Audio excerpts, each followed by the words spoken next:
Bomber Harris, do it again. What is and to what end does one study state, myth, labor, terror, and annihilation? Quote, the charismatic Democrat and reformer Franklin Delano Roosevelt was sworn in as President of the United States in 1933. Despite the most severe depression in their history, the Americans had not fallen for any radical or totalitarian temptations, but had elected a man who would lead the country out of the crisis with reason and a sense of proportion. End of quote. This unreservedly friendly and historically accurate tribute to the Americans and their great president was published in the Schwarzbuch USA, Black Book of the United States, and cannot be meant that way. The author continues, to this day, this is a source of pride for many Americans and an argument for the superiority of their political culture over that of Europe. End of quote. While this statement is also completely true, this time the German reader is forewarned, knowing that American culture cannot possibly be superior to European culture and that such self-importance, indeed hubris, is the basis for radical and totalitarian temptations to which Americans repeatedly succumb. The chapter from which the quote is taken also indicates the direction of travel. It is titled Hitler's Involuntary Helpers, the United States and the Road to World War II. In concrete, they are already one step further. The methods of rule in the USA and Germany in the 1930s had become so similar entirely voluntarily that it is actually impossible to distinguish between them properly. Quote, insofar as politics could contribute to the upswing, it made use of similar means of economic policy and propaganda in the USA and in Hitler's Germany. Unquote. How the Abendroth student George Fulberth came to this insight remains unclear. But it is known that in June 1933, the Völkischer Beobachter came to a similar conclusion as Konkret in June 2005. At the time, the Völkischer Beobachter approvingly stated about Roosevelt's public statements, a National Socialist could have written some of these sentences. In any case, one can assume that Roosevelt has a great deal of sympathy for National Socialist ideas. End of quote. The professor from Marburg is no doubt aware that it didn't take the Nazis long to start attacking the New Deal as Jewish crap, Robert Lay. But neither Fulberth nor the majority of the other authors dealing with the New Deal phenomenon are concerned with answering the question of which specific means of crisis management were used in the United States and for what purpose. They are structuralists and believe that if, at the same time as National Socialism, a republic relies on state interventionism to overcome a crisis, then affinities between the two systems, ranging up to collaboration, can be found as if by magic. Friedrich Engels had already analyzed the capitalist mode of production's tendency towards centralization and monopolization 10 years before the 1890 Shannon Antitrust Act was passed in the United States. Quote, in either case, with or without trusts, the official representative of capitalist society, the state must eventually take over the management of production. This necessity of transformation into state property first emerges in the large transport institutions, post, telegraph, and railroads. End of quote.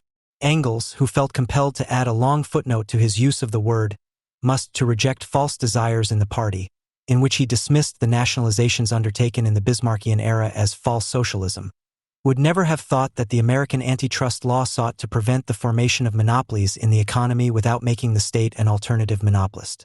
And yet, it was the same in the USA. The first antitrust law was specifically designed not to encourage the nationalization of the postal service, telegraph, and railways, but to abolish existing monopolies and prevent new ones from emerging in the future, in order to preserve or restore free competition in the market. Since the law was applied across the board from 1901 under the presidency of Theodore Roosevelt, which earned him the reputation of trustbuster, the anti-monopolistic character of the U.S. state has not fundamentally changed. The stock market crash of 1929 led to the world economic crisis not only because the United States became the world's largest creditor by granting loans during the First World War. Nowhere was the fusion of bank capital with industrial capital, as Lenin, citing Hilferding, aptly defined the concept of finance capital, more advanced than in the United States. The state prevented the formation of monopolies on the market, but it largely refrained from taking action against risky lending to the masses or even preventing bank capital from directly subscribing to shares or buying up companies for speculative purposes. Belief in eternal prosperity shaped American society in the 1920s, when the economy showed annual growth rates of between 4 and 5%. An unemployment rate of at most 2.5% nourished the belief in eternal full employment, which kept a general desire for the welfare state within narrow limits despite miserable working conditions. But also because the state offered hardly any social security. By the end of the 1920s, 9 million Americans sought their luck as small shareholders. A quarter of the total population of about 122 million became dependent on stock market luck. Mass consumption as a condition and result of mass production also steadily increased demand. When the stock market crash on October 24, 1929, caused the total value of listed companies to fall by $11 billion in just 2 hours. This corresponded to about 1.5% of the annual gross national product at the time. As a result, 9,000 banks collapsed, having abruptly ceased further lending or demanded that borrowers immediately repay their loans with interest. Companies went bankrupt in droves, and the redundant workers could not be absorbed by the thin network of partly private and partly municipal aid. Unemployment rose to almost 25% in a very short time. By 1933, gross domestic product, foreign trade, industrial production, and private wealth had halved. The Republican President Hoover, who had been in office until Roosevelt's election, exacerbated the prevailing Great Depression by raising various taxes because he was convinced that the state should not get into massive debt, especially in a crisis. His unshakable belief in laissez-faire and the invisible hand led him, like so many others, to misjudge the dimensions of the crisis. His helpless exclamation, "Some immense force has entered the mechanism, and its functioning has been temporarily disrupted," sums up the helplessness not only of the U.S. government at the time. As early as the beginning of 1929, Roosevelt was one of the few who foresaw a catastrophe that would shake American society to its very foundations. He wrote to a fellow Democrat, "The business community is not particularly interested in clean government, and as long as the stock market keeps going up and the new capital mergers are left alone, it is satisfied with Republican control under President Hoover. The problem for the Republican leaders is that the current conditions will have to come to an end sooner or later. When that time comes, I want the Democratic Party to have a healthy radicalism that brings in the disillusioned and thereby brings it to power." Quote end. The radicalism with which Roosevelt wanted to reshuffle the cards and agree a New Deal since taking office on March 4, 1933, met with a social mood that also called democracy into question in the U.S. in large sections of the population. As if to confirm Engels' prognosis of nationalization, Wolfgang J. Hellich points out in his biography of Roosevelt that even Congress would have approved far more radical measures than the president demanded. Few observers doubted that Roosevelt would have been able to enforce the nationalization of the banks on March 9, 1933. End of quote. But Roosevelt did not nationalize the banking system, he reorganized it. In addition to the requirement for public registration of Securities Act, the Glass-Steagall Act introduced the so-called separate banking system, the strict division of banking business into investment banking and commercial banking. While the latter comprised the classic banking business of lending, savings deposits, and transfer and foreign exchange services, and at the same time strictly prohibited commercial banks and bankers from engaging in other forms of banking business, the law relegated financial capital exclusively to investment banking, where securities and stock trading in cooperation with stock exchanges and brokers was allowed, strictly separate from small savings deposits. On this new basis, where the proceeds of small investors could not disappear into investment deals on a massive scale as they had before the 1929 crash, savings deposits were guaranteed by the state up to $5,000. As a result of these laws, the financial system recovered appreciably and, indeed, general confidence in the banks grew. Even if one has to disagree with the assessment that Roosevelt's initial measures would have led to moving the financial heart of the country from Wall Street to Washington, Roosevelt did call on the state to regulate the relationship between bank and industrial capital. These restrictions imposed on the banks were realized without inciting the people, as was common in Europe at the time, by means of essentially fascist mass mobilizations against bank capital. Roosevelt seems to have been aware of this danger, which Franz Neumann would identify years later as a key indicator of the rise of fascist rule. Whenever a cry of outrage against the rule of bank capital is instilled in a popular movement, it is the surest sign that fascism is on the march.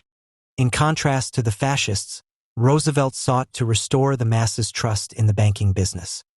His dramatic-sounding words at his 1933 inauguration, referring to the conditions within the American financial world, are to be understood in this context.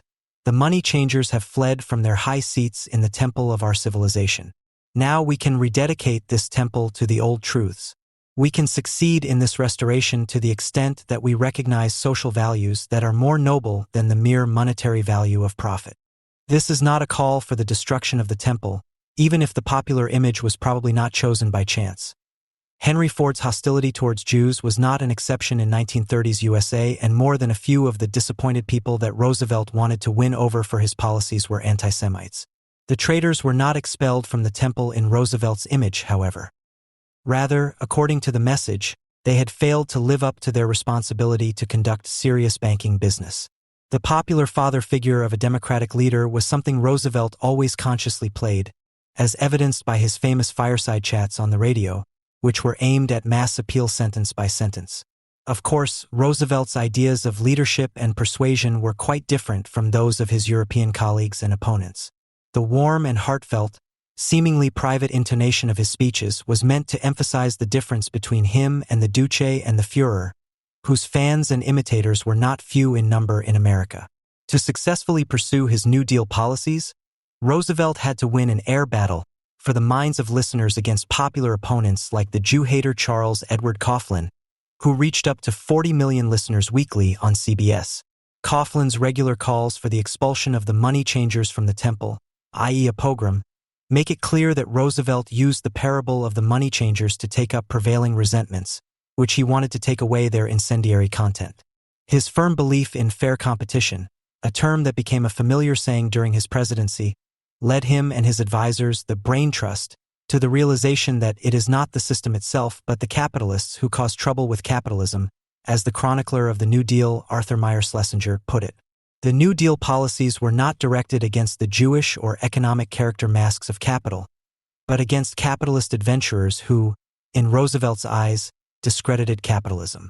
What is astonishing about this personalization is that it managed without anti-capitalist resentment and therefore did not culminate in the call for the judgment and liquidation of public enemies. The Roosevelt administration's actionism was neither blindly raging nor ideologically clearly predetermined. Not without reason did Keynes enthuse at the time. Here, not in Moscow, is the world's economic laboratory. In his famous Brain Trust, Roosevelt brought together a wide range of ideas and currents.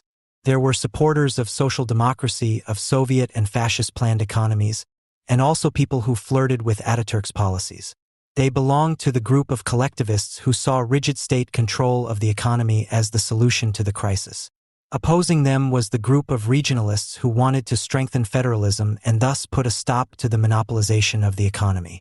The so-called Brandesians, who rallied around Supreme Court Justice Brandeis and legal scholar Felix Frankfurter, were the most persistent advocates of economic decentralization and wanted to break the power of finance capital, which, as Brandeis put it, made unacceptable profits with other people's money at the expense of workers, farmers, and mine business people.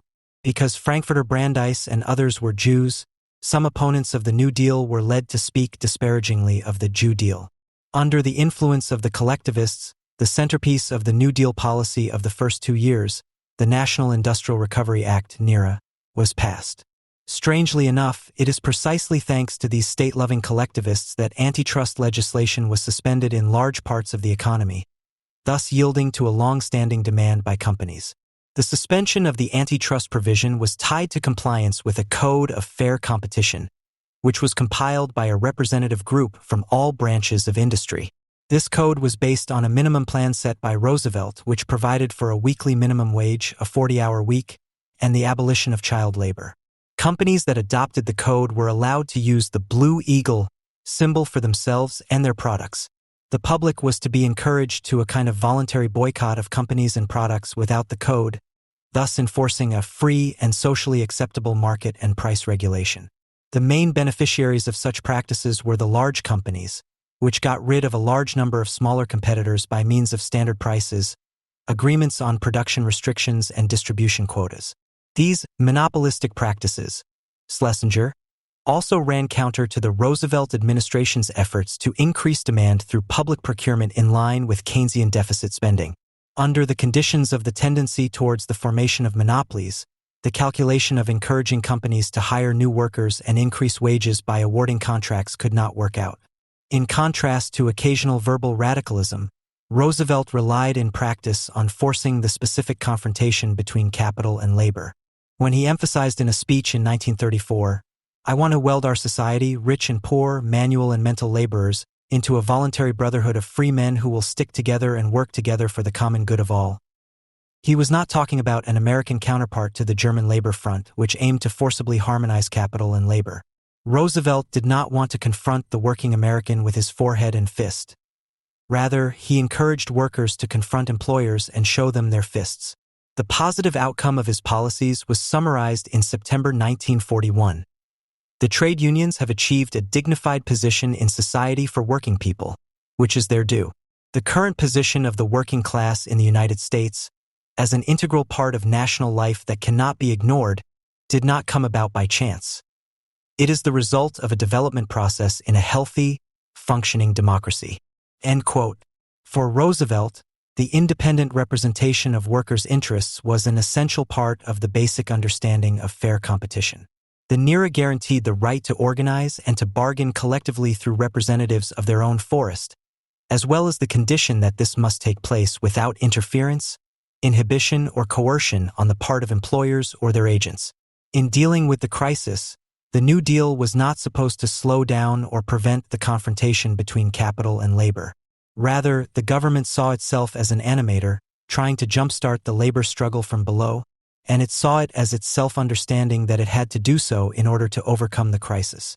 In August 1933, the National Labor Board, headed by Senator Robert F. Wagner, was set up to enforce workers' rights.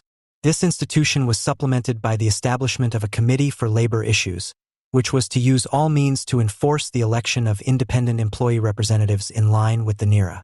Friends of the German trade union movement regularly describe the American system as follows: a movement that explicitly represents only the interests of a small group of employees and only insofar as they are organized is tempted not to solve organizational crises through a comprehensive reorientation, but rather in such a way that individual groups or members seek individual ways out of the dilemma. If one accepts that the relations between individual workers are shaped by the capitalist form of competition, then it follows that perspectives of individual improvement of the life situation of a worker dominate his fantasies of collective social change. Rainer Erd, Die Amerikanischen Gewerkschaften im New Deal 1933–1937, pages 58 and 203. The author, who is clearly full of resentment, expresses the deep disbelief of a European trade union collectivist when hearing his American colleagues articulate their own individual material interests. For him, trade unions, despite the many social struggles of the 1930s, never ideologically questioned the legitimacy of capitalist commodity production. Ibid, page 22, must be a kind of institutionalized betrayal of the actual interests of the workers. Consequently, Erd complains that American trade unions do not orient themselves towards the idea of solidarity of the entire working class. Ibid, page 127. This also indicates what Erd and his ilk understand by overcoming capitalist commodity production: the rallying of the collective worker under the umbrella of the authoritarian state. A look at the largest trade union federation until the 1930s, the American Federation of Labor (AFL), founded in 1886, makes it clear that the AFL is virtually the opposite of the corporatist German model. Instead of addressing the state to demand labor rights, the AFL, under its programmatic leader Samuel Gompers, insisted on not bothering the state with this because it feared that it would curtail its own autonomy in the labor dispute. For the AFL, the state was not a free-floating neutral entity that one only had to take possession of to strengthen the workers. They did not misunderstand the state as a would-be anti-capitalist, as LaSalle and the German Federation of Trade Unions (DGB) still did, but rather as an idealized capitalist which should be distrusted because of its anything-but neutral role.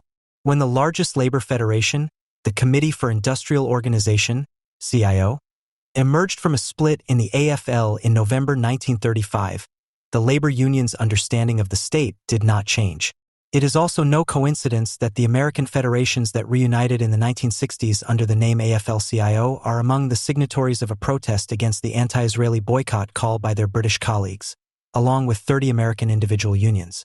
The reason for this was the disagreement over the question of whether the union should organize skilled or industrial workers. Schlesinger. The AFL saw itself as a reservoir of skilled workers, primarily from traditional industries, to which about 10% of the trained and qualified workers belonged at the beginning of the 1930s. According to the traditionalist wing, the workers in the booming automotive, steel, and electrical industries, which had been created by the introduction of the assembly line and further automation, had no place in the AFL because these assembly line and assembly workers were considered unqualified skilled workers. The founding of the CIO was also a result of numerous strikes that were directed against the refusal of a number of employees in newer branches of industry to recognize Section 7A of the NERA. While the number of strikes doubled in 1933 compared to the previous year, reaching 1,560, there were 1,860 strikes in 1934 and over 2,000 the year after.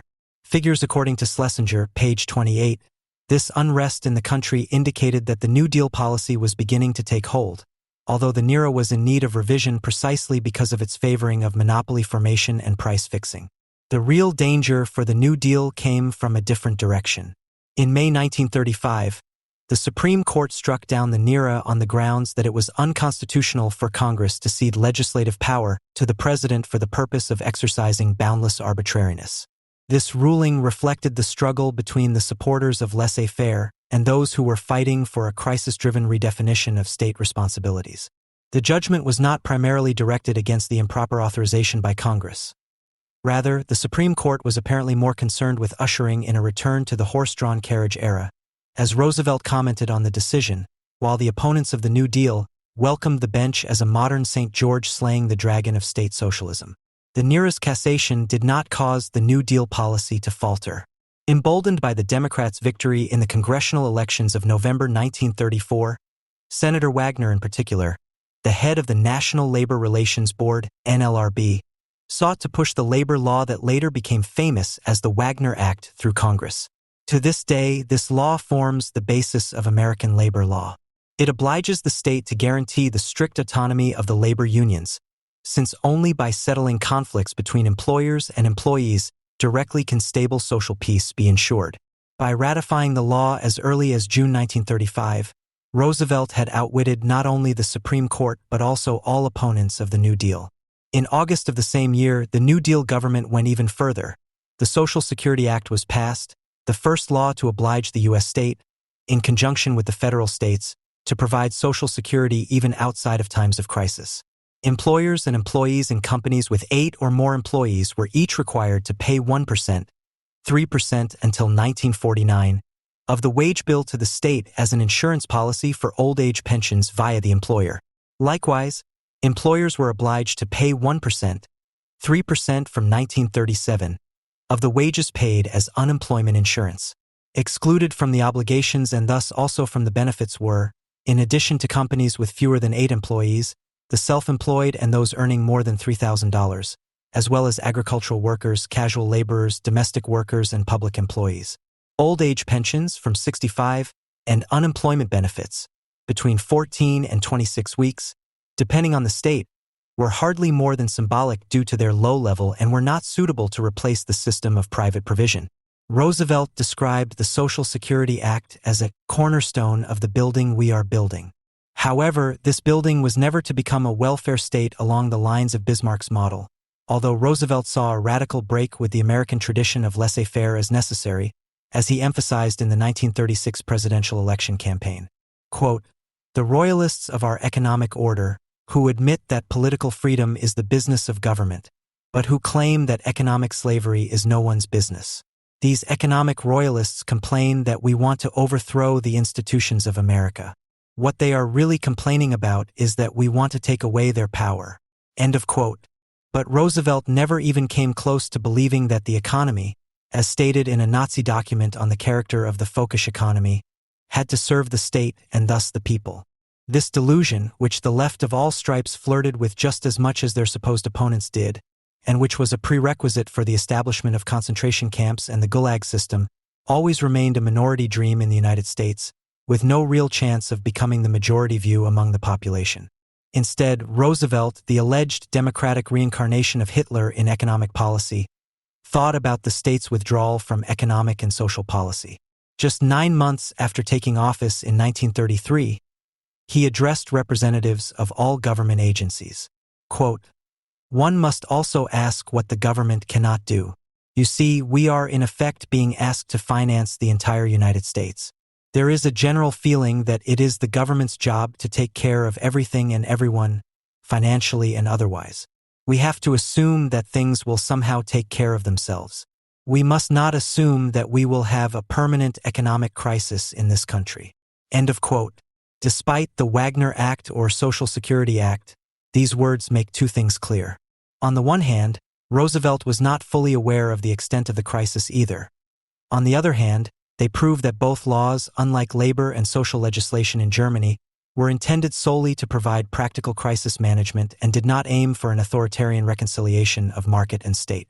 The job creation schemes in the U.S. only had a slight impact on the unemployment figures, never below 14%. But this did not lead to the creation of a second or even third quasi-nationalized labor market, as it did in Germany. Rather, the principle was that any competition between state measures and the private sector should be avoided, which quickly led to a fundamental questioning of the character of all job creation schemes. Between 1935 and 1941, 110,000 schools, hospitals, and other public buildings were renovated, 13,000 playgrounds and 1,000 airfields were built, and around 1 million kilometers of roads were renewed through these job creation schemes, which included the largest and most well-known project, the construction of a dam in Tennessee. These measures were supplemented by the establishment of the Civilian Conservation Corps, CCC, in which mainly young males worked on a voluntary basis for several weeks at a time, far from the cities, for $1 a day, reforesting, building hiking trails, and performing similar work. An exception to the premise of awarding contracts only to the private sector was the public contracts and state funding for artists and humanities scholars. The Works Progress Administration, WPA, that was created financed concerts, theater productions, the decoration of public buildings, the publication of travel guides, and various scientific studies. The unifying power of this temporary state support, which not least ensured the survival of many needy left-wing intellectuals and is also referred to as the Red Decade, is illustrated by the enthusiastic speech by the writer and editor of the communist newspaper New Masses, Michael Gold, at the 1935 Parisian Writers' Congress. There are about 400 workers' theaters in America, more than 100 proletarian bookstores, societies for proletarian music and dance, for film artists, painters, and sculptors. End of quote. It is one of the ironies of the history of left-wing American artists that their radicalization against capitalism took place against the background of their, albeit mostly forced, state support. The tragicomedy of this situation is illustrated by the call of the New Masses for the American Writers' Congress on May 1, 1935. The capitalist system is shrinking so rapidly before our eyes that today hundreds of novelists, poets, playwrights, critics, short story writers, and journalists recognize the necessity of personal effort to hasten the destruction of capitalism and the establishment of a workers' government. End of quote. When Roosevelt told Congress in January 1936 that we must find means to adapt our forms and the interpretation of our judges to the real current national needs of the greatest progressive democracy in the modern world, it became clear that he wanted to change the composition of the Supreme Court. A few weeks later, he proposed expanding the Supreme Court from 9 to 15 judges, and at the same time breaking the rule that a judge could only be replaced upon his or her death by introducing a maximum age. With this attack on the Holy of Holies, he triggered a storm of protest not only among his opponents. Several of his supporters also stood in his way with the accusation that he intended to pack up the Supreme Court, to which Roosevelt countered that his aim was precisely to unpack it. To everyone's surprise, the Supreme Court confirmed both the constitutionality of the Wagner Act and the Social Security Act at the same time as Roosevelt's declaration of war, so that his reform proposal was rejected by Congress only to a limited extent. Roosevelt's furious victory in the 1936 presidential election was commented on by Roosevelt with the words, "We were against the revolution. That is why we waged war against the conditions that trigger revolutions, against the inequalities and resentment that produce them. The people of America did not try to rectify grievances by destroying their institutions in 1933. Americans were shown that grievances could and would be addressed within the framework of their institutions. We proved that democracy can work." End quote. Franklin Delano Roosevelt was a self-declared counter-revolutionary, whose re-election was even called for by the pro-Moscow USCP in 1936, and whose New Deal can be described as an event to prevent a mass uprising. Is this judgment of the achievement of a man who thus prevented the real danger of the USA also sliding into authoritarianism not the highest praise? In Germany, the view is different. No matter how absurd it may sound, in Germany Roosevelt is called a man of the monopolies. And just as stubbornly as the Dimitrov or Comintern definition of fascism in Germany seems to be inherited from generation to generation, so, beginning with the New Deal, fascism in the United States is being rediscovered again and again. The 1930s in the US were also potentially fascist times, albeit with one crucial restriction. As Adorno demonstrated in his studies in authoritarianism, the potentially fascist individual was found above all among the opponents of the New Deal and not among its supporters, i.e. in the opposition and not the forces responsible for the New Deal and forming the government. One wonders why people whose thinking revolves around power, if they really see Roosevelt's policies as a pronounced dictatorship, do not support them with joy. They scream dictator because they realize that the New Deal was never a dictatorship and that it does not fit into the authoritarian scheme of their ideology. Why authoritarian propagandists of all people raise the accusation of dictatorship can be explained as follows. In America, where, unlike in Germany, the democratic idea has a great tradition and possesses strong emotional appeal, it would be highly inappropriate for the fascist leader to attack democracy itself, as the National Socialist propagandists openly did. In general, the American fascist is willing to accept democracy as a cover for his own purposes. Undisputed is the generally ambivalent role of the president as a father figure, which Adorno attests to Roosevelt always remained questionable. But because this father, even if he had wanted to take authoritarian excesses, would have failed within narrow limits, deeply rooted in public opinion, the 1930s in the US were only somewhat fascist and the prospects of fascist politics remain miserable to this day. The average opinion seems to consider a certain degree of state control as indispensable, but sees a fundamental contradiction to the principles of economic liberalism in it. State intervention is still considered a necessary evil. Of course, the American social character is not anti-authoritarian, but in one respect, Americans still seem to agree with Karl Marx. In his critique of the Gotha program, Marx had tried in vain to convince German social democracy that freedom can only arise from the desire to transform the state from an organ superordinate to society into one thoroughly subordinate to it. George Moss was probably one of the first historians to consistently describe fascism as a subculture of anti-rationalism. In doing so, Moss was constantly confronted with the question, how can I even represent the irrational using linguistically and logically coherent means? He came to the conclusion that the historian had no choice but to recognize the necessary contradictions and paradoxes of the subject itself. That in fascist ideology, subversion and restoration are as much one and the same as bureaucracy and arbitrariness, populism and elitism, anti-capitalism and anti-Marxism. Or, as Moss student Payne put it in his definitive history of fascism, in their hostility towards all mainstream currents of the left, the right and the center, the fascist movements at the end of the First World War, without precedent. They aimed at an order that broke with all previous restraints and considerations, vilified as bourgeois and materialistic or reactionary and Philistine. If fascism was indeed without precedent, this does not mean that it was without ideological antecedents. Antecedents that point back to the last decades of the 19th century. The time of rapid urbanization and the acceleration of everyday life through the Second Industrial Revolution, the beginning of mass production, mass consumption, mass leisure, and mass communication. One of the authors considered highly modern at the time, Charles Pigouy, stated in 1900 that the world had changed more in the last 30 years than in the 2,000 years before. In Germany, Friedrich Nietzsche had already announced the reassessment of all values. And indeed, the previously valid intellectual fronts seemed to be reversing. For 2 centuries, materialism and rationalism had fought against the church and the mysteries of its faith, but now the fashionable philosophy of the time paid homage to pre-civilized, original forces, above all star author Henri Bergson, who placed a mysterious elan vital at the center. In general, irrationalism, emotionalism, and vitalism were in high demand. And not only in the humanities and the arts. In the field of science, supposed ultimate insights from the fields of biology and anthropology were quickly transferred to the fields of history and society, which were very much in vogue at the time, and provided the material for popular science bestsellers. Ernst Haeckel, for example, a zoologist by profession and a racial ideologist by inclination, was one of the protagonists of this highly dubious boom. Weltratzel, The Riddle of the World, his credo for an authoritarian state that would further the development of the race, was a Europe-wide bestseller.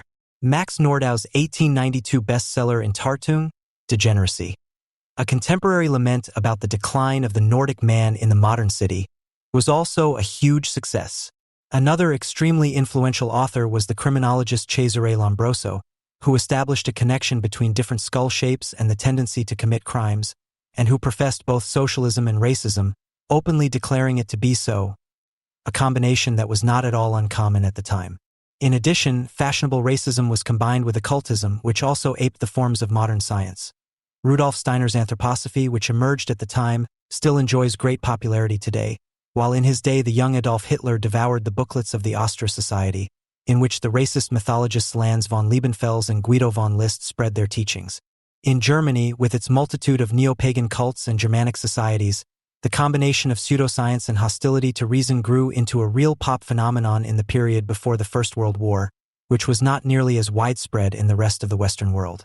Germanic and anti-civilizational movements embraced almost the entire bourgeois youth. Folkish enthusiastic and mythological racist views dominated wide circles of the intelligentsia, and astrological circles had a following of hundreds of thousands. All in all, the ingredients of the mass delusion were already present here, which helped German National Socialism to come to power just under half a century later. Italian fascism also has its ideological roots in the turn away from reason and the turn towards modern myths, which was so characteristic of the fin de siècle mood. However, it found this in a special milieu that was able to gain influence not in Germany, but in France and especially in Italy. A milieu in which the widespread longing for a cathartic cleansing of the world coalesced into confused programs of its ruthless destruction, where the reclamation of true, full life, still conceived aesthetically by Bergson, was hoped for from acts of violence by a clandestine minority, which was also supposed to fight for the true, full yield of labor that Proudhon had already fantasized about. The milieu in question was as socially marginalized as it was intellectually contemporary. The intellectual anarchists, whose followers were increasingly discovering the wonder world of explosives chemistry and using its results for their propaganda of action. More aptly than any scientific treatise, Joseph Conrad's mocking and absolutely readable crime farce The Secret Agent from 1907 characterizes the characters and views of this milieu. Particularly the figure of the professor, who lives in Spartan conditions on the outskirts of the city, disappointed in the world and therefore turned away from it, dwells on the outskirts of the big city and devotes himself to making explosives from simple basic components and manufacturing reliable detonators, is highly interesting after all. It represents the literary caricature of two contemporary anarcho-syndicalist thinkers, the Frenchman Georges Sorel and the Italian Luigi Galliani. The professor's torrent of words merely repeats their slogans in a mildly parodistic way. A sample. You plan the future and in doing so lose yourselves in dreams of economic reforms that are guided by the existing order. But what is needed is a tabula rasa and an unhindered start from scratch. Such a future need not be planned if only the space for it is created first. I would pile my stuff on every street corner if I only had enough of it. But as long as that's not possible, I'll settle for working on a really reliable detonator. Yes, I would love to give away tons of explosives to men and women, fools and children. And elsewhere, people's character is based on conventional morality. My character, however, needs no crutch. The others are the slaves of convention. They cling to life. I, on the other hand, lean on death, which knows no inhibitions and is unassailable. My superiority is obvious. End of quote. The chemical side of Conrad's professor is reminiscent of Galliani, who as early as 1905, 2 years before Conrad's novel, had written a sensational pamphlet called La Salute en Vous, The Good Lies Within You. In it, bomb attacks were justified in the sense of the new cult of violence of determined, revolutionary minorities, thus, so to speak, in an anarchistic exaggeration of Lenin's theses from What Is to Be Done, published in 1902. In addition, there were also practical tips for making bombs, which could be traced back to Professor Ettore Molinari. Not only did the Gallianisti include the later famous duo of Sacco and Vanzetti, but also Mario Buda. In 1920, as the culmination of years of mostly bungled attacks by the Gallianisti in the United States, he detonated a carriage bomb on bustling Wall Street in New York, killing and seriously injuring dozens of people and calmly returning to Emilia-Romagna. That Buda, like many other anarchists, made his peace with fascism in the 1930s, at least until the German occupation in 1943, and even served as an ineffective informer for a few months is not so surprising, because although the majority of socialists and anarchists had agitated against fascism in the 1920s, the Duce Mussolini, on the other hand, held Sacco and Vanzetti in high esteem, publicly proclaimed their innocence, and made no secret of the fact that he regarded anarchism as his source of inspiration and personal role model. The ideological side of Conrad's professor, on the other hand, is unmistakably embodied by George Sorel, a French engineer who led a reclusive life on the outskirts of Paris, more precisely in Boulogne-sur-Seine. His critique of Marx not only defined anarcho-syndicalism, but also exerted a lifelong influence on Mussolini's thinking and thus on Italian fascism. Sorel, like Proudhon or Bakunin before him, saw the domination of the bourgeoisie and the bourgeoisie, which had become unproductive, parasitic, and decadent, as a moral problem and not, for example, as one of necessary economic and political improvements for the other classes. Rather, a revolutionary-minded, unhesitatingly radical minority must create social myths for the totalitarian moralism of the working class. These myths are at the center of Sorel's thinking. A myth like that of the general strike or even that of war would enable the proletariat to create a new, heroic community of all producers through violent action. The myth itself could not be justified, but had only the sense of creating community in the socialist war against bourgeois society. Violence in itself was accorded a moral quality of its own, making the question of its purpose secondary. Sorel. Violence is the only means left to the European nations, dulled as they are by humanitarian ideas, to rediscover their former energy. And elsewhere, they need a great war or a tremendous increase in proletarian violence. End of quote. The Italian syndicalists, Sindacato equals trade union, increasingly embraced Sorel's myth. Their slogans were direct action and general strike instead of reformism and party building. Their current economic ideas of a justly organized free market were based, on the one hand, on Proudhon and anarchism in general and, on the other hand, already pointed to fascist corporativism, which sought to merge syndicalist ideas of workers' chambers with reactionary Catholic ideas of a corporative economy. In any case, Italy had become the home of syndicalism around the turn of the century. Production, still very much in a rural artisanal framework, kept the early socialist ideas of fair exchange and fair wages alive and gave them a relative mass base that was not possible in countries like England or Germany, which were already industrialized. In addition, it was Sorel's massive anti-bourgeois sentiment that made his thinking so powerful in oppositionist Italy. In fact, the urban bourgeoisie had hardly taken root as deeply anywhere in the world as in Italy. However, an increasingly influential faction of the syndicalists realized that the nation and war promised more dynamism than the working class and the strike for the destruction of bourgeois society through myth and violence. These so-called national syndicalists extended their class concept, which was inspired by Saint-Simon, to the nation as a community of productive Italians, whereby the act of war against the outside world was supposed to advance the formation of the community within. In 1910, a minority of the syndicalists had already supported the war against the disintegrating Ottoman Empire for the Libyan Mediterranean coast. In 1914, the majority demanded Italy's entry into the war against Austria. At that time, some of the territories in northeastern Italy were under Austrian rule. Italy was a proletarian among nations and had to fight for its rights. Mussolini, too, would later always speak of the proletarian nation of Italy. Yes, war was nothing less than the spring of progress. This was the message coming from the syndicalists and their ideologues Orano, Corradini, and especially de Ambris, but also from the left wing of the socialists under the leadership of Benito Mussolini, editor-in-chief of the party newspaper Avanti equals Forward. The life of Alceste de Ambris, who was born in 1874 and died in 1934 in Tuscany, is indicative of this syndicalism, which paved the way for the later fascism. He distinguished himself as a trade union leader during the major agricultural labor strikes in 1908, but divided them with his passionate advocacy of the war and the conquest of northeastern Italian territories. With his union power base in Milan and Parma, he eventually founded the Fasci di Azione Rivoluzionaria Internazionalista, i.e. the League of Revolutionary Internationalist Action. Mussolini had meanwhile taken a similar path and founded a similar movement, the Fasci Autonomi di Azione Rivoluzionaria. In 1919, both organizations united in Milan to form the Fasci Italiani di Combattimento, the Italian Fighting Federations, the nucleus of the later state party Partito Nazionale Fascista, PNF.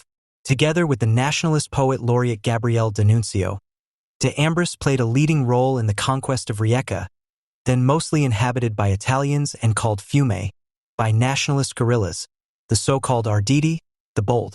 They flocked to join Mussolini's fascists because they seemed to be the only conceivable non-bourgeois and reliably nationalist alternative to the socialists, who were far to the left in Italy. In post-war Italy, this quickly developed into a real scourge of the kind of armed units known as Freikorps or Freikorps. The Arditi often came from the smallholder class, which had grown steadily larger as a result of the land reforms and which was in sharp conflict of interest with the socialist rural labor movement. After a brief hesitation, Mussolini seized the unique opportunity presented by this immense influx of supporters. The shift to the right of his fascists propelled him to the top in the Great Year of Strikes in 1922, because now parts of the military and the apparatus also saw Mussolini as the lesser evil. Accordingly, many syndicalists abandoned the fascists even before the March on Rome in 1922. De Ambris himself initially went to France, at least making his personal peace with fascism in the 1930s, as did, incidentally, the Wall Street bomber Mario Buda and many others. This was not only due to resignation among the old anarchists, but even more to developments in Italy. In the early 1930s, Mussolini had in fact marginalized militant right-wing radicalism in the PNF, which had now become a state party, in several, incidentally largely bloodless campaigns to disempower the old RAS, fascist provincial leaders of the 1920s. On top of that, the purely criminal elements in the fascist party, who had dominated the previous decade with their bloody street terror until the elimination of parliament and the eventual establishment of Mussolini's personal dictatorship, were now largely taken in hand.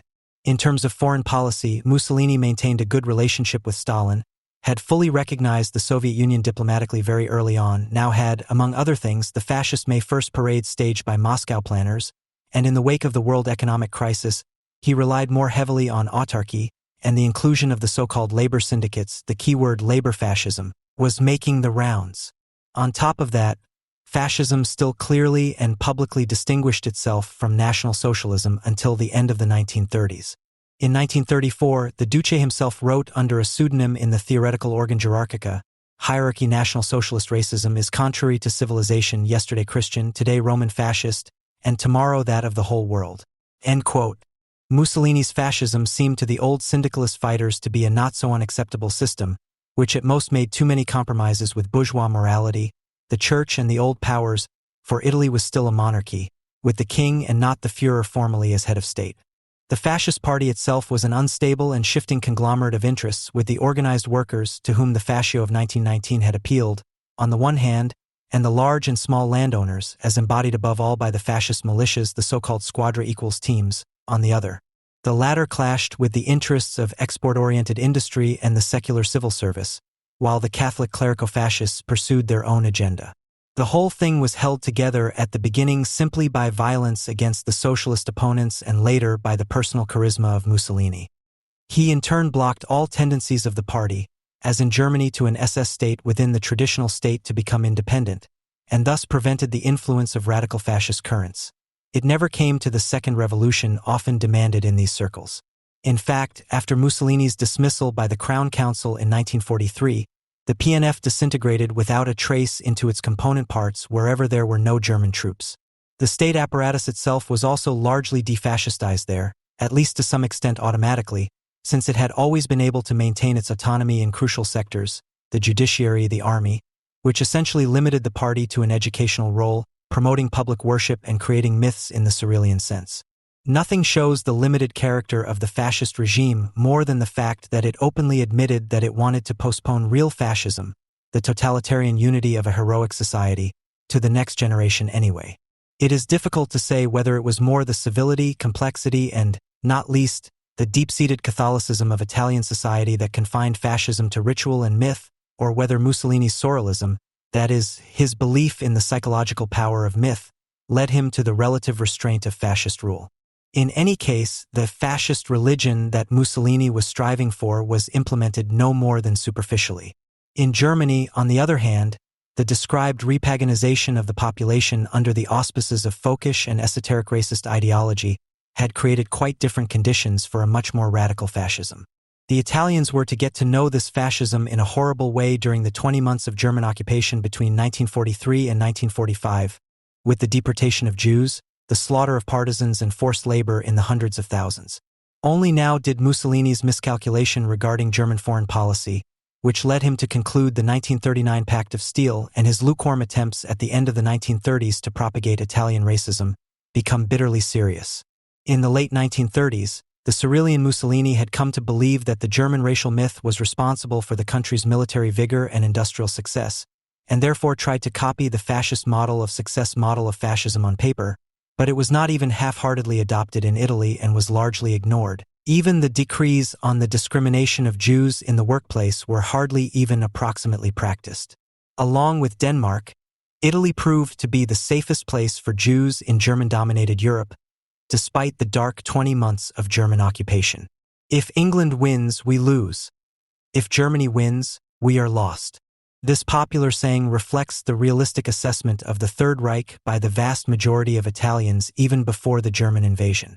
Initially, Hitler saw the Duce and his fascism as a model, but this was based on the misunderstanding that the myths publicly propagated in Italy of the Stato Totalitario and the heroic collectivization of society under the fascist maxim credere, obedire e combattere were facts.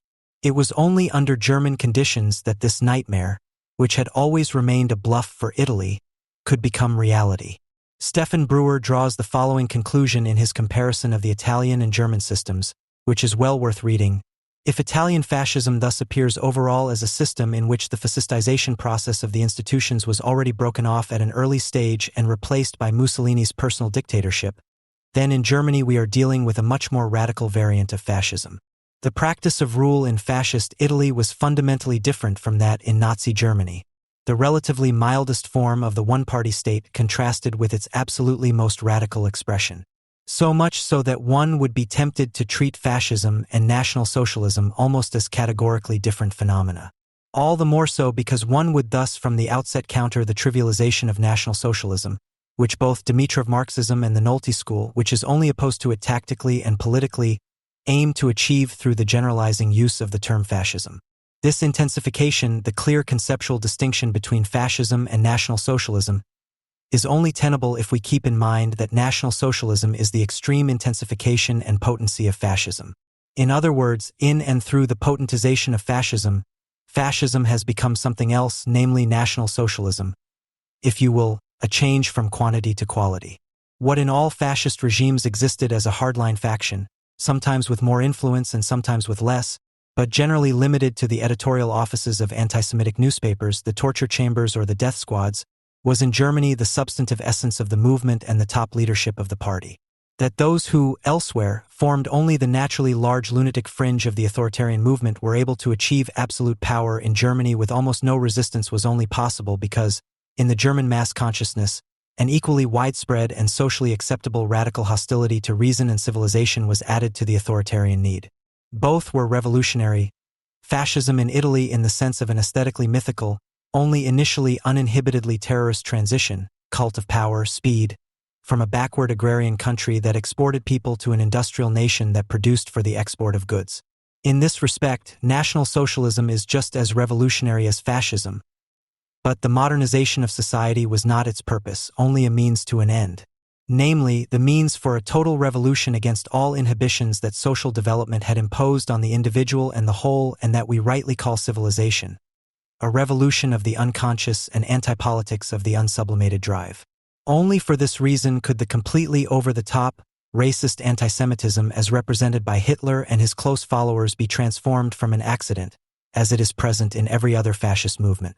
And such it undoubtedly was before the Nazi Party seized power, to become the essence of a state sui generis, that non-state noumen, which had no equal anywhere before and which is therefore accurately characterized as the counter-sovereign. For the counter-sovereign has its origins in capitalism in both senses of the word. Its ideology and politics do indeed stem from a radicalized commodity fetishism that seeks to physically materialize the autonomizing tendency of the immaterial character of the commodity against its physical form of existence, first in the Jew and then to destroy it. But the unstate, which subscribes to this goal and pursues it at the expense of its own existence, can no longer be accurately categorized under the heading of capitalism. For it seeks to be the negation of its own basis, it is decidedly anti-capitalist, and thus pure barbarism, which in Germany resulted from the combination of authoritarian people's state and mythical irrationalism. Even before the First World War, social democracy had a decisive influence on the labor movement, which not only accepted the former, but even welcomed it as a harbinger of socialism. During the war, and even more so afterwards, this ideological course also had immediate practical implications. Social democracy, so proud of its scientific approach, paid homage to the myth of the anti-capitalist state, something that would never have occurred to the crazily liberal Sorel and his disciples in this form. To cite just one example, here is a passage from a programmatic speech delivered at the Gorlitz Party Conference of the SPD in 1921. Social democracy has saved the German people's greatest asset, the state. For where there is no state, there is anarchy. Where there is anarchy, capitalism may flourish, but never socialism. State and socialism, state and social democracy belong together. End of quote. The fact that the excessively Stalinized, or, as it was called at the time, Bolshevized KPD did not provide any opposition to this state religion, but only had voluntaristic nationalist triumphalism over social democracy in mind, was shown by the fact that the KPD repeatedly flirted with the parts of the NSDAP that were considered proletarian, regardless of their radical antisemitism. A tendency that unfortunately was to continue seamlessly in the GDR, as a brief spotlighting shows. Barely 2 years after Junge Welt had been discontinued as the central organ of the Hitler Youth, it was relaunched under the identical title of the Free German Youth. The second special German development, in addition to the pseudo-religious atheism, has already been pointed out at the beginning: the folkish esoteric irrationalization of large parts of intellectual life. What the syndicalist camp, which was completely insignificant in Germany, first wanted to achieve in Italy, the power of myth, was already established in this country in the form of a huge, officially accepted pop culture. The deification of war, the elite, violence, nature, and race had already become common knowledge when the first small Nazi groups formed in the orbit of Sudeten German social democracy before 1914. The most important of these was the DAP, German Workers' Party, which renamed itself Denstab during the war, thus anticipating the name of the later State Party. Anton Drexler also came from these circles. In 1919, he founded a new DAP in Munich, which quickly developed into the NSDAP under the leadership of new member Adolf Hitler. What was new and radical about the program of these small groups was that they combined the widespread racial considerations with state-fixated anti-capitalism. German socialism condemned liberal capitalism not only as exploitative and selfish, etc., but also according to racial criteria, as alien to the German character, un-German, Jewish.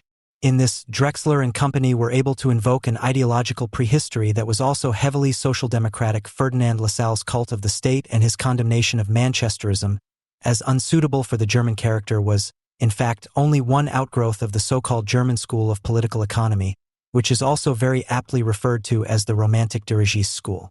It drew on Fichte's closed commercial state and, through Adolf Wagner, developed a concept of state socialism that was particularly successful during the war years of 1914 to 1918. Incidentally, Marx had coined the derisive term German ideology for the early works in this direction. According to this, organization and production were German, and market and trade were un-German. The syndicalists, like Saint Simon, divided the world into productive and decadent, but here this labeling remained purely economic. In Germany, where the central myth of the general strike took the place of the central myth of race, this division, based on the contrast between creating and collecting, potentially aimed at the destruction of those branded as parasites. In the sense of the racial doctrine, they were biologically determined. There was no possibility left for them to adapt, evil was personified in them. In line with this racist worldview, Hitler himself did not advise understanding Jews to reform and to be loyal to the National Socialist state, but to kill themselves. On this crap, that is, the anti-Jewish sentiment based on racial theory, a mass movement grew that in turn sought to use the state, which was worshipped in itself, for its own purposes and, in the form of the SS state Kogon, also achieved them. Through this bizarre form of polycracy, in which party and, in particular, SS members were able to implant their terrorist objectives, Brewer, directly into the leadership of the apparatus of the Prussian German state in separate institutions. This synthesis of mythical irrationalism and authoritarian state was also thought out in a specific milieu, just as fascism in Italy was in syndicalism. The representatives of the intellectual movement that became known as the Conservative Revolution were rarely convinced racial fanatics, but they were always cynics of the state of emergency and friends of authoritarian mythologies. What united Schmidt, the Junger brothers, Freyer, and Moeller van den Broek was extreme political and economic anti-liberalism, elitist martial social utopias, glorification of violence, and unrestrained authoritarianism, which also brought the prophets of a revolution from the right, Freyer, into the proximity of so-called national Bolshevik circles, whose best-known representative was the former SPD and later SED member, Professor Ernst Niekisch, who, as early as 1919, as a member of the Workers' and Soldiers' Council, harbored an almost manic hatred of everything, as he called it, Western.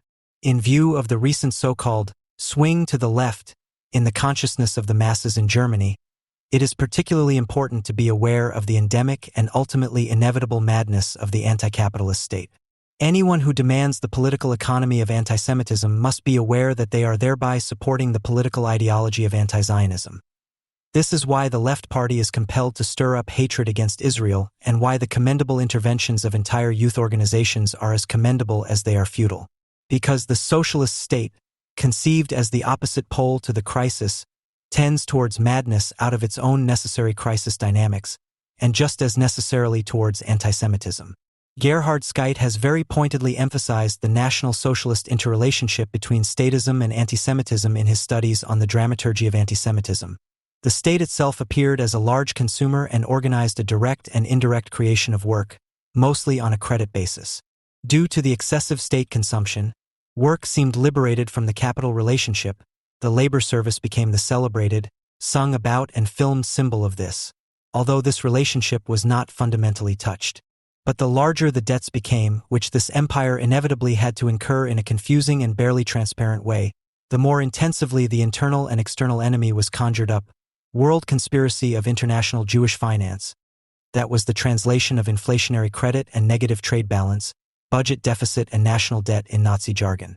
In Italy, by the way, they were not willing to pay for the financing of state consumption and the aestheticization of politics with legally founded and massively executed anti-Semitism, but rather accepted the collapse of fascism.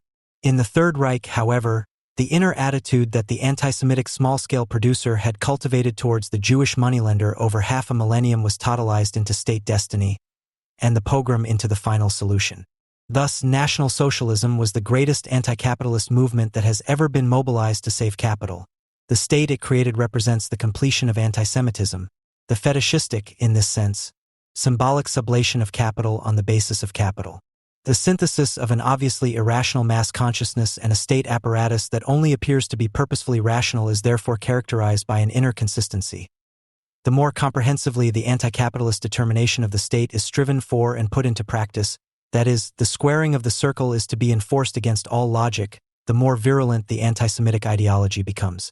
In principle, the folk state and anti-Semitism reinforce each other reciprocally, even if this correlation could only materialize historically under German conditions with the National Socialist consequence. State socialism lagged behind this consequence insofar as it always wanted to adhere to the formal rationality of state action. That is why authoritarian characters in the GDR always longed for a socialism without residual reason, namely National Socialism.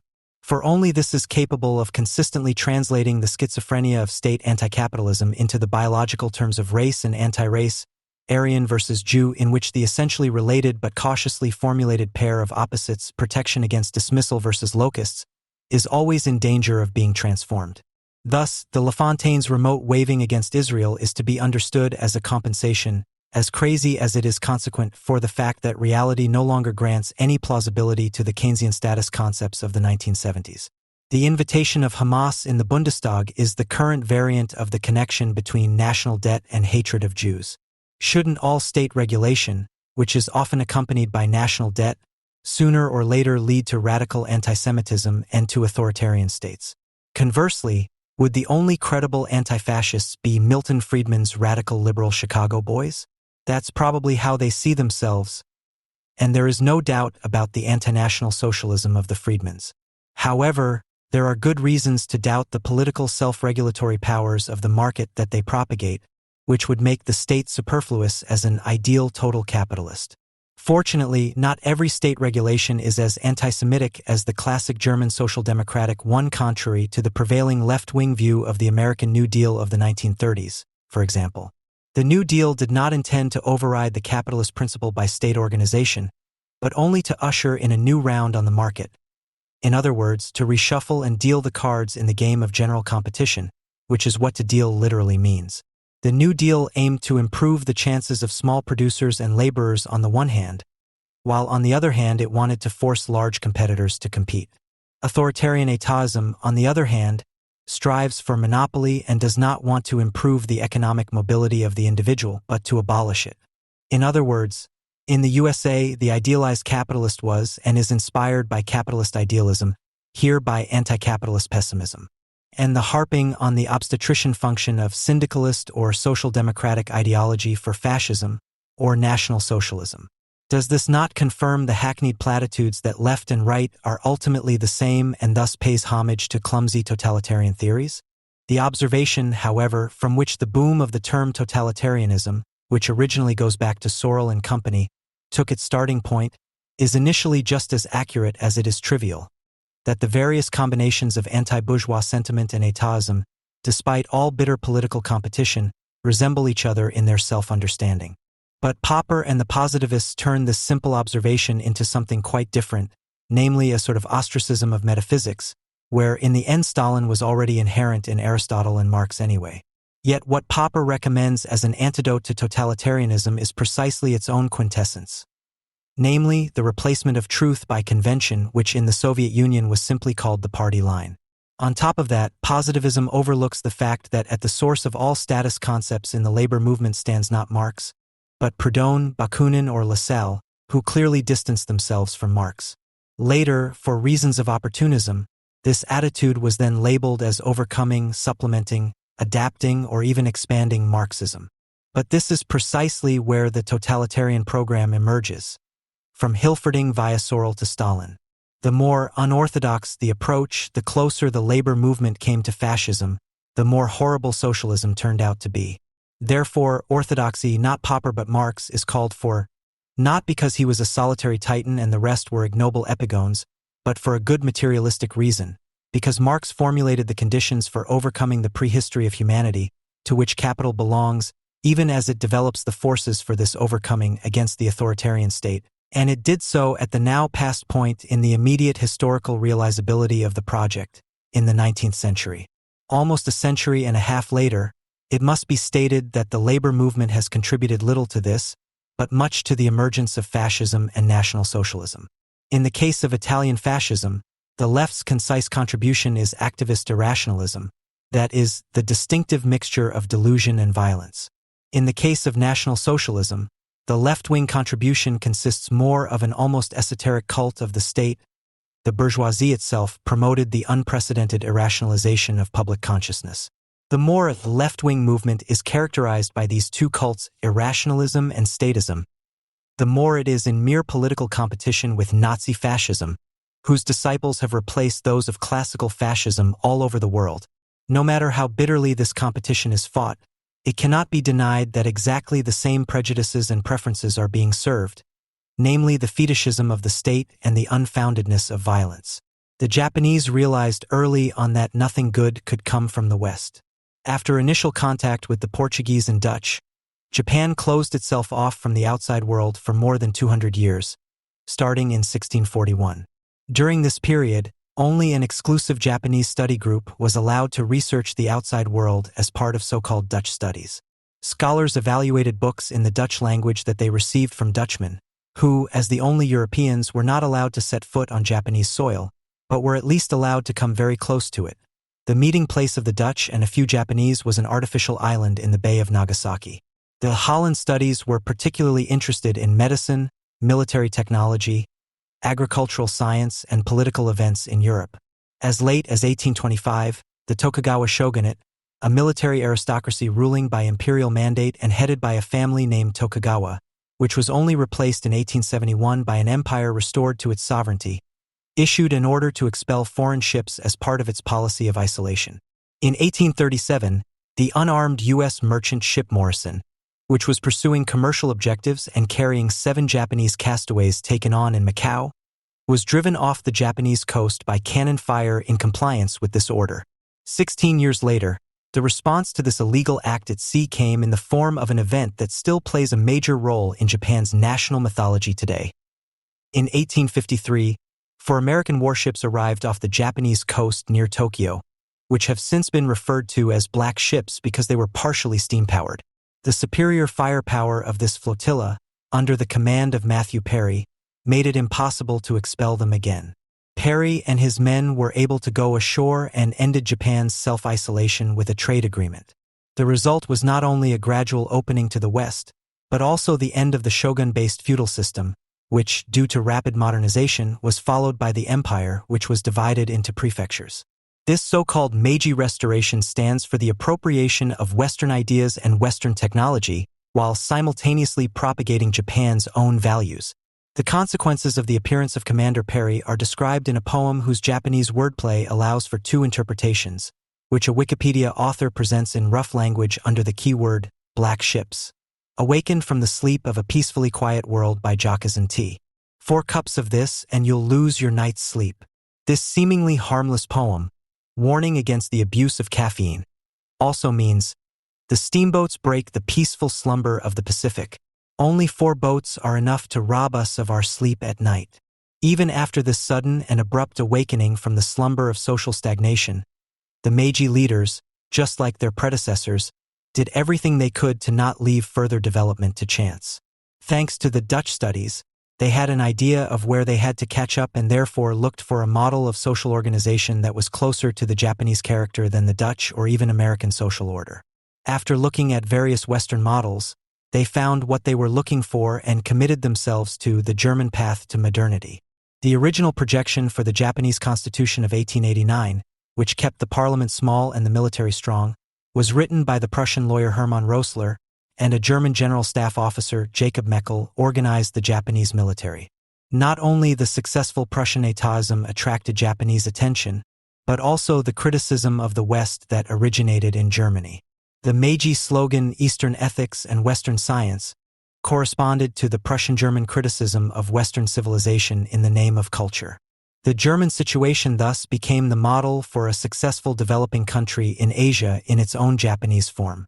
Perry's name is still associated with the beginning of a long struggle with the West, which reached its most shameful point for Japan with the signing of the unconditional surrender of the main Japanese islands on September 2, 1945, again on an American warship.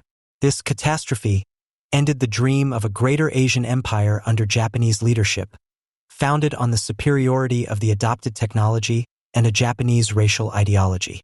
The conquest of Okinawa by American troops against fanatical Japanese resistance and the atomic bombs on Hiroshima and Nagasaki forcefully sealed the Japanese inferiority. The capitulation meant a threefold victory for the West, of the original over the imitation, of the Western barbarians, over the Japanese culture of consciousness, and finally over the Pan-Asian resistance under Japanese leadership against the presence of the West. Unlike in Europe, this defeat was essentially inflicted by the United States, which did not comply with Stalin's desire to take possession of Hokkaido, and thus a significant part of northern Japanese territory. Once again, the impetus for Japan's modernization came from the United States.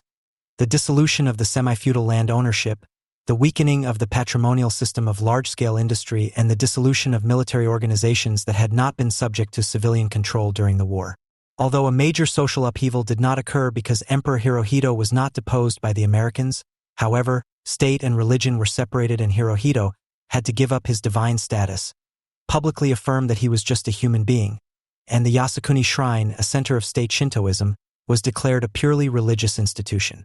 This has permanently weakened this jingoistic state religion, for which there was no higher value than the sanctity of the Tenno and the nation under the eternal rule of the imperial family. Since then, a part of political revisionism in Japan has sought to reverse this decreed separation, mourning the loss of collective loyalty to the emperor as a key Japanese identity. Repeated attempts have been made from within the ranks of the long-reigning, but anything but monolithic Liberal Democratic Party (LDP) to renationalize the Yasukuni Shrine. Likewise, LDP members are trying to reinterpret the war in the Pacific, in which Japan, in line with the motto Asia for Asians, sought allies who were promised a greater East Asian co-prosperity sphere, as a liberation war against colonial rule of the white race. Next to the Yasukuni Shrine stands the War Museum, which disputes that the Great East Asian War was an invasion or war of aggression. Rather, it is given the status of a holy war that sought to protect the world from communism and imperialism. The educational mission of the museum, which, like the shrine, seeks to contribute to peace, Yasukuni means to bring peace to the nation, is thus to be understood as a reminder of a mission that has not yet been completed. The shrine is a place of remembrance for sacrifices made, and to be made for the Japanese cause, as expressed on a bronze plaque unveiled there on the 40th anniversary of the attack on Pearl Harbor. Quote, "Almost 6,000 men died in suicide attacks, whose tragic heroism knows no example and which froze the hearts of our enemies with fear. The whole nation has shed tears of gratitude in the face of their unwavering loyalty and self-sacrifice." End of quote.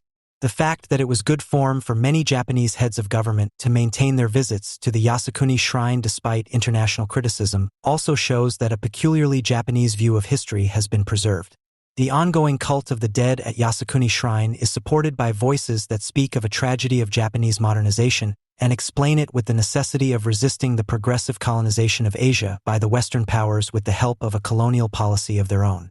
According to this view, the anti-colonial war of Japanese colonialism was a success despite the defeat, because most Asian countries eventually became independent in the context of the 100 Years' War against the United States.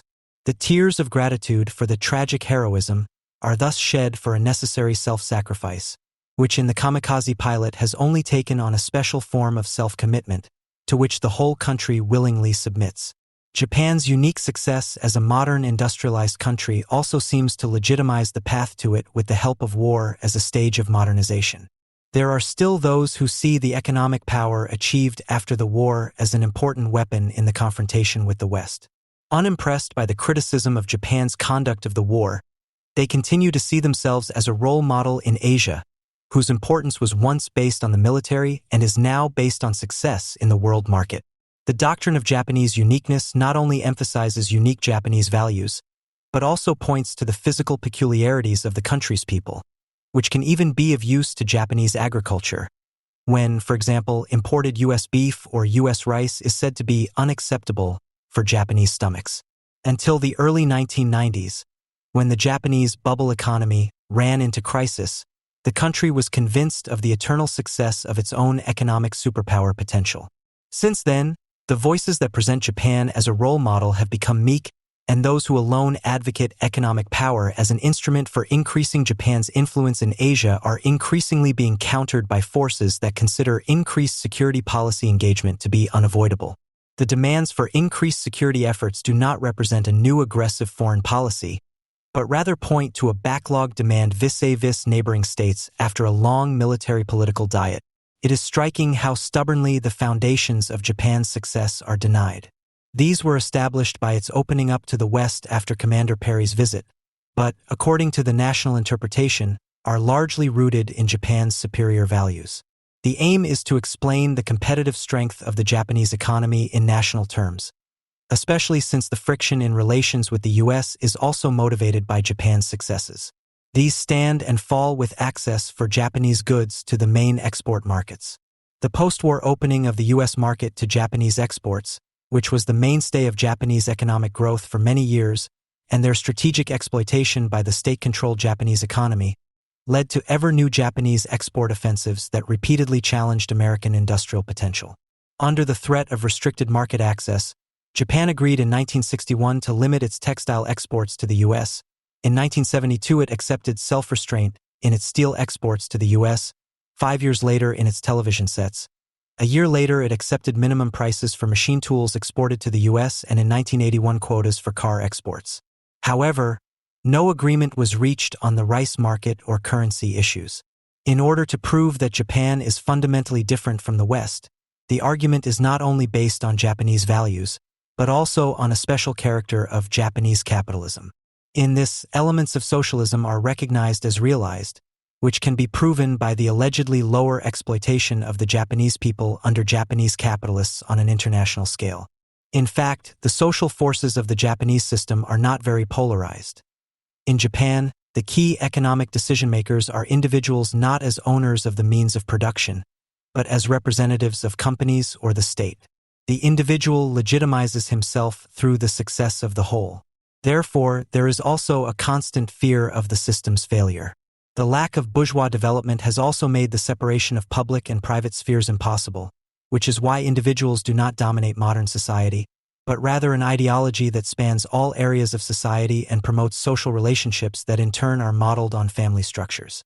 Since the early 1980s and again since 1989, the collapse of the Eastern Bloc and the death of Emperor Hirohito, World War II has increasingly become a topical issue, with the focus now on Japan's victims, which is not least related to the increasing importance of political relations with neighbors such as China and Korea. Morals and ethics of the individual are repeatedly referred back to the hierarchical structure of society, and state action is presented as the embodiment of moral values in the sovereign. But these ideals have long since been broken by the fact that a society like Japan can no longer close itself off. Parallel to the Americans' demands for an opening of the Japanese market, since the mid-1980s there have been increasing demands for individual recognition and opportunities for personal development, and an increasing unwillingness to subordinate private needs to company concerns. This self-reflection on the part of citizens was expressed in a wave of consumption that reflected the large pent-up demand of Japanese consumers compared to other industrialized nations. While the reasons for the upheavals in traditional Japan were once primarily external, for some time now they have also been coming from within. Unlike in Germany, where the Nuremberg trials set the stage for further Allied and later West German trials up until the most recent past, no further war crimes trials took place in Asia after the dissolution of the Allied military tribunal. Since then, remembrance and critical examination have had to be demanded in opposition to the state authorities, which refused to recognize the atrocities as state crimes. With the trials, the Allies wanted to make clear Japan's political and moral responsibility for its war of aggression and did not accept the defendants' argument that they had unconditionally obeyed the orders of superiors in the Japanese army. The Japanese were not concerned with their own guilt in the eyes of the citizens of the countries they had invaded, but with the domestic Japanese responsibility for the defeat and the lost war. Truth, law, justice, and morality were portrayed as being manipulated by the West, which only wanted to pursue its colonial interests in the region. For example, it has often been emphasized that the crimes for which the Japanese Unit 731 was responsible in China were not prosecuted in the Tokyo Main proceedings, because the United States wanted to use the results of the experiments on humans carried out by this unit itself. What is not mentioned, however, is that the Japanese also carried out medical torture experiments in many other places and that these were brought to court by American, Australian, and British prosecutors. It is also little known that the Allied prosecutors already condemned systematic rape as a war crime and by no means left this to victim support organizations that later became active. The Tokyo trials against 28 major war criminals, who were tried before an international tribunal with judges from 11 countries and an Australian presiding judge, and the 474 trials conducted by the USA between 1946 and 1949 in Yokohama against less prominent war criminals, are still regarded in Japan today as U.S. victors' justice. The death row inmates honored at the Yasukuni Shrine are considered, even if they are often not particularly popular in Japan, as victims of an extension of the war against defenseless defeated, and thus as objects of American revenge. Less attention is paid to the British, 304, Australian, 296, Dutch, 300, French, Filipino, and Chinese trials, 650, held between 1946 and 1951. In over 2,000 trials, approximately 6,000 Japanese, recruited Koreans and Taiwanese were accused of being commanders or followers, 4,405 were convicted and 920 death sentences were carried out. General Wayne Matsui, the then commander-in-chief of the Japanese troops in China, who ordered the conquest of Nanling, the capital of Chiang Kai-shek 300 kilometers west of Shanghai, contrary to the plans of the government and the general staff, was not sentenced to death by the Tokyo International Military Tribunal for his immediate responsibility as a representative of the state for the massacre, but because of his failure to control the marauding armies of reservists, i.e. average Japanese. It was often claimed that this reasoning could not be conveyed to the Japanese, and was thus an example of the misapplication of the criteria of individual responsibility to people from a completely different culture, which is why it was not surprising that, as happened in the trial against General Tomoyuki Yamashita, the specific proceedings were taken as an opportunity to condemn any form of legal reappraisal of the past. Yamashita was accused of his last military command as commander in the Philippines and convicted of neglect of his supervisory duty in actions by independently acting officers in Manila, who, contrary to his instructions, were attacking the civilian population. The Japanese state does not consider the prosecution of war criminals or the academic study of history to be among its tasks. Both are left to individuals and private initiatives. The state does, however, organize and design the content of the national memorial services commemorating the atomic bombing of Hiroshima on August 6, 1945, and Nagasaki on August 9, 1945, as well as the end of the war on August 15. Due to the refusal of a state recognition of the crimes, a culture of individual confession has emerged, alongside the solidarity work of victims and victims' associations, in which individuals who were involved in the war crimes spread their memories as a warning to future generations, sometimes making this their life's work out of a moral sense. For years, there has also been a popular genre of remembrance literature in which the protagonists describe themselves as victims of the war and an accompanying brutalization, but leave no doubt about their endorsement and active participation in the Japanese War of Conquest and their willingness to sacrifice themselves for the cause of the empire. But even Japan is not a monolithic bloc when it comes to national cohesion. At a rally in the city of Ginowan on the southern Japanese island of Okinawa on September 30, 2007, approximately 110,000 people protested against the change in the presentation of the war events in the textbooks. It was the largest demonstration on the island since Okinawa was returned by the USA to Japan in 1972. Even the demonstration against the American military presence in 1995, which was triggered by the rape of a schoolgirl by 3 American soldiers and is considered to have marked the renaissance of the peace movement, had significantly fewer participants, with 85,000. The American military presence on Okinawa is a result of the course of the war at the end of World War II. At that time, the defense of the 110-kilometer-long island against American landing troops was intended to be a deterrent demonstration of what the Americans would have to expect if they did not agree to a negotiated peace with the Japanese and wanted to occupy the country. But Okinawa was also to be held at all costs in order to delay the conquest of the main islands. The battle led to the devastation of the island, in which over 200,000 people were killed.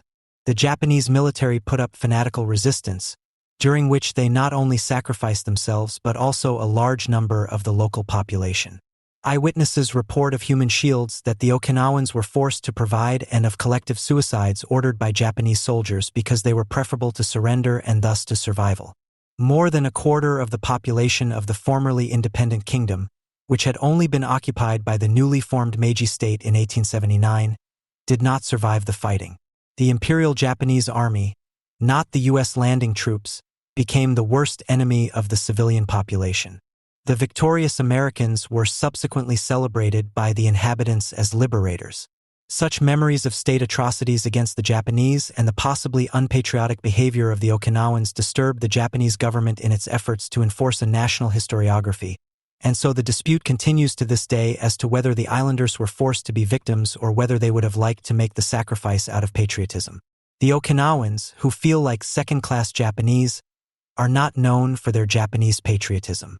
However, the claim that they were forced to make the patriotic sacrifice was considered by the former Prime Minister Abe, who resigned in September 2007, to be part of a masochistic historical interpretation of the victors for the Japanese. The Americans' victory on Okinawa strikes a nerve with the Okinawans and the rest of the Japanese, as it touches on a central point of their self-image. In very practical terms, Okinawa stands for the failure of the Japanese military, which was considered superior, in the face of the power of conventional weapons. In the battle for Okinawa alone, the Japanese lost 7,000 aircraft to kamikaze tactics and were ultimately unable to stop the Americans. The Peace Museum on Okinawa, which presents the Okinawans as lost between the warring parties, could hardly be more different from the Yasukuni Shrine, although the nationalization of the historical view presented by this museum has already been tackled by the Japanese government. The success of a unified view of history has so far been absent, as demonstrated by the demonstration against the rewriting of school books, because the central government wanted to erase the participation of Japanese soldiers in the actions against the civilian population. Okinawa remained occupied by the Americans beyond the date of the transfer of sovereignty to the Japanese, which took place in 1952. The Japanese emperor agreed to the continued occupation of Okinawa from 1947, thus concentrating the American military presence there. The Okinawans did not enjoy the same freedoms and rights as the inhabitants of the main islands, which led to the emergence of a patriotic movement calling for reintegration with the formerly less beloved mother country. The reannexation of Okinawa in 1972 disappointed many of the islanders, however, because now, in addition to the U.S. military, Japanese soldiers were also stationed on the island. 60% of the islanders spoke out against the return of the Japanese troops at the time, which is more than ever against the presence of U.S. troops were determined. From the Japanese point of view, the Okinawans as a whole have a tradition of protest, which earns them the mistrust of the majority, especially since the peace movement is not divided along left-right lines, but also has conservative figureheads. The identity of the Okinawans is consequent pacifism, which here is as much anti-Japanese as it is anti-American.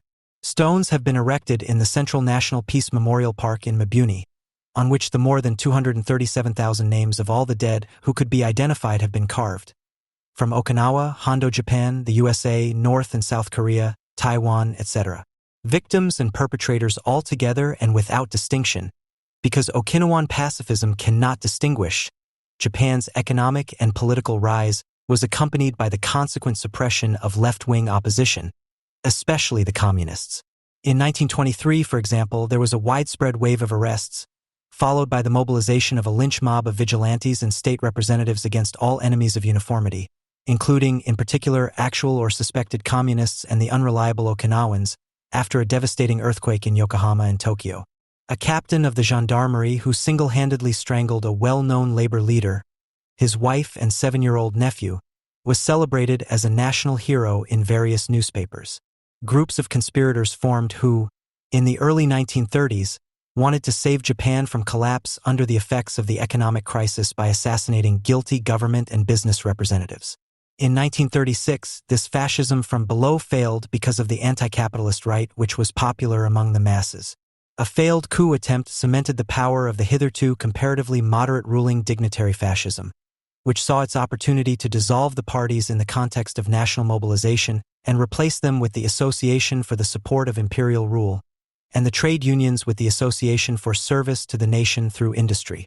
Many former leftists, including 2 prominent leaders of the Japanese CP, officially recanted their views in 1933, further increasing the pressure to conform.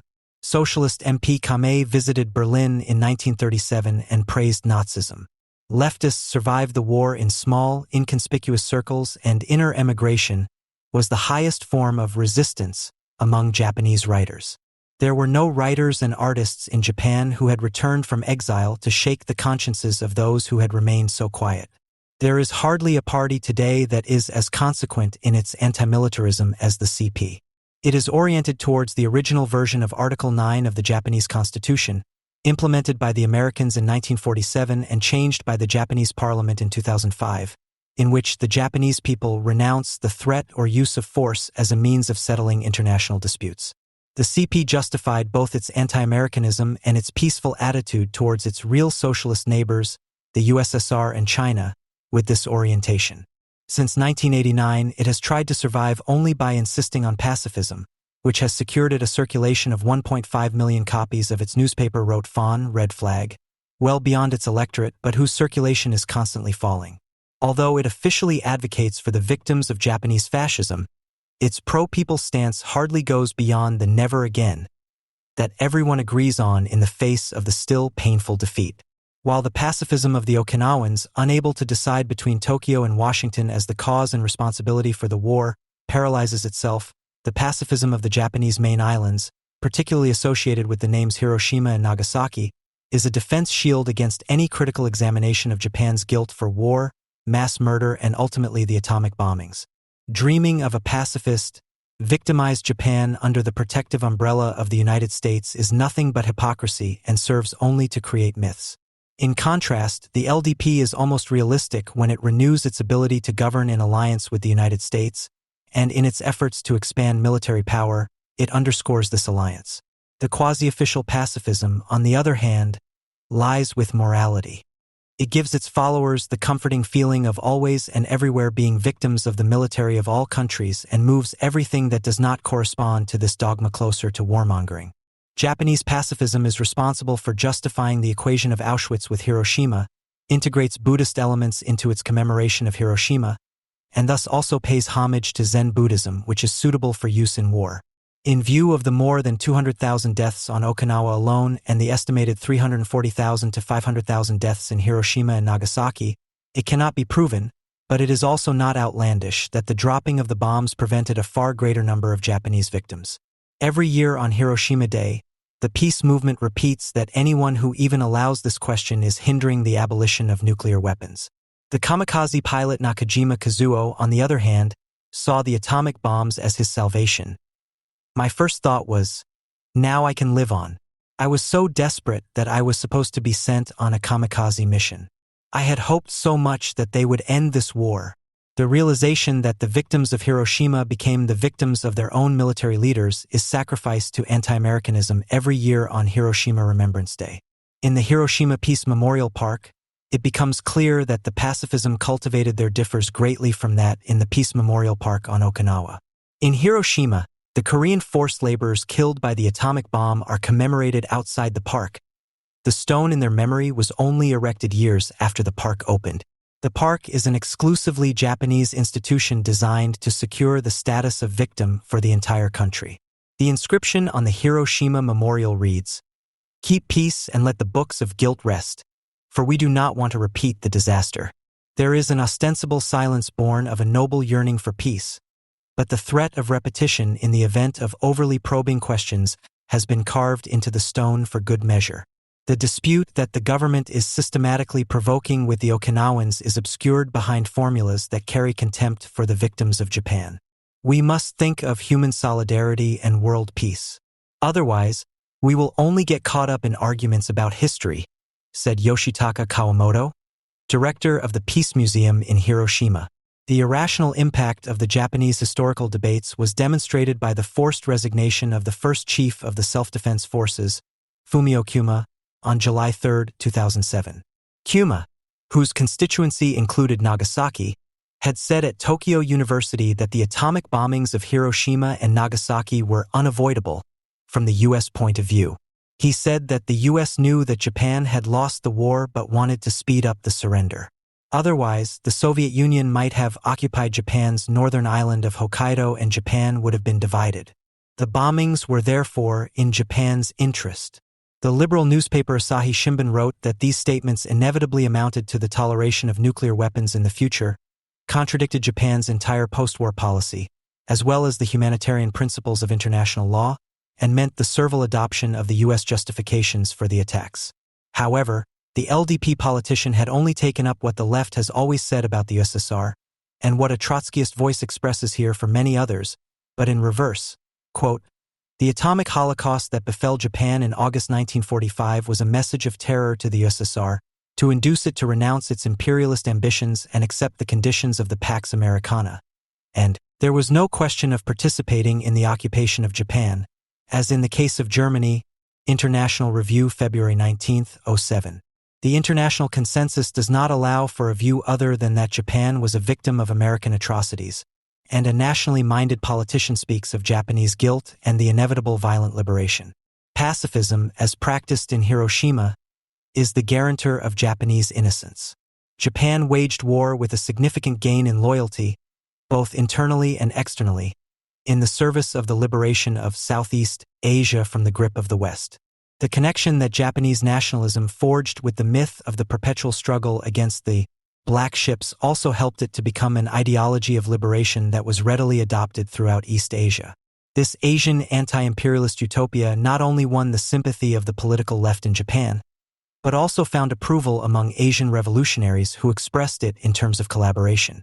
A Japanese flyer during the war stated, "In deep friendship with other nations, we will create a continent that overcomes all claims to power of its own despots and chases the soldiers and merchants of the West back to their own countries." Quote end. In 1936, the Indonesian revolutionary Sutan Sayurari stated, "Most people dare not say it, but it is a fact. Japan has the sympathies of our people, and the Japanese are the most popular in our country." Quote end. Later, Sayurari had to correct himself and became the leader of the anti-Japanese resistance. In Indonesia, Sukarno temporarily sided with the Japanese. In Malaysia, the Indian trade unions subordinated themselves to them. In the Philippines, there was temporary broad support and time, and again Japanese troops were celebrated as liberators. The Molotov-Ribbentrop Pact led to a broad front of anti-imperialists and nationalists of all stripes against the colonial powers, who were thus also blamed for the war.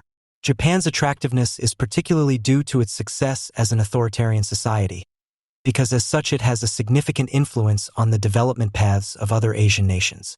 The authoritarian character of society, whether in Singapore, South Korea, Malaysia, Indonesia, the Philippines, Taiwan, or China, the political suppression of the working class was the prerequisite for the export orientation of the developing economy. In all the big and small tiger economies, the workers were demobilized and the capitalists made dependent on the state. The rise of industrialists to economic power did not go hand in hand with their political rise. The Malaysian Prime Minister between 1981 and 2003, the avowed anti-Semite Mohammed bin Mahathir, who had issued the slogan "Look East," writes in a book that Japan remains a source of inspiration and confidence despite the atrocities of the war. The attacks on Western values that have been on the rise in many Asian countries since the early 1980s represent attempts to integrate the newly emerging middle classes. As critics of civilization, the ideologues of Asian values seek to prevent the formation of political liberalism even after some development goals have been achieved, because not producing a liberal bourgeoisie is seen as a characteristic of the Asian path to development that is worthy of protection. Currently, however, China has become the first country to offer hope for an anti-Western Asian development, rather than Japan, which has already become westernized. In Japan, as in South Korea or Taiwan, the state failed to permanently co-opt the middle class and demobilize the working class, for example in South Korea. In the Philippines and Thailand, too, the industrial bourgeoisie remained comparatively independent of the state. Since the 1990s, the state's ability to control society has diminished in Japan, Taiwan, Korea, and China, but this has not necessarily lessened the invocation of an ideological cohesion. China and Japan are not only competing with each other as models for Asian development, but also for export markets, a situation that is superficially characterized by a search for common Asian ground. Japan and China are currently pursuing a policy of political rapprochement, for which the Japanese Prime Minister Yasuo Fukuda even wanted to refrain from visiting the Yasukuni Shrine. After Schroeder's successful anti-American political rallying against the intervention in Iraq, the cards for the 60th anniversary of D-Day have also been reshuffled. The commemorative events marking the opening of the Western Front against Nazi Germany in 2004 will no longer recognize any losers. Everyone will celebrate their victory over Hitler, including, for the first time, a German head of government. The era of anti-German anti-fascism, established with the victory over Germany, will be symbolically buried in Normandy, and with Schroeder's presence, Germany's probation will be visibly declared over, as will its obligation to serve a probationary period. It will no longer be present as a defeated country, but as a liberated one, liberated not only from Nazism, but also from the anti-fascist obligations that the Allies had imposed on it.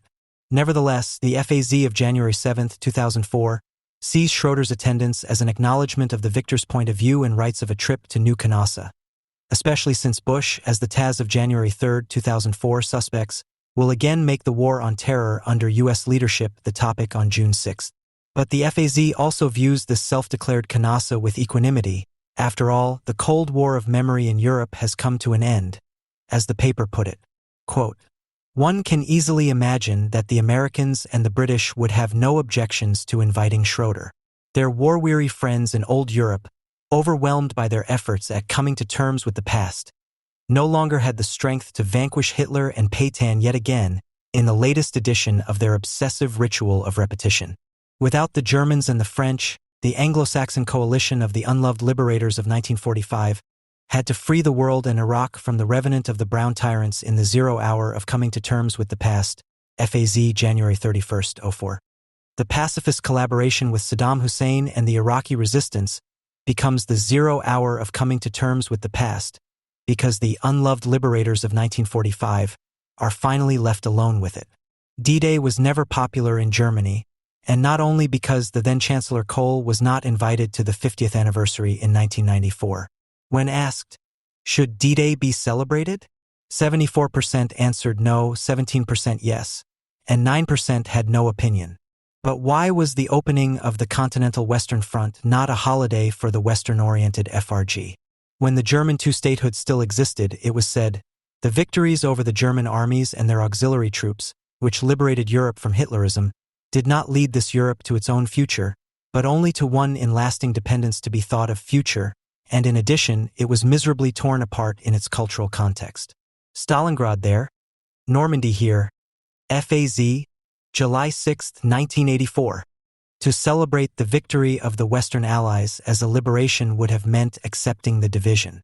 Quote, so there is nothing left to do but say what they, the Germans, understood after the defeat. Namely, that such celebrations insist on a victory that should have overcome itself long ago, Ibid. After the end of the two-state system, however, there was still a desire to overcome the victory. They continued to insist on mourning when the Allies wanted to celebrate. For the Germans in the West, May 8th means the end of a totalitarian dictatorship. For the Germans in the East, May 9th means the transition to a second one, FAZ, October 5, 94. According to this, the alliance of the Western Allies with the Soviet Union, which lasted until the German defeat, would be responsible for the division, and not the German attack on Poland. After the end of the division, the Germans saw the stubborn insistence on victory as at least as annoying as before. The memory of D-Day was seen as an inadmissible admonishment and interference, or even as heteronomy. And when the subject of heteronomy is already associated with talk of the Auschwitz cudgel, the Germans here mock the victory cudgel. Kohl's answer to the D-Day celebrations in 1994, he had already commented in 1984 that he had lost nothing there, FAZ May 6, 84, consisted of defiantly emphasizing the men of July 20th, whose plan, even if it was prevented, was a German contribution to the liberation.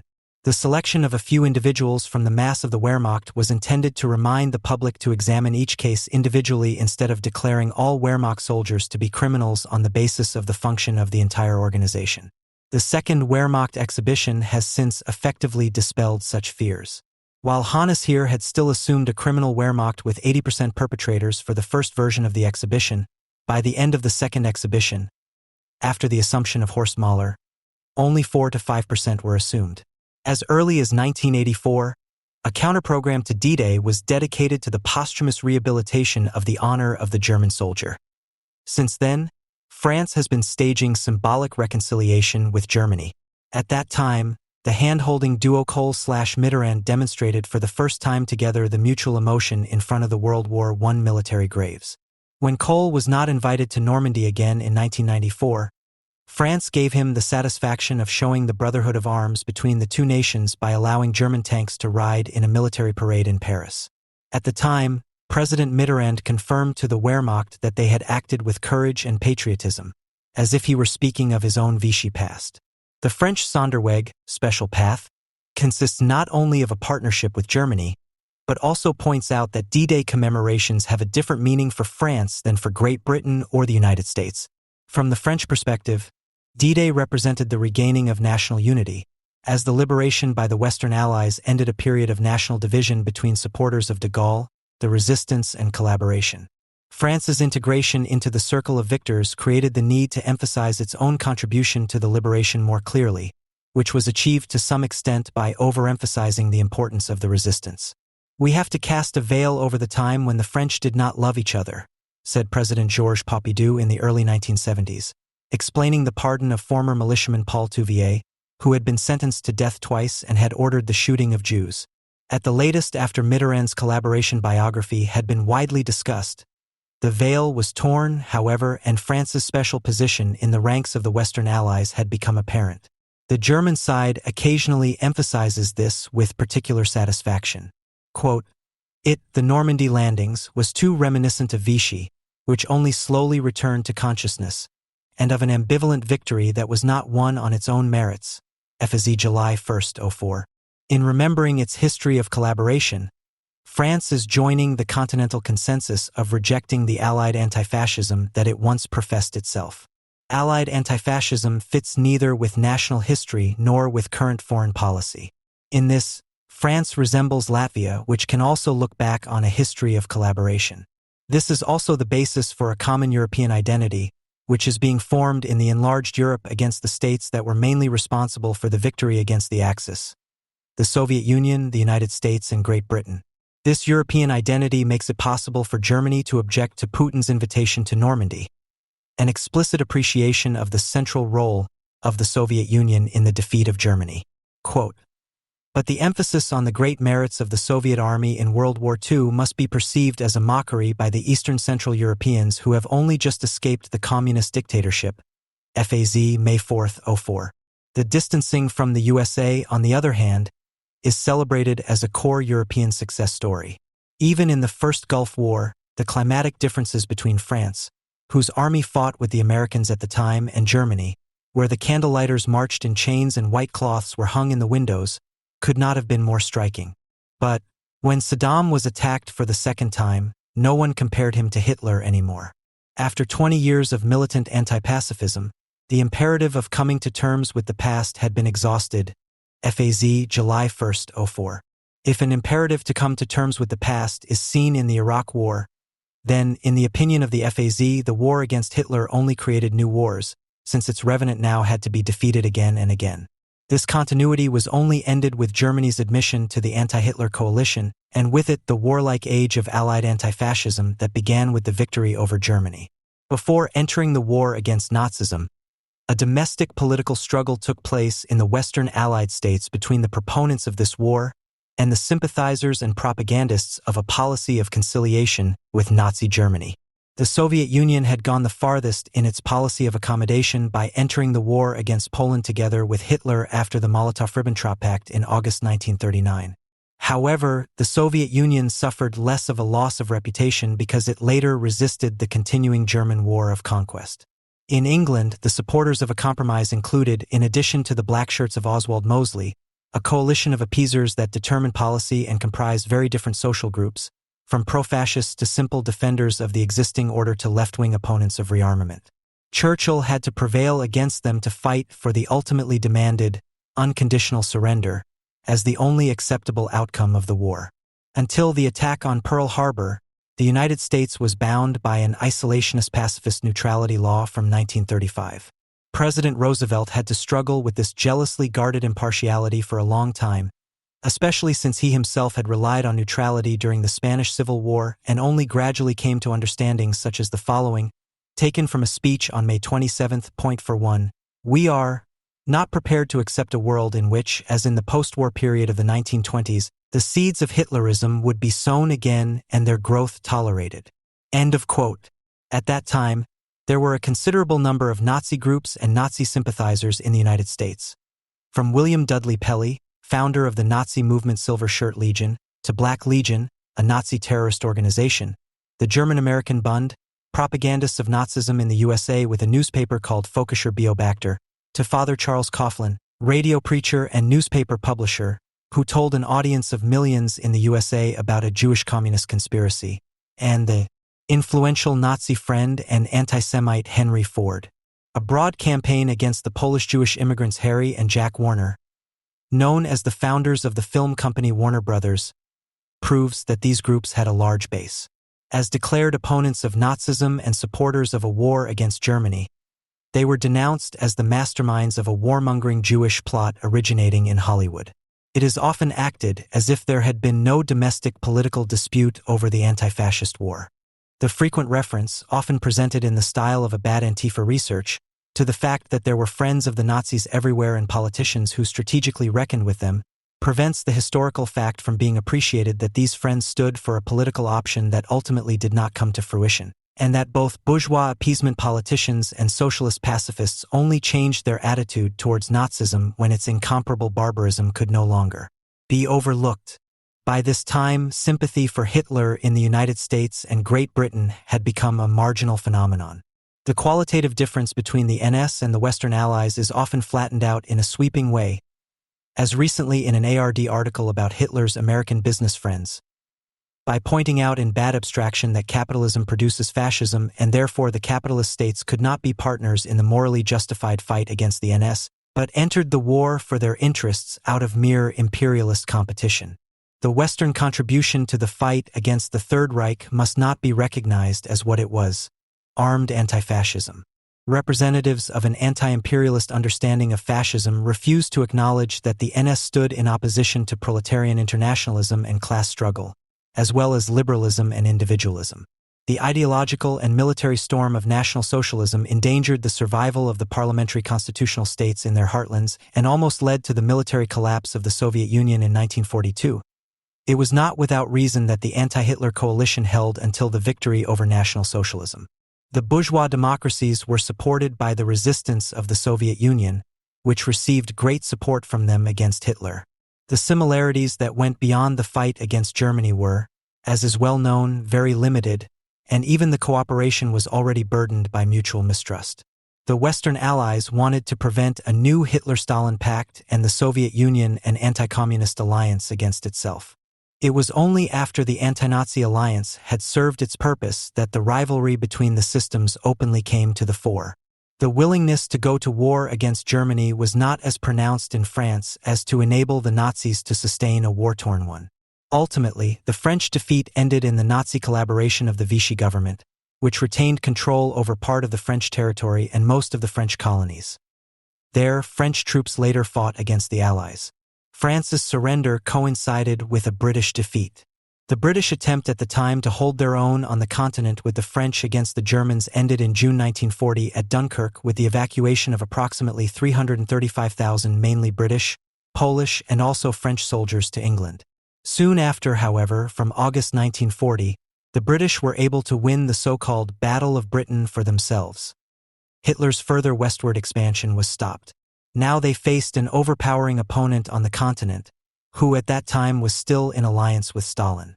Soon after Germany's attack in June 1941, Stalin demanded that a second front be opened against Germany in the west, but this was still directed at Great Britain, which was fighting alone and was therefore by far overburdened. President Roosevelt initially promised the Soviet Union only material support. Shortly after the signing of the Tripartite Pact between Germany, Italy, and Japan in December 1940, and thus before the U.S. decision to open the war against the Axis powers, the president announced that the U.S. would bring its resources to the war as the great arsenal of democracy. The share of the U.S. national product accounted for by the country's massively expanding war production rose from 2% in 1940 to 44% to over 50%. The U.S. supplied almost two-thirds of all military goods to the Allies. Before the build-up, the U.S. was a relatively insignificant military power, ranked 18th in the world and equipped with outdated material. It was only through the U.S. build-up that the anti-Hitler coalition had the material means for a promising war against the Axis. Within a short period of time, the U.S. troops were thus able to confront the Axis globally, so that, for example, on June 15, 1944, shortly after D-Day in Normandy, they were able to land 67,500 men in a second major landing operation on Saipan to push back the Japanese in the Philippines. It was only at the end of 1943 that the conditions were in place for the opening of the Western Front on the continent, as demanded by Stalin. Prior to this, the British and Americans had almost opposing strategic ideas despite their close alliance. While the Americans had been insisting on an offensive and direct strategy since mid-1942, namely to fight against the main force after landing in Normandy and advancing into the heartland of the Third Reich, the British preferred more indirect but more manageable interventions via the periphery, as well as fighting for naval supremacy and aerial warfare. The British did not consider themselves a match for the Wehrmacht on a broad front and therefore did not rely on decisive large-scale battles. They wanted to gradually change the balance of power by permanently weakening the enemy. The massive Soviet mobilization in the Great Patriotic War was also a prerequisite for the Allied victory. The decisive increase in mass production, technical performance, defense readiness, and capability was largely achieved during the war itself, although the industrial production volume that existed before the German attack could no longer be achieved due to the loss of control over territory and raw materials. Large-scale military and material supplies, especially from the USA, were therefore indispensable. The distribution of the war burdens among the Allies corresponded to their respective function in the fight against the Axis. The Soviet Union bore the main burden on its territory in the war against the German-led land forces. In the process, 10 of the 13 million German war dead were killed, wounded, or taken prisoner on the Eastern Front. The Western powers, on the other hand, fought in Africa and Asia, in the Pacific, in the Mediterranean, and in the Atlantic, and helped carry the war in Europe. Gaining air superiority and naval supremacy was material-intensive and resulted in heavy losses. In 1942 alone, the Allies lost 1662 ships. The War of the Western Allies was, in contrast to that of the Soviet Union, less characterized by the use of mass armies, but overall more by technology. In 1942, 400,000 American soldiers fought in the Pacific and, with a victory in the most important naval battle of World War II at Midway Island, which was decided by naval aviation, brought Japanese expansion to a halt. At that time, only 60,000 U.S. soldiers were fighting against Germany and Italy. The great importance of both the USA and the Soviet Union for the outcome of the war led to their strong position in the post-war order, in which the European continental Anglo-French world order was replaced by the Soviet-American one. Victory, especially over Germany, has been a central source of legitimacy for this post-war order. The United Nations, which was founded in June 1945, was also important alongside the two blocs. Initially, it also stood for successful armed anti-fascism, as it emerged directly from the anti-Hitler coalition, which grew with the Allied successes. After the victory, the anti-Hitler coalition split into competing systems, and there was much jealousy about the respective share in it. That is why there was no common holiday, such as May 8th, the day of the German surrender. Instead, each country emphasized its own military achievements against the Germans on symbolically enhanced days of remembrance. In this way, the Eastern Front with Stalingrad has become more famous in Germany than the Western Front with D-Day.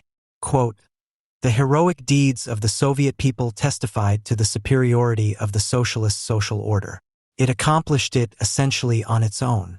Its military and labor achievements changed the military, economic and political balance of power in favor of the USSR and the other countries of the anti-Hitler coalition long before the Second Front was opened in June 1944 in Western Europe."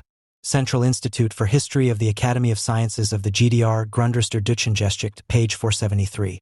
Stalingrad has become a symbol for this interpretation, which is directed against the war achievements of the West. It stands not only as an important demonstration at the time that the Hitler armies were vulnerable, but was subsequently stylized into a preliminary decision for the whole war, which the glorious Red Army had brought about. The claim that the outcome of the war was already clear after Stalingrad, the turning point on the Eastern Front, suggests that the Western Allies merely helped to bring a war to an end in which victory had already been won. The myth of the Soviet Communist alliance with the world spirit against fascism and imperialism is also based on the legend of the Soviet Union being left to its own devices. Quote, "The course of the war made it clear that the defeat of fascist German imperialism was historically inevitable and lawful." Institute for Marxism-Leninism at the Central Committee of the SED, History of the German Labor Movement. Volume 5, page 410. In view of the fact that the Soviet Union was on the verge of collapse after the German attack, such historical metaphysical bluster is somewhat laughable. Stalingrad 1943 stands for a victory that postponed the impending military collapse of the Soviet Union, but was still far from averting it for good. In the spring of 1943, the Wehrmacht managed to intercept the Soviet offensive and stabilize the German front again. The decisive factor in the German defeat was the Battle of Kursk in July 1943, where the Wehrmacht suffered such heavy losses that it lost its offensive power. Only then did the initiative in waging war in the East pass to the Soviets. The Stalingrad myth had and has a particularly lasting effect because, from the German point of view, the war in the East, unlike that in the West, was waged as a war of annihilation for living space and against inferior races, especially the Jews. In the East, as is well known, not only the earth was burned on the widest front. The dimension of the destruction and the massiveness of the war in the East were not revealed by a modern, mechanized warfare made possible by advances in productivity, which not only saved many lives on the side of the Western Allies, but was also a simple prerequisite for a global naval, land, and air war. The West pursued a capital-intensive armament policy aimed at technical superiority. On the Soviet side, ruthlessness, improvisation, and barbaric coercion became prerequisites for military success in order to compensate for the shortcomings in equipment.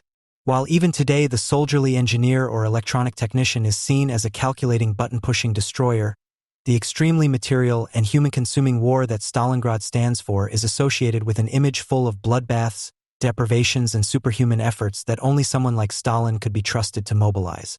In Stalingrad, General Zhukov's successful encirclement tactics led to an event that is better remembered in this country as the destruction of the Sixth Army than as a Soviet triumph. However, the participants in such battles of attrition are declared heroes by both sides, but only as a tragic one. Instead of images of the imperious, Stalingrad offers images of the other, suffering German soldier, abandoned by fortune and betrayed by Hitler, led in long columns without any particular military attributes into captivity, of which it is known that many did not survive. In the images of failure, the reduction of the German fighting machines to their sheer human existence is retraced. Here the hopeful Germans, who were disappointed by the course of the war, are made into victims of Hitler or the war. Stalingrad thus does not simply stand for a victory over Hitler, but also holds the images that lead many to equate war and fascism as horrors that await the little man. Since it was not the left that defeated state-organized fascism, but the Allies, leftists declared the Soviet Union to be the governor of anti-fascism in the anti-Hitler coalition. In the fatherland of socialism, no financial oligarchy was suspected of determining the motives for action. There, foreign invaders fought against defenders of soil and homeland. There, a potentially cosmopolitan anti-fascism was understood to be the resistance of a nation arising from its spirit of the people, which was therefore ennobled as anti-fascist. Anti-fascism was made into something sacred, idealistic, selfless, and a moral code, the subject of which became as arbitrary as the ignorance of fascism grew through slogan-like descriptions. Such anti-fascism was always disturbed by the fact that the anti-Hitler coalition was merely an alliance of convenience, even if this purpose was the complete defeat of the Nazis. Thus, after 1945, left-wing anti-fascism consistently turned the conditions of the Allied victory over the Axis powers into the real problem. The anti-fascist war of the Western Allies was placed under anti-imperialist general suspicion. Quote, "The Second World War, which marked a new stage in the general crisis of the capitalist system, began as a clash between the bloc of fascist states under the leadership of the ruling monopoly circles and politicians of France and Great Britain. This military confrontation between two imperialist coalitions was, by its very nature and character, an unjust imperialist war for both sides." Unquote. It was only with Germany's attack on the USSR that the war went beyond the boundaries of the capitalist system. The Great Patriotic War of the Soviet people, which was the main component of the Second World War, ultimately determined the overall character of the war on the part of the anti-Hitler coalition as a just war. End of quote. The attempts to interpret the Second World War, insofar as it was waged by the West, as an inter-imperialist war, in which one was consequently not allowed to take sides for any of the sides except for the Soviet Union, is a cheap trick that is still popular today and simply negates Western anti-fascism. While the GDR Central Institute for History still attributed to the anti-fascist U.S. war that from a certain point it was also a just one, such an attitude of their post-reunification administrators seems far too compromising towards the occasionally denounced as fascist USA. One example is the book by Jacques Pauwels, translated from the Flemish, The Myth of the Good War, The United States and the Second World War, published by Papirosa in 2003. The book, whose only purpose is to exploit the ignorance of its readership, refers with its title to the first Wehrmacht exhibition on the War of Extermination 1941 to 1945, whose task was seen by its director Hannes here as destroying the legend of the clean Wehrmacht. After the clean Wehrmacht, it is therefore the turn of the clean army. The Nazi demonstrations against the exhibition have already made this an issue. For example, on April 13, 2002 in Vienna, when leaflets written by the German college Würzburg were distributed, in which the following can be read. From a German point of view, the proximity to the goals and methods of the Western powers is the only reproach to be raised against Hitler. Hitler is a student of the West, or USASASS is also the anti-imperialist message here. The Papirosa publishing house allows its author Pauwels to criticize the Western powers for not waging the anti-fascist war for the sake of anti-fascist morality. Quote, "For the U.S. power elite and above all for the large corporations, the Second World War was undoubtedly a very good war for a whole series of reasons. Firstly, the war ended the Great Depression by reviving demand. In other words, the war provided the solution to the deep crisis of the capitalist economic system, at least as far as the U.S. itself was concerned." End of quote. The superior capitalist American armament in the anti-Hitler coalition is seen as the source of the evil, which continues to have an effect to this day and has become a mode of existence for the survival of U.S. imperialism. Quote, "If the United States were finally forced to stop waging war, the U.S. economy would face a moment of truth. Could capitalism in the United States survive such an outbreak of peace?" End of quote. U.S. capital, disguised with a false anti-fascist reputation, surreptitiously acquires the legitimacy to fan the flames of a permanent world conflagration, writes Pauwels, thus arriving at the same conclusion as the Frankfurter Allgemeine Zeitung, which speaks of the repeated victory over Hitler as a ritual of repetition. Whether capitalism, fascism, or war, it is all identical when homespun materialism and anti-imperialist morality hold an elephant wedding. The Americans are power-hungry and money-hungry, everyone knows that anyway. But when their idealism comes up, it becomes even more dangerous because then they act like God, if not like Hitler in terms of megalomania, that is, in the awareness of a divine mission. Quote, "The Americans felt called upon to spread their own ideas of freedom, justice, and democracy everywhere, in other words, to remake the world in their own image." Unquote. That is also what D-Day stands for. The Western Front on the European continent was opened in 1944, when the Wehrmacht still had over 10.5 million soldiers, 4.4 million of whom belonged to the field army alone. Until then, the Germans had been able to give up territory in the east without endangering Nazi rule, and a negotiated peace, which the failed coup in 1944 was aimed at, was within the realm of possibility. The aim of the Western Front was to conquer the German heartland and thus achieve the final surrender of Nazi Germany. In addition to their own defense, the Western Allies were also concerned with the victory over an ideology that could only be contained by eliminating its ideological and power political center. National Socialism was to be dealt a historic defeat because the threat posed by the Nazis went beyond military conquest, as President Roosevelt explained in a radio address on March 15, 1941. Quote, "The propaganda offices of the Axis powers confidently predicted that the conquest of our country would be an internal matter, a task that did not require an overwhelming attack from the outside, but could be solved by internal confusion, division, and moral decomposition." End of quote. With the opening of the Western Front, in contrast to the defensive war in the East, the idea of a legitimate war, including wars of aggression against political systems that were bent on destruction, i.e. evil, was practically legitimized.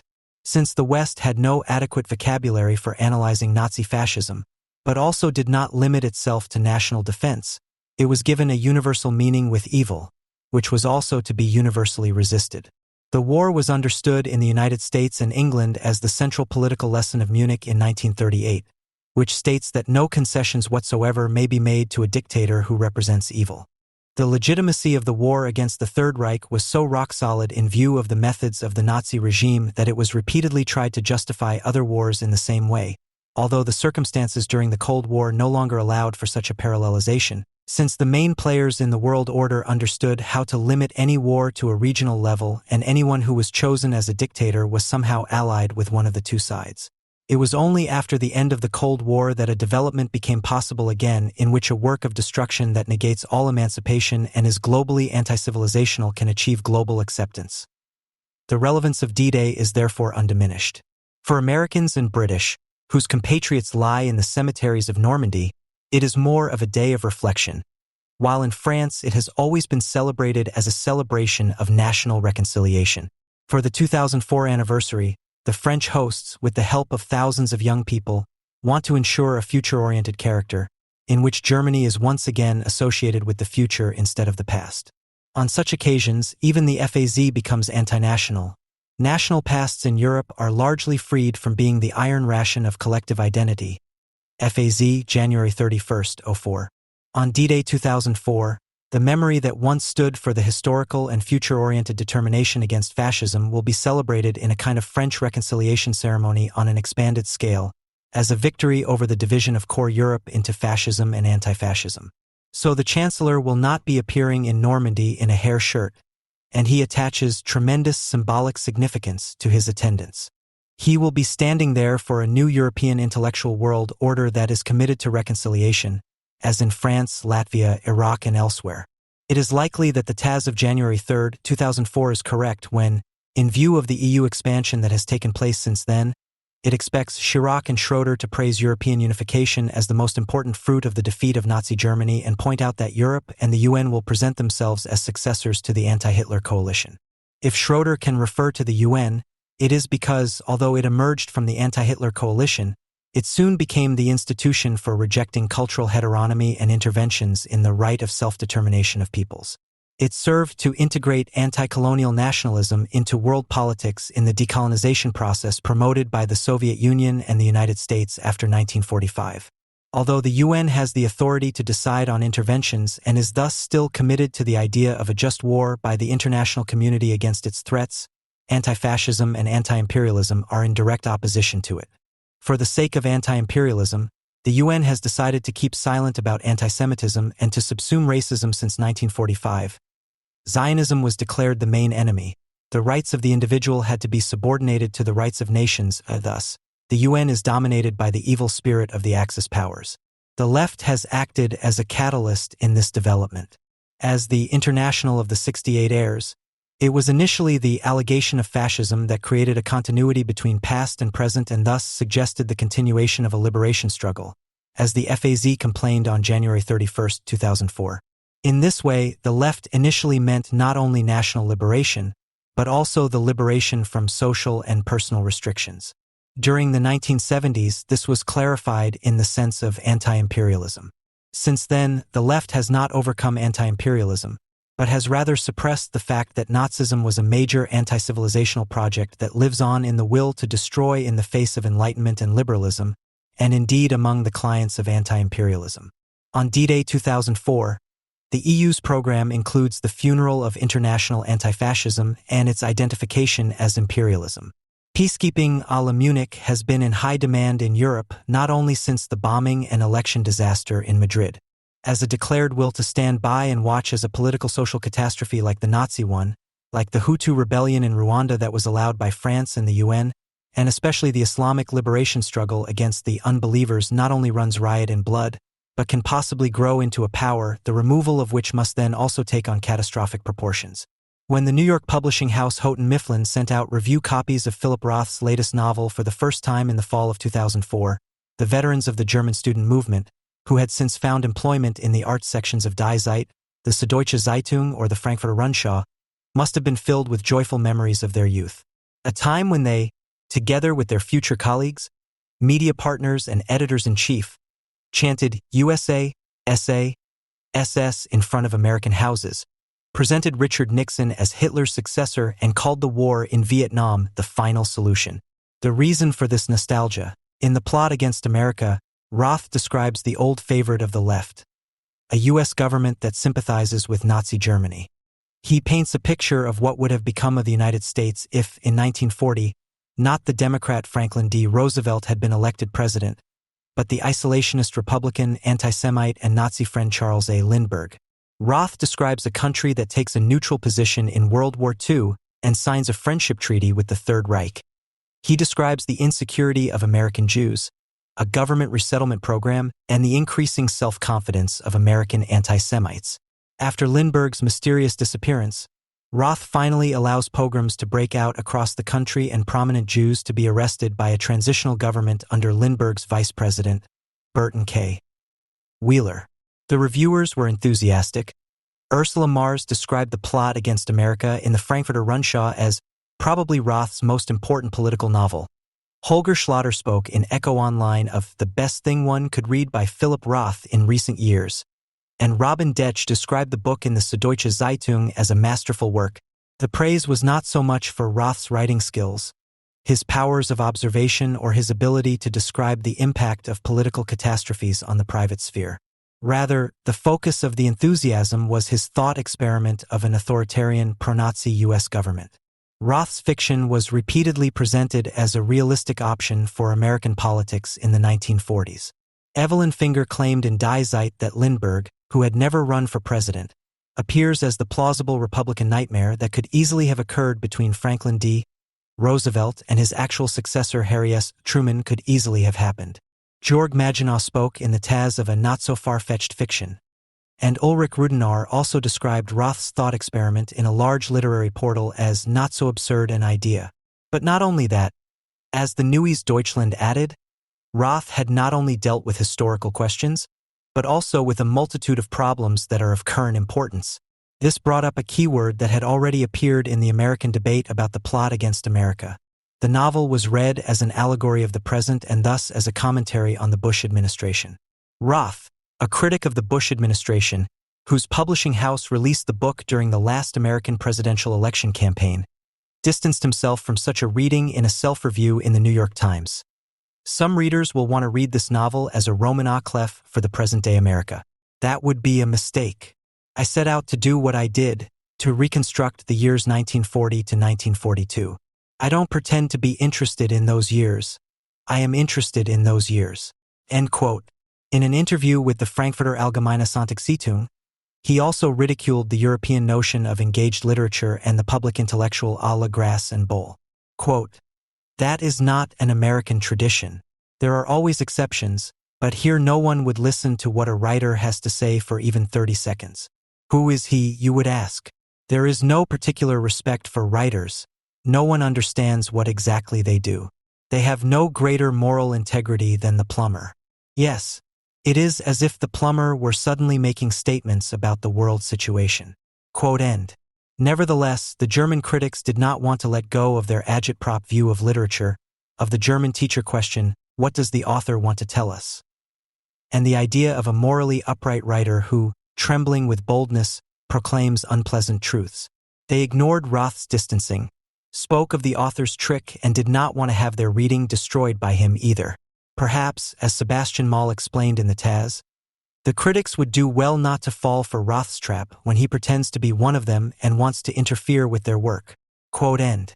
While it was regularly pointed out in the U.S., including in The New Yorker, that Roth's novel eludes direct political statements simply because of its polyphony, almost no German review could do without a reference to the American present. The overwhelming majority of critics absolutely wanted to recognize George W. Bush in Lindbergh. Quote, George W. Bush, who presents himself as a thoroughly honest, simple sheriff fighting evil, is reflected in many ways in the smart and popular Charles A. Lindbergh, says Ulrich Rodnar. When Roth has Lindbergh appear in pilot's attire and give a speech in front of jingoistic patriots, Walter Kaufman writes in Ossietzky, one is reminded of President Bush, striding across the deck of the aircraft carrier Abraham Lincoln in flight gear to give his victory speech in front of the assembled crew. And Peter Zemla finally explained in the Butch Journal, the country, once so proud of its liberality, is transforming into a territory of fear in the plot against America. And with that, Roth, the chronicler and seismograph, has once again arrived in our present. In the land of George W. Bush. End quote. If earlier accusations of fascism in the USA served primarily to deflect German guilt, thus suggesting that others were no better than the Germans, the novel's reviewers now seem to be aiming to achieve the exact opposite.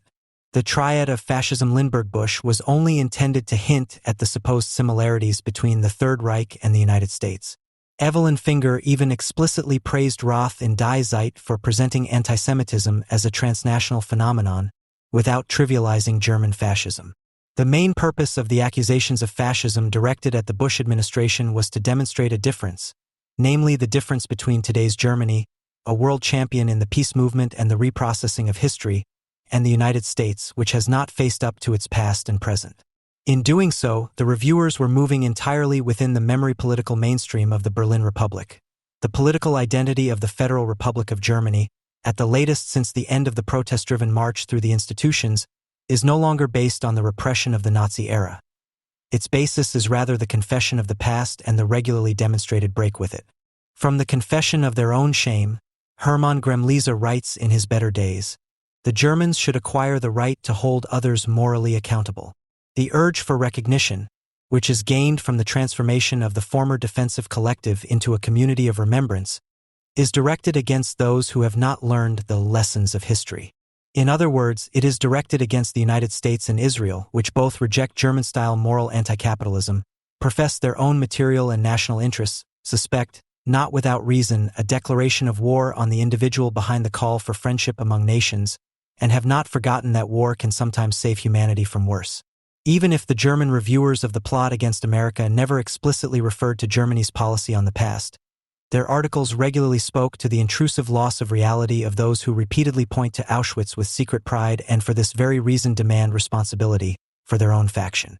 After initially presenting Roth's fiction of a fascist-like government as a realistic option and then unmasking George W. Bush as the successor of an invented president, they finally gave the Americans lessons in how to deal with the past and the present. Roth was perceived as a mouthpiece for left-wing German sensitivities and as a prosecutor who demands of the United States what Germans have already done in an exemplary fashion. A questioning of their national history, a critical look at their own self-image, and a moralization of politics based on this. By addressing a fascist mood in the USA, even the Münchner-Merkur declared, Roth was violently shaking the myth of the self-evident nature of American democracy, which suddenly seems very naive. Thomas Burmeister of the DPA news agency also believed that the United States had a lot to learn when it comes to dealing with history. Even or especially for Americans, it should be important to ask whether fascism can arise from within their own society, without any outside influence. Roth comes very close to the problem of the erosion of democracy in times when the Osanla devil is being painted on the wall everywhere and talk of a war of cultures is becoming acceptable. End of quote. Not unlike the writing attempts of a psychotic, the articles by the German reviewers of the plot against America not only blurred the differences between past, present, and future. At the same time, the boundaries between fact and fiction became blurred. The German critics were so intent on recognizing the United States as a hotbed of fascism and on bestowing their own anti-American resentment with anti-fascist hallmarks that they were no longer able to perceive even the most obvious differences between Lindbergh and George Bush. Only Hannah Stein pointed out in Die Welt that Bush is not the successor of the imagined President Lindbergh, but rather his antithesis. While Lindbergh advocated an isolationist, anti-interventionist, and pro-Nazi policy, Bush stands for the exact opposite: anti-isolationism, intervention, and the fight against anti-Semitic dictatorships. Contrary to the hallucinations of German reviewers, Lindbergh does not argue in the plot against America like George W. Bush. Rather, as Stein amusingly noted, he sounds as if he had picked up his rhetoric at any left-wing anti-war demonstration. Franklin D. Roosevelt, who was initially deposed and later re-elected, argues in the style of Bush. We Americans will not accept a world dominated by Hitler. The world today is divided into freedom and slavery. End quote. When Carl Hansen Verlag published a licensed edition of the book under the title Conspiracy Against America at the end of 2005, hardly any German critic wanted to do without the Lindbergh-Bush analogy. After the novel could now be read in German for the first time, the euphoria of the reviewers nevertheless waned a little. In particular, the last chapters repeatedly met with criticism. The ending, as Jörg Maginot explained in the Taz, was not very satisfying. According to Klaus Nuchtern and Falter, the book loses a lot of momentum and cogency in the last quarter, or, as Holger Schlatter claimed in Echo Online, has a rather trivial ending. What had happened? By the time they read the German edition, the reviewers should have realized that Roth eludes the needs of his local readers not only in interviews and self-reviews, but also in the novel itself. The very thing that had repeatedly caused storms of enthusiasm in the German press. A Nazi-friendly U.S. government interests the author primarily as a backdrop to the disintegration of a Jewish family and the collapse of the world of the 8-year-old first-person narrator, Philip Roth. The description of political developments in the United States of attacks and pogroms is accordingly extremely brief. Almost disappointed, reviewers such as Erhard Schutz and Freitag complained that the violence against Jews described by Roth did not differ from the everyday violence against blacks at the time. In the United States that Roth describes, there are neither anti-Semitic race laws nor concentration camps. The United States of the Lindbergh administration, as Roth explicitly stated in an interview with the German weekly Die Zeit, was not a Nazi dictatorship but a right-wing democracy, despite the temporary state of emergency. The replacement of the Lindbergh-Wheeler government then also takes place democratically. After a brief phase of pogroms and a state of emergency, new elections are called, from which Franklin D. Roosevelt emerges as the victor. Roth has an old colleague of the fictitious president declare that Lindbergh was blackmailed by the Nazis, systematically groomed as a presidential candidate and controlled from Berlin. The German reviewers felt betrayed by this theory in particular. Ursula Mars, outraged, called the Lindbergh Nazi connection simply abstruse in the Frankfurter Rundschau, Katrin Osterkamp complained in the Hamburger Morgenpost that the end of the book seemed like a helpless construction, and Stefan Draft claimed in Stern, "In the end, the novel degenerates into the grotesque." Evelyn Finger was particularly upset in Die Zeit. What is fatal, however, is that Roth dismantles his own fiction in Conspiracy Against America. After 350 pages, he wants us to believe that Lindbergh was enthroned by Hitler against his will. A blackmail, a travesty of history that didn't happen. So evil does live in Berlin after all? On the first pages, Roth brilliantly describes antisemitism as a transnational phenomenon. The world of this novel is an unreal end time, the consequence of all the negative things that man is capable of. It's a shame that Roth ruins this radically disillusioned book at the end with his despondency. End of quote. Some of the reviewers were so caught up in the fantasy of a Nazi-friendly U.S. government that they ended up wanting to teach Roth, who had recently been used as a key witness against fascist America and the Bush administration, a lesson in how to deal with the past. The statements made in this regard were hard to beat in terms of their absurdity. The fact that in the end it is not really an American homemade product, but the guiding hand of German Nazis is to blame, said Thomas Burmeister of the DPA, could take away too much of America's duty to critically examine itself.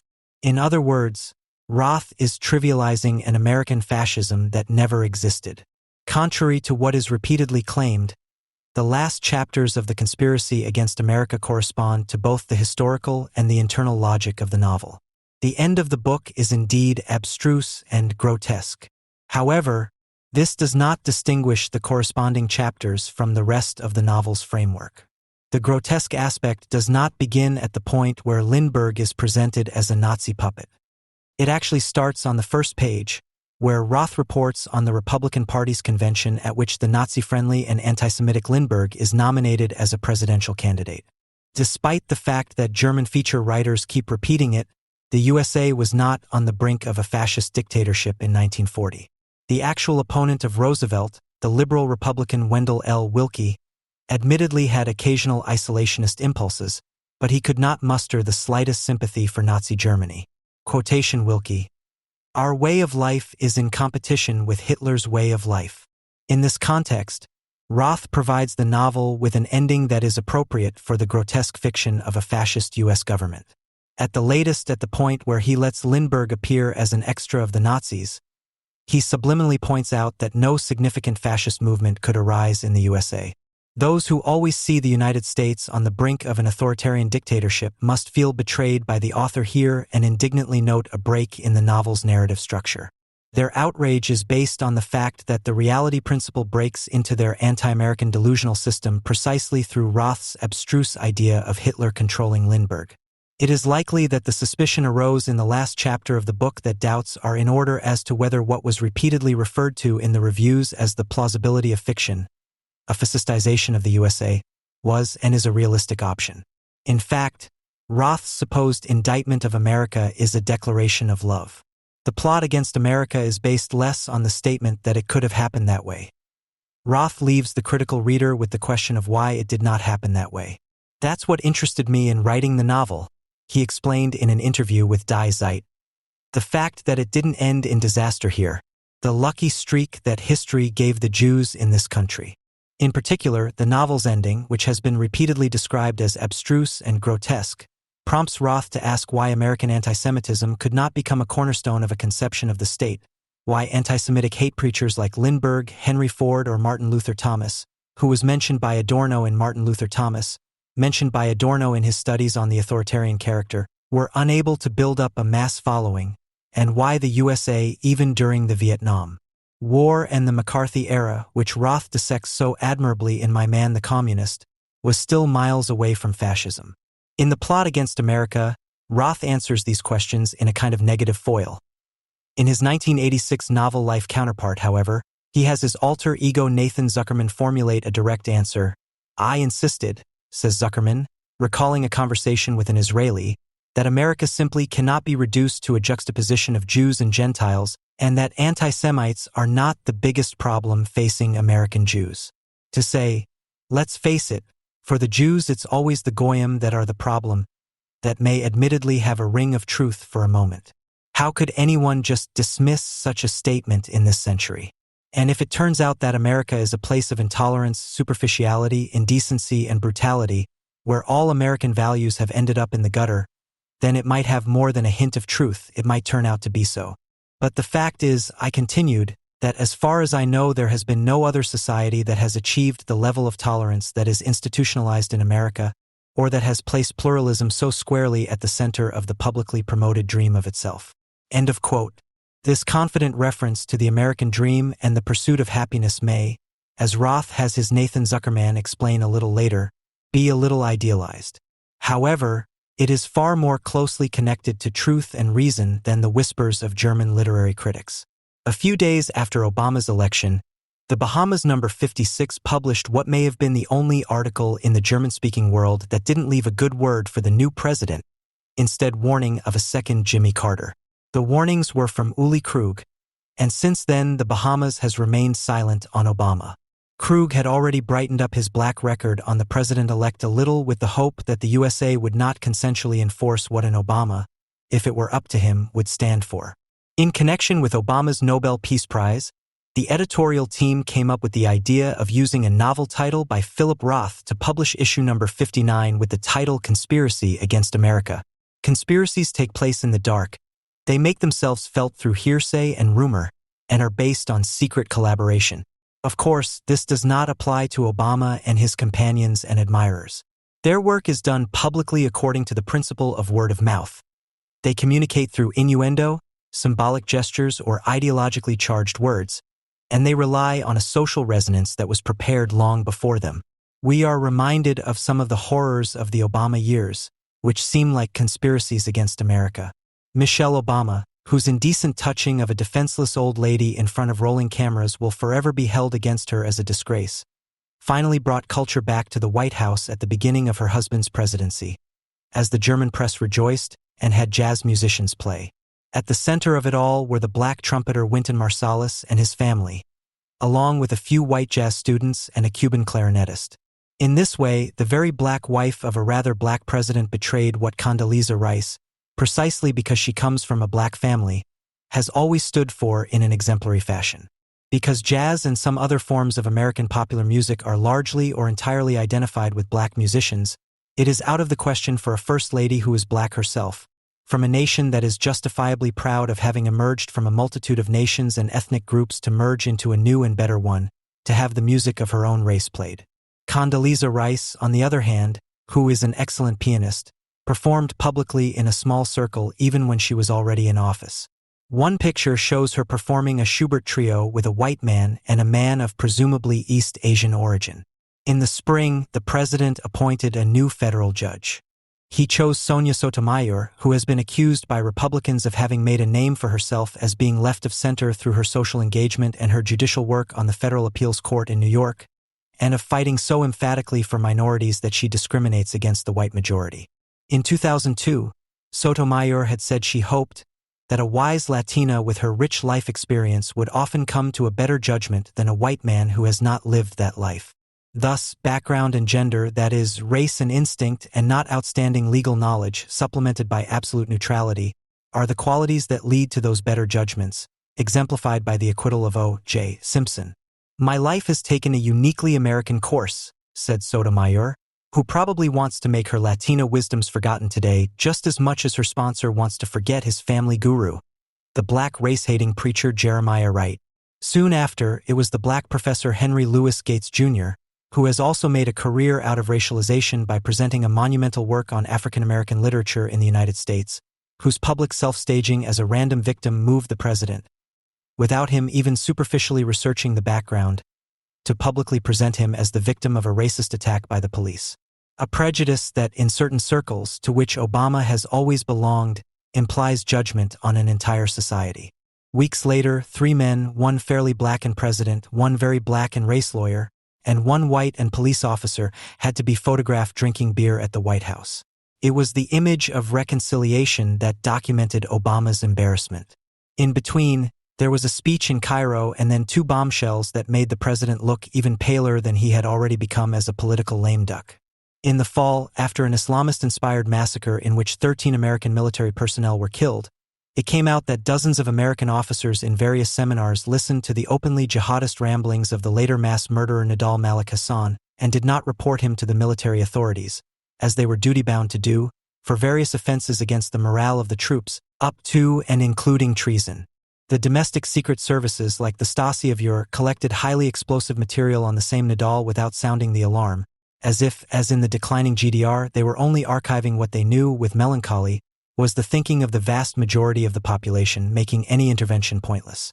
After the fact, the American president appeared like a besieged mufti, trying to clear his community of the suspicion of complicity. While Obama threatened the surviving perpetrator with the full force of the law at the funeral service in Fort Hood, and at the same time prophesied a divine punishment of Islamic proportions for him post-mortem, the USA is facing a disaster after the Fort Hood attack that is worse than 9/11. It shows them that the enemy does not come from Hamburg-Harburg, at least it is outside, but is right in the middle of things. Because the killer is joined in the army first and foremost by involuntary accomplices who do not walk around with the Quran in their pockets, but have learned that those who stir up sentiment with this concoction must not be branded as enemies of freedom.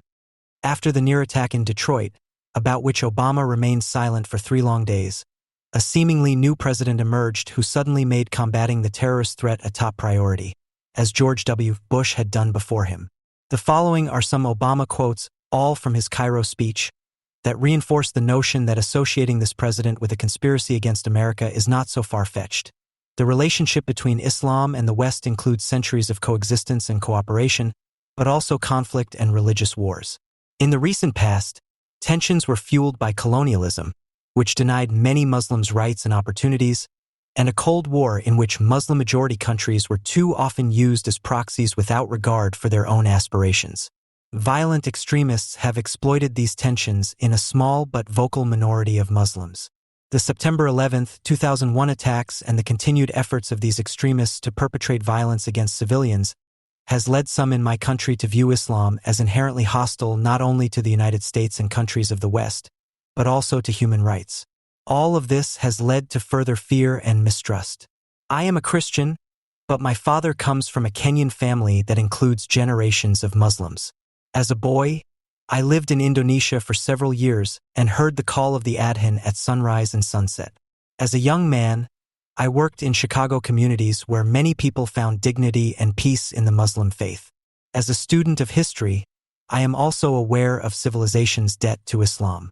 It was Islam, in places like Cairo University, that carried the light of learning for so many centuries and paved the way for the European Renaissance and Enlightenment.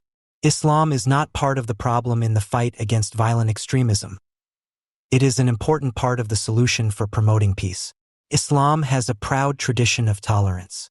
It is just as important that Western countries stop hindering their Muslim citizens from practicing their religion as they wish, for example, by dictating what Muslim women should wear. We cannot hide hostility towards a religion under the guise of liberalism. Far in the past and even today, Muslim communities are leaders when it comes to innovation and education. Quote end.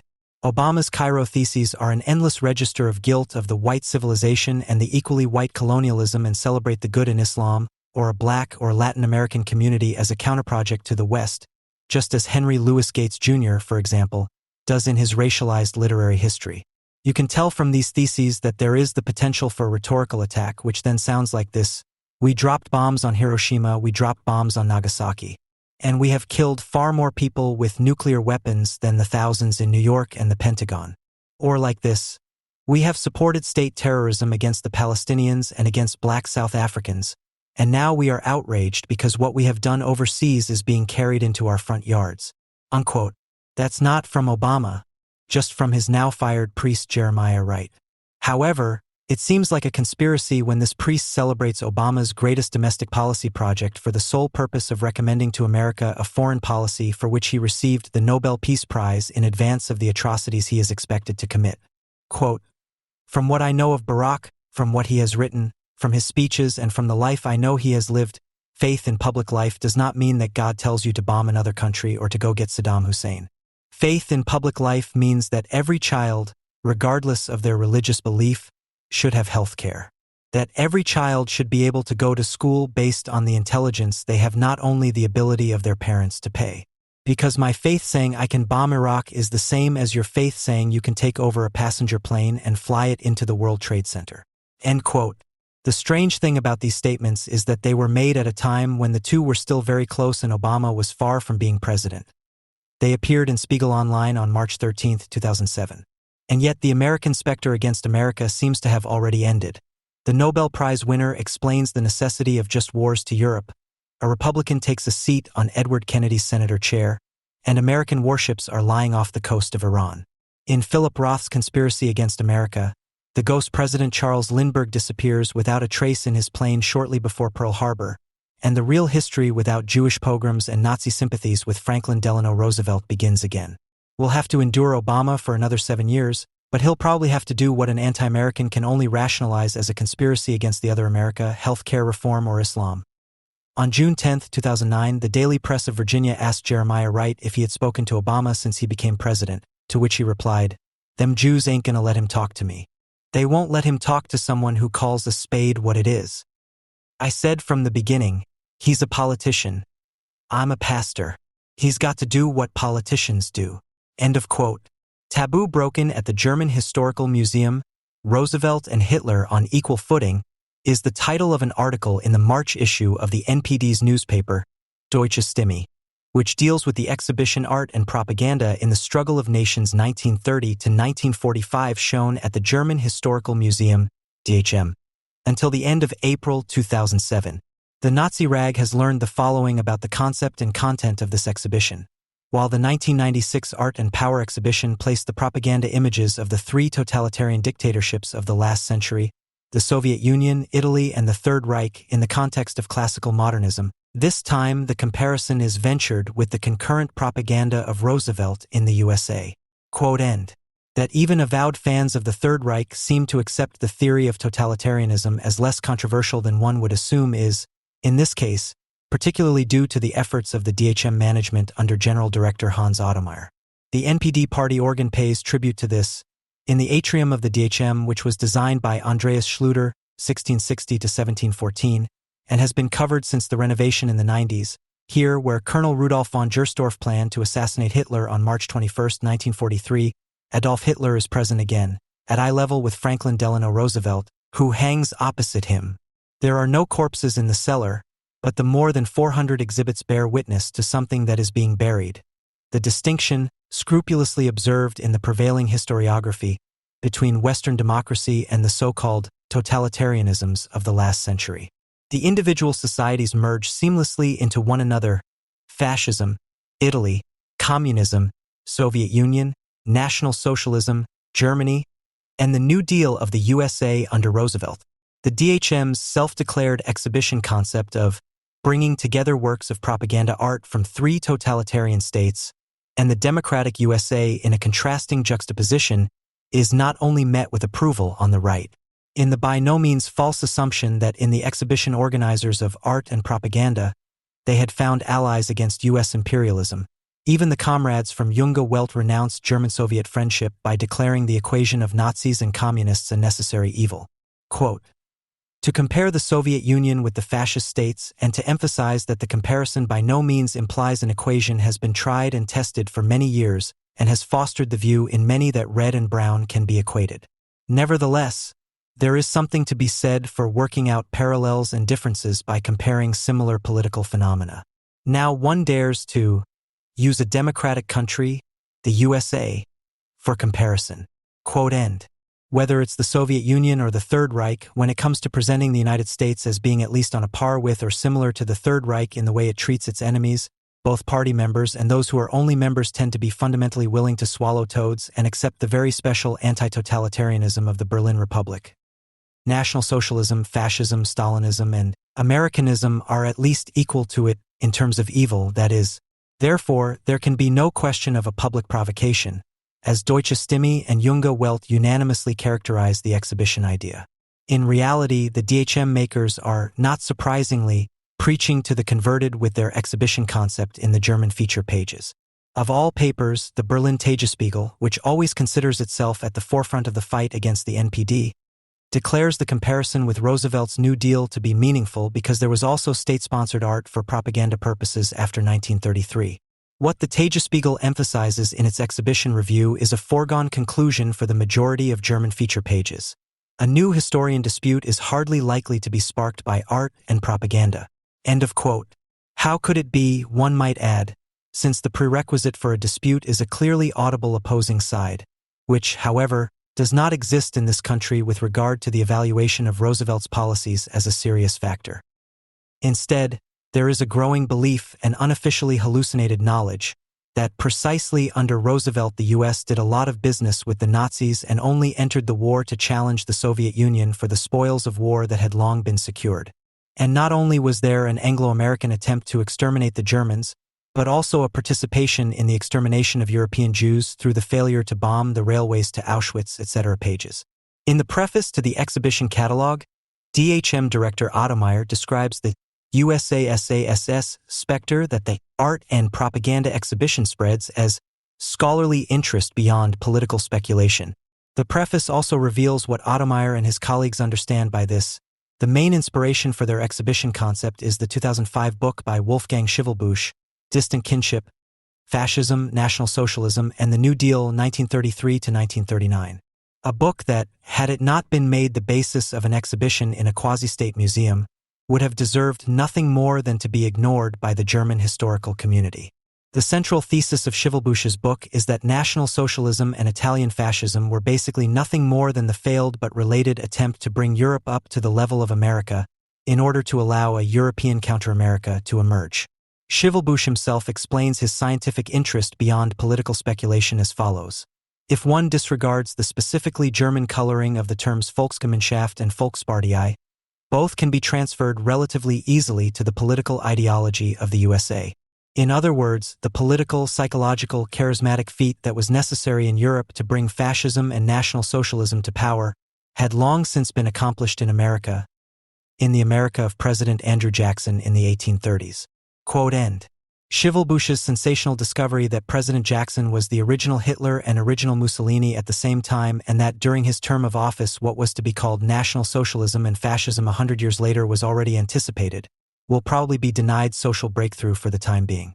The same applies to another of his theses, according to which fascism and National Socialism were ultimately only a preparatory school for what followed, the Americanization of provincial Europe after 1945. Schivelbusch's absurd theses in his book are framed by trivializations of Nazi crimes and distortions of New Deal policies. Schivelbusch puts the U.S., where independent public opinion research was carried out systematically for the first time under Roosevelt, on a par with the Nazi terror institutions. Quote, the collection and evaluation centers of opinion in the Third Reich were the 32 field offices of the Ministry of Propaganda, the local party organizations, the security service, and the secret state police. This was matched by the collection of mood reports in the New Deal by the local branches of the Democratic Party and, at the state level, by the National Emergency Council, which was founded in 1933, as well as by the ministries and the White House itself. End of quote. Schivelbusch deduces an essential similarity between Aryanization and the New Deal from the concern of the New Deal, that monopoly and finance capital in particular urgently required a new form of effective regulation after the stock market collapse of 1929 and the accompanying Great Depression. Quote, just as the New Deal, in its self-representation, disempowered the financial metropolis Wall Street and made Washington the center of power for the people, so National Socialism presented the expropriation of the Jews as the long-overdue nationalization of anti-people wealth. End of quote. Assuming benevolently that the majority of those responsible for the DHM do not readily share Schivelbusch's crude theses, the question arises all the more emphatically as to how it can be that such an ideological not only explicitly praised by Hans Ottomeyer in the aforementioned foreword to the catalog, but also praised as the central scientific source by the curator and project manager Hans-Georg Czech, who was primarily responsible for the exhibition. Quote, in recent comparative political and cultural history, it has been emphasized that numerous state interventionist projects, as well as argumentation strategies and symbols of the New Deal, have already been compared by contemporary commentators to the policies of the totalitarian regimes in Italy and Germany. Wolfgang Schivelbusch's much acclaimed 2005 study provided particularly extensive evidence of this and also showed that, even from today's perspective, a distant relationship between the campaigns and political forms of self-representation can be stated, albeit with a consequent emphasis on all fundamental differences in the structures of the democratically and dictatorially organized social orders. End of quote. As much as Czech suggests here, Schivelbusch's book has not been noticed in Germany, even though the usual suspects expressed their approval. The Taz described the book as prudent, and the Süddeutsche Zeitung even attested that Schivelbusch's account never slides into trivializing the systems of Hitler and Mussolini or demonizing the era of Roosevelt. For decades, Schivelbusch has been popular in old and ex-radical left circles. His publications on the history of electric light, rail travel, the American South, etc., brushed up against Foucault, always offered a rancid, anti-modern undertone. The equation New Deal equals National Socialism has long been part of the theoretical inventory. In the early 1970s, Antonio Negri had already lumped the two together under the term plan state. This was by no means the last assist for German revisionism from the chief thinker of Italian operism. That the chief curator Schivelbusch's consequent emphasis of fundamental congruity of NS and New Deal does not strike him has its reason in the fact that Hans-Georg Czech and his colleagues lead a special form of liberation struggle, as Czech explains. Quote, "For comparable works, the generic term propaganda art has existed for some time, without any attempt having been made to systematically determine the characteristics and subcategories associated with it. The fact that modern communication history research has freed the term propaganda from its restriction, particularly in post-war Germany, to the ideological indoctrination in the Nazi regime, justifies its use in the present context of the exhibition, and since then it has increasingly been used again as a suitable term for describing different systems of political mass influence." End of quote. The fact that the liberation of the term from the clutches of anti-fascism, which Czech calls a restriction, cannot remain without a changing effect on the matter remains hidden from him, however. Instead, Czech offers his audience a super-definition that can hardly be surpassed in terms of discourse-theoretical imbecility as an alternative to the anti-fascist connotation of the term. Quote, "Propaganda is the formation of opinions and attitudes relevant to the actions of large political or social groups, usually through the media, by means of symbolic communication and as a means of creating public opinion in favor of certain interests. It is characterized by the complementarity of an exaggerated self-image and a denouncing image of the enemy and subordinates truth to the instrumental criterion of efficiency. It attempts to naturalize its messages and calls to action so that they appear as self-evident and obvious conclusions." End of quote. The conceptual confusion makes the essentially unequal appear similar in academic terms, and just like that, the discourse can begin freshly and freely, and thus seemingly neutrally dispense with political evaluations. It is therefore only logical that Czech, as the main person responsible, succinctly rejects all responsibility for the exhibition concept. Quote, "Due to the concept as a historical, educational, and reappraisal exhibition, it is not the task of art and propaganda to offer qualitative assessments of aesthetic or stylistic features of the art objects in a systematic way." End quote. In this empty propaganda term, the triviality of the Holocaust and the fundamental differences between racial war, Hitler, forced labor, Stalin, and social reform, Roosevelt, are lost in the unified world of symbols, codes, and images. Czech explains how to implement this in a consequent and practical way.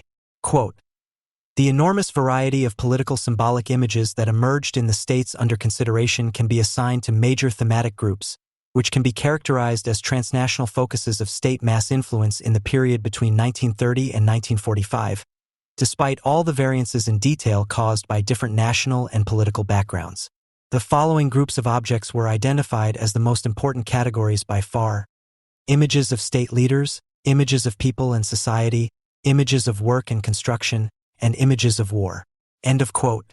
This subdivision alone would not be enough to substantiate the suspicion that ideologues are at work here, seeking to conceptually dehistoricize history. A DHM flyer advertising the exhibition and explaining each of the 4 object groups shows how the differences were also leveled in linguistic form. On the topic of images of state leaders, we read, "The democracies and dictatorships of the century used the staging of the state leader as an instrument to represent state policy, and as a means to strengthen national identity." Under the heading Art and Politics, we read, "To mobilize and convince the population, politics in the 4 countries made use of traditional visual arts and architecture, as well as the modern mass media of photography and film. The aim was to communicate the respective ideologies of the states and to effectively disseminate them in the media of propaganda. End of quote. However, the deception is finally exposed when it comes to the topic of images of people and society.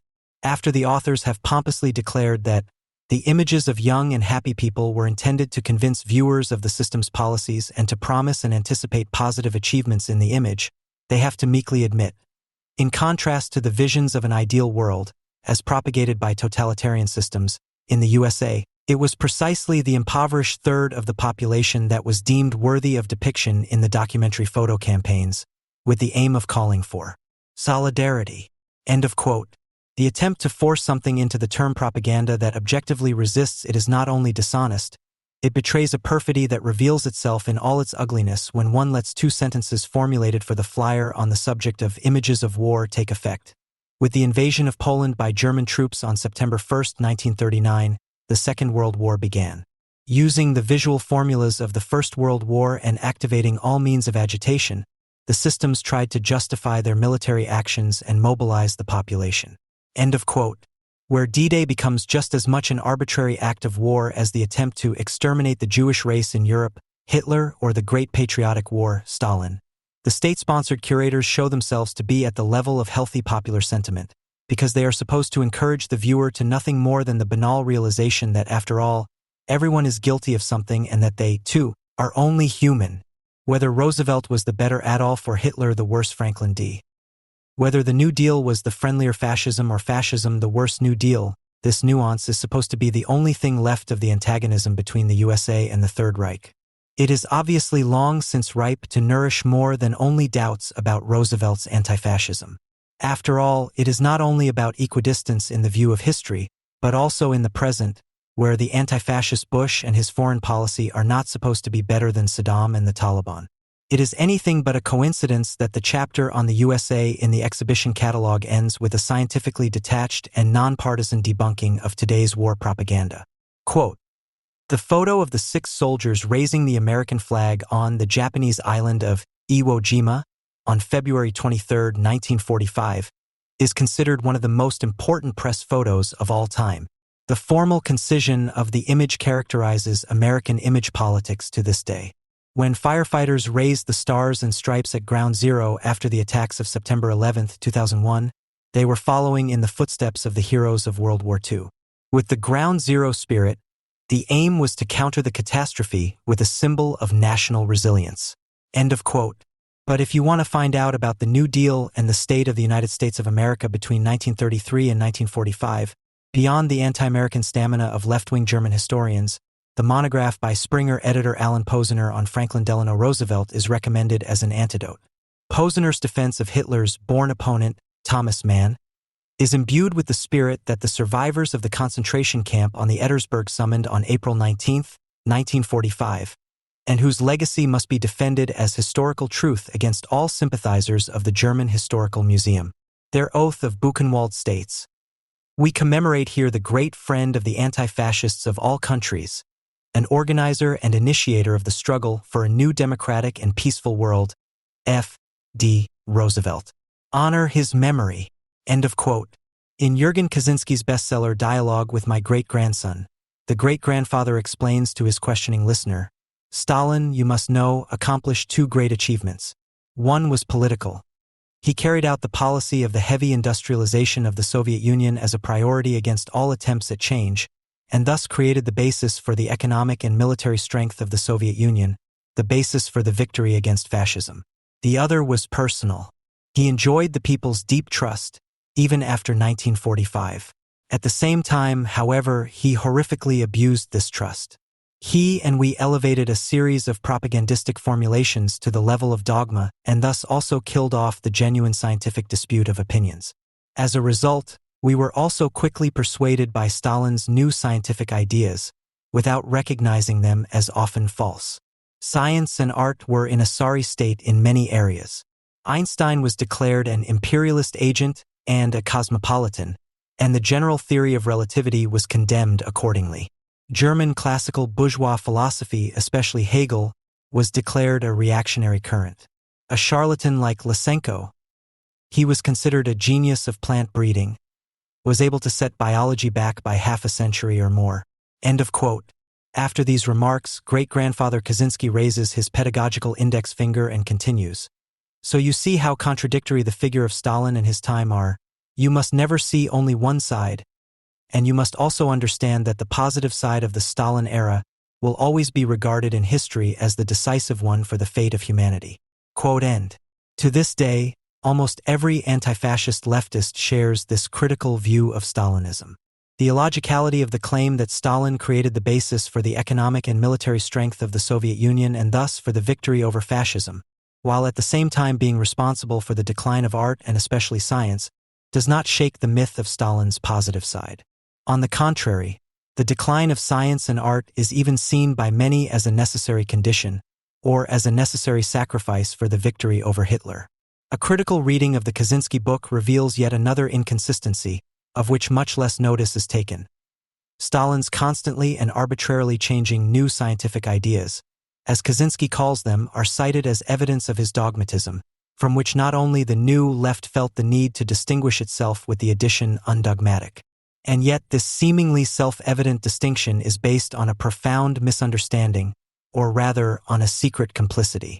After all, Stalin and his cronies themselves emphasized at every opportunity how undogmatically they dealt with the classics. In the infamous short course in the history of the CPSU, which was largely written by Stalin, one can read, Marxist-Leninist theory should not be regarded as a collection of dogmas, as a catechism, as a formula of faith, nor Marxists themselves as quibblers and scribes. Marxist-Leninist theory is not dogma, but a guide to action. End of quote. This seemingly completely undogmatic statement would be signed by revolutionary leftists any time if it did not come from a badly reputed book, because they do not know the difference between dogmatism and orthodoxy and they discard the one with the other. The claim that Marx's work is not a critique of political economy, which of course presses for the abolition of inhuman social conditions, but specifically does not name the way to overcome these conditions, but rather a revolutionary guide to action, is an expression of the most stubborn dogmatism and at the same time by no means a mistake of Stalinism that was overcome at some point. The primacy of action is not only assumed in Stalin and all other dogmatic leftists. The sole purpose of this maxim of action, the takeover of power in the state, also lives on unbroken. The Marxist-Leninist theory was and is declared sacrosanct and used as a quarry of dogmas that can be used in an unorthodox way to justify gaining and maintaining power, in order to proclaim interchangeable, arbitrary dogmas from case to case. In contrast, an orthodox approach to the critique of political economy would not mean justifying adherence to individual statements, but would presuppose an understanding of the critique of social, economic, and state arbitrariness. Only in this way would critics be able to defend themselves against the dogma of supposedly practical action at any price, which is taken for granted. The widespread custom among leftists who call themselves revolutionary to measure the correctness of their instructions for action by the number of demonstrators and, in the event of relative failure, to discard entire so-called party lines overnight in order to come up with new ones that are completely, sometimes completely opposite, that is, the unscrupulousness in changing direction is considered dialectical. In the Soviet Union in 1929, the instruction to be undogmatic and to recognize as the only law the retention of power by one's own person and the clique associated with it, led to Nikolai Bukharin, who had been celebrated as a party theorist until then and whose reputation as a brilliant dialectician seemed unshakable, being vilified as a mechanist and suddenly being seen as a dogmatist. Bukharin's defeat at the hands of the dialectician Abram Deborin, who had to explain Stalin's radical change of course from the seemingly moderate Bukharinists to the left-wing forced collectivists in a strictly scientific way, this arbitrarily executed break, contrary to every theoretical premise, followed the fetishism of power with unerring instinct. Bukharin was one of the fathers of the new economic policy and insisted that socialism could be built by a mechanical process of growing into socialism, because the victory of socialism was a law of nature. He was sentenced to death in 1938. Deborin was convinced that the inevitable victory of socialism could be accelerated by planned leaps in development. The final breakthrough of the Deborin line occurred at the 16-Party Conference in 1929. At the same time, Hegelian grumblers were consistently eliminated, as it was feared that they might adhere to the Marxist critique in an orthodox manner, which led to the law of the negation of negation being simply declared invalid in 1938, years after the liquidation of the Hegelians. When, in 1950, despite the new large-scale persecutions since 1948, Titoist and other cosmopolitan agents of fascism continued to question some of the facts of belief of the socialist family of peoples, Stalin felt compelled to declare language and its bearer, the people, to be a definitively superhistorical, eternally valid category. The principle of partisanship in science, as it was called, was defined by Stalin's chief economist and father of the five-year plan, Stanislav Strumelin, as follows: "Our task is not to study economics but to change it. We are not bound by any laws. There are no fortresses that the Bolsheviks could not storm. The question of tempo is subject to human decision." End of quote. Such a celebration of dynamism as a principle superior to any scientific basis, which is also hyped up ontologically to the revolutionaries' essential property, already points to the groundlessness of the plans issued, the unverifiability of their results, and, ultimately, the will behind the failure of so many half-baked projects is not the excessive arbitrariness of party ideologues, but the long-prepared sabotage by engineers and other counter-revolutionary agents held responsible for the individual debacles.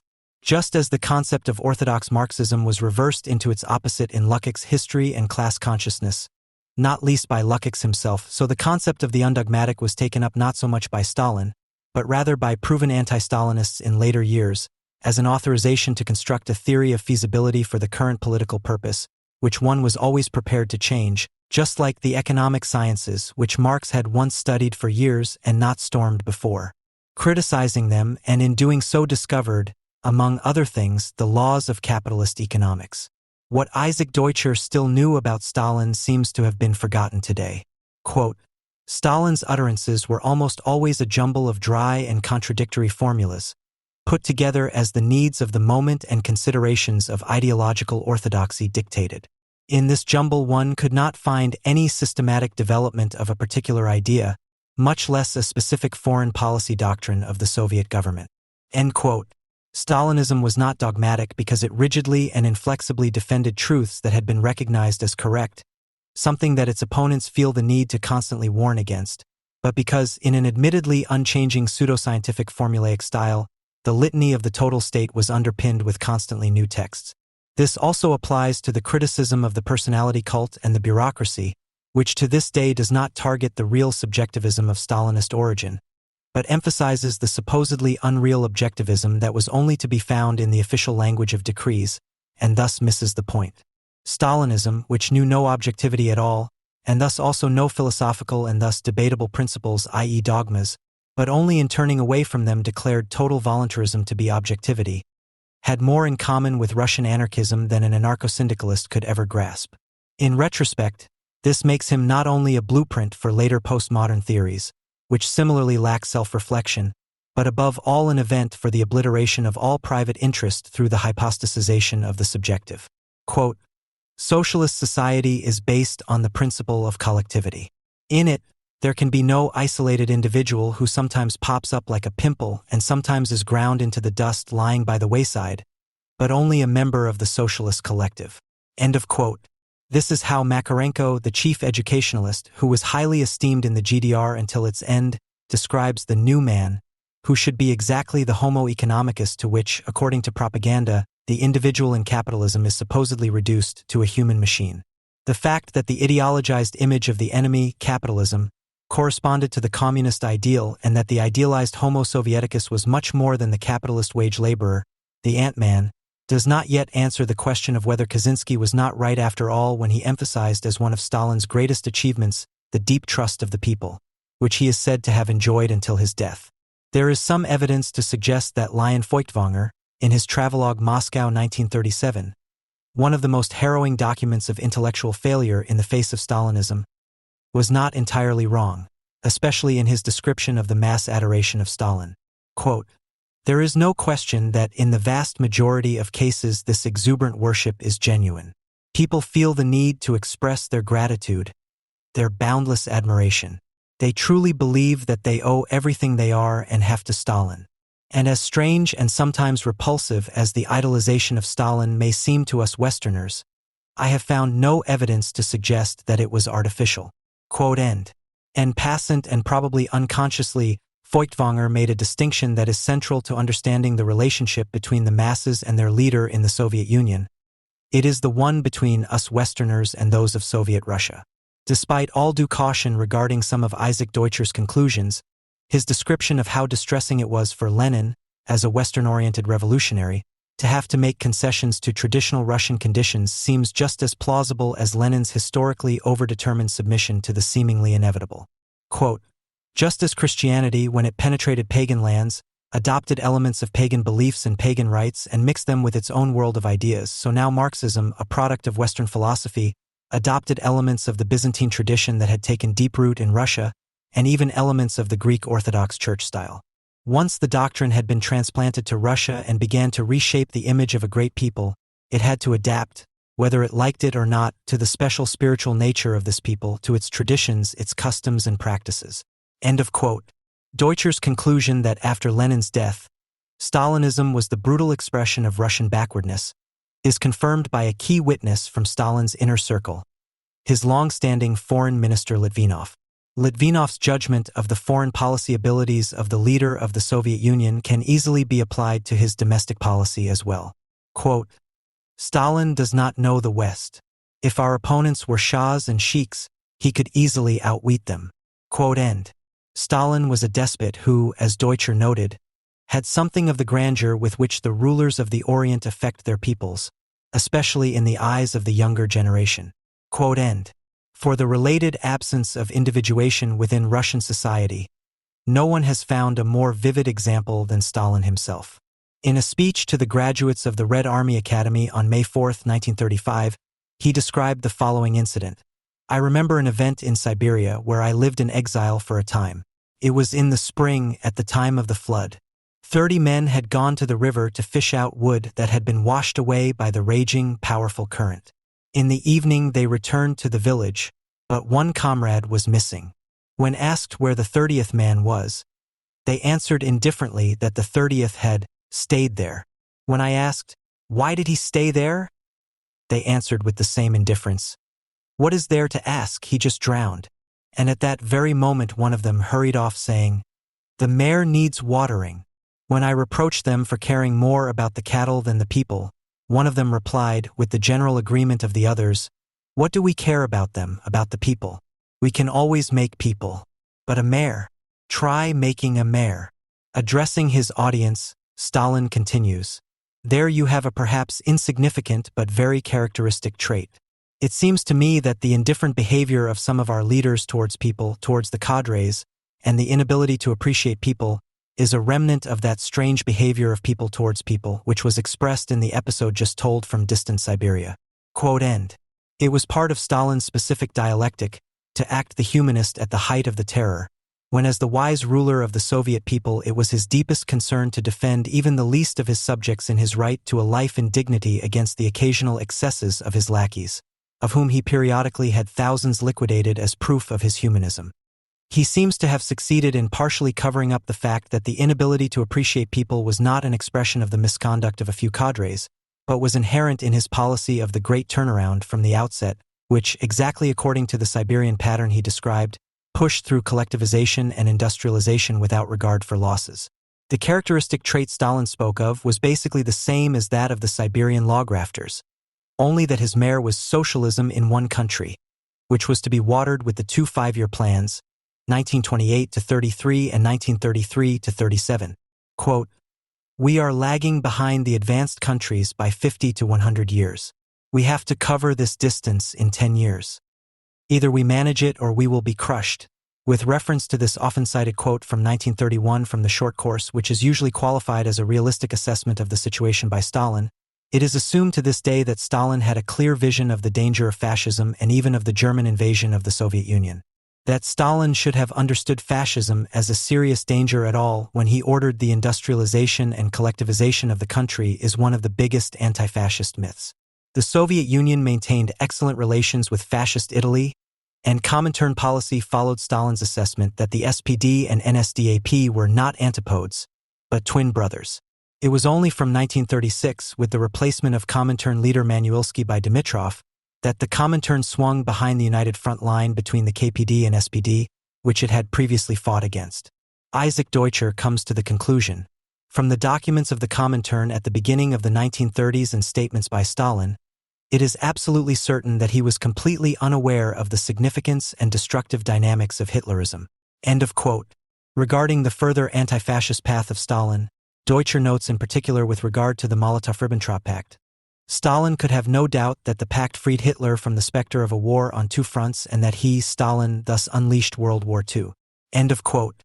On the occasion of his 60th birthday, in December 1939, 2 months after the start of the war, he trumpeted to the world, "The friendship between the peoples of Germany and the Soviet Union, cemented with blood, has every prospect of becoming a firm and lasting friendship." End of quote. The quote from the short course contains only 2 credible statements. The backwardness of society corresponded to reality, and Stalin was indeed firmly convinced that his Soviet empire could be crushed. The reason for this was not to be found in the real threat to the Soviet state, either from outside or from within, but above all in paranoia, which the neuropathologist Vladimir Bekhterev had already diagnosed in Stalin in 1927. In 1929, when the first 5-year plan was decided upon with a 1-year retrospective effect, the reality of foreign policy was as follows. The Soviet Union had long since joined the Bryan-Kellogg Pact initiated by the USA and France, which created a secure basis for peace not only with neighboring states. Diplomatic relations with England, which had been interrupted due to direct Soviet influence on the English miners' strikes of 1926, were resumed. A secure cooperation treaty with Germany had existed since 1922, which was only reaffirmed in 1926 as a kind of Versailles compensation, Rapallo, or Berlin Treaty. The United States acted under the primacy of isolationism, and Japan was involved in a conflict with China. Stalin's self-proclaimed policy of collective security led to bilateral non-aggression pacts with Finland, Poland, Latvia, Estonia in 1932, and with Italy in 1933. Also in 1933, the USSR was recognized diplomatically by the USA. In 1934, the Soviet Union joined the League of Nations, and in 1935, it concluded mutual assistance pacts with France and Czechoslovakia. Even more decisive, however, was the fact that the Red Army was now the largest military power in terms of numbers, with neither France nor England, let alone the immediate neighbors Poland, Romania, or China, and certainly not Germany, coming close. This was true at least until the Great Purge of 1937-38 decimated the officer corps by about 45%. From 1918 to 1929, the number of military personnel rose from 200,000 to over 5 million. The Soviet Union was also almost spared from the onset of the world economic crisis in 1929 onwards, mainly due to its weak presence on the world market, which was largely due to its economic backwardness. And yet, in 1931, Stalin could not be sure whether we would not soon be crushed. By we, he really meant not the seemingly feared conquest of the Soviet Union from the outside, but rather himself and his allies, who had still not fully consolidated their rule within the party and, in view of the catastrophic consequences of forced collectivization, especially in Ukraine, the completely unsecured supply of food to the cities and the resulting apocalyptic mood in the country, the ominous flip side of the official optimism about the future. They could by no means be certain that hunger uprisings, rebellions by party organizations, or even the coup by the Red Army, which Stalin unfortunately feared, would not quickly put an early end to his reign of terror. The virtual absence of any major resistance, the buckling of his future victims in the party leadership, the total control over the regime's self-representation and its successes, which was successfully carried out by creative and completely convinced masters of propaganda both inside and outside the Soviet Union, made any message of horror appear either grossly exaggerated or an anti-communist lie. On January 30, 1933, the last doubters fell silent. Since Hitler's rise to power, what was happening in the Soviet Union had to be right. It was only with the outbreak of capitalist barbarism that the Soviet project appeared as a planned and level-headed path to a brighter future and, 9 years later, despite the infamous Molotov-Ribbentrop Pact, even as a savior of humanity from barbarism. Mikhail Gorbachev was still convinced during the times of glasnost and perestroika, as he emphasized in his speech on the occasion of the 70th anniversary of the October Revolution in 1987, that a path other than the one taken under Stalin would have led to certain destruction. Quote, "Was it even possible to take a different course than the one proposed to the party? If we remain on the ground of historical reality and truth of life, There can only be one answer. No, that was impossible. Quote end. Put another way, did the Kulak bread strike of 1928, as Stalin called it, not happen? Did the economic activities of the kulaks in the shadow of the NP not become a real danger to the country's supply? The NP, the new economic policy, replaced the centralist nationalization policy of war communism. From 1921, under the leadership of Lenin and Bukharin, and against the resistance of Trotsky, the class alliance between workers and farmers was propagated, on the basis that the farmers were allowed to sell their surplus produce at market conditions. In addition, private farming was also allowed for handicraft and small industrial enterprises, and a performance-related wage system and self-responsible management of state-owned enterprises were introduced. Was the policy of liquidating the kulak as a class not absolutely necessary? These questions are part of what Michael Schneider calls a suggestive either-or scheme in his Balance of Stalin's Socialism. How unrealistic Stalin's talk of a threatening kulak class becomes clear when one soberly considers what actually made a farmer a kulak at that time, as Robert Conquest did. Quote, in fact, this figure, to the extent that it had existed at all, had disappeared by 1918.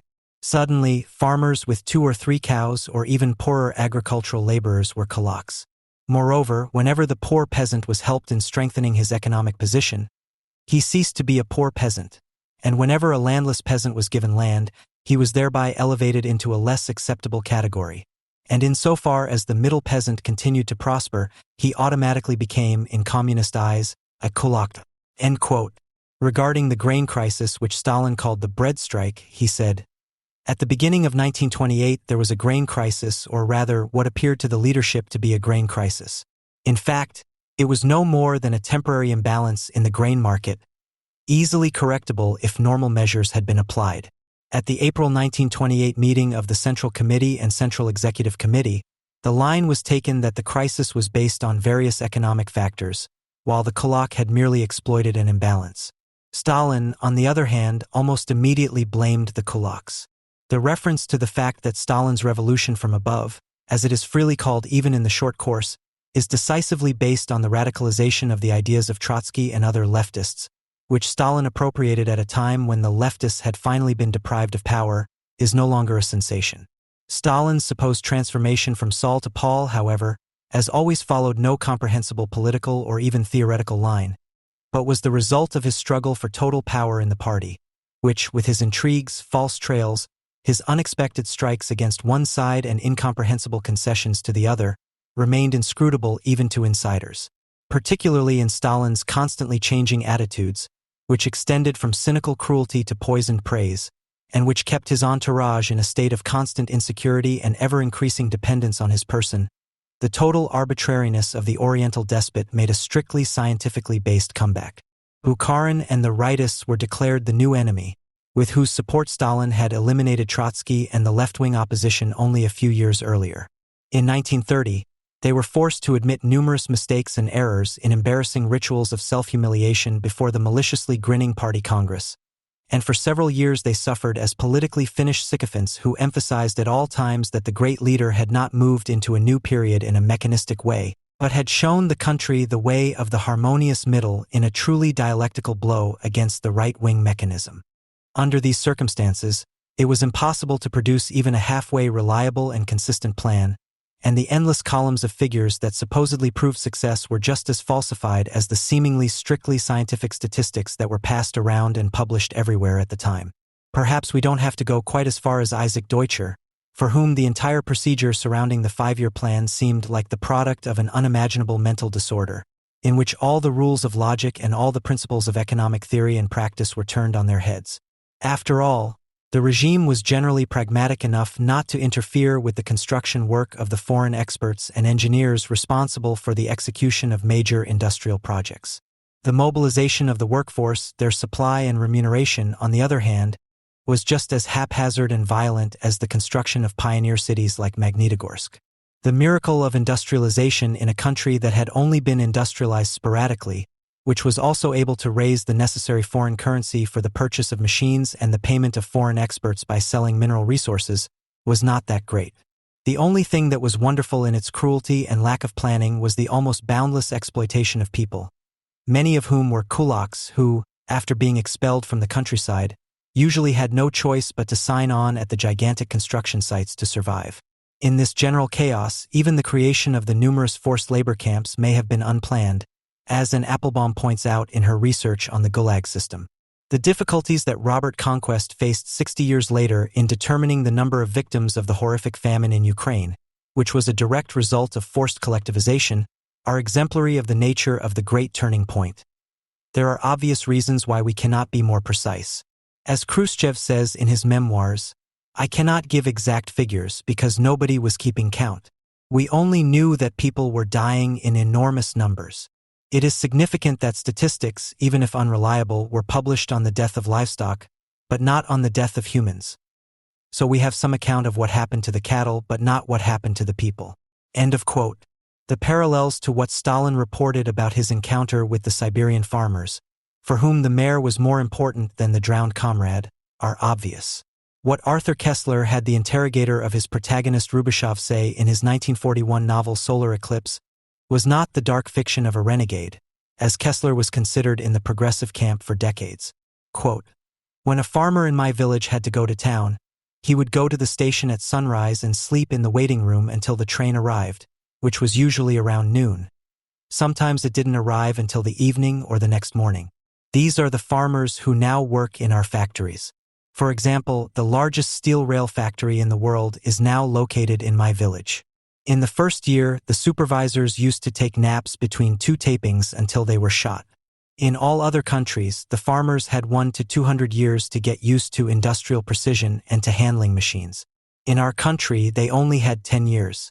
If we don't fire and shoot them for every little thing, our entire country would come to a standstill. The farmers would lie down to sleep in the factory courtyards until the grass grows out of the chimneys and everything returns to the way it was." End of quote. One is inclined to add, we can always make farmers, but the largest steel rail factory in the world. Try to make the largest steel rail factory in the world. At the Paris Writers' Congress of 1935, Julian Benda asked a question in his opening speech that is still crucial today. Does the communist view see itself as a break with Western thought or as a continuation, enrichment, full development? It should not be difficult to recognize the Great Turn as the definitive break. Beyond the dispute about what might have been already inherent in Lenin, the significance of the suppression of the Kronstadt Rebellion in 1921 or Trotsky's theory of permanent revolution, or the impact of the failure of the revolution in Germany. Only someone who is convinced that Stalin was the great modernizer of the Soviet Union despite everything, and not the greatest obstacle to all modernization, could dispute that socialism in one country was the final break with the West and, linked to this, the belief in the vocation to be the center of a new civilization.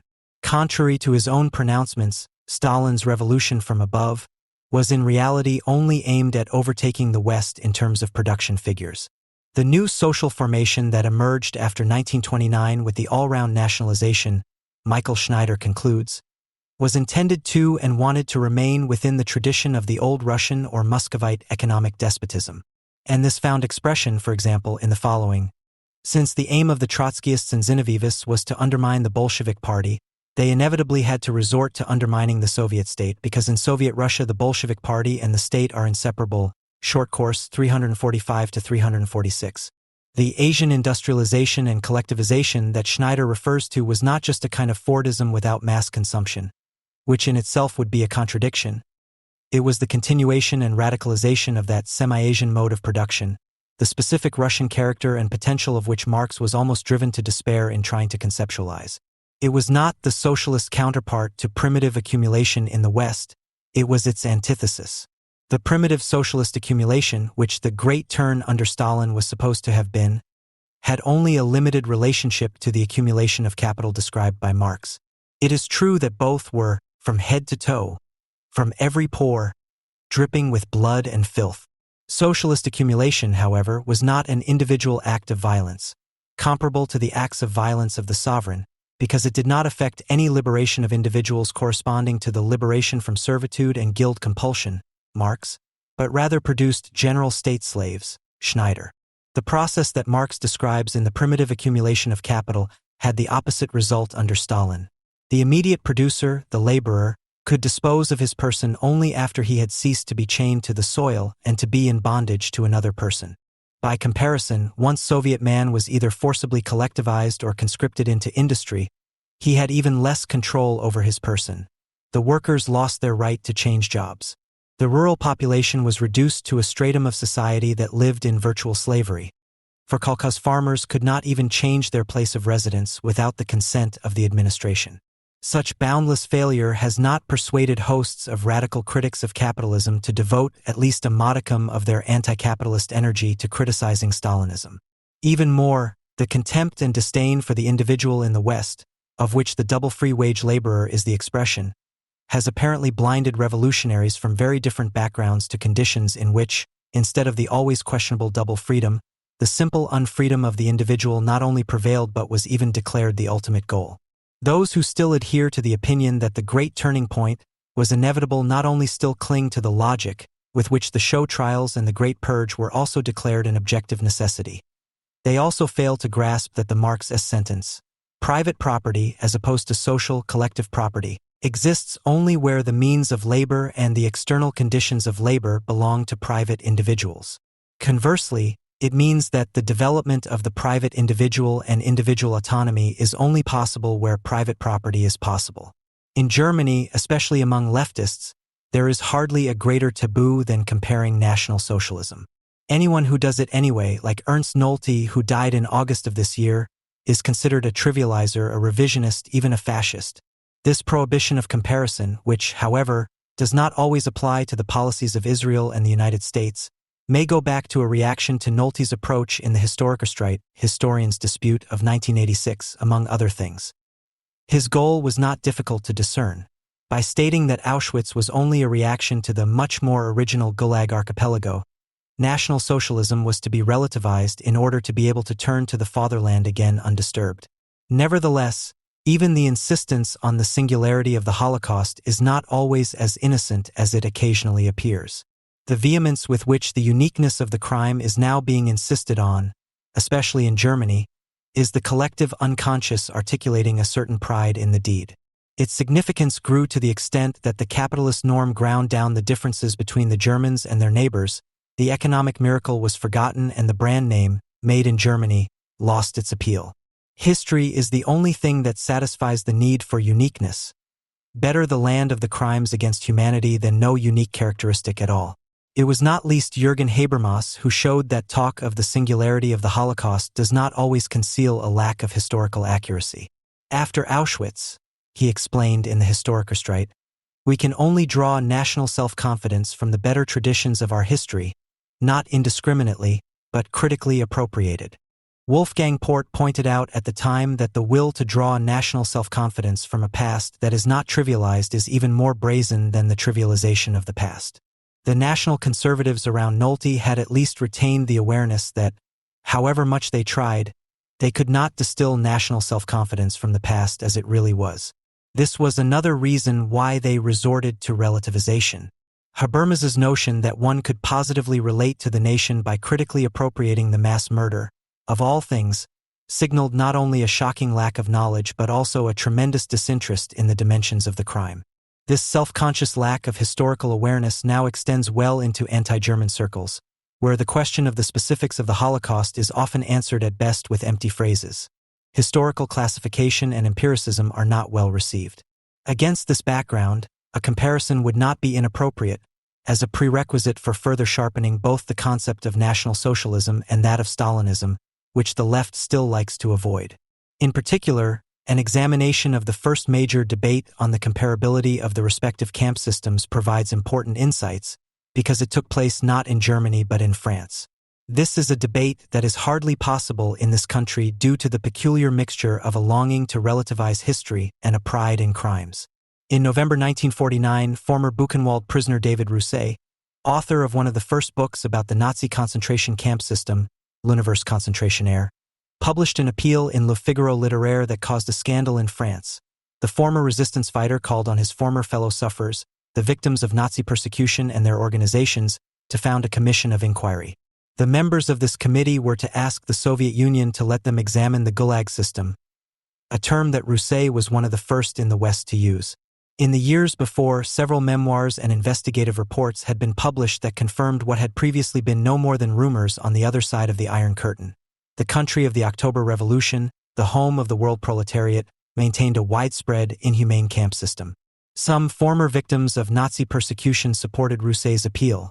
The French Communist Party, on the other hand, which dominated most deportee associations, was outraged.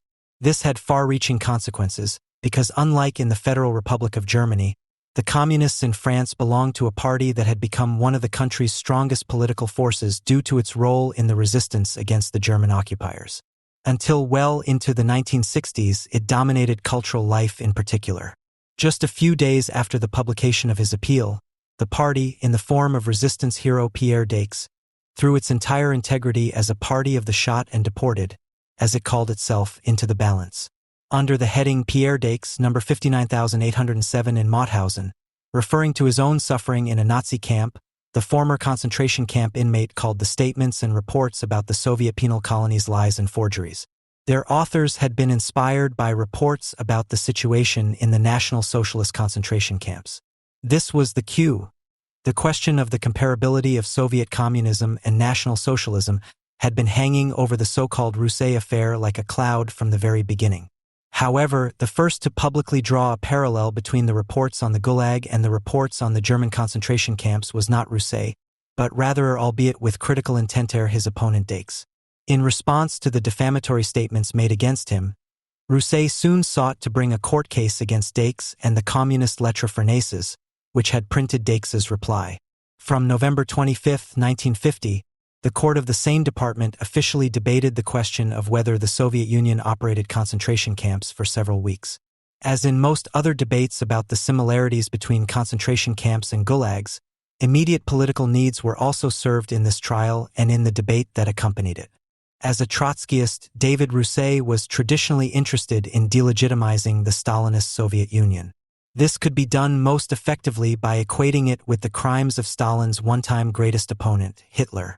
The communists, who during the Cold War rarely shied away from calling their opponents Nazis, rejected the question of the comparability of Stalinism and National Socialism due to their own closeness to Moscow. The party leadership, in particular, was aware of the Soviet camps. Maurice Thérèse, the long-standing leader of the French Communist Party, had lived in the infamous Hotel Lux in Moscow between 1939 and 1944, where it was impossible to ignore the dawn arrests, the deportations, or the treatment of forced laborers in the construction of the extensive metro system. But he also denied the terror because the Gulag threatened to undermine the Soviet Union's self-representation as a symbol of a better future. At the same time, they would have damaged the party's aura, which in post-war France was based above all on the communists suffering in the Nazi concentration camps, which were considered unique.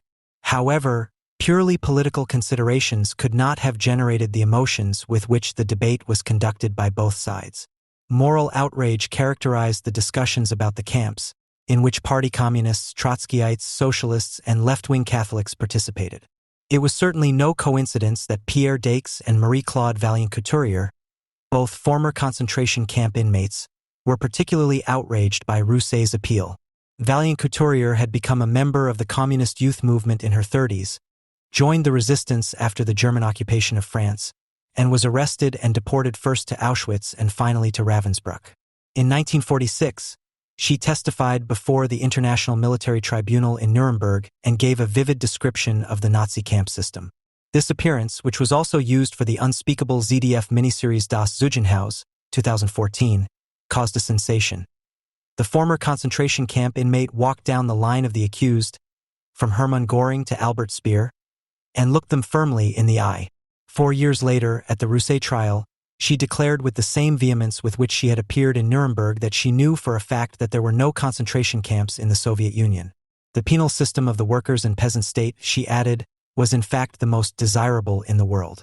In fact, it was simply difficult to bear that the Soviet Union of all places, in whose advance the former concentration camp inmates had once placed such great hopes, was operating camps itself.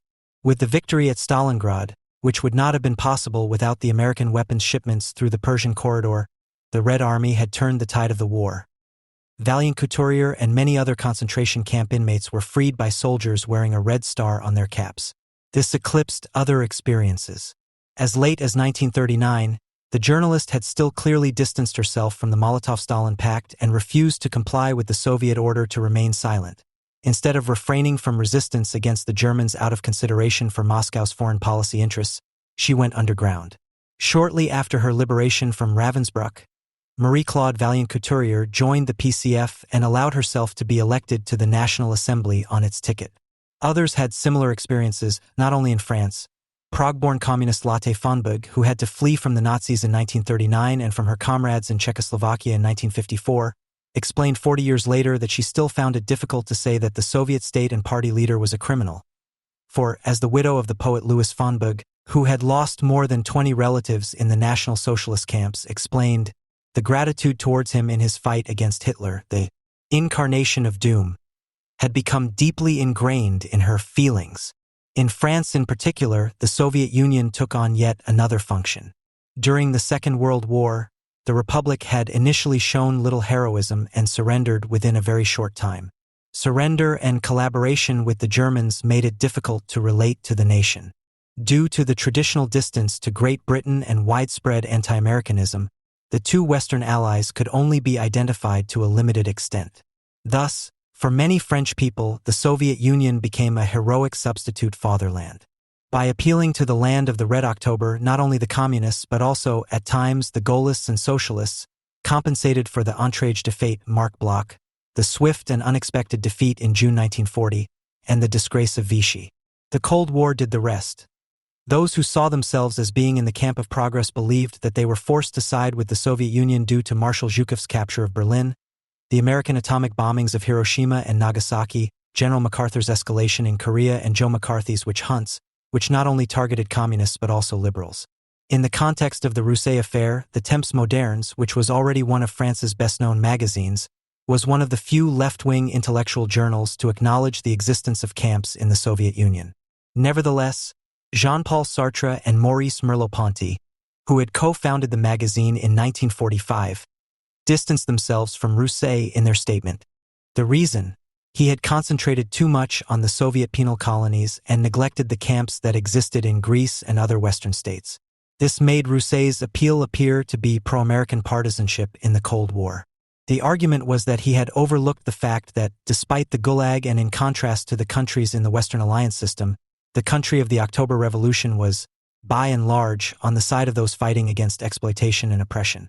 This reasoning, which ultimately sacrificed the inmates of Soviet camps to the famous thinking in larger contexts, may also have been due to existentialism, which tended towards Manichaeism due to its decision-making ethics. It was only the Cold War, which many existentialists had initially tried to avoid, that may have given their philosophy the historical reality that contributed to its appeal.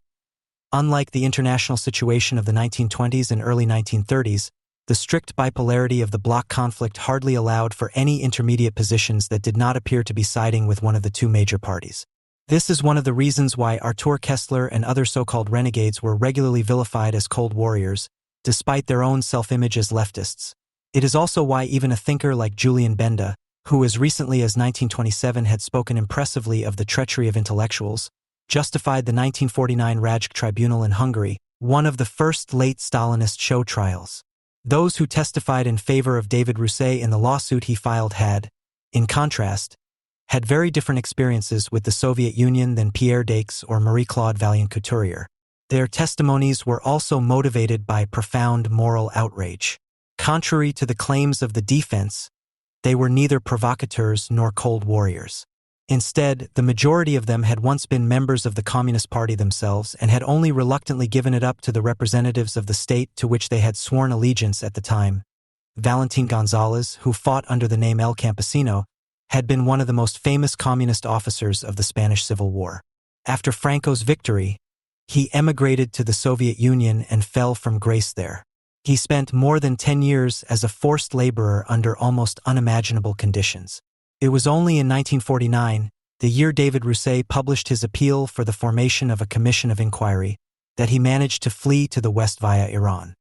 He had barely arrived in France when he was appointed as a witness for the prosecution in the Rousset trial. Contact with Soviet Russia, he explained during his testimony, was to be the greatest disillusionment and the greatest deception of my life. However, the person who made the greatest impression in court was Margaret Buber-Newman, who was also a former communist. She had emigrated to the Soviet Union in 1935 with her second husband, Heinz Newman, who was a temporary KPD thought leader. 2 years later, during the Great Terror, both were arrested. Heinz Newman was shot immediately. Buber-Newman was deported to Karaganda in Kazakhstan, one of the centers of the Gulag archipelago. After the conclusion of the Molotov-Ribbentrop Pact in 1939, she was handed over by the Soviet Union to the Nazis. The extradition of German anti-fascists was part of the agreement. Buber-Newman was taken to the Ravensbrück concentration camp, where Marie-Claude Vaillant-Couturier was also imprisoned. She only managed to escape when the Red Army approached the camp in April 1945. In her testimony at the Rousset trial, Buber-Newman described her experiences in the Gulag in vivid terms. The former communist, who had already testified in the famous Kravchenko trial against the lecherous Frangises a few months earlier, reported of the punishments, the catastrophic hygienic conditions, the constant hunger and the prostitution that was necessary for her own protection. The women, she explained, looked for not one, but 2 or 3 men in the camp. Without making a direct comparison between the two states in whose camps she had been tortured, Buber-Newman portrayed Stalinist Soviet Union with even greater revulsion than she did National Socialism. The country of the October Revolution seemed to her to be the more reprehensible regime. The reason for this may be found in the almost insurmountable abyss between humane claims and terrorist reality, which had never existed in National Socialism. Hitler and company had proclaimed from the outset that they wanted to reduce the world to rubble and ashes.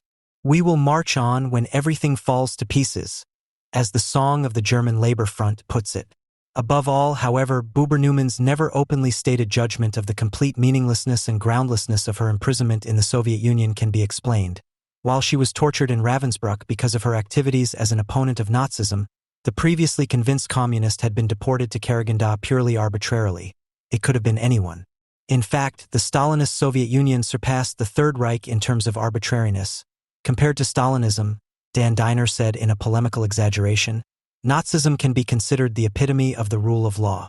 Those who refrained from active resistance were often even able to lead a fairly comfortable life under National Socialist rule, especially if they were in the west of the continent. Jean-Paul Sartre, Simone de Beauvoir, Albert Camus, Jean Genet, and many others laid the foundations for their world fame during the occupation. Sartre's play No Exit, which soon became the artistic epitome of existentialism, passed the German censorship authorities in Paris in 1944 without complaint. Camus only had to remove the chapter on Kafka from his 1942 work Myth of Sisyphus. Contrary to what Sartre suggested, his much-quoted sentence that he had never been freer than under German occupation had no philosophical dimension at all. He himself had never experienced the complete loss of rights, which he declared in his 1945 text to be one of the conditions of freedom because it releases one from all material considerations during the occupation. If at all, then the talk of freedom under German occupation had a life-world content. It consisted in the fact that, despite the chaotic structure of rule and law described by Ernst Fraenkel and Franz Neumann, the actions of the Germans were mostly predictable. Thus, the political opponents of National Socialism could, as a rule, calculate the consequences of their own actions in a reasonably rational way. They actually had the freedom to decide for or against resistance, after weighing all the circumstances. The Stalinist Soviet Union did not offer such predictability. There was neither the existential freedom that Sartre spoke of in 1945 nor its Lebensweltlichen residua. A book like Martin Walser's Springender Brunnen, in which the carefree life of an adolescent in the Third Reich is described, is hardly conceivable for the Soviet Union of that time. While the Nazi camps were reserved for those who had resisted or who were not considered part of the Volksgemeinschaft from the outset, the Gulag imprisoned not only opponents but also countless supporters of Stalin. The regime's terror was directed against friend and foe in a completely arbitrary manner. This approach was undoubtedly also due to Stalin's persecution mania. The dictator was, as Arkady Rosengols, the temporary People's Commissar for Foreign Trade once explained, suspicious to the point of madness.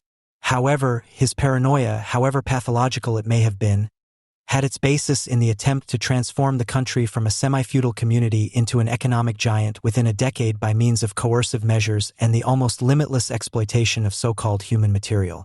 Catastrophes were inevitable in this insane undertaking. Agricultural production declined so sharply as a result of collectivization that Stalin had to admit the existence of food shortages in almost every year of his rule. 5 to 7 million people died during the Great Famine at the beginning of the 1930s. Since the belief in the superiority of the planned economy, the abilities of the dictator and the possibility of a great leap into the industrial age had taken on almost religious traits, the plan to catapult the country from the 18th into the 21st century could not and should not be questioned. Therefore, the responsibility for the setbacks and dramas of industrialization had to be personalized, attributed to the actions of enemies, a lack of willingness to work, and a lack of ideological unity. In doing so, the Soviet leadership created a self-fulfilling prophecy. As a result of forced collectivization, the industrialization that was driven forward with the bludgeon, and the almost despotic approach, countless enemies were created internally. Since the late 1920s, there was repeated social unrest. The process of collectivization resembled a civil war due to the vehement resistance. In 1930, some 3.4 million peasants, some of whom had enthusiastically welcomed Lenin's decree on land, rose up against the regime. On the border with Iran, rebels temporarily drove out the Red Army. Stalin and the new class, Milovangelos, fixated on him, could never be completely sure of their power. In the context of the critical international situation from the mid-1930s, the transfer of power to Hitler, the Japanese Manchukuo adventure, and the Spanish Civil War fear finally turned into panic. The Great Terror that followed was based less on cold calculation. The political leadership's regular changes of course, the start and regular abandonment of initiatives to counteract one another, do not allow the preparation of a diabolical master plan. The terror was due to the paranoia-fueled suspicion that the regime, the nation, and the Vazd leader, as the dictator liked to be called, had not merged into a perfect unity. Many of the witnesses who testified against Pierre Daix, the Lettres Françaises, and the KPF in the Rousset trial were well aware of this aspect of Stalinism. Leon Trotsky, whom Rousset in particular liked to refer to, had late 20s pointed out the contradictory nature of the Soviet regime. His unfinished biography of Stalin, based on his intimate knowledge of the dictator and his methods, had been published in France as early as 1948. In their comparison of concentration camps and the Gulag, Rousset and Buber-Newman overlooked the fact that there were also camps in the German sphere of influence other than those they had suffered through, the extermination camps. In these places, everyday life was not determined by the principle of labor, as Buber-Newman described it in her 1949 memoir Als Gefangene bei Stalin und Hitler, as prisoners of Stalin and Hitler, as a consistent experience of imprisonment in Kergenda and Ravensbrück. In relation to this principle, the central difference between the extermination camps on the one hand and the conventional concentration camps and the Gulag on the other hand becomes much more apparent. Even though they were by no means set up for economic reasons, the concentration camps and the Stalinist penal colonies were indeed, as Buber-Newman pointed out, places of forced labor that were brutalized to the utmost. In the Soviet Union, the camp inmates soon played an enormously important role in the industrial reclamation of the country, the expansion of the road and rail network, the extraction of raw materials, etc. The Nazi concentration camps were integrated into the German economy by 1941 at the latest. Due to the increased armaments effort and the conscription of most of the nation to the front, they became an important part of the war and consumer goods industry of the Third Reich. As in the traditional labor camps of the 18th and 19th centuries, work in both the concentration camp and the Gulag was assigned an additional task, which occasionally had a negative impact on productivity. In a bad old tradition, Nazis and communists alike assumed that people could be educated through hard physical labor and humiliation. The motto Arbeit macht frei, work sets you free, with which the prisoners were greeted at the entrance gate of several Nazi concentration camps, was intended to signal to those who were considered asocial and criminal in particular that they could count on the end of their imprisonment once they had been reformed through physical labor. In the Soviet Union, where the Tsarist practice of exile and katorga was also taken up, the authorities could refer to Friedrich Engels's writing on the role of labor in the evolution of man from ape. This combination of exploitation and education provided the framework for the murders in both the concentration camp and the Gulag. Although the system of National Socialist concentration camps allowed for a barely imaginable sadism, the political leadership was generally concerned not to lose too many producers. Since the prisoners were incorporated into the German armaments industry, the SS was interested in preserving their labor, as Margaret Buber-Newman recalled.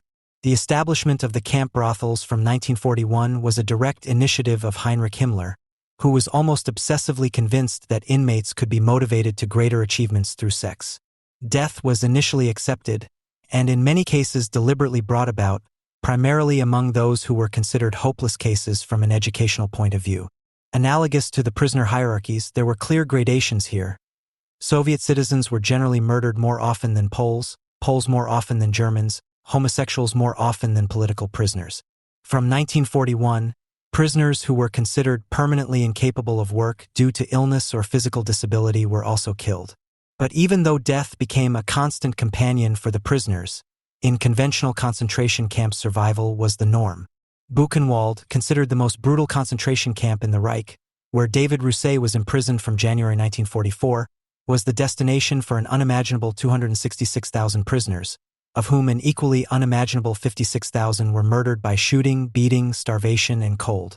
Since the ICZ system allowed for countless arbitrary decisions and there were no fixed criteria for assessing permanent incapacity to work or mental resistance to attempts at re-education, death was left to chance.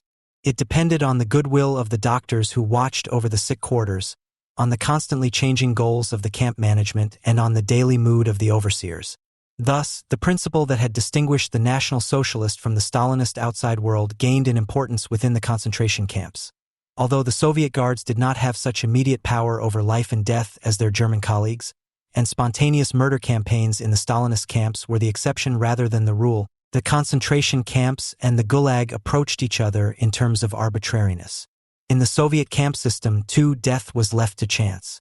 Most prisoners died as a result of inefficiency and neglect, which was sometimes deliberate and sometimes not, from starvation, exhaustion, and disease. In the 2 years of the Great Terror, 1937 and 1938, tens of thousands were shot, for whom Moscow had set quotas rather than targeting specific individuals. Nevertheless, survival was the norm in the Gulag as well. After long-standing disputes about the number of prisoners, the archival revolution of the early 1990s has provided relative certainty. Around 30 million people passed through the Soviet penal camps, of whom about 10% did not return. Only during the Great Terror, when Margaret Buber-Newman and the authors of other well-known memoirs, Warlam Shalamov, Alexander Weisberg-Cybulski, Yevgenia Ginsburg, were also sent to the Gulag, was deportation to the Kolyma or Vorkuta often a death sentence. The mass deaths ultimately also affected the productivity of the Gulag, which had never been particularly high anyway. The economic plan, which had also been set for the camps due to their existing importance for the Soviet production sector, could not even come close to being fulfilled. This departure from the economic cost-benefit principle ultimately also led to Nikolai Yezhov's downfall. The NKVD boss, who had been responsible for implementing the Great Repressions, was executed not least for having weakened the economic power of the camps. He was held responsible for the fact that the violence, which had always been used with Stalin's approval or even at his initiative, had spiraled out of control. Yezhov's successor Beria therefore reorganized the Gulag after the 2 years of the Great Terror with productivity in mind. Despite its constant presence, death once again became the exception. In the ghettos, the extermination camps, and at the shooting pits behind the German Eastern Front, however, the opposite principle applied. Unlike the inmates of the Gulag or the conventional concentration camps, the European Jews were persecuted neither on the basis of arbitrary decisions nor because of their beliefs. The authors of the Nuremberg laws had determined with bureaucratic meticulousness who was to be considered a Jew. The well-known saying, "I decide who is a Jew," does not describe the anti-Semitic reality of Nazi persecution. Even though Hermann Göring, who was wrongly attributed with this sentence, temporarily protected some Jews, he never went so far as to make the determination of so-called racial affiliation appear arbitrary. The fate that the Nazis had in store for the Jews held the complete opposite of arbitrariness, free will, and coincidence in store for them, the most negative predictability. Regardless of party membership and actions, they were destined for indiscriminate extermination solely on the basis of their origin as determined in Nuremberg. It was not death but rather survival that was left to chance. Survival became the exception. This is particularly evident in the Action Reinhardt camps, which were reserved exclusively for Jews. More than 400,000 Jews were murdered in the death factory of Berzec, which was in operation for less than a year. Only 3 survivors are known. This absolute and targeted will to exterminate was an expression, function, and condition of a relationship between regime, nation, and political leadership that was clearly different from that in the Soviet Union. Just as in Stalin's endeavor to bludgeon through the process of industrialization by ukase within 10 years, the Nazi attempt to abolish class society while maintaining capitalist commodity production was also bound to end in disaster. The blame for the alleged setbacks and crises of this policy was personalized in a similar way to the Soviet Union. The gentlemen in the Kremlin and in the Führer bunker both tended towards conspiracy theories. In contrast to Stalinism, however, National Socialism was largely able to avoid arbitrariness within its sphere of influence because it believed it had found an absolute counterprinciple in the Jews, which was held responsible not only for the current setbacks at the front, in the Winter Relief Organization or in the Hermann Göring factories, but also for the crises of the past. The existence of this counterprinciple and its racialization ensured that paranoia in Germany remained primarily fixed on a clearly defined group of the population and did not float as freely as in the Soviet Union. On the basis of the declaration of enmity against the Jews, the antagonistic forces of National Socialist society, state, and leaders merged into a unity that never existed in Stalin's empire. The existence of a total, clearly defined enemy allowed the Germans total integration into the regime. In its biologization, physical annihilation was already preordained. In this sense, the work that Jews were forced to do under Nazi rule was an accessory to the murder program. The life expectancy of a Jewish prisoner in the IG Farben factories was 3 to 4 months, and in the coal mines near Krakow about a month. The armaments that Jews were forced to produce were at best byproducts. At the center of the extermination through labor that the Germans wanted to inflict on them was not so much labor as extermination. This became especially clear when highly qualified Jewish specialists were arrested and murdered, despite their lack of importance for the war effort. "Nothing lives here," wrote Primo Levi, who had to slave as a chemist in Auschwitz, "only machines and slaves, and the latter more than the former." This transformation of death from an exception to an almost universally valid rule not only robbed the concept of predictability of its friendly connotation. Much more was broken. The instrumental reason of the commodity-producing society, which accepts death with approval, had already been pushed to its limits with forced labor in the Gulag and in the conventional concentration camps. Here, exploitation was actually practiced on a hitherto unknown scale. As Peter Weiss erroneously states in his play The Investigation with regard to the Holocaust, the mass deaths in the conventional concentration camps and in the Gulag, and not only, as is occasionally stated, the extermination, already showed how rationality turns into irrational barbarism.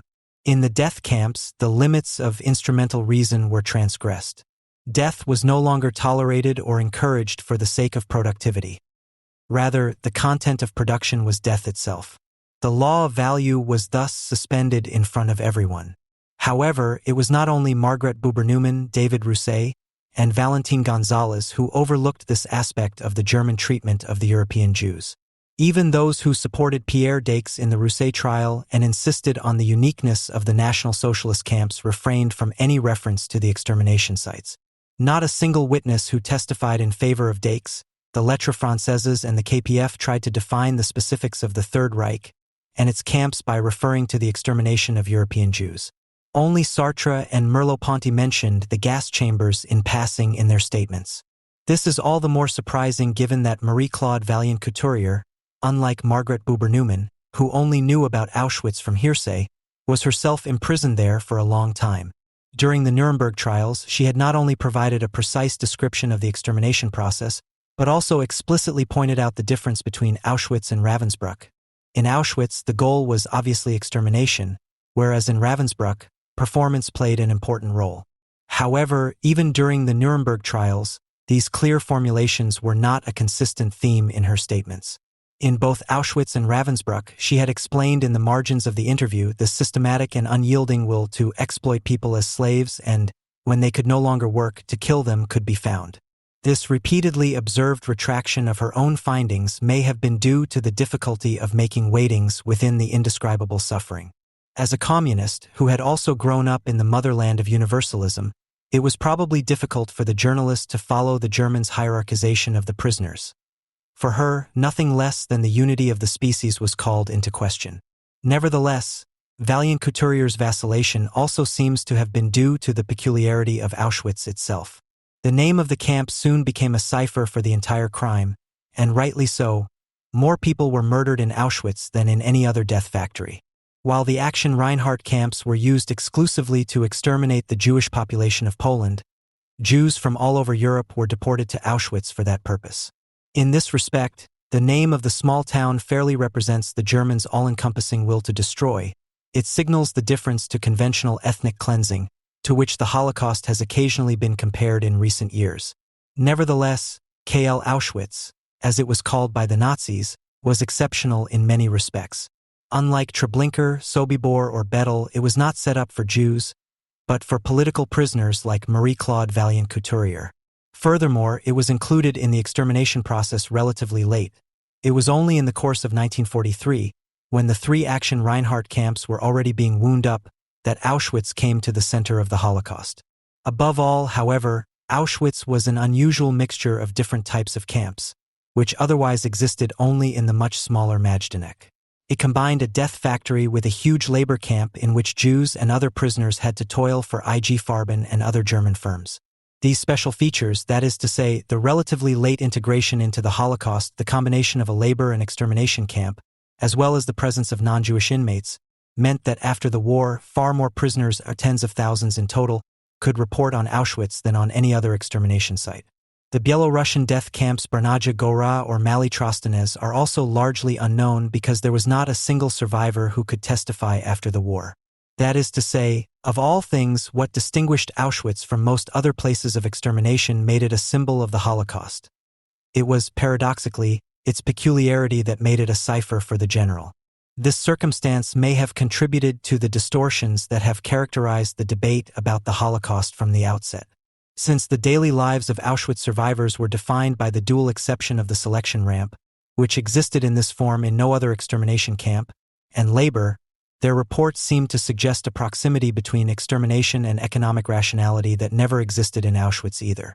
The selection based on the ability to work, the presence of IG Farben, and the daily slave labor suggested an economy of the final solution, which was contradicted by the fate of those who could no longer report. The vast majority of Jews deported to the East were murdered without the detour of slave labor. The selection of new arrivals into those who could be put to work and those who could not was only carried out in Auschwitz for some transports. The close proximity of work and extermination also worsened the situation of the non-Jewish prisoners. This was due not only to the behavior of the guards, who were often even more brutal than in other camps, but also to the hygienic conditions, which repeatedly led to epidemics. Thus, the situation of the other Auschwitz prisoners approached that of the so-called work Jews, without ever becoming completely identical.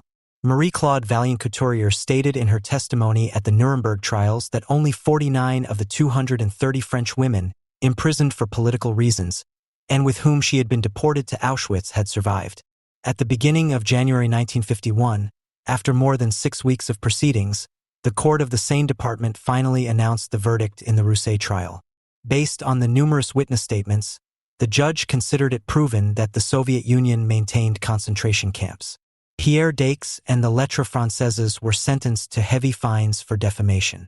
However, public opinion continued to turn against David Rousset. What is more, despite the court victory, it was hardly possible in France until the 1970s to talk publicly about the Soviet penal colonies. This was one of the reasons why Alexander Solzhenitsyn's literary unpersuasive mammoth work, The Gulag Archipelago, was able to trigger a shock in France in 1973. It led an entire generation of intellectuals to turn away from communism. Even the magazine Esprit, the most important organ of left-wing Catholicism, which is so important in France, had avoided reporting on the trial and the Stalinist Camp Cosmos. In the 1930s, the magazine had supported the anarchist Victor Serge, who was imprisoned in the Soviet Union, but now it submitted to the new Volant Général. The particularities of the concentration camps and the Gulag were hardly discussed in the wake of the Rousset affair. Only Sartre and Merleau-Ponty's statement for the Temps Modernes hinted at the peculiarities of the Nazi camps, but this was immediately devalued by the subsequent partisanship for Stalin. Initially, the two explained the German Universe Concentrationaire was a copy of the Soviet penal colony. However, since the gas chambers were set up, it had become clear that the aim was extermination and not re-education. In this double step, Sartre and Merleau-Ponty were mistaken in the details. Even if the Germans showed great interest in the Stalinist camps and, during their advance on Moscow, at times considered taking over some of them, they were not dependent on Soviet suggestions when it came to internment. Nevertheless, the similarities could hardly be overlooked. Apart from the fences, which were not always necessary in Siberia and Kazakhstan, and the hygienic conditions, the camps differed mainly in the structure of their inmates. While the conventional German concentration camps were reserved for political opponents and marginalized groups, the Gulag imprisoned both friends and enemies of the regime. Stalinism was undoubtedly the more arbitrary system, National Socialism the more predictable one. However, this predictability was directly related to the process of destruction that began in 1941 and separated the German from the Soviet camp cosmos. The Third Reich did without the blind paranoia of Stalinism because the obligatory persecution mania was concentrated on a clearly defined group of enemies. The idea of complete destruction was already inherent in the definition of this counterrace. For Jews who fled eastward to escape the Wehrmacht, the Soviet Union was not necessarily a safe haven. Quite a few of them died the same non-Jewish death as the members of other nationalities. In prison, in the Gulag, or in one of the countless resettlement actions that many of the new Soviet citizens were forced to undergo. However, since the Germans had intended to exterminate them without exception, their chances of survival were greater in Stalin's empire. Despite the unpredictability of the Soviet regime, the Jewish prisoners of Auschwitz, and not only they, had the best reasons to hope for the advance of the Red Army. The story of Margaret Buber-Newman and the countless Poles, Jews, Ruthenians, Czechs, Slovaks, Romanians who died in a Soviet camp shortly after fleeing from the Germans nevertheless suggests that the demand made by Jorge Semprin, a former communist, resistance fighter and Buchenwald prisoner, raised exactly 30 years ago against Ernst Nolte's attempts at offsetting, should be taken seriously. Those who do not want to talk about Stalinism should also remain silent about fascism. On April 13th of this year, on the occasion of the 70th anniversary of the liberation of the Mittelbau-Dora concentration camp, one of the most brutal subcamps of the Buchenwald concentration camp, one of the speakers at the Central Memorial Service insisted on a historical truth that is often discredited today as victim hierarchization. Quote, "In the system of concentration camps, one must distinguish between the great tragedy of the Jewish people, who were gassed in Auschwitz and exterminated in other concentration camps, and us, the political prisoners.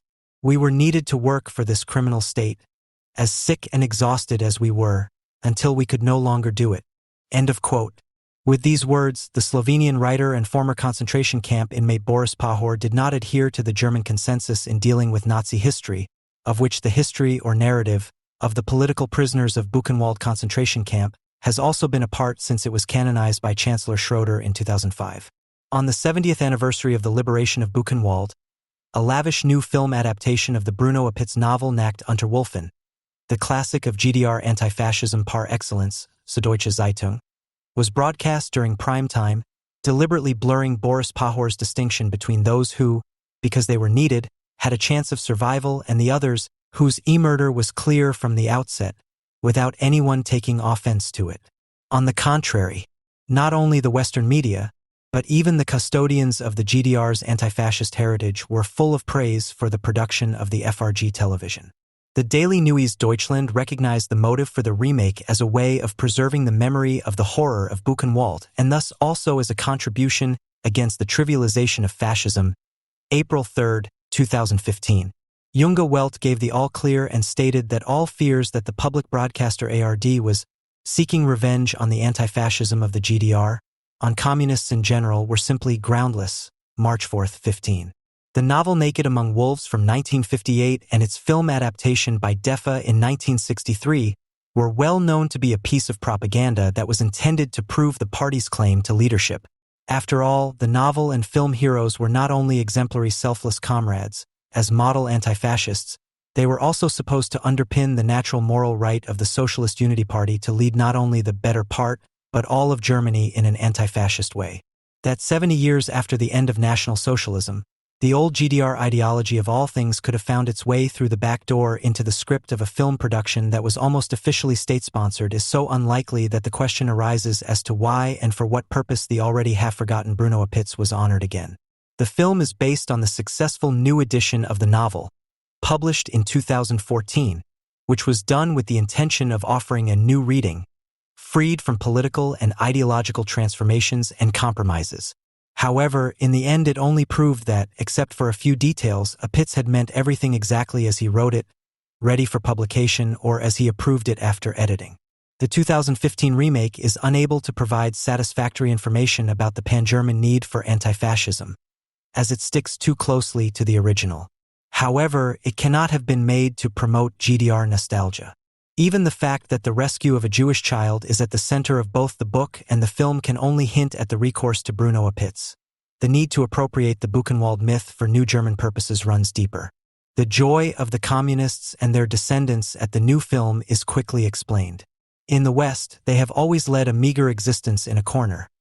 For many years this also applied to their anti-fascist organizations and survivors' committees, whose closeness to official GDR anti-fascism was unmistakable. The word anti-fascism was frowned upon in the West for decades, and under the heading of resistance, only the White Rose and a few Christian victims of Nazism were honored, except for the Men of July 20, 1944. From 1985, with reference to Richard von Weizsäcker's famous speech, the organizations of the communist resistance were able to point out that they had always held up May 8, 1945 as the day of the liberation of the German people from the clutches of the Nazis. But it was of no use to them. Until the collapse of the GDR, no one wanted to have anything to do with you, and the claim that all Germans were liberated in 1945 was even less useful for a communist project. Even in the places where German communism was supposedly in power for 40 years, invoking the Oath of Buchenwald, which has always been translated into the distorted formula "never again war, never again fascism," was always reduced to the falsified formula "never again war, never again fascism," had basically never meant anything other than what Gerhard Schroeder put into words in 2005 on the occasion of the 60th anniversary of the liberation of the Buchenwald concentration camp. The memory of the National Socialist era, of war, genocide and crime has become part of our national identity. This results in an enduring moral and political obligation. End of quote.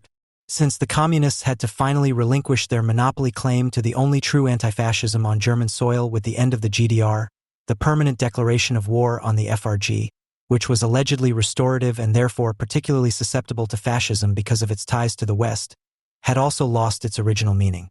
Without the seemingly alternative system that had become a state and was highly militarized, one could approach the unarmed ideological legacy of the old enemy without prejudice.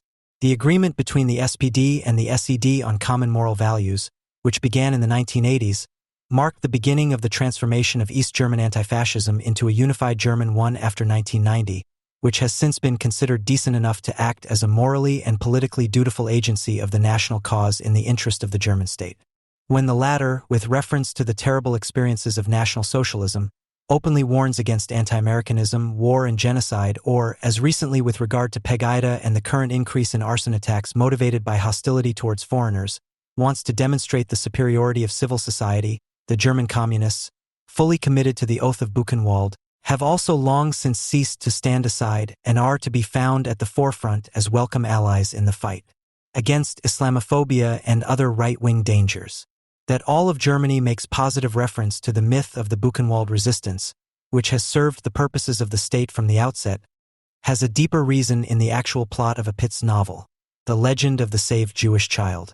In the Oath of Buchenwald, which Gerhard Schroeder, aiming at reconciliation with GDR anti-fascism, called forward-looking, it says, "We Buchenwalders Russians, French, Poles, Czechs, Slovaks and Germans, Spaniards, Italians and Austrians, Belgians and Dutch, Englishmen, Luxembourgers, Romanians, Yugoslavs and Hungarians fought together against the SS, against the Nazi criminals for our own liberation." End of quote. It is likely that the Internationalist Party cadres who drafted the oath shortly after the liberation could not help but think in the categories of nation and nation-state, as internationalism had forced them to do at the latest since the founding of the Comintern, and the Jews were probably not included in the list because they did not have their own state. But the distinction Boris Pahor drew as early as May 1945 between the great tragedy of the Jewish people and us, the political prisoners, must have played a role. As late as 2009, a publication by the Lagerer Beetschmannschaft Buchenwald-Dora e.V., LAG, the Association of Former German Political Prisoners of Buchenwald, organized in the Association of Persecutes of the Nazi Regime League of Anti-Fascists, VVNBDA, It was said that it was part of the official FRG and unfortunately widespread view that only Jews were in concentration camps. Unquote. Victim envy and insult must be boundless to be able to put such a claim on paper 5 years after the reconciliation of the FRG officials with the Buchenwald survivors. Apparently, they were never able to overcome their self-made legend that they were not at the forefront of suffering. The red triangle on the prisoner's clothing not only meant a significantly greater chance of survival compared to the yellow one, it also enabled the communist prisoners, supported by the so-called camp self-administration in Buchenwald, to fight against the SS in a well-organized manner. The distinction that one was in the camp, not because of one's blood, but only because of one's way of thinking, and, as a German who wore a red triangle without letters for his nationality, even embodied the ominous fact of unadulterated German blood, for those with the yellow triangle, as the then 14-year-old Buchenwalder Imre Kurdish, who was wearing a yellow triangle, later formulated in his novel The Fateless One. Attempts are still being made today to make the lie disappear by claiming that the prevailing view in the FRG is that concentration camp imprisonment was a Jewish privilege. With the stubborn insistence on the old Antifa formula, the first prisoners of the German fascists were their political opponents, especially communists. As it says in the 2009 statement of the LAG, everything about the essence of National Socialism is already said. One still knows that one is on the right side of history. On the other hand, former inmate Kurt 6SZ, who came to Buchenwald from Auschwitz in 1944 and received the number 64,921, describes an important incident that shows how the Buchenwalders were well aware that the crematorium on the Ettersberg did not embody the purpose, the essence of the matter, the soul and meaning of the whole, like the ovens in Auschwitz. Quote, "This number is not written on your skin here, and if you ask any concerned questions about it, even before, at the time of showering, the old inmate protests with his hands raised and his eyes rolled to the ceiling. But man, for God's sake, we are not in Auschwitz." Unquote. It is only against this background that Kurdish cynical conclusion can be understood. I can say that I too soon grew fond of Buchenwald. Quote end. Non-Jewish German political opponents of National Socialism cannot be blamed for the fact that they were privileged as Aryans by the Nazis' racial policy. The Nuremberg laws had never been their thing. The fact that they took advantage of this privilege to survive is initially only the private burden that each had to bear, who escaped the camp not least because of this. After the liberation, one could have talked about it, admitted one's own entanglement due to the will to survive, and thus not promote any lessons from Buchenwald, but rather an understanding of the camp system and thus of National Socialism in general. But that would not have been enough to build a state based on the moral superiority of one group of victims. Moreover, such reflections would never have been shared by the actual surviving communists. Even before 1933, they had seen themselves as an elite that never spoke with non-communists at eye level, but always kept the respective tactical advantage in mind in the struggle for the leadership of the opposition in Germany. The long-term inmates in Buchenwald, better known as Kapos, on whose initiative the Illegal International Camp Committee (ILK) was formed in 1943, were German party cadres who had been educated in the social fascism thesis, later forced into a policy of the Popular Front, and in the meantime, in the wake of the Molotov-Stalin Pact, even condemned to peaceful coexistence with the SS henchmen. They were all Stalinists who had survived the party's internal purge of Trotskyism and had not infrequently taken a hand in it themselves. They had learned to despise the Trotskyites as mortal enemies of communism and fought them with all revolutionary harshness, even in the concentration camp, as traitors and deviants. To feel called to be the natural leaders of the masses in Buchenwald concentration camp as well, and to enforce this claim to leadership against every form of treason and indiscipline was a party order and a point of honor.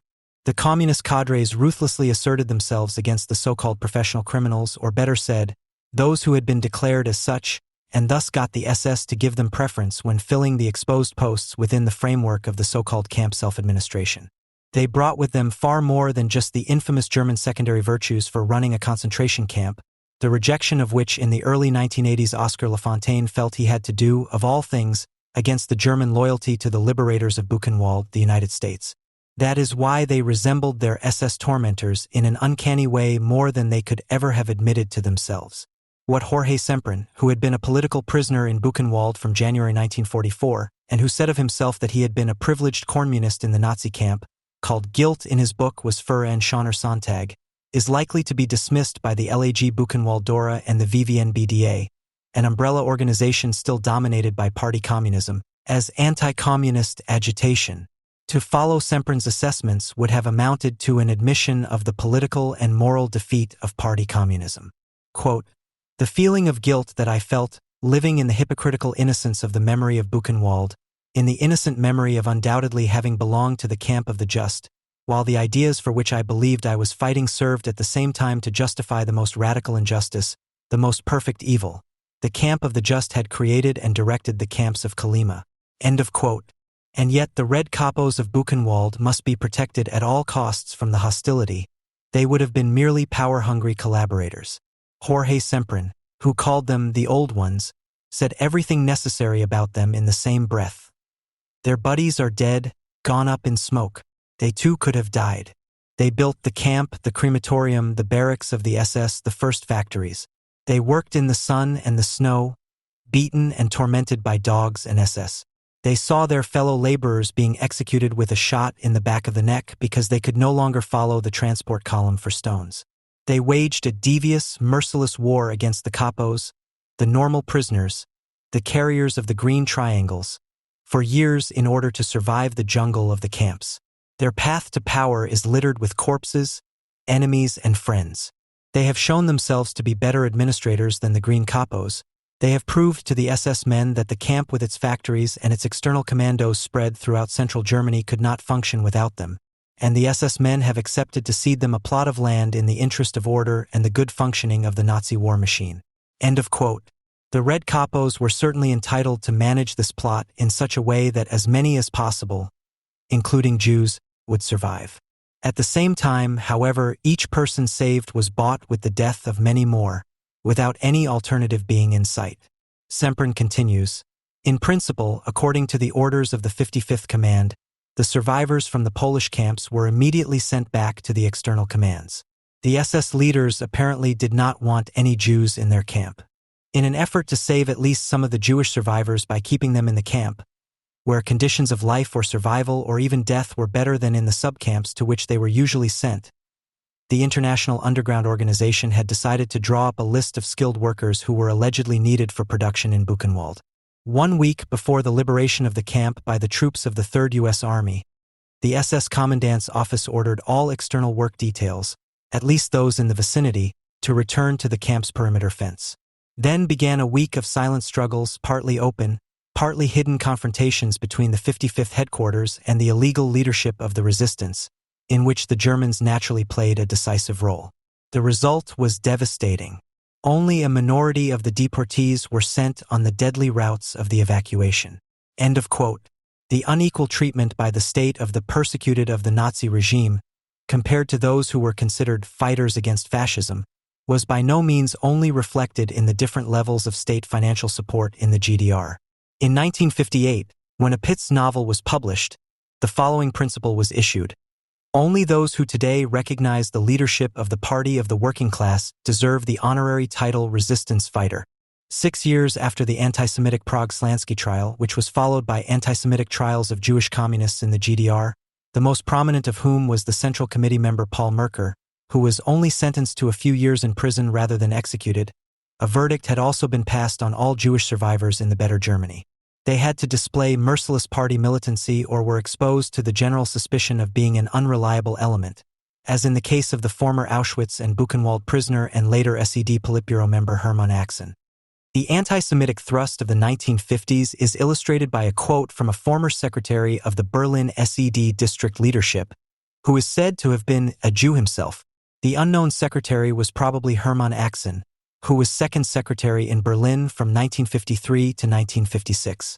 Quote, "Is it not a fact, and this has nothing to do with racist antisemitism, that Jews mostly come from the lower middle-class strata, have no social ties with the working class and have relatives and acquaintances everywhere in the West?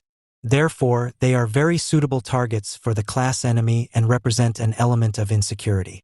End of quote. But even the comrades who had belonged to the illegal camp committee at Buchenwald had long since been under the general suspicion of Walter Ulbricht and the Moscow exiles that their survival in the concentration camp could not have been a matter of chance. In 1950, all SED members were subjected to a review to determine their political and ideological reliability. This also affected Buchenwald inmate Bruno Apitz. Regarding the genesis of the novel and Appitz's motives for writing Naked Among Wolves, we should know. He began his novel under the impression of the moral and political discrediting of the Buchenwald communists. From 1950, party proceedings were initiated against almost all leading communists from Buchenwald. Naked Among Wolves, pages 538 and 522. Before the idea for a novel took shape in his mind, he was preoccupied with the idea of a concentration camp film, which was rejected by the DEFR executives. Shortly before the KPD was banned, Appitz promoted the plot in the West. I want to write the story of the Polish child, the story of the struggle of international solidarity of the anti-fascist fighters, the story of philanthropy in the midst of hell into a film. That, especially today, in the time of the newly emerging fascism in the west of our homeland, makes visible in a victoriously shining way the heroism of those people who are in the front line today. Naked Among Wolves, page 539. A novel based on a film idea is far more likely to tell a conciliatory story of pure human love in the midst of hell than to deliver hard-hitting propaganda for the just cause in the fight at the forefront. Appitz could not bear the strain of reconciling the humanly touching story with its deeper, party-approved meaning. As a result, Naked Among Wolves was certainly a kitsch novel, Ruth Kluger. But it was so bad that it did not even do justice to the logic of the genre. Appitz relied on two central moments for the real socialist culture industry, which the party leaders of the GDR were never really able to fathom and therefore found themselves faced with the riddle of the novel's success, which seemed eerie to them throughout their lives. The story of the rescue of the Jewish child embodied that collective longing for innocence with which Appitz aimed at complete agreement with his German readership a few years after National Socialism. In doing so, he relied on the predominance of the effect and the unity with the created need, which are named in the culture industry chapter of the Dialectic of Enlightenment as central criteria for success and popularity in mass society. That is why Naked Among Wolves is not a revolutionary novel, even if kitsch and revolution go well together. Because one could never admit that in the GDR, such a strong pseudo-dialectical bag of tricks had to be used to justify the book's revolutionary message that any logic fell by the wayside, as can be read in the epilogue of the 27th edition of the Reclam Standard Edition from 1978. Quote, "The socialist rejects the separation between emotional and intellectual decisions, and certainly between human and party ones. The socialist acts in an unreservedly humanly correct manner when he acts in a party-correct manner." End of quote. What sounds here like a quote from the mouth of Nikolai Ostrowski's protagonist Pavel Korchagin from his Stalinist model novel How the Steel Was Tempered misses the point so completely that one should read these lines only as proof that one was incapable of understanding what ultimately counter-revolutionary dynamite Appitz had foisted on them, albeit unintentionally. For although Appitz probably considered the objectively insoluble conflict between, on the one hand, preserved innocent humanity and, on the other, unconditional partisanship to be resolved, the not-so-secret message of the novel is in fact, partisanship and humanity are fundamentally incompatible. The conflict that Appitz reveals in a key scene between the prisoner in charge of the effects chamber and military leader of the underground organization Hoffel and the camp elder, and at the same time leader of the illegal camp committee Kramer, therefore remains unresolved. Quote, Hoffel groaned in agony. "I couldn't. You were supposed to give the child back to his carer, that was the instruction. You didn't follow orders. That's a breach of discipline. If we get out of this alive, I'll answer to the party for it, you can count on it," Hoffel promised. Kramer looked him hard in the eye. "The party is here." Hoffel had a sharp retort ready, but it died on his lips. He looked down, held by Kramer's gaze. He had to admit to himself, to his own contrition, that Kramer was right. Yet everything in him rebelled at the mere thought of having to abandon the child to its fate. It felt as if a mighty hand had plunged a key into his heart and locked it. He felt guilty towards the child and guilty towards the party. His head sank to his chest. End of quote. Apart from the fact that this quote is proof that kitsch in form and content is most effective where mighty pushing hands lock hearts with keys, the question arises as to how Appitz intends to resolve Hoffel's inner conflict. The answer is, you can already guess. Not at all, because Appitz must have realized that Hoffel's conflict could only be resolved in one way, and thus either unequivocally for or against the party. He resorts to a cheap trick and, in the middle of the novel, lets the child disappear from the sphere of influence of the comrade's protagonists, and thus simply outsources the conflict. Someone, without further ado, took it somewhere, and the illegal camp committee, which Apitz, to make matters worse, had to call an elaborate work of conspiracy in the purest Chaika jargon, could once again be presented as a martyred collective of disarming humanity, for whom no sacrifice was too great for the sake of the innocent child. Apitz has the great Chairman Hof summarize it like this, surrounded by his closest comrades. We hid a small child here in the camp. Because of this child, we had to go through a lot. Because of him, 2 of us are in the bunker. Because of the child, many other comrades risked their ass. You yourselves were in great danger because of the child. Sometimes the whole camp was hanging by a thread." End quote. It is only at the end, in the liberation scene, that the child suddenly reappears, about whom, to make matters worse, the reader is informed that an unknown young Red Army soldier had taken care of him at the behest of a Soviet comrade and Air Force officer named Bogorsky. It is common knowledge that the child's fate in the novel is not pure fiction but based on real events, and that the Buchenwald child named Stefan Jerzy Zweig did not have to be hidden at all, but was able to live legally among the prisoners with the tolerance of the SS until he was to be sent on a transport. However, in the last days before the liberation of the camp, prisoners prevented this by hiding the child. Apitz's mixture of fact and fiction only allows the child object status, because he needs it in his plot as a central symbol of the absolution of guilt. As an acquittal that was supposed to lay the foundation for an unburdened, radiant socialist future for the German people under the leadership of the Party of the Working Class, which had proven its basic humanity for all time in the Revolutionaries' University, as the time in the camp was earnestly referred to in the Reclam afterward. Precisely because of this role intended for the child, it might at first seem surprising that the fact that it was ultimately a Jewish child who had come directly from Auschwitz was not emphasized in the novel. After all, it couldn't have been a better match. German communists united in the fight against the greatest Nazi crimes at the side of the Jews. But that was precisely the crux of the matter, because such a portrayal in the novel presupposed acceptance of the peculiarity of Jewish suffering, the distinction made by the Nazis between false blood and false thinking, Imre Kurdish, which Apitz, like all the other political prisoners in the camp, was well aware of. No one with the red triangle would have experienced what Apitz describes at the very beginning of the novel, about the arrival of the child in the suitcase and its carrier. Quote, "One of the last to jump from the wagon was the Polish Jew Zacharias Jankowski. An SS man hit him on the hand with the butt of his rifle when he tried to grab his suitcase. Curse you, Jew swine.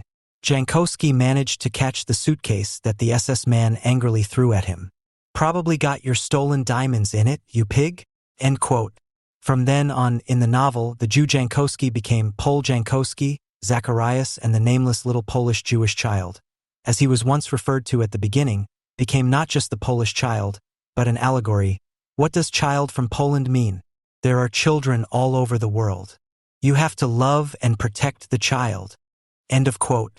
Apitz then has a Polish communist say this instead of a German, as a representative of all comrades.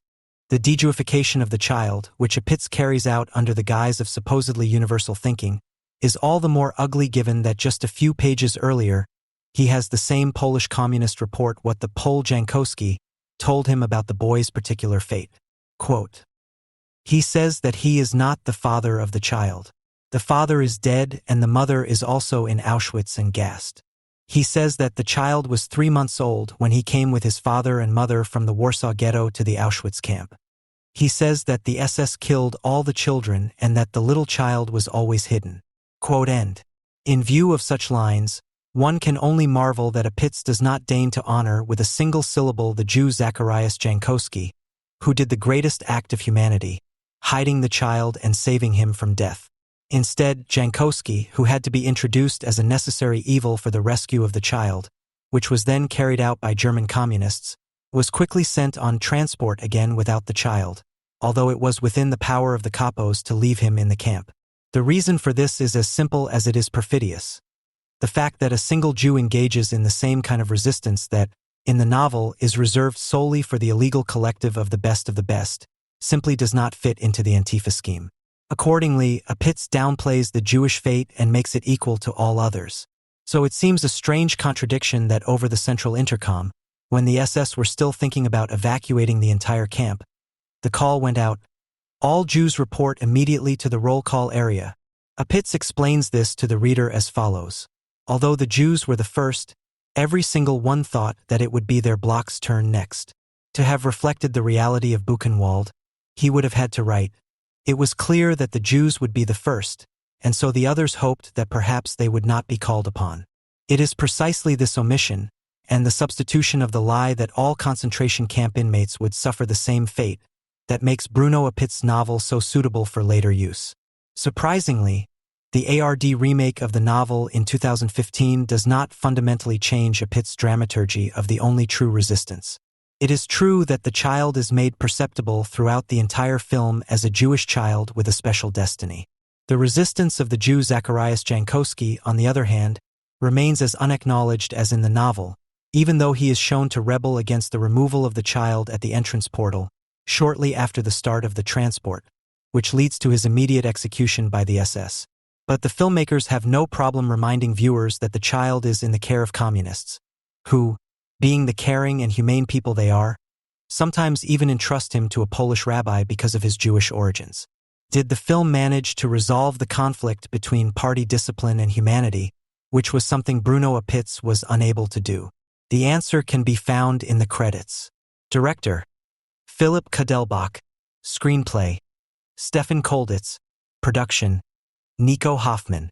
All three were equally responsible for the TV success of Our Mothers, Our Fathers, the trilogy from 2013 about 5 individual fates during the Nazi era, which were supposedly representative of the time, of course for young people, in which one thing in particular was told about the protagonists: that there was not a single convinced Nazi among them.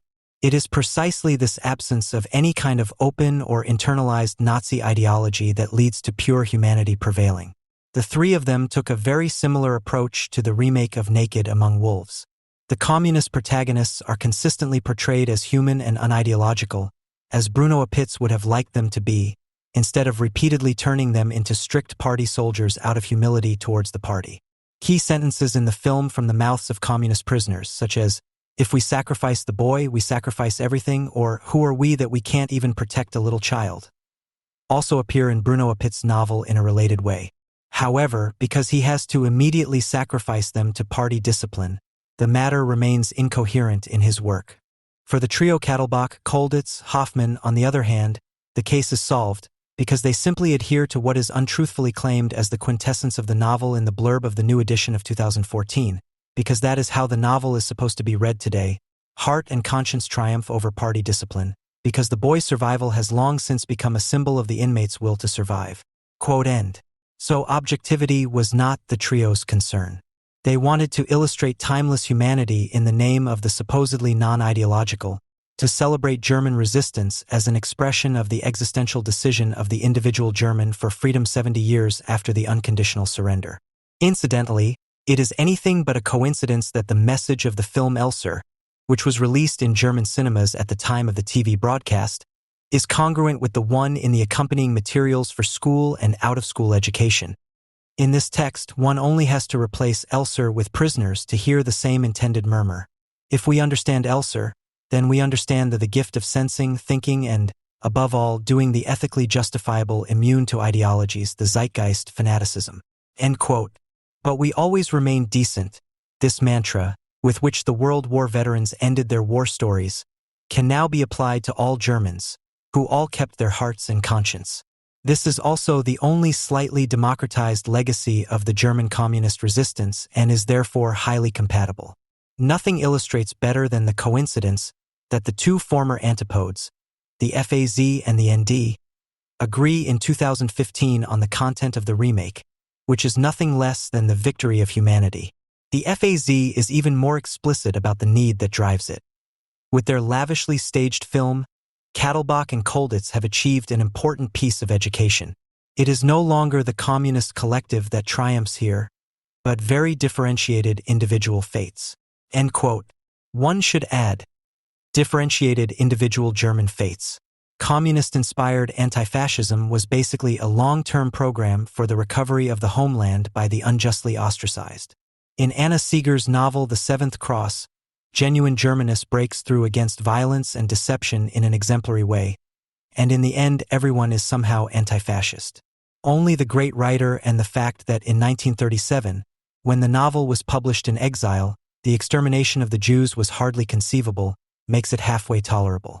Naked Among Wolves is the gross lie after Auschwitz and after 1990 the great promise of freeing oneself from the Jewish burden, which has so unpleasantly overshadowed unbiased remembrance. The nasty insinuation of the Buchenwald-Dora Camp Committee that it is part of the official and unfortunately widespread view in the FRG that only Jews were in concentration camps is in fact not a specifically Eastern Zone Antifa statement. Even in the FRG, where privileged relations with Israel had been established due to the country's ties to the West and where the state commemorated the day of the liberation of Auschwitz, there was unofficial grumbling that the country's own suffering had been neglected in the context of the particular suffering of the European Jews. Isn't letting a Jewish child be saved by a bunch of brave Germans, along with a few other Europeans, on public television at prime time just after the news? Isn't that the capstone we've been seeking after decades of forced public penance? While it was still possible years ago to intervene successfully from time to time under the heading of Holocaust relativization when the longed-for belittling and talking away of guilt was taken too far, 70 years later all the dams have broken. Today, the right to one's own narrative has taken the place of objective history. No one disputes this right to the Jews either, provided that they no longer assert a particular history of suffering when keywords such as differentiation and individual fate are mentioned, but willingly place their narrative at the side of German, Palestinian, and other Nakbas without distinction. 30 years later, Richard von Weizsäcker's counterpart summed up the new German freedom in a manner befitting his station in his speech on the occasion of this year's First State Memorial Day for the victims of flight and expulsion. On June 20, 2015, Federal President Joachim Gauck reminded us in a particularly differentiated way, one that honored the fates of individuals, that we are all, at heart, soulmates and survivors. Today we want to talk about displaced people.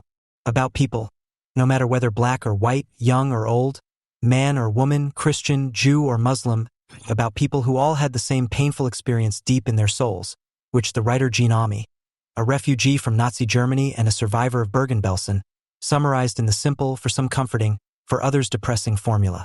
You have to have a homeland to feel the need for one, FAZ, June 22, 2015. In the face of such words, those who, like Buchenwald survivor Boris Pahor, continue to insist on the distinction between very different painful experiences should not delude themselves. They are the ones who have long been identified as the disturbers of the German national peace. Esther Lowy was born in Saarlouis on December 15, 1924, the daughter of cantor and teacher Rudolf Lowy and his wife Margaret Lowy. Esther had 3 other siblings. Although the mass media spread all kinds of lies about the Jewish population, the Lowy family in Saarland was initially spared the effects of Nazi Germany's anti-Semitic policies. This changed quickly with the annexation of the Saarland to Germany, which 90.5% of the Saarlanders voted for in the so-called Saar plebiscite in 1935. Esther's father was a decorated World War soldier and, like many of his Jewish comrades, a patriot. For this reason, fleeing Germany was not an option for the Lowy family at first. In 1936, the family moved to Ulm, where the parents decided a year later that Esther's 2 older siblings, Gertie and Tosca, should emigrate. Her brother emigrated to the United States, her sister to Palestine. In 1938, Esther's second sister, Ruth, joined a preparation camp for emigration to Palestine in Upper Silesia. It was only after the Germany-wide anti-Semitic riots in November 1938 that the father lost hope that the political situation in Germany could return to normal in the near future. He was arrested, but released 3 days later as a so-called half-Jew. Esther's sister Ruth was mistreated by SA henchmen and fled to the Netherlands. Despite all his efforts, Rudolf Lowy's attempts to leave Germany with the rest of the family failed. The mother became seriously ill due to the gradually worsening living situation of the entire family, yet both parents moved to Berlin with their only remaining daughter Esther. Their Esther attended the youth Aliyah school to prepare for emigration to Palestine as well. From there, she was sent to a preparation camp of the Zionist organization Sochneth, Jewish Agency. After all escape routes for Jews were closed in 1941, the Zionist preparation camps were closed. The Jews living there were deported and forced into slave labor. During her stay in the forced labor camp, both parents were deported to Kauno, and her younger sister Ruth was deported to Auschwitz. They were all murdered shortly after their arrival, a fact that Esther only learned about after the war. She was deported to Auschwitz on April 20, 1943. Due to the arbitrariness and whims of some SS men, she was initially assigned to the camp orchestra and then treated in a hospital ward after falling ill with typhus. In November 1943, Camp Dr. Joseph Mengele declared Esther a Viertelarier, a quarter Aryan, and she was transferred to the Ravensbrück women's concentration camp for forced labor. Like many other prisoners, Esther also witnessed the end of the war. The Soviets were advancing on Berlin. From the many air raids, we realized that the Nazis would soon have had it. I was happy about every air raid alarm." End quote. At the end of April, the camp was to be evacuated. The concentration camp inmates were sent on a march into the unknown. Shortly before the arrival of Allied troops, Esther and other prisoners were able to escape the command and were picked up by U.S. troops near the small town of Lubsch in Mecklenburg. Together with Soviet soldiers who were also approaching, the escaped prisoners celebrated the end of the Nazi regime. Esther emigrated to Palestine in 1945. Like all Jews who could not escape the clutches of Nazi persecution by emigrating or fleeing, the Loeys became victims of the German extermination machine. Only the two older siblings were able to escape this by emigrating in time. Esther survived the horror only by chance, due to arbitrary categorizations and the arbitrariness of the SS personnel. In his work, If This Is a Man, Primo Levi describes the function and purpose of the death industry. One knows that they, the prisoners, are only here temporarily and that in a few weeks nothing will remain of them but a handful of ashes. Survival was not intended for the Jews to whom Levi explicitly refers. For this reason, only a few hundred of the death camp inmates remained. None of them was an ordinary prisoner. The perished, on the other hand, formed the core of the camp. They were the anonymous, constantly renewed and always identical mass of silent, marching and slaving non-humans. Esther Bejanero also begins by describing this experience from her perspective. In Auschwitz, she had to perform completely senseless tasks, such as dragging stones from one side of a field to the other. The SS had no mercy on those who broke down. In contrast to Levi, however, Bejanero sums up that she and her fellow sufferers stuck together because we all wanted the same enemy out of the country, the Nazi criminals whom we all hated infinitely. End quote. There was also no hatred between the other prisoners and the orchestra players. That wouldn't have made sense because, says Bejarano, whether you were a musician or a laborer, we all experienced the same things. On the other hand, when Levi states that of those who were deported to the death camps, only the doctors, the tailors, cobblers, musicians, and cooks, attractive young homosexuals and friends or fellow countrymen of some camp authorities. In addition, particularly ruthless, strong, and inhuman individuals.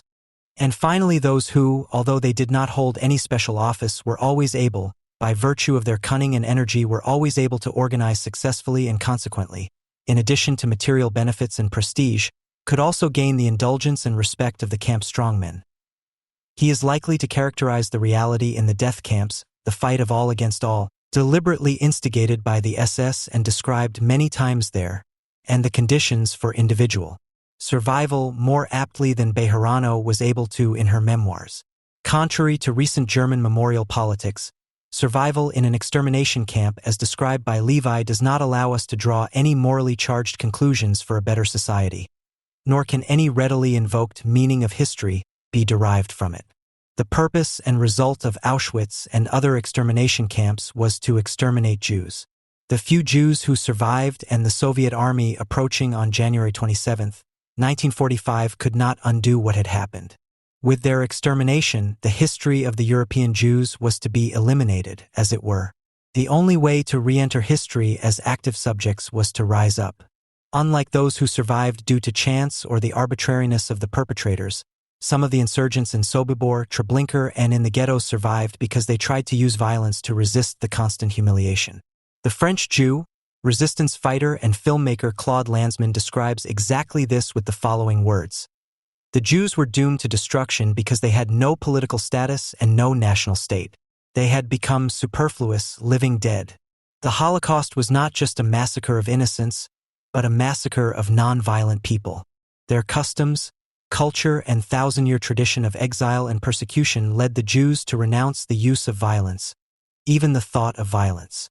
In the revolt at Sobibor, landsmen saw a turning away from the Jews' previous powerlessness and submission in the face of the seemingly all-powerful machinery of annihilation. Landsmen saw the uprising in Sobibor as a reappropriation of violence by the Jews and a turning point in Jewish history, which was completed with the founding of the State of Israel. After that, the adventure of freedom began. A new man was born. Thanks to the existence of Israel, thanks to the army, Jews today, like all other peoples, have the instruments and means of institutionalized power. End quote. Esther Bejarano does not say a word about the founding of the State of Israel in her memoirs. She mentions in passing that she was drafted into the army in 1948. In the Israeli army, she was employed as a musician in the music and culture unit to entertain the soldiers in the Israeli army. The description of the 1948 war is vague and extremely brief. The reader of her autobiography does not learn that Israel was already fighting a war against the numerically far superior Arab armies with its back to the wall in its founding years. Her descriptions of her life in Israel focus on her musical activities in the communist Ron choir and the rejection of communist activists or sympathizers experienced in the Yishuv and then in Israel. She criticized armed actions against the British mandatory power of Jewish underground fighters of the Lechi, which she described as right-wing radicals, among her colleagues in a factory, whereupon she was allegedly confronted with the statement, "Hitler forgot to gas you." End of quote. She also attested unmistakable signs of right-wing orientation in those who caused a lot of trouble. It didn't suit them that we also flew the red flag alongside the blue and white national flag when we appeared at events or marched in the streets. End of quote. On the other hand, she experienced solidarity and recognition as a musician in communist states, which she traveled to with the choir according to her own account, which gives the impression that left-wing Jews could find the undisturbed freedom in real-life socialism that Israel had denied them. Here, Bejarano persistently omits the fact that the State of Israel is a protective force against antisemitism, which, incidentally, is why quite a few Jews have left the communist states she glorifies for Israel. In the chapter Away from Israel, the autobiographer recounts that her husband Nissim Bejarano decided after the Sinai War never to go to war again, never to fight again. That was no longer a defensive war. He no longer wanted to take part in that. End quote. In her descriptions of Israel, Esther Bejarano also outlines two main focuses of her political commitment: the fight against the right and the fight against war. From the outset, her engagement against war also implied opposition to Israel. This, of course, also meant that she did not support the war that the Arab nations and the Palestinian national movement had been fighting alongside the Soviet Union and its allies, the communist parties, against Israel since the 1950s. She and her husband decided to leave Israel with their 2 children and emigrate to Germany. In the country of the perpetrators, she was confronted not only with her own ambivalences, but also with Nazis who had never been bothered and tried to continue their fight under different political conditions. Quote, "I saw the first railway officials in uniform. I saw a German policeman, and my heart began to beat violently. I was seized by panic. Would I really be able to live in this country? Could I trust the people I would meet? Suddenly I had the feeling that I was dooming my husband, my children, and myself to misfortune. Suddenly all the horrific images of my past in the Nazi era were present." End of quote. A discotheque co-founded by the Bejaranos was boycotted when the residents of the small town learned that the co-owners were Israelis. After a protest action in Hamburg against the stand he was running, a NPD cadre said to a police officer, "You have to lock her up because she is a criminal if she was in Auschwitz, because only criminals were in Auschwitz." End of quote. When her husband suffered an injury, she interpreted the doctor's dismissive reaction as xenophobia, the refusal to allow self-confessed communists to immigrate to the USA as an imposition, and the actionism of the NPD as raw violence tolerated by the police. But because there are still too many Nazis running around in the FRG, like Israel, which she names in the same breath, could not be her home. Esther Bejarano joined the VVN-BDA. Here Bejarano found recognition among like-minded people who were anti-fascists for good reasons, but who obscured the specifics of National Socialism behind abstract, emotive phrases for peace. Peace and anti-fascism belong together. Those who are anti-fascists automatically fight for peace. The journey back to Germany had begun. On July 10, 2021, Esther Bejarano died. Her personal and political companion Rolf Becker gave the eulogy, in which he explained that she remained silent about Auschwitz for a long time. Auschwitz belongs to the borderline of the unspeakable, the ineffable. But the unspeakable still exists today, without smoke rising from the crematoria. And yet it is imperative never to remain silent when injustice is done. According to Becker, Bejarano saw this injustice in homelessness, in the repatriation of Roma to Serbia and Kosovo, in the refusal to accept refugees, in racially motivated attacks, in the attacks and activities of Nazis, and in any preparations for war. Quote, phrases that have become a legacy, like so much of what she exemplified to us, an unspoken mission to resist any preparations for war, any approach to fascist development, never to be silent again when injustice occurs. End quote. And such injustice is, according to pathos-ridden political anti-fascists, especially when they are turned towards the communist movement and peace, located in Israel. Accordingly, Becker comes to Bejarano's solidarity with Palestine with sleepwalking certainty in his speech, because never again remain silent when injustice happens. Esther also related this demand to the oppression, expulsion, and exclusion of the Palestinians. End of quote. Becker, who is not at all inclined to remain silent, also quoted a joint letter that he and Bejarano wrote to Moshe Zuckerman on the occasion of an event entitled 50 Years of Israeli Occupation. This event, attended by Norman Page, Elon Papp, George Rashmoui, Jamal Juma, and other more or less well-known supporters of the BDS campaign, was protested at the time, which Becker, of course, interprets as defamation. In the letter to Zuckerman quoted in the eulogy, with reference to the notorious Eric Fried, the slanderers are accused of what is obligatory in these circles, namely not distinguishing between criticism of the Israeli government and the defense of human rights to life, and as Germans presuming to decide who is to be accepted as a Jew. Becker used the eulogy to read a letter in which he and the deceased Holocaust survivor turn Israel's government into murderers against whom the right to life must be defended. It goes without saying that this tastelessness did not offend any of the assembled admonishers and warners. Rather, it is constitutive of the communist and peace movement milieus in Germany, which extends far beyond the Easter Marchers, not only to have no concept of antisemitism, but also to have been fueling it for decades in its anti-Israeli form with the same old formulas from the anti-imperialist bag of tricks. The boundless hatred of Israel expressed in this letter by Bejarano and her chosen ally is notorious. In my opinion, the Palestinians have the right to resist what the Israelis have done to them, Bejarano said in an interview with the Electronic Intifada, assessing Hamas' actions of firing rockets at Israel from Gaza and attempting to overcome the border fence between Israel and the Gaza Strip with violent actions. Or should they just be killed by the Israelis? The Israelis say that Hamas fired their rockets into Israel and that they were responsible for the war, she says, using the subjunctive mood to suggest that it should be otherwise. The Israeli government's justification for military action against Hamas is therefore Israeli excuses. Because who started it? Not the Palestinians. It is the Israelis who expelled the Palestinians from their land. Elsewhere she said, I thought that's where, to Israel, I belonged. Then the many wars began. I still thought the first one against the British Mandate was just, but then came Ben-Gurion and it was all just wars of aggression after that. End of quote. In an educational tone, she does not recommend that young Palestinians, whom she primarily addresses as victims of these Israeli wars of aggression, have the courage to criticize their own leadership, but rather to continue their anti-Israeli engagement. I want you to continue, and I hope that you will soon have your own country. End of quote. And so Bejarano, who in Germany still in her 60s and 70s had a sense of who the perpetrators are and where they continue, turned to turning the anti-fascist vocabulary against the Israeli government. Accordingly, she denounced Benjamin Netanyahu and former Defense Minister Avigdor Lieberman as fascists and warmongers. Against this fascist government, not only the resistance of the Palestinians, but also a movement like BDS is legitimate. The woman whose company was boycotted by the German population in the 1960s is, after all, perfectly perfidious and to the delight of not only left-wing critics of Israel.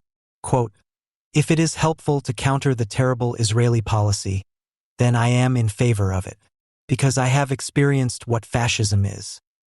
End of quote. Obituaries for Esther Bejarano appeared, among others, in Junge Welt, the organ of the Stalinist Maoist MLPD, which is linked to Palestinian terrorist groups, in the newspaper of the DKPUZ, on the websites of various Palestine solidarity groups, and, of course, on the VVNBDA website. In his article, The Dyed-in-the-Wool Anti-Imperialist Yavuz Ozogas, completely removed from reality, fantasizes, thus, even with her death, Esther Berjano still provides an important service to all truth lovers. She proves how much the manipulated German media serve Zionism. End quote. In the Jüdische Allgemeine, Franziska Hein and Sebastian Stoll explain why Bejarano was also able to reach the anti-racist left. When she talked about the last days of the war, they write, she talked about her panic-stricken fear of the Baltic Sea.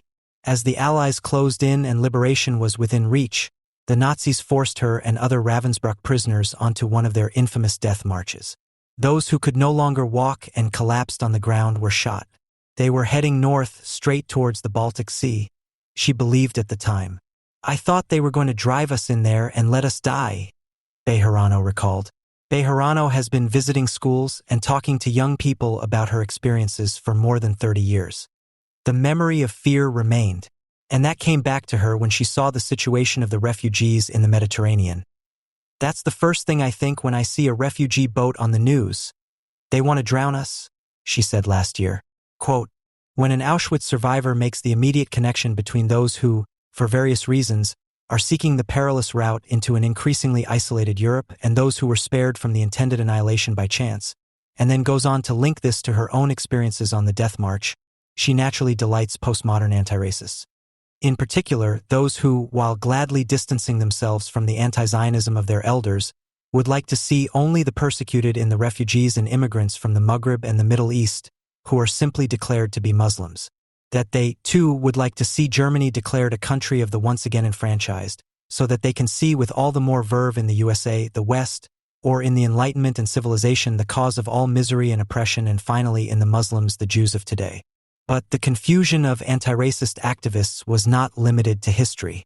Since Gerhard Schroeder's call for an uprising of the decent no longer just the mantle of history blew around German federal politicians, but the brazen responsibility before history can't be missing from any soapbox speech on the occasion of the official days of remembrance, since the weak invocative anti-Muslim racism was mentioned in the same breath as anti-Semitism and became the official slogan of Islam appeasement, which presents itself as anti-racism.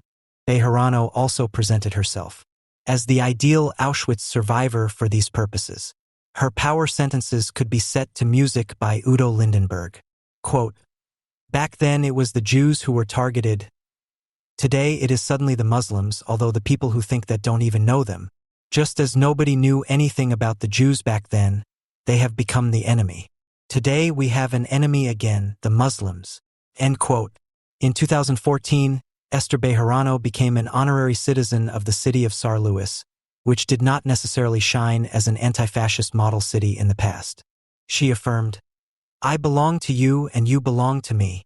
The city's mayor also explained why.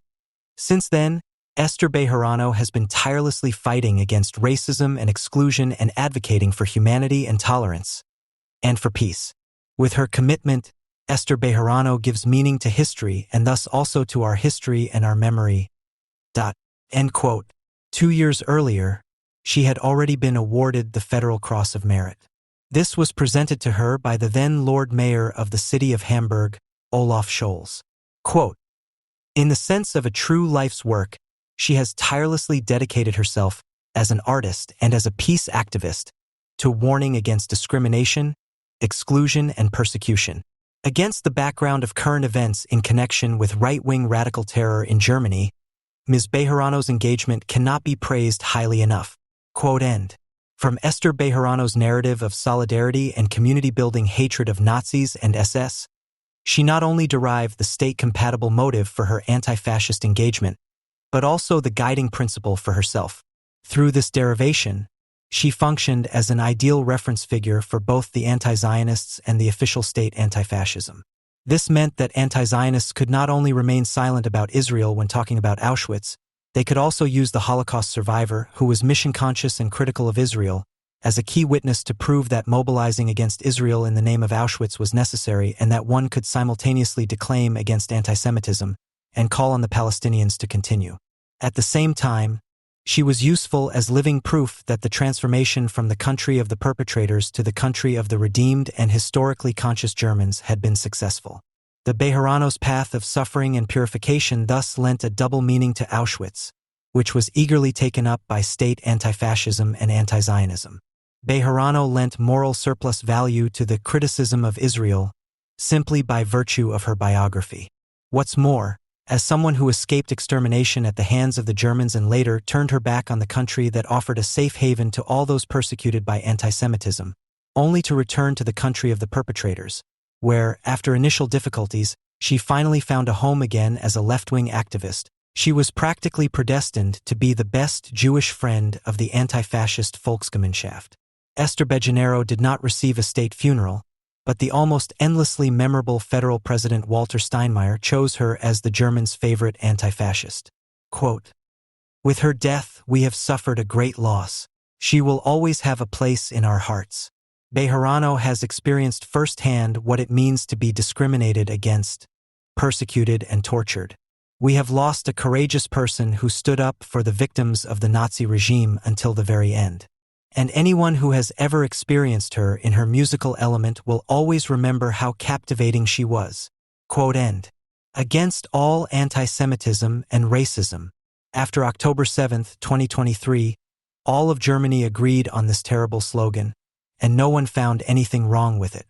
Since around 2012, stickers have been appearing in the left-wing districts of Berlin and Hamburg that seemingly only oppose all anti-Semitism, thereby telling the community in a clandestine way that anti-Semitic perpetrators do not necessarily have to be white and right-wing radical, but can also be migrants and of color. This went decidedly too far, and racism was quickly added, initially by the left. But even talking about different forms of anti-Semitism is a deliberate attack on the realization that when Arab high-performance perpetrators kill 1,200 Israeli Jews and in response white Germans, British, French, etc. immediately complain about a Jewish genocide against Palestinians in Gaza, the same rumor about the Jews must be effective. The slogan against all anti-Semitism and racism is no longer just a document of the capitulation of left-wing fringe groups to empiricism and the buckling of the Migrantifa. It has rather made it as a guideline into the center of society, whose spokesmen have taken up the protection of Jewish life in Germany as their cause, as a reinsurance policy for declaring Israeli Beben as a different kind of Jewish and not including it in the promise of protection. The one group, which is supported in the construction of synagogues and community centers, is paternalistically told, "You see, that is possible again in Germany." The others are lectured that the Germans, too, have had painful experiences with barbarism in their history and have learned from them.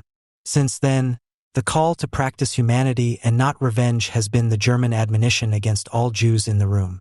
On Friday, October 20th, 2023, a general strike was called in Neukölln's Sonnenallee, which is about a kilometer long.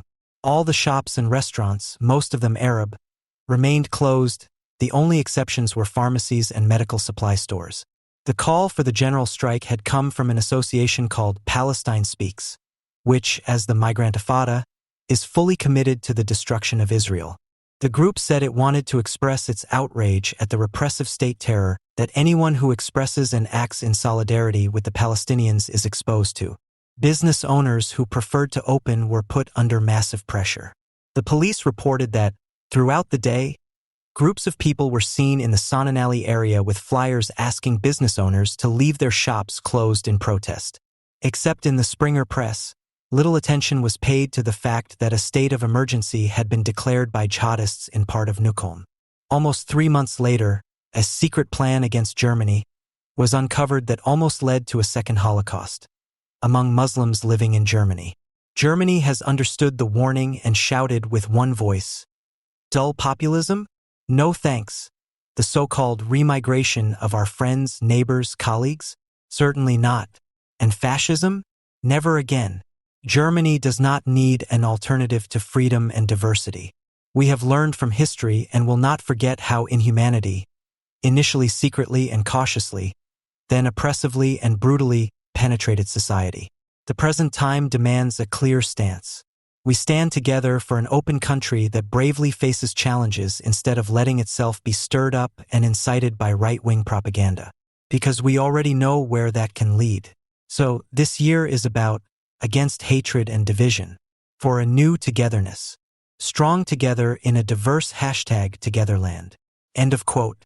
This declaration of war, published on February 15, 2024, by 5 quality newspapers and an outdoor and online advertising group against Israel and German Jews, has been joined by dozens of companies and associations ranging from AOK to Daimler Truck to Fritz Cola. The Zusammenlehnen campaign has already been forgotten, as has the wave of demonstrations against the far right in the second half of January and first half of February, in which more than 1 million people, mainly from the SPD, Green, and Left Party sympathizer environment, had taken part. However, the message has been received, for example in Frankfurt, where the city administration had a Christmas-like light decoration installed in the pedestrian zone for the duration of Ramadan. On the day the lights were switched on, the mayor, Nargis Eskandari Grunberg, asked quite cunningly, "What is wrong with light? For me, it is a sign in dark times against war, against racism, against anti-Semitism, and against Islamophobia." End of quote. Merzak Hayat, who does not wear a headscarf, has also come to Frankfurt. She is the chairwoman of the association Blue Hand Integration, Thriving Integration. The preschool children from Steinbach and Taunus sing a song for Ramadan. The kids are in a good mood. They want to celebrate the beginning of Ramadan and the lights with which the majority society takes note of the Islamic festival, Taz, March 15, 2024. It suited the ensemble that 2 women with headscarves held up a sign saying, "Thank you, Frankfurt. Stop genociding Gaza." Whether Andrea Martina Klump took part in a Zusammenlehnen demonstration in January of this year or was present in Frankfurt at the Ramadan spell is unknown. But she must have felt a certain satisfaction. Not everything in her life had been in vain.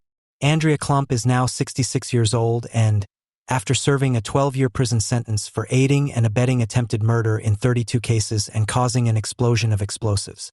In 2004, the Stuttgart Higher Regional Court stated in its judgment, among other things, that, according to the findings of the Senate, on December 23, 1991, perpetrators acting on behalf of a Palestinian tenor organization, Movement for the Liberation of Jerusalem, detonated an explosive device in Budapest that weighed at least 20 kilograms and was placed in a car parked on the side of the expressway leading to the airport when a tour bus carrying 28 Jewish emigrants from the former Soviet Union passed the site. The emigrants, mostly families with small children, were on their way to Israel using Hungary as a transit country. Due to a design defect in the code circuit of the transmitter, the detonation triggered by radio remote control occurred a few seconds earlier than planned.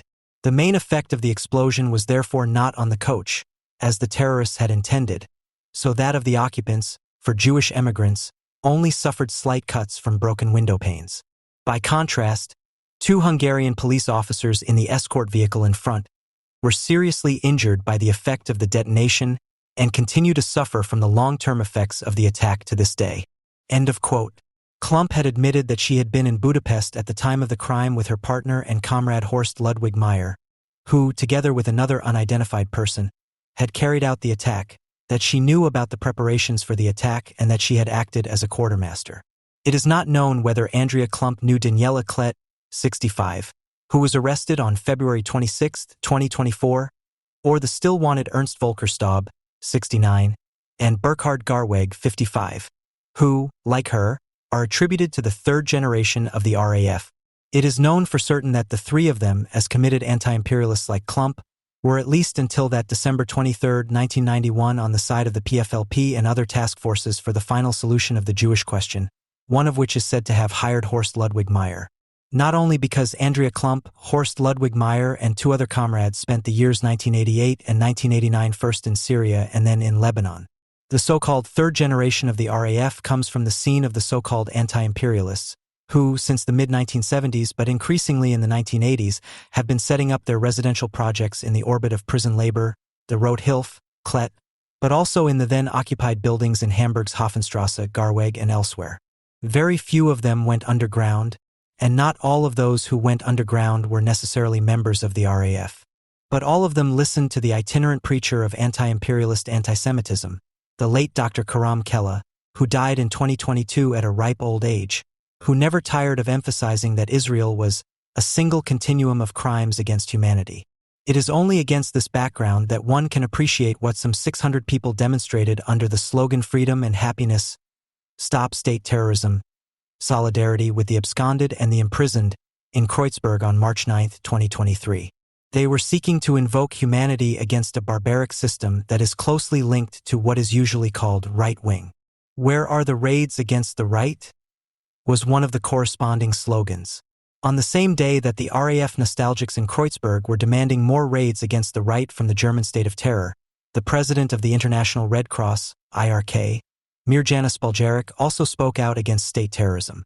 The war between Israel and Hamas had destroyed any sense of common humanity, she said, and explained that both sides had to carry out their military operations in such a way that civilians were spared. What was needed was strict adherence to international humanitarian law. "It is the boundary between humanity and barbarism." Quote end. Of course, the whole world knows, along with Ms. Spaljarik, that it is impossible to neutralize an enemy entrenched in a densely populated area inhabited almost exclusively by its sympathizers without also harming unarmed residents. In the past, Rosa Luxemburg spoke of the alternative between socialism and barbarism, and thus also named social progress as a criterion for humanity. Today, the alternative of humanity or barbarism is enough to brand Israel, which stands for the overcoming of folkish regression not only in relation to the Middle East, as a right-wing terrorist state. Stefan Detjen is 56 years old, so he is between Andrea Klump and Burkhard Garweg in age, with whom he has nothing in common, except for some insights about Israel. As a young man, he was neither in the mountains of Lebanon for combat training nor is he likely to have marched past the occupied houses of the Hafenstrasse, on which in the 1980s the slogan "Boycott Israel Goods, Kibbutzim and Beaches" was displayed, to avoid the impending eviction. The slogan adorned with a Kalashnikov may have repelled him, but another, "Palestine, the people will liberate you," may have appealed to him. He is also unlikely to have attended Professor Keller's seminars, but he has no time for high priests and guardians of virtue who are in solidarity with Israel.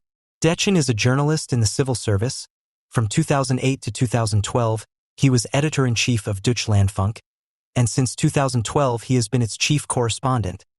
And in this capacity he is waging a tough battle against his employer's raison d'etat. In a commentary published on March 9, 2024, he unequivocally presented the government of the Federal Republic of Germany with the choice of either speaking out clearly in favor of global anti-fascism or exposing itself to the verdict of presiding over a terrorist state. He said a correction of the course taken by the federal government after the murderous attack by Hamas last October is needed. Instead of creating a common space for horror, mourning, and empathy with Jews in Israel and Germany, she tried to oblige politics and society to show solidarity with a government in Jerusalem characterized by radical and racist forces. End of quote. This is a generous, humane offer to Jews who see themselves as a people because, from a racial point of view, they still fall under the definition of the Nuremberg laws. In Germany, they are allowed to mourn communal multipurpose halls with non-Jewish neighbors in their hometowns after a mass murder, and the authorities will certainly grant them psychological support in their hour of need. But then it must also be over. Demands for the smashing of the pogrom mob and its organizations or the criminal prosecution of their fans in Germany are out of the question, since it is well known that what applies to Hamas, namely to be radical, applies to a far greater extent to Benjamin Netanyahu and his government. With his gaffe, he probably wanted to lash out against Netanyahu's radical racist government. Detjen has revealed what global anti-racism, which he wants to mobilize against the German government, is all about. This anti-colonial ideology is directed against the alleged oppression of people because they are colored, while it recognizes superior racial characteristics in the strange collective identity of its designated victims, including the religion that is spreading unchecked among them. This is manifested not least in the fact that Jews, and especially Israeli Jews, are assigned to the white perpetrator race, no matter how black or oriental many of them look. The attribution of being a racist applies first and foremost to those who, because of the racial characteristics ascribed to them, are distinguished from the other white men, who may still be capable of rehabilitation. It is not only since the pogroms of October 7, 2023 that they are denied the right to adequately defend themselves as racially defined targets of anti-racist murderers. On March 9, 2024, 5 months after 10/7, on the day when 600 people demonstrated in Kreuzberg for Andrea Kletz's release, and the IRK president condemned Israel's war against Hamas as barbaric, Stefan Detjen stated with shock, A politically overstretched concept of antisemitism is also being instrumentalized by government representatives to criminalize pointed but factually justifiable criticism of Israeli policy. Even calls for a ceasefire were delegitimized or rejected in the same breath as accusations of antisemitism because they allegedly deny Israel's right to self-defense. End quote. The Migrantifada proclaimed nothing less when it swore in the Traders of Annihilation to solidarity with Hamas on October 20, 2023. As early as 2020, Dechen wrote an article on the subject of Akil Mbembe that was deleted from the Deutschlandfunk archive just weeks later after fierce criticism from Alan Posner, among others. It reads, "The German government is thus making the intellectual isolation of Germany a political program. As a discursive gatekeeper, the Anti-Semitism Commissioner is trying to immunize a view of history that has developed in Germany against external irritations. Political state raison thus becomes a civil religion, and the Anti-Semitism Commissioner its high priest. There is only one high priest, and his name is Caiaphas. The same Caiaphas who, according to the Gospels, headed a dogmatic Jewish clergy hostile to innovation and ultimately collaborating with Roman state terrorism, and who was responsible for handing Jesus Christ over to the Romans. As was Caiaphas, so is Felix Klein." Quote, "The historically established fact of the uniqueness of the Holocaust is being transformed into a doctrinaire doctrine of faith, which is defended with state authority against heretical questioning, as if it were the intellectual property of the Federal Republic of Germany." End quote. It may be fortunate for Felix Klein that he is not Jewish, but it is all the more unfortunate for the Central Council of Jews and Jewish associations in Germany that they have been campaigning for years for the installation of anti-Semitism commissioners and are now being identified with them, without even having to say the word Jewish. Dechen continues, "If the example of Felix Klein were to be followed, a parallel system of virtue guardians would be created alongside the offices for the protection of the Constitution, public prosecutors, and courts, which would define who is a racist today, an anti-Semite tomorrow, and an extremist the day after, according to the respective opportunity." Quote end. Unlike the biblical Caiaphas and the supreme Iranian guardian of virtue and practicing anti-Semite Ali Khamenei, Felix Klein has no power, but that does not have to remain so, which is why he and with him the stubborn Jews and, moreover, a conjured-up Jewish republic are openly threatened with terrorism. Quote, "No one would be surprised if the Anti-Semitism Commissioner were the first to end up in the dock of the Racism Commissioner of such a government." Quote end. The desired Racism Commissioner would speak like the presidents Lula from Brazil, Ortega from Nicaragua, Erdogan from Turkey, or Ramaphosa from South Africa, and those who were still discriminated against in the fall of 2023 in Sonnenallee because they had stood up for a ceasefire would then take action. Dechen's text, which appeared on May 24, 2020, can no longer be accessed in the online archive of Deutschlandfunk, but it can be found on the website of the German Arab Society, which was chaired by Jürgen Mollemann until his suicide in 2003 and by Peter Schollatur until his natural death in 2014. Since then, the position has remained vacant. In So oder So, a short-lived newspaper for international solidarity with political prisoners, the 14th issue, published in the fall of 2004 and dealing with the conviction of Andrea Klump, sounded very similar. Due to the particularly denunciatory activities of the Bahamas against the left at the time, the authors formulated the necessity of killing and expelling Israelis from their country with unusual caution. Quote, "The targeted assassination of civilians who do not bear responsibility should not be a means of liberation struggle. And not only because it affects Israelis/Jews, because the fact that Palestinians try to kill Israelis/Jews, and vice versa, is rooted in the conflict. And there are, historically speaking, definitely moments when it seems legitimate to treat the enemy people as the enemy." End of quote. Somewhat abruptly, but consequent, the authors find themselves in the next sentence, side by side with fellow countrymen who fled westward from the Red Army or were later expelled at the behest of the governments of Czechoslovakia and Poland. That is why there is no left-wing criticism of the expulsions after the Second World War. End of quote. This is how the lament of people who carry Palestine in their hearts goes, but are not allowed to say it outright. What could be said in favor of the mayor, Klump, and others who were almost murdered, if they had looked forward to being housed in newly established settlements in the West Bank in the near future? If, as we know today, many emigrants from the Soviet Union and their descendants in Israel are closer to those parties that support the construction of settlements than to the Israeli left, would it not be somehow understandable that attempts were made to stop the settlers in time, i.e. as early as 1991, not at Bethlehem but at the beginning of their journey in Budapest, for example. Would it not be time, 33 years late, to do justice to a far-sighted avant-garde that has been unjustly discredited in its fight against harmful human capital? Apparently shrinking from such a conclusion, the authors of So Oder So wrote, although the Israeli government ultimately used the immigrants as human capital for its aggressive expansionist policy, the Jewish immigrants cannot be said to have consciously supported the settlement program. Quote end. Today, the whole of Israel is once again being presented as a program of colonization and deportation of the Palestinian Arabs. The hate figure of the radical settler, who is driven through the village by Western governments, has long since come to represent the whole country, which is shaped by racist forces and no longer shies away from genocide. The question of who alone is guilty of terrorism and can be accused of barbarism is no longer answered only by the friends of left-wing military sports groups. In 2004, they learned that it was possibly the wrong targets that were attacked for the right reasons in Budapest in 1991 and came to the peculiar conclusion. Even if the Palestinians had politically weighty arguments to criticize the forced wave of immigration to Israel, they nevertheless attacked the wrong targets with the immigrants. In fact, all the reasons given also apply to the participation of German leftists in such attacks. Such attacks are reactionary even if they had not affected Jewish immigrants. End of quote. Apparently shocked by itself, So Oder So added, but because it was, in the case of this human capital, Jews who were affected, their participation must be condemned all the more in light of the historical background of the Holocaust and ongoing European antisemitism. Quote end.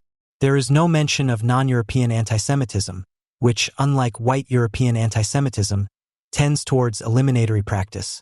Our anti-racist conscience protects us from that. The RAF sympathizers of 2004, who apparently turned to antisemitism, and the demonstrators of March 2024, who are accusing German state terrorism, stand together with Ms. Spaljarek from the IRK, who apparently recommends the right way to wage war, and Stefan Detchen, who is only calling for a ceasefire to leave pogroms unpunished and to deliver Israel to Hamas. They all play down antisemitism as a European or Western problem and warn against an overstretched concept of antisemitism, which is only suitable for racially disqualifying those affected by Old Testament vindictiveness. So far, Detchen's text with the ultimate headline "Germany must correct its Israel policy" from March 9, 2024 has not been hidden, and there is no reason to believe that this will change. In October 2023, things might have been different, as a look at the world of organized sports makes clear. It is probably also due to the fact that sports officials have been instructed for years to remain silent about the fact that their members repeatedly experience players and fans from clubs with Turkish names striking each other on or off the field, fathers and cousins getting into fights, or unaccompanied refugees from Syria or Afghanistan punching non-migrant teammates in the face. Some sports officials are probably particularly close to the comrades of Maccabi Deutschland, who are threatened and bullied with great regularity, and are usually not physically attacked only because security guards and the police are always nearby. In any case, the chairman Stefan Raid and the other members of the board of the German Sports Youth are simply honorable people. On October 23, 2023, in Würzburg, they held an Israeli flag in front of the camera in front of 100 delegates who were also standing and published the picture on their organization's website. On the same day, the board published a document with the lackluster title statement of the DSJ board to the 2023 main committee, which, 6 months later, seems so strange that it must be quoted at length. We strongly condemn the terrorist attacks by Hamas on Israel and the Jewish people, which cannot be described in words for their cruelty and inhumanity. The horrific images have left a lasting impression on our minds. On no other day since the Shoah have so many Jews been murdered as on October 7, 2023. Our full solidarity goes out to the Israeli people and the State of Israel, which of course has the right to defend itself in response to this horrific massacre. Nevertheless, we hope for peace in the Middle East and as few civilian casualties as possible in this war. We would also like to focus on Germany and Jewish life in our country. For 2 weeks now, we have been experiencing an escalation of antisemitism. Jews are covering their nameplates on front doors because they do not feel safe. Jewish parents do not dare to send their children to school because they fear for their lives. Stars of David are smeared on the walls of Jewish houses. Pro-Palestinian gatherings escalate into violent marches in which cars are set on fire. Police are attacked and the worst slogans against Israel and Jews are chanted. The sad climax. The attempted arson attack on the synagogue in Berlin Mitte on October 18th. Jewish sports clubs have to interrupt their games and cannot compete because their safety is not guaranteed. All of this makes us feel powerless. But we must not be powerless, especially not now. And we don't have to be. Let us show right now that these are not just empty words. Let us show solidarity with Maccabi Germany and its local clubs. Let us show solidarity with all Jews in sports. Let us show solidarity with Jews in Germany and in the State of Israel. We, as umbrella organizations in German sports, all bear the responsibility for ensuring that Jews can safely participate in sports in our country. To bear responsibility means to be particularly vigilant now regarding the dangers of antisemitism and hatred of Jews and to openly oppose them. Never in the past decades has unconditional solidarity with Jewish life in Germany been more important than it is now. Never has it been more important to stand up and take a stand. Let us stand together, show courage and commit ourselves to creating a safe environment in our organizations and associations. Let us show our attitude and live the never again. Let us defy hatred on a large and small scale. Let us not be powerless. Maccabi Germany, on our behalf, we call out to you. We have always been at your side. We stand by your side. And we will remain at your side. Never again is now. Maccabi Chai. Am Israel Chai. End quote. What every organization, party, or individual should have said not only in October 2023, but from October 2023 to the present day, is stated here. In the composition, carefully thought out, avoiding empty phrases of consternation, an association that neither runs a theater nor otherwise represents cultural workers seems to effortlessly get to the heart of the matter when it speaks of its own tasks. In October 2023, it seemed for a short time as if the German sports youth had taken over the country's opinion leadership and that it would not be HAU, i.e. Theater Hebi im Ufer, whose leaders were already talking on October 12, 2023 like Stefan Detchen is doing today. Quote, as a place of encounter and dialogue, we try to understand the different and complex realities of life of people in Israel and Palestine and stand for the right of everyone to a life in peace and without fear. We reject any form of approval and trivialization of violence, any form of antisemitism and racism as unacceptable. Our thoughts are with all people in current crisis and war zones who have to fear bombs and violence. Quote end. For a few weeks it seemed as if some of the horror and fear, but also the determination of the Israelis, had even reached the Germans. As if it might be possible not only to apostrophize and sanction the rioters of Annihilation as murder and to sanction them, but also to silence those in the cultural and political establishment who are known as their apologists with the threat of withdrawing subsidies. But this country is inhabited by joyless fellows, for whom their own lives are a lifelong burden, for whom solidarity is only right if their own professional association strikes a wage increase for which they are not even counted on for scarce strike pay. To counteract their own endangerment, to do something that might require not only money but also personal courage and therefore also to help others who have already been affected by the disaster that is alien to their compatriots. Accordingly, the Germans are just as unable to deal with their national history as they are with their practical solidarity with the Jews and their state, which can also be derived from it, but not only from it. Since fall 2023 at the latest, the steering committee of the Federal Republic of Germany has been worried. A severe recession seems just as inevitable as the inability to keep its own members happy, which is evident. Not even the pitiful words, "Actually, we can be satisfied," can pass the lips of those in government and those who drive public opinion, who are entangled in catastrophe scenarios and wish to avoid conflicts in panic. Now the Germans are staring at a real catastrophe that must remind them of what their forefathers have done. Even if it comes easily to their lips and has been the only thing talked about for years when it comes to climate. The foreboding of impending doom by human hands associated with October 7, 2023, which would first hit the Israelis and Jews worldwide, but would not spare the West, made fellow countrymen seek shelter, but not on the side of Israel. Not only the Israelis, but all Jews knew immediately that the 10/7 massacres meant all of them, wherever they lived. The Israelis among them did not even consider fleeing to so-called free countries for that reason alone.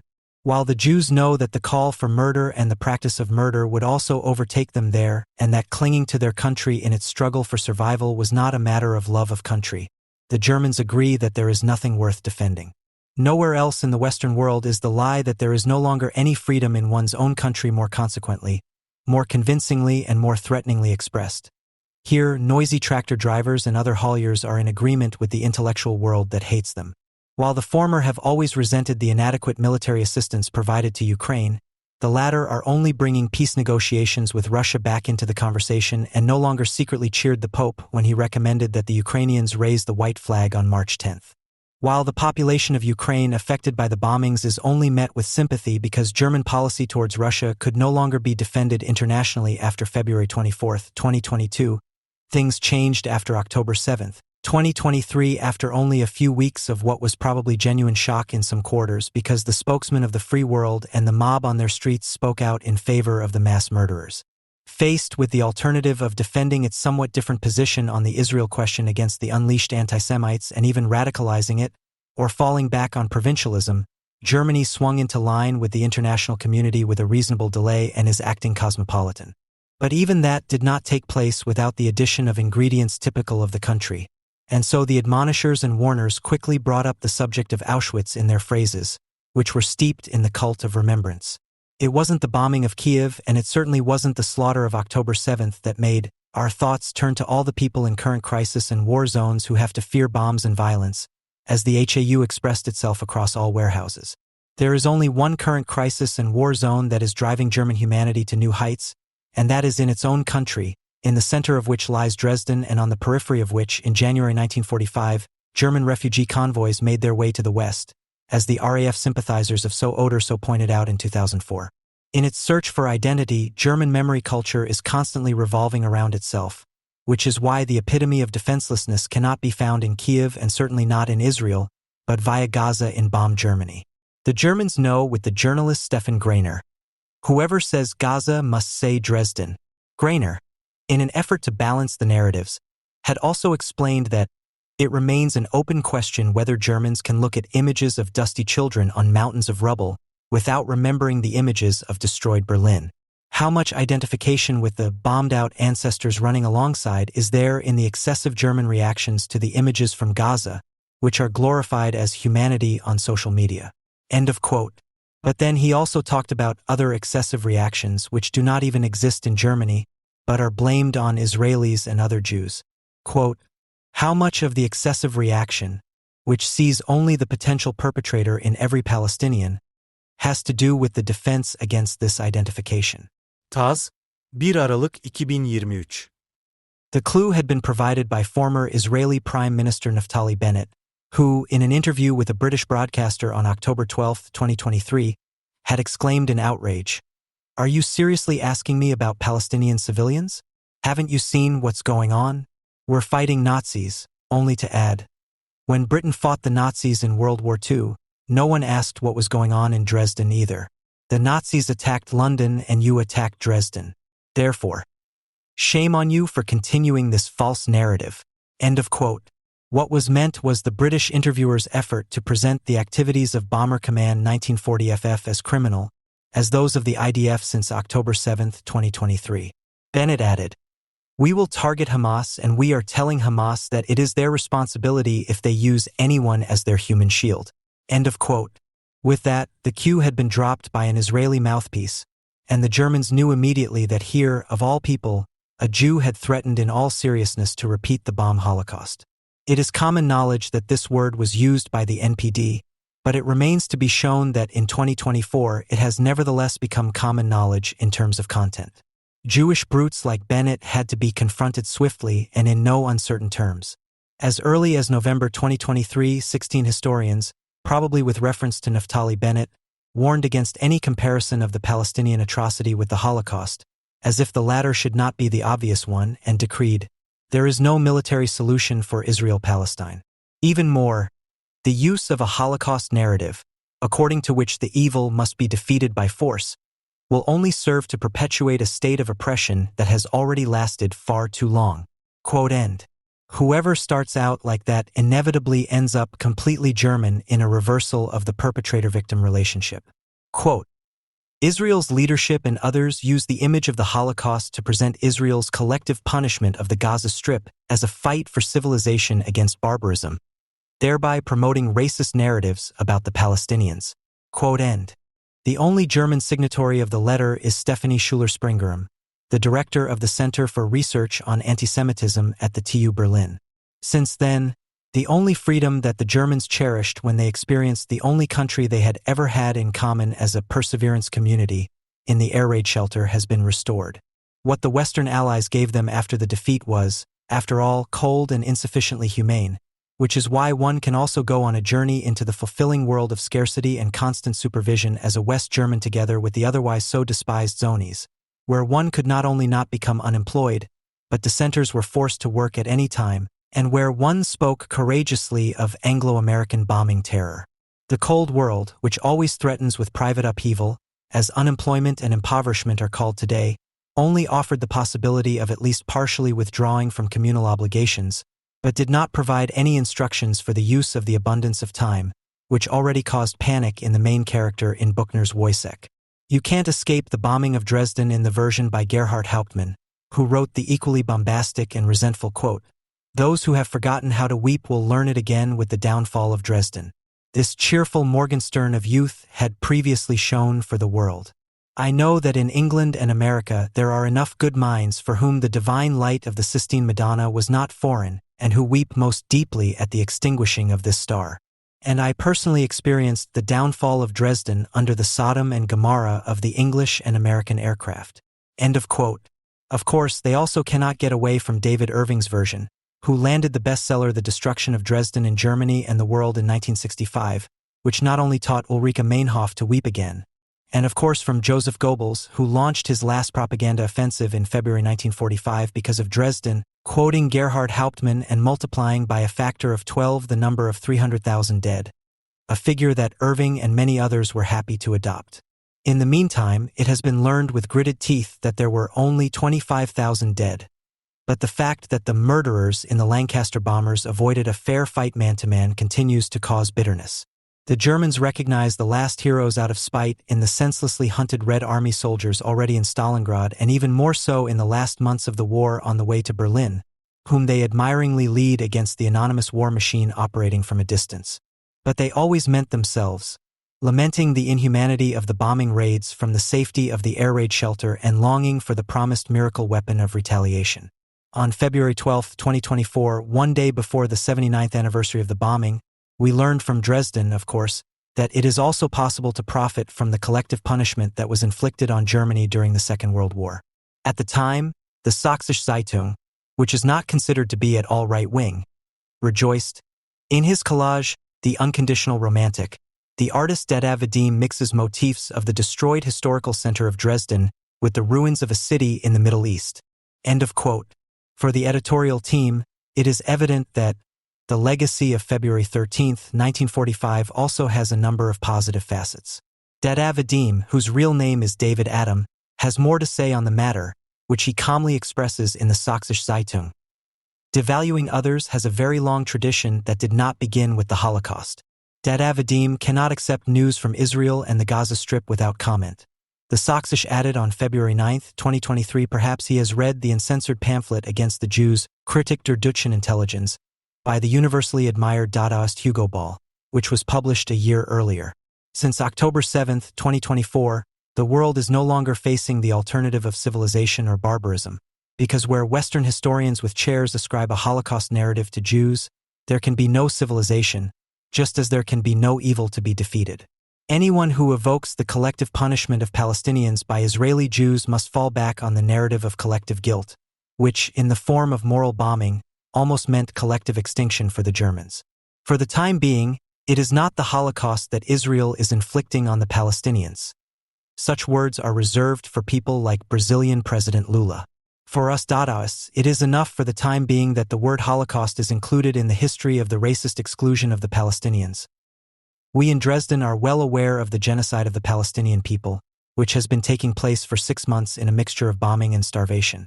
How can we go straight from Auschwitz, bypassing the descendants of the victims, to the side of those many of whom declare the Holocaust to be an unfortunately unfinished feat against evil and leave no doubt that all Jews are to be eliminated?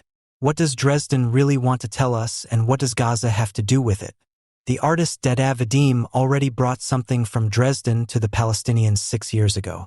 Quote, in 2016, he visited Palestinian camps with the photographer Andreas Hilger, took pictures, and in 2018 he shot a video in Lebanon in which the German word Heimat is carried on a brass sign to or by the people. Quote end. He, who claims to have experienced what a lack of prospects means in Palestinian camps, thoughtfully asks, and I found no easy answer to the question I was asked in Ramallah.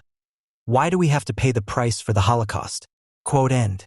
The message is, Palestinian camps and Dresden remind us that Auschwitz must not be repeated. This admonition is not directed at the murderers of Jews in Gaza and the West Bank, but is understood as an offer to those who, as the Migrantifada for the sake of humanity, scream out their pain about the lost homeland and the genocide of their people in Sonnenallee. And so it falls into place. Quote, it is our responsibility to confront anti-Semitism in all its consequences. Quote, they all say that, including Fauco Moores, Minister for Science and Culture, at the memorial service for the 79th anniversary of the liberation, which took place on January 21, 2024 at the campsite of Auschwitz. What follows is well-rehearsed humility. Quote, the return of a living Judaism to the land of the perpetrators after 1945 must fill us all with humility and gratitude. Protecting Jewish life in Germany is therefore a daily task for all citizens. It is just as much a matter of state as recognizing Israel's right to exist. Unquote. That was not new, no trail leading to Gaza had been laid. But then an insight follows, presented with rhetorical power and from the deepest conviction. The Muslim is the Jew of today. Quote, on November 27th of last year, in a villa in Potsdam, a few kilometers from the house of the Wannsee Conference, how perfidious can one be? We have had to experience again in these days that it is obviously in the interest of some that history repeats itself, and that the sentence, which was clearly written before the Second World War, but is often repeated in this context, that those who do not learn from history are doomed to repeat it, is precisely clear in this situation. This unshakable foundation, of which we are deeply convinced, is in danger. End quote. This is said by someone at the site of the extermination of 1 million European Jews.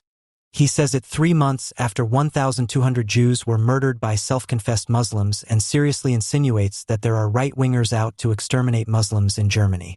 If it really had been so, if not just a few but a relevant, determined and armed minority had prepared to repeat the Holocaust with a different target, then and only then would it have been justifiable to warn against it on the grounds of the Auschwitz camp as well.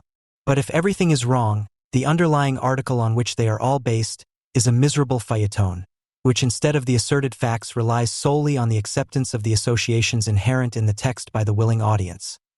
If, in addition, no other material can be presented, except for the false realization that deportation and remigration are the same, then it becomes evident that here, displaced bomb victims have extended the hand of an oath to other displaced bomb victims. Since January 11, 2024, when the article Secret Plan Against Germany was published, all those in positions of responsibility in the country have been concerned with renouncing solidarity with the Jews in Israel and, to the extent that they are in solidarity with Israel, also with those in Germany, and with the murderers forming an alliance. No agreement is needed for this. If it is suggested that the enemy from the right, who is usually called Martin Sellner, on November 23, 2023 in the Villa Adlon at Lenitzsee, the deportation lists, together with the associated places of extermination, has already presented the deportation lists together with the associated places of extermination, is just as much a possibility as Reinhard Heydrich in what is now known as the House of the Wannsee Conference in 1942. Then collective memory, which is entirely committed to humanity, can be mobilized at any time on the basis of sheer voluntariness. A primitively knitted conspiracy legend for the educated people, which serves to stigmatize the inner enemy, who expresses himself far less anti-Semitically and anti-Israel than his accusers, is the pledge for a truly German journey that leads from Dresden to Auschwitz and for the time being only delivers Israel's Jews to the people's wrath. One knows, meetings, talks, conferences with the aim of ethnic cleansing have happened before not far away. Stern, November 1, 2024. This comes from Potsdam's Lord Mayor Mike Schubert. Federal Minister of the Interior Nancy Faeser followed suit and is plagued by memories. This involuntarily evokes memories of the terrible Wannsee Conference. She did not want to equate the two, God forbid. But what is hidden behind harmless-sounding terms like remigration is the idea of expelling and deporting people en masse because of their ethnic origin or political views. End of quote. Everyone could deduce from the text of the revelation that on November 23, 2023, 6 weeks after 10/7 at Lenitzsee, no one had mentioned the word Holocaust, and that a few days after publication in the Berliner Zeitung, one could read that the word deportation was not mentioned at all. Everyone could easily deduce that it was merely a report of the announcement made by the federal chancellor a few weeks earlier. We must finally deport on a large scale those who have no right to remain in Germany, and that these are mostly citizens from Muslim-influenced countries. Unimpressed by the fact that at Lenitzsee it was not discussed to take away the citizenship from Germans of migrant origin, but the deportation of people who are obliged to leave the country was demanded, the center of society exclaimed, "Never again is now," and snatched the Jews' defiant confession against the Palestinian mass murderers in order to grapple with precisely these. The Germans who fled the East are back, as are those who were destroyed in the nights of bombing in Dresden, and they admonish the Jews of the evil that is not as banal as the supposedly awkward and stupid mass murderer who was hanged in Jerusalem in 1962 in the spring of 2024. It seems that no one is willing to concede that there is a difference between what is known as anti-Semitic attitudes and the conviction that the Jews are our misfortune, which pushes people to act. Any expression of solidarity, however hesitant, with the Jewish state is transformed into collaboration with the social democratic perpetrators Fauco Moores, Mike Schubert, and Nancy Faeser, when, after October 7, 2023 of all dates, warnings are issued in the same breath against right-wing and racist offenders. To make this clear to the last doubters, the warning against one-sidedness follows, which is equivalent to the threat of exclusion from the German Volksgemeinschaft of the memorial operators, but has long meant the exclusion of Jews committed to their country from the anti-fascist discourse and their abandonment to anti-racism commissioners. Following the battle cry, Shaping Remembrance, Germans are setting out on their special path from Dresden via Gaza to Auschwitz, which could become a crossroads for Jews. Take, for example, the Saxon State Working Group on Confronting National Socialism, in which more than 60 memorials, associations, initiatives, and individuals are involved, working on topics of National Socialism in Saxony according to the motto Shaping Remembrance, Imparting Knowledge, Strengthening Democracy. This Homeland Association stated in November 2023, Jews, all Israeli citizens, have a right to live in safety and freedom in their country, and Palestinians or Muslims across the board are not responsible for Hamas terror. Anyone who celebrates and approves of the death and agony of civilians or calls for unrestricted revenge shows nothing but their own contempt for humanity. End quote. In this regard, Adolf Hitler in the German Reichstag on January 30, 1939, the nations no longer want to die on the battlefields so that this rootless international race can earn money from the business of war and satisfy its Old Testament-style vindictiveness. End of quote. That revenge, even unbridled revenge, is a Jewish quality the Germans knew at the latest since 1942, when it slowly dawned on them that the anti-Hitler coalition would win the war. They then fell into line, following their superiors, because they were not only convinced that the terrible deeds committed in the East would come back to haunt them, they were also sure that the victors would take action against them using German methods. Long before the air raids on Dresden, Joseph Goebbels wrote in his diary after the assassination of Heydrich on June 6, 1942, "The Jews are raging in a way that can only be described as Old Testament. Here one has an easy opportunity to determine what would happen to us if we ever showed any sign of weakness." End of quote. A few days before Frankfurt/Oder once again proved that the easternmost cities in the country are also the most brown-skinned, with its neo-Nazi riots to mark the anniversary of Kristallnacht in 1938, a brand new study on right-wing extremism was occupying the media. The gist: West German pensioners are the core group of neo-Nazism. In Bavaria and Baden-Württemberg, it is much more dangerous for non-Germans on the village street than in Brandenburg or Saxony-Anhalt. In the south of the country, antisemitism is a much bigger problem than in the east. If someone were to make such a statement in everyday life, one would seriously doubt their sanity and would reply something like the following. Yeah, snow is made of candy floss and the earth is a disc, of course, isn't it? But it is precisely nonsense of this caliber, which mocks every observing experience, every relevant statistical survey, and every empirical sociological finding gained in the last 60 years, that has managed to be regurgitated unchallenged in all the media, and not just by the obscure Junge Welt, which greedily pounced on this study in the interest of its emotionally Eastern German readership. The co-author of the study in question, Oliver Decker, confidently stated the following to Deutschlandfunk Radio on November 8. Bavaria has a level of hostility towards foreigners that is just as pronounced as in Mecklenburg-Western Pomerania. End of quote.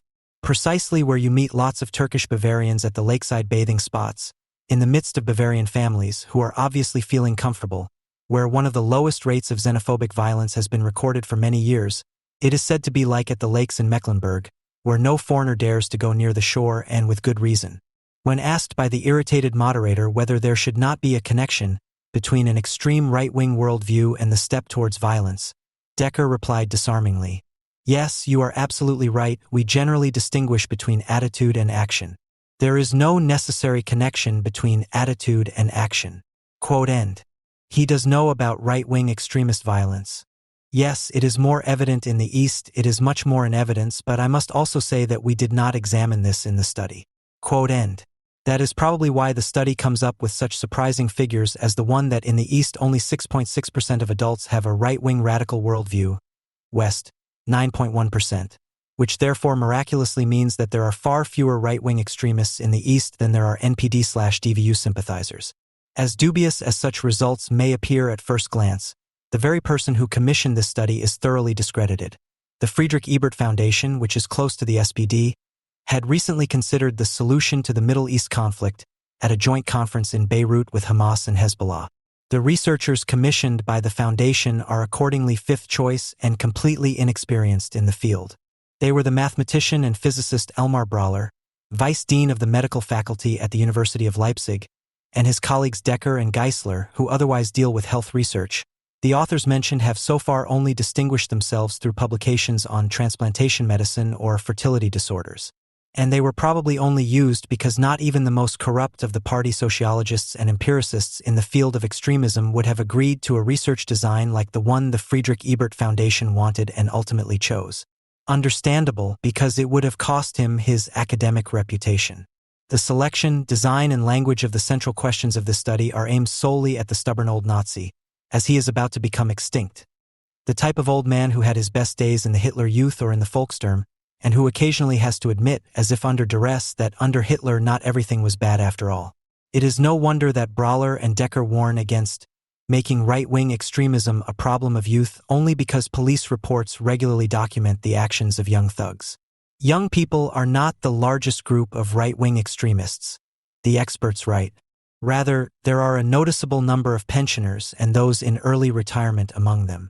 Spiegel Online, November 8, 2006. The only people interested in the questions posed by Brawler and company are those over 60, such as whether Hitler would be regarded as a great statesman today if he had not exterminated the Jews. Otherwise, it completely misses the contemporary ideas. The non-Nazi has learned that the one cannot be separated from the other, but the neo-Nazi, like the Islamist, considers the extermination of the Jews to be Hitler's greatest act. The two opposing groups would have to answer the question with no, which means that the cognitive value is exactly zero, but the propaganda value is of course very high. The meaningless result that a mere 2% of the East Germans approve of Hitler even without the Holocaust leads the researchers and the foundation to the conclusion that the overwhelming majority in the East are fine and only occasionally suffer from a feeling of isolation and low self-esteem, as co-author Decker stated, Welt, November 9, 2006.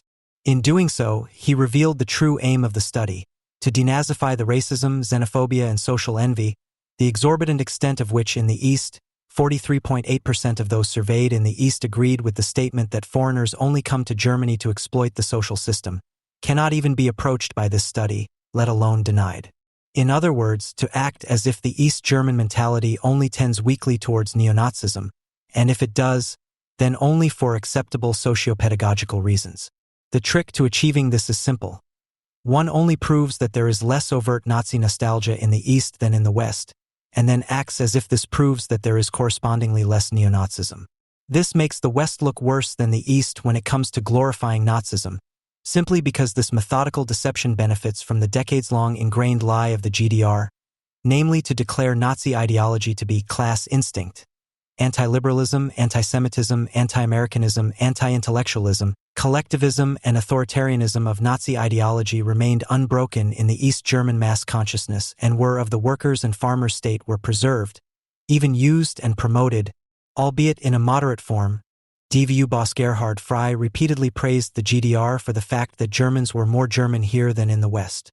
Only the labels stuck on the identical resentments were slightly changed. Jews had to be labeled as Zionists from 1949 on, leaving their extermination to the Arabs, who were supported with advice and equipment. Other names and designations were also exchanged. Race was replaced by class, Hitler by Stalin, Winterhilfswerk by Volkssolidarität, HJ by FDJ, DAF by FDGB. It is precisely because of this relabeling that the questions of the Leipzig medical statisticians are mainly caught by the West German pensioner reading the Lancer booklet. Questions such as the Führer principle for the good of all, the necessity of a dictatorship, the influence of Jews, and the necessity of a single strong party that embodies the Volksgemeinschaft as a whole. The not untypical GDR citizen who always professes not to be a Nazi and also dislikes Hitler, usually still knows that Führer, Volksgemeinschaft, Jew, etc. are taboo words and that he has to say leader, people, and Zionists to express the same thing before he spouts his Nazi sermon at you. This habitus, which alone already robs the research design of the Friedrich Ebert Foundation and thus, of course, its results of any plausibility, is certainly not news for empirical social research, at least for those west of the Iron Curtain. It is precisely those with authoritarian tendencies who are so desperate to be in power that they avoid socially undesirable answers, especially when it comes to the question of their authoritarianism. This leads to the phenomenon that is particularly well known in the East. The person who constantly and compulsively has to profess that they are not a Nazi is most certainly one, and at least secretly knows it themselves. This finding is supported by qualitative studies conducted in recent years on the relationship between youth and subcultures and neo-Nazi ideology. Of course, they most clearly point to East German and Islamic milieus, but also to those who, in their self-assessment, do not feel somehow right, simply because of the fact that they do not dress like skinheads and do not listen to their music, as if Fred Perry clothes and a polished record were all that made being right. The hip-hop crew Dessau Crime, from Dessau, for example, attracted nationwide attention with lyrics like the following: I curse this country and everyone who doesn't belong here. I will destroy you. I really hate the whole world. But I hate money even more, because it's in short supply everywhere and is what counts most in this shitty world. I take aim with the anti-aircraft gun at the whole Jewish pack. Bang. I blow the shit out of this dirty society. I hate the fuck homo world and all the gay bums. There is only one common denominator, and that is Aryan. You'd better say nothing at all. The interesting thing about these disgusting outbursts is that their authors definitely don't consider themselves Nazis, and would therefore almost certainly have been considered non-Nazis by the Leipzig study, but feel misunderstood by the corresponding criticism. From a statement by the group, none of us is even remotely right-wing. We believe that no Nazi would deal with this non-Aryan music hip-hop/rap, whose history, tormented by whites, is black through and through. All those who think we are fascists, fuck you, because we would be the first to be gassed because we swim against the current of the broad, stupid masses. And you would be the ones to have gassed us, you stupid followers. End of quote. The fact that the psychopathological potential of Nazism includes every form of cognitive disintegration, i.e. the unquestioned coexistence of completely contradictory assumptions even in everyday consciousness, here in the example, among other things, Aryan versus non-Aryan self-classification, does not occur to the Leipzig statisticians any more than they took it into account when formulating the question. How could they, when the basis of all empirical fascism research for almost 60 years, Adorno's fascism scale, is obviously unknown to them? This scale is the successful attempt to methodically master such forms of relabeling fascist impulses and attitudes, including their projection onto others, by choosing sentences for the survey that largely avoid the keywords Hitler, National Socialism, Volksgemeinschaft, etc. Of course, the sentences have been previously tested to ensure that they correlate highly, not only thematically but also statistically, with the general worldviews of avowed and proud Nazis. Finally, sentences remain that initially seem politically unsuspicious because of their commonplaces, and therefore encourage more honest answering. These are questions that explore sadistic desires for punishment and glorification of violence, evoke superstitious and authoritarian stereotypes of fate, predestination, and human races, and bring narcissistic insults and projective mechanisms to light. If you read today why and how the F-scale was constructed, how much and how fruitfully it focuses on questions from the areas of superstition and stereotyping, power thinking and muscle flexing, destructiveness and cynicism, projectivity and exaggerated preoccupation with sexual processes, then it becomes clear that this is the only way to empirically grasp modern neo-Nazism at all. It is modern in that it is a form of Nazism rooted in pop culture, experience-oriented and based on violence and perversion, as it has developed since the late 1970s in a mixture of hard rock music and conformist rebellion, which fell on extremely fertile ground in East Germany after 1989 and became a dominant behavioral model there. In contrast to historical National Socialism, which had to take much greater account of reactionary monarchist customs and thought patterns from the Wilhelmine era, modern neo-Nazism freely develops the syndrome that Adorno categorized as rebel and psychopath. The extreme representative of this syndrome is the hooligan. Of all the subjects, these are the most infantile. Their development has failed completely. Civilization has not been able to shape them in the slightest. They are asocial. Unveiled, unrationalized, destructive urges break through. Physical strength and robustness, including the ability to take a beating, tip the scales. Their desire to torture is directed rawly and sadistically against any helpless victim. It is nonspecific and almost without traces of prejudice. Here we meet the thugs and brawlers, the street louts and the torturers and all those who do the dirty work of a fascist movement. End of quote. Their protagonists are no longer the bitter fans wearing leisure jackets from long-forgotten West German NPD party conferences, who feel they have to defend the prejudices they were effectively imbued with in their youth, as the Friedrich Ebert Foundation would like them to. But rather, for example, the fan hordes of Chemnitzer FC, who are notorious throughout the country for their extreme violence and their cheerful battle cry, Hunare, hooligan Nazi racist. At the police station later, of course, none of them is really right-wing, often not even remotely. Their antisemitism is not so much the reason for the violence they commit, but rather a flimsy pseudo-rationalization of the pleasurable, almost prejudice-free act of violence. If there are no Jews around, then every weak person becomes a Jew. A serious study of neo-Nazism would therefore have to consider the relationship between violence and community, sexism and homophobia, conspiracy theories and the cult of masculinity, that is, the complete decivilizing effect on the formation of the individual character in public life. What such an investigation would reveal can be surmised, because even a statistical survey that is only interested in practical rather than legitimizing results manages to identify the brown region par excellence. Regardless of whether it is about the level of education of Bundeswehr recruits, the tendency towards violence of small-town youth, or the distribution of violent crimes in rural areas, it is the former GDR, especially its northern half, where first the East Elbian Junker ruled, then the one Socialist Party ruled, followed by the other, and which finally became the heartland of the SPD/PDS, and that is why it is now receiving a scandalous clean bill of health from the Friedrich Ebert Foundation. A scientifically sound study such as the Thuringer Monitor, which has been conducted annually since the attack on the Erfurt Synagogue in spring 2000 with 1,000 representatively selected voters in the federal state, comes to a completely different conclusion than Brawler and Decker. Among the friends of the GDR, 40% or more than 4 times as many are right-wing extremists as among those who keep a certain distance from the old regime. Furthermore, those surveyed who support the ideological foundations of the defunct state also show an above-average proximity to right-wing extremism. Almost a quarter of those who support socialism as a state idea show such orientations. Among the proponents of nationalization, the figure is as high as almost 30%. FAZ, November 25, 06. Germany's smallest national daily newspaper also made the headlines once, with its own headline in the August 13, 2011 edition. "We'd just like to say thank you at this point," was written in bold letters in Junge Welt on the occasion of the 50th anniversary of the Berlin Wall. There are certainly good reasons for such thanks, but certainly not these. Thank you for 28 years of peace in Europe, for 28 years without Hartz IV and unemployment. 28 years without neo-Nazi posters Gas Geben in the German capital. For 28 years of spirited sex without Feuchtjeet and Bild tabloid knowledge. End of quote. It must have been a strange kind of peace, for the sake of which Europe and the USA accepted the border regime of a state whose citizens, in their majority, wanted only one thing: to get away quickly. Praising a state that imposed total compulsory labor and rigorously jailed so-called work-shy people reveals a lot about the not-so-secret desires not only of German communists, but also of their Nazi competitors. In this respect, The JW is absolutely right to insinuate that the GDR was an anti-fascist regime.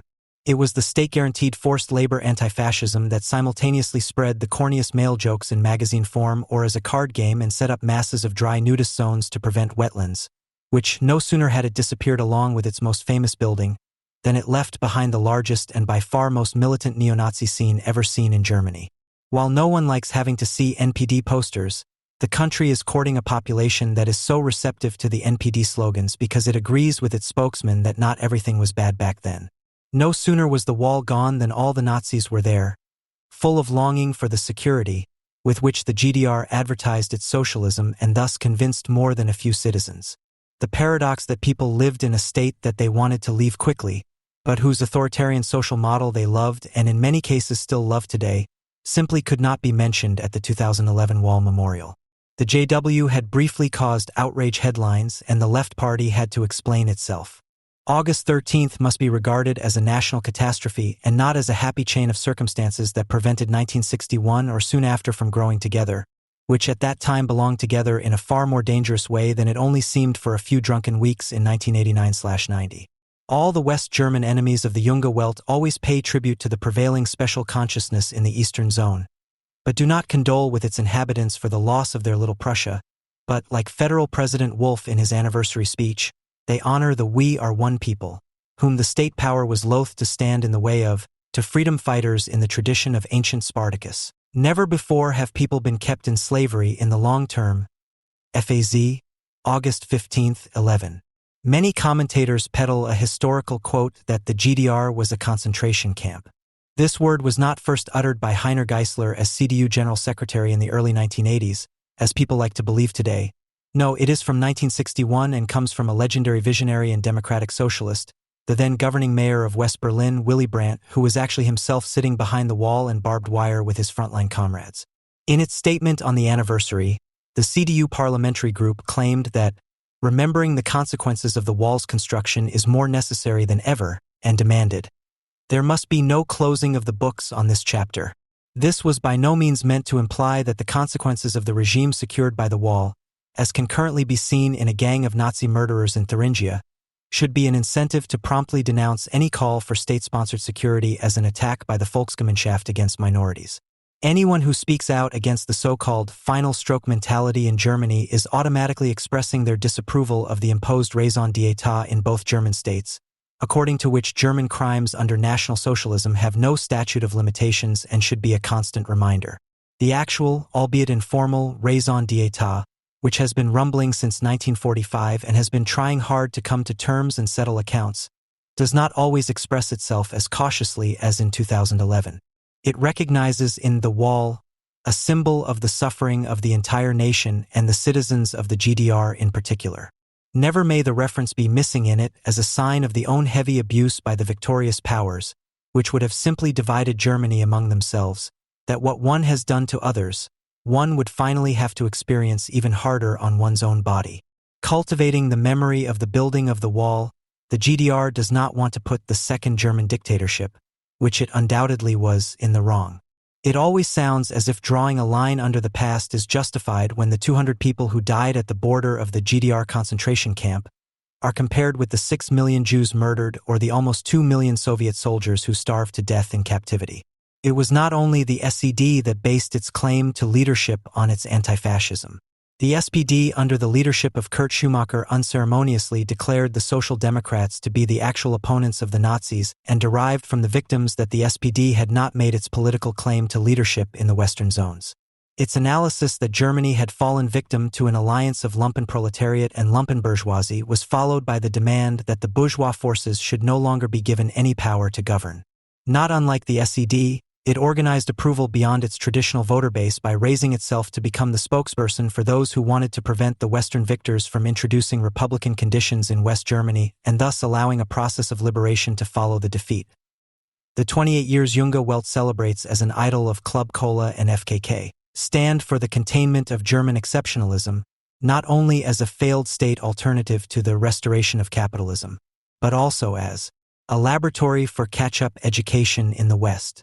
The fact that the worst anti-German fears about a post-reunification Germany have not materialized even after 20 years is due to the integration of the FRG into the West, which even the annexation of the GDR could no longer change. However, one should not rely too much on the sustainability of this situation.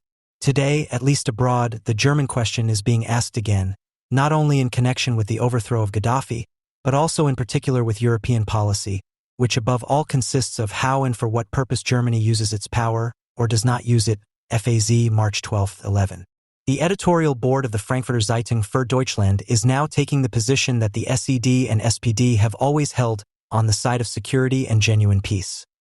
It is the economically strongest country in Europe, but it has neither the ambition nor the means nor the human resources for political domination in Europe. It wants to lead, but it does not want to and cannot rule.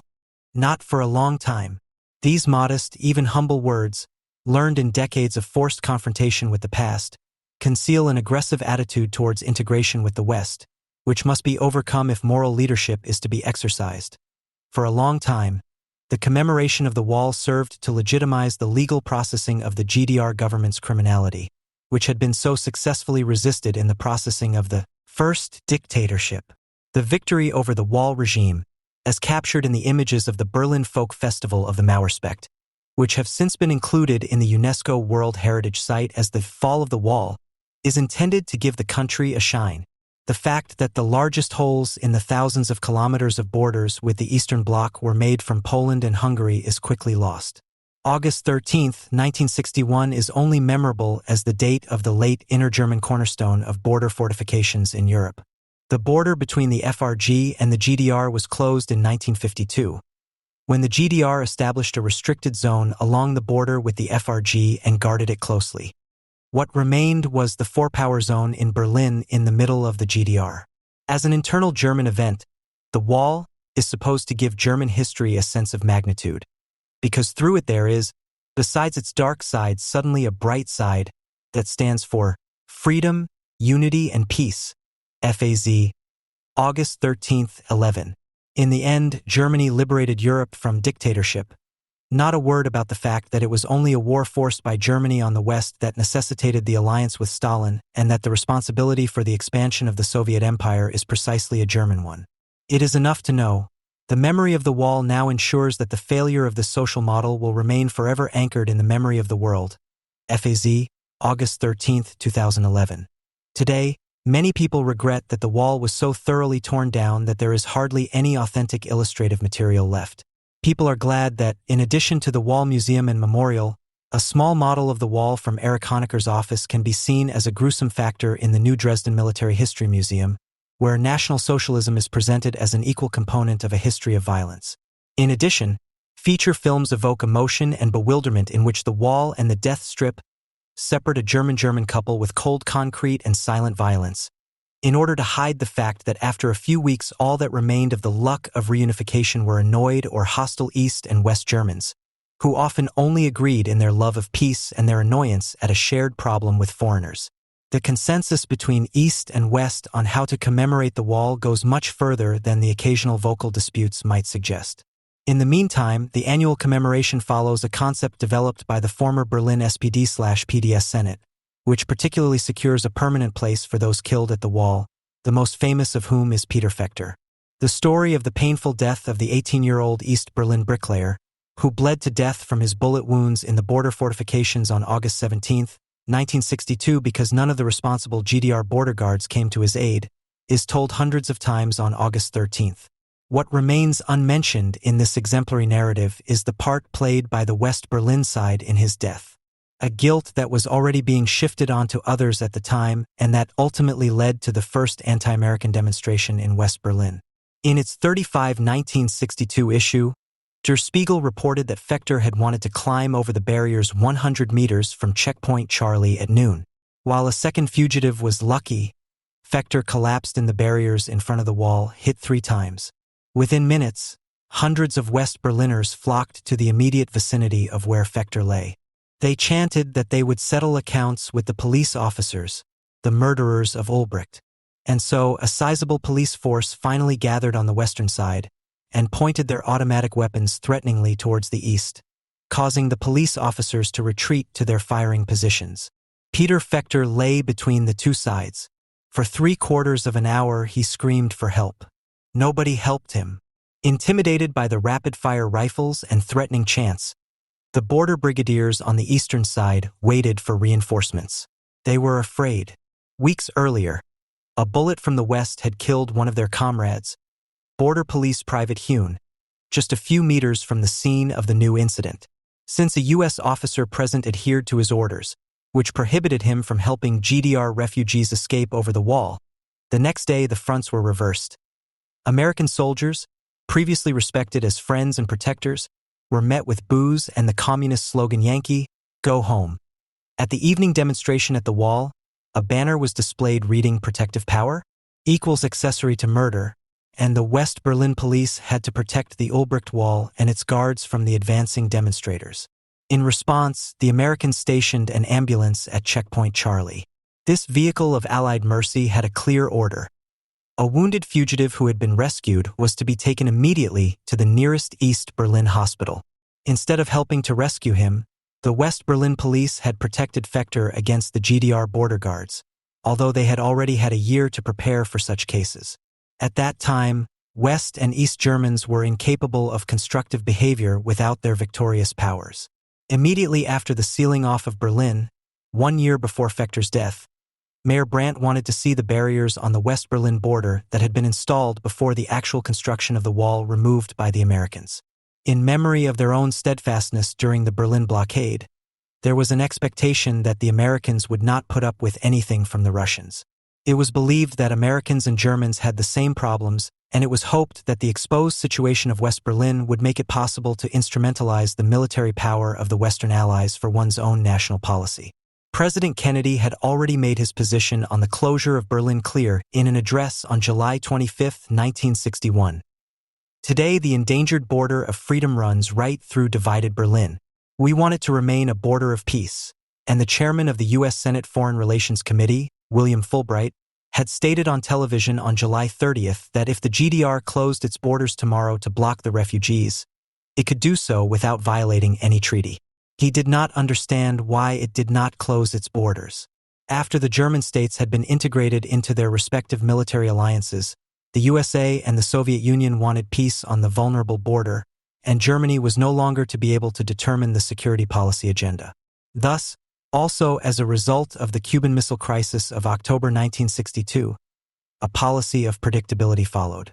The first steps were taken towards a comprehensive arms control policy, which led to the conclusion of the Non-Proliferation Treaty for Nuclear Weapons in 1968 and subsequently to Strategic Arms Limitation Talks, SALT, between the USA and the Soviet Union. Chancellor Adenauer refrained from demanding that the Western Allies take forceful action. His policy of Western integration was not threatened by the wall. Rather, he feared an agreement between the USA and the Soviet Union on German issues in which the USA could make concessions. Adenauer's policy of strength and intransigence towards the GDR and the Soviet Union was designed to prevent such developments.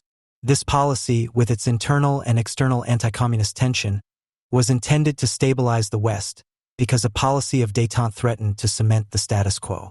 However, the wall had put a clear limit on the destabilization of the GDR, just as the nationalist policy of the Soviet Union and its attempts to incorporate Berlin into the GDR were now a thing of the past. The wall made it clear to the West Germans that the hope that national rehabilitation could be achieved by being indispensable as a frontline state at the border between the systems had proved to be a false hope. It became much more clear that the FRG would have to take on a constructive political role in the long term. Instead of pushing through the German question, they found themselves to be one among many members in the Western Alliance, and Brandt later wrote that the building of the wall and the restrained reactions of the West, especially the USA, had removed the illusions of those who clung to something that in reality no longer existed. The GDR had intended this, as was officially summarized in 1964. It had rendered a great service to peace in Europe by unmistakably pointing out its borders to the ruling circles in West Germany. The state of the balance of power in Germany was made clear to them. The previously unregulated conditions on the border between the GDR and West Berlin not only resulted in extensive machinations to harm the GDR, but also nourished certain illusions within the ruling circles of West Germany regarding the elimination of the social conditions in the GDR.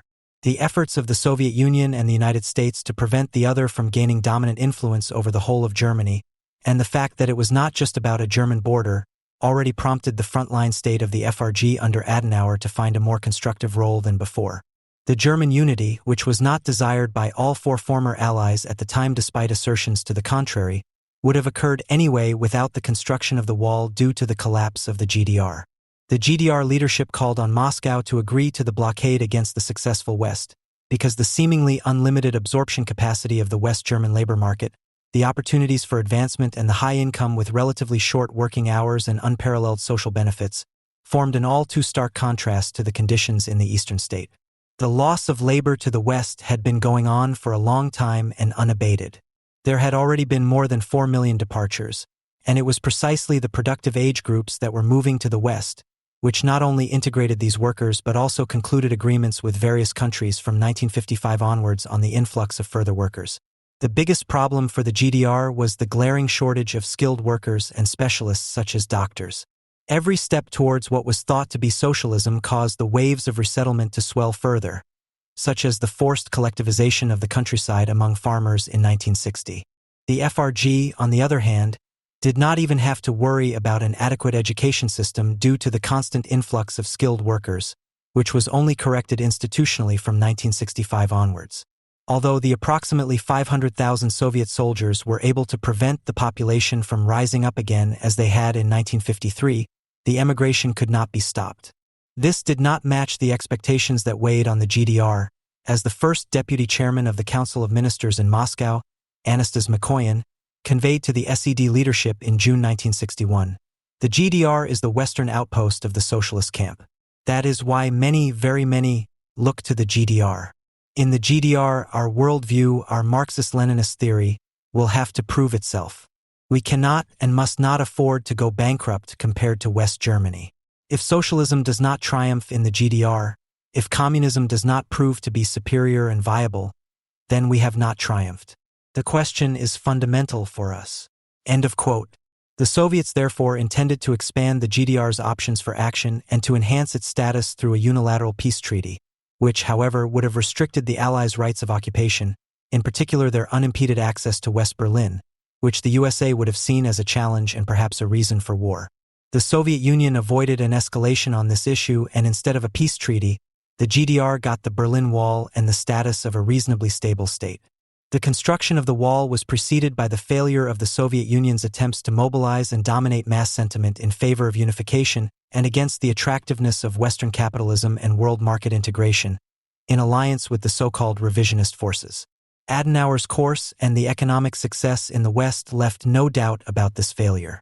What the SED initiated in 1947 as the People's Congress Movement for German Unity and a just peace with a Congress on December 6th and 7th, attended by 2,200 people, 600 of whom were from the Western sectors, albeit mainly KPD supporters, met with a great deal of approval beyond the KPD. It united left and right in a movement whose motto was reunification instead of integration with the West. Supporters of a neutral Germany were joined in the same front by campaigners for liberation from the superpowers and pacifists. Added to this were those who enthused about a third European power and, of course, the many three Giedelt, niemals, three split, never, campaigners. The widespread desire to defend Volksgemeinschaft values against individualistic flattening was also addressed. Kurt Schumacher, of course, did not want to hand these issues over to the GDR without a fight and made it clear that it was neither possible to graft Western-style democracy onto the Germans, nor to think of resurrecting the bankrupt Prussian state with the hammer and sickle. This pacifist position, which was combined with a sense of moral superiority, was initially held by the majority in the SPD. Military protection was seen as the task of the Allies, while the strengths of the Germans were seen in political, social, and ideological issues. Should economic success also come about, Germany was seen as a shining example that would magnetically attract the peoples of the East.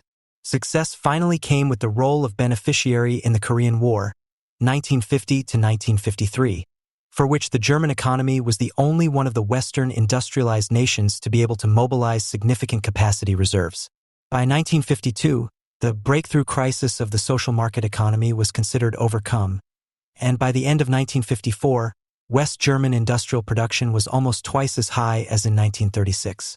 This brought the late redemption of the promises that Hitler had not fulfilled, but it had different consequences than Schumacher and many in his party had expected. As during the Berlin blockade, many supporters of a third way switched to the course of Western integration. People fled into the arms of the Western powers because in Korea the troops of the North, equipped by the Soviet Union, had attacked the South in order to force the reunification of the country, which had also been divided in 1945 under Soviet and American influence.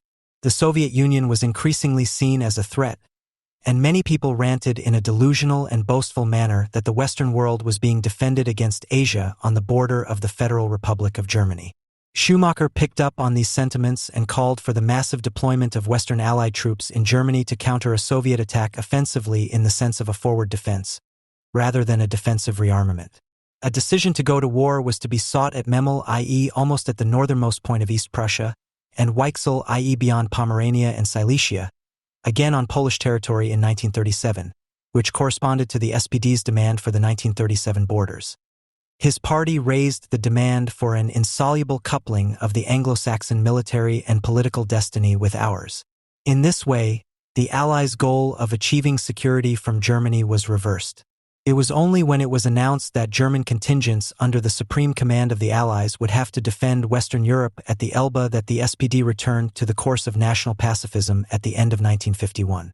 The signing of the General Treaty with the three Western powers in 1952, which came into force in 1955, and which was to mean extensive sovereignty for the FRG, was acknowledged by Schumacher with a quote directed at Adenauer: "Those who agree to this General Treaty will cease to be Germans." Together with many others across party lines, he called for supporting the Soviet notes with proposals for a peace treaty that would have excluded Western integration. In doing so, Schumacher was in line with the SED Politburo, which opposed the Soviet notes to the General Treaty. The East-West confrontation thus led to the strengthening of national pacifism, which had dedicated itself to the agitation against a war on German soil. According to Schumacher, an anti-Russian Western bloc would contradict a policy of reconciliation, and a policy of force would result in the violent resolution of conflicts between the victorious powers, which would end with the erasure of Germany from the map. While Schumacher pursued an offensive strategy towards the Western powers, Adenauer acted defensively. The anti-Prussian took to taking the security needs of the victors seriously in order to gain sovereignty for the Western state.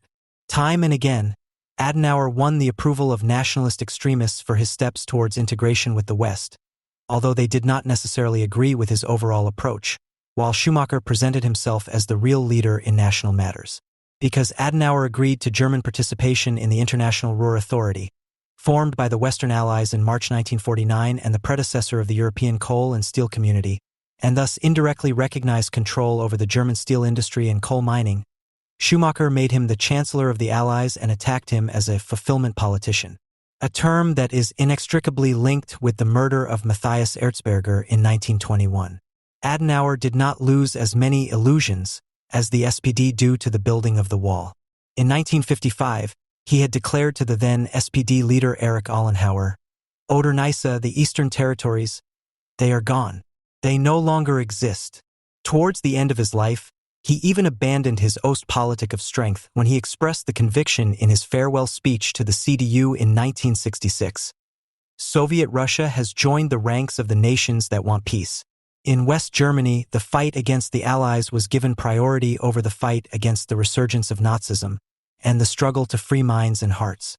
On January 15, 1953, the British arrested 6 former members of the Nazi Party, some of them high-ranking, who were hatching plans to regain power in West Germany with the help of the FDP. The Nazis were striving for a reunified Germany that could exploit the situation in the field of tension between East and West to obtain concessions from both sides, and they hoped to gather neutralists and supporters of the Third Way. A British study saw the concept of European unity and Western defense in danger. The FDP condemned the British action and simply denied the provable facts. Adenauer welcomed the British approach, but was glad that it was the occupiers, not he, who were tackling the delicate issue. German authorities were unwilling to sanction such an action, and so the German contribution, in addition to criticizing the British for acting on their own, was that the Federal Court of Justice in August released the main defendant, former Nazi State Secretary Werner Naumann. Politicians and the public also vehemently and generally spoke out in favor of the war criminals sentenced by the Allies. Gaining sovereignty was interpreted as political self-determination regarding the past. And so, as far as the Allies did not intervene, the integration of all Nazi defendants and convicts became a goal. The rehabilitation of the prisoners went hand in hand with the rehabilitation of the past. The contribution to national defense was linked to the demand for the release of convicted comrades and the restoration of the honor of German soldiers. The atonement was only tolerated due to Allied pressure, and the prosecution of Nazi crimes was delegitimized as victor's justice. The saying, "liberation from liberation," was doing the rounds. Shortly after the founding of the FRG, the country first allowed itself amnesty laws, about which the center politician Bernhard Riesemann stated in the Bundestag that the basic idea of the necessity of forgetting the past is recognized by all parties in the House. End quote. The opposition, the government, and the federal president spoke up for the Volksgenossen, compatriots, in Allied custody. The fewer Nazi criminals there were in prison, the more irrepressible became the desire to take matters into their own hands. The improvement in political status through increasing integration with the West was therefore offset by an international loss of moral credibility. The Americans, who had taken the lead in condemning parts of the Nazi political, military, bureaucratic, and economic elite with the Nuremberg and Dachau trials, were especially criticized. In a letter to John Foster Dulles, Bishop Theophil Worm of Stuttgart called on the Americans to expel the Hitler spirit from themselves as well. The Germans discovered their revulsion for the death penalty in the convicted but not yet executed war criminals. The death penalty was abolished in the Basic Law in 1949 at the suggestion of a representative of the German Party, which was represented in 3 of Adenauer's cabinets. On January 7, 1951, a demonstration took place at the site of the U.S. Army's War Criminals Prison No. 1 in Landsberg, which was met with great public approval. There were more than 3,000 people at the demonstration, including, of course, Social Democrats, calling for the pardon of death row inmates. The rally was also attended by around 300 counter-demonstrators who came from the camp for displaced persons that had also been set up by the U.S. Army in Landsberg and was rejected by the locals. They commemorated the 90,000 Jewish victims who were murdered on the orders of Otto Ohlendorf, who was imprisoned in Landsberg. This provoked the enemies of the death penalty to such an extent that they became violent and covered their opponents with cries of "Jews out" from hundreds of throats. The police arrested some of the DPs, and the mayor of the city declared in his speech that the time of silence was over and that the protesting Jews should return from whence they came.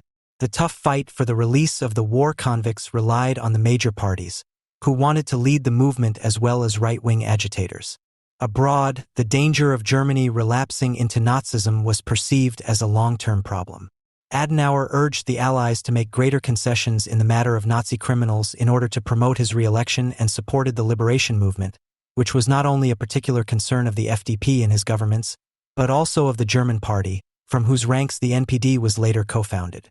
The chairman of the party, Christoph Seebohm, who opposed the Basic Law because it was imposed, and was Minister of Transport, also served as a board member of the Sudeten German Landsmannschaft and appeared with a blustering revisionism that led to official complaints from the High Commissioner to Adenauer.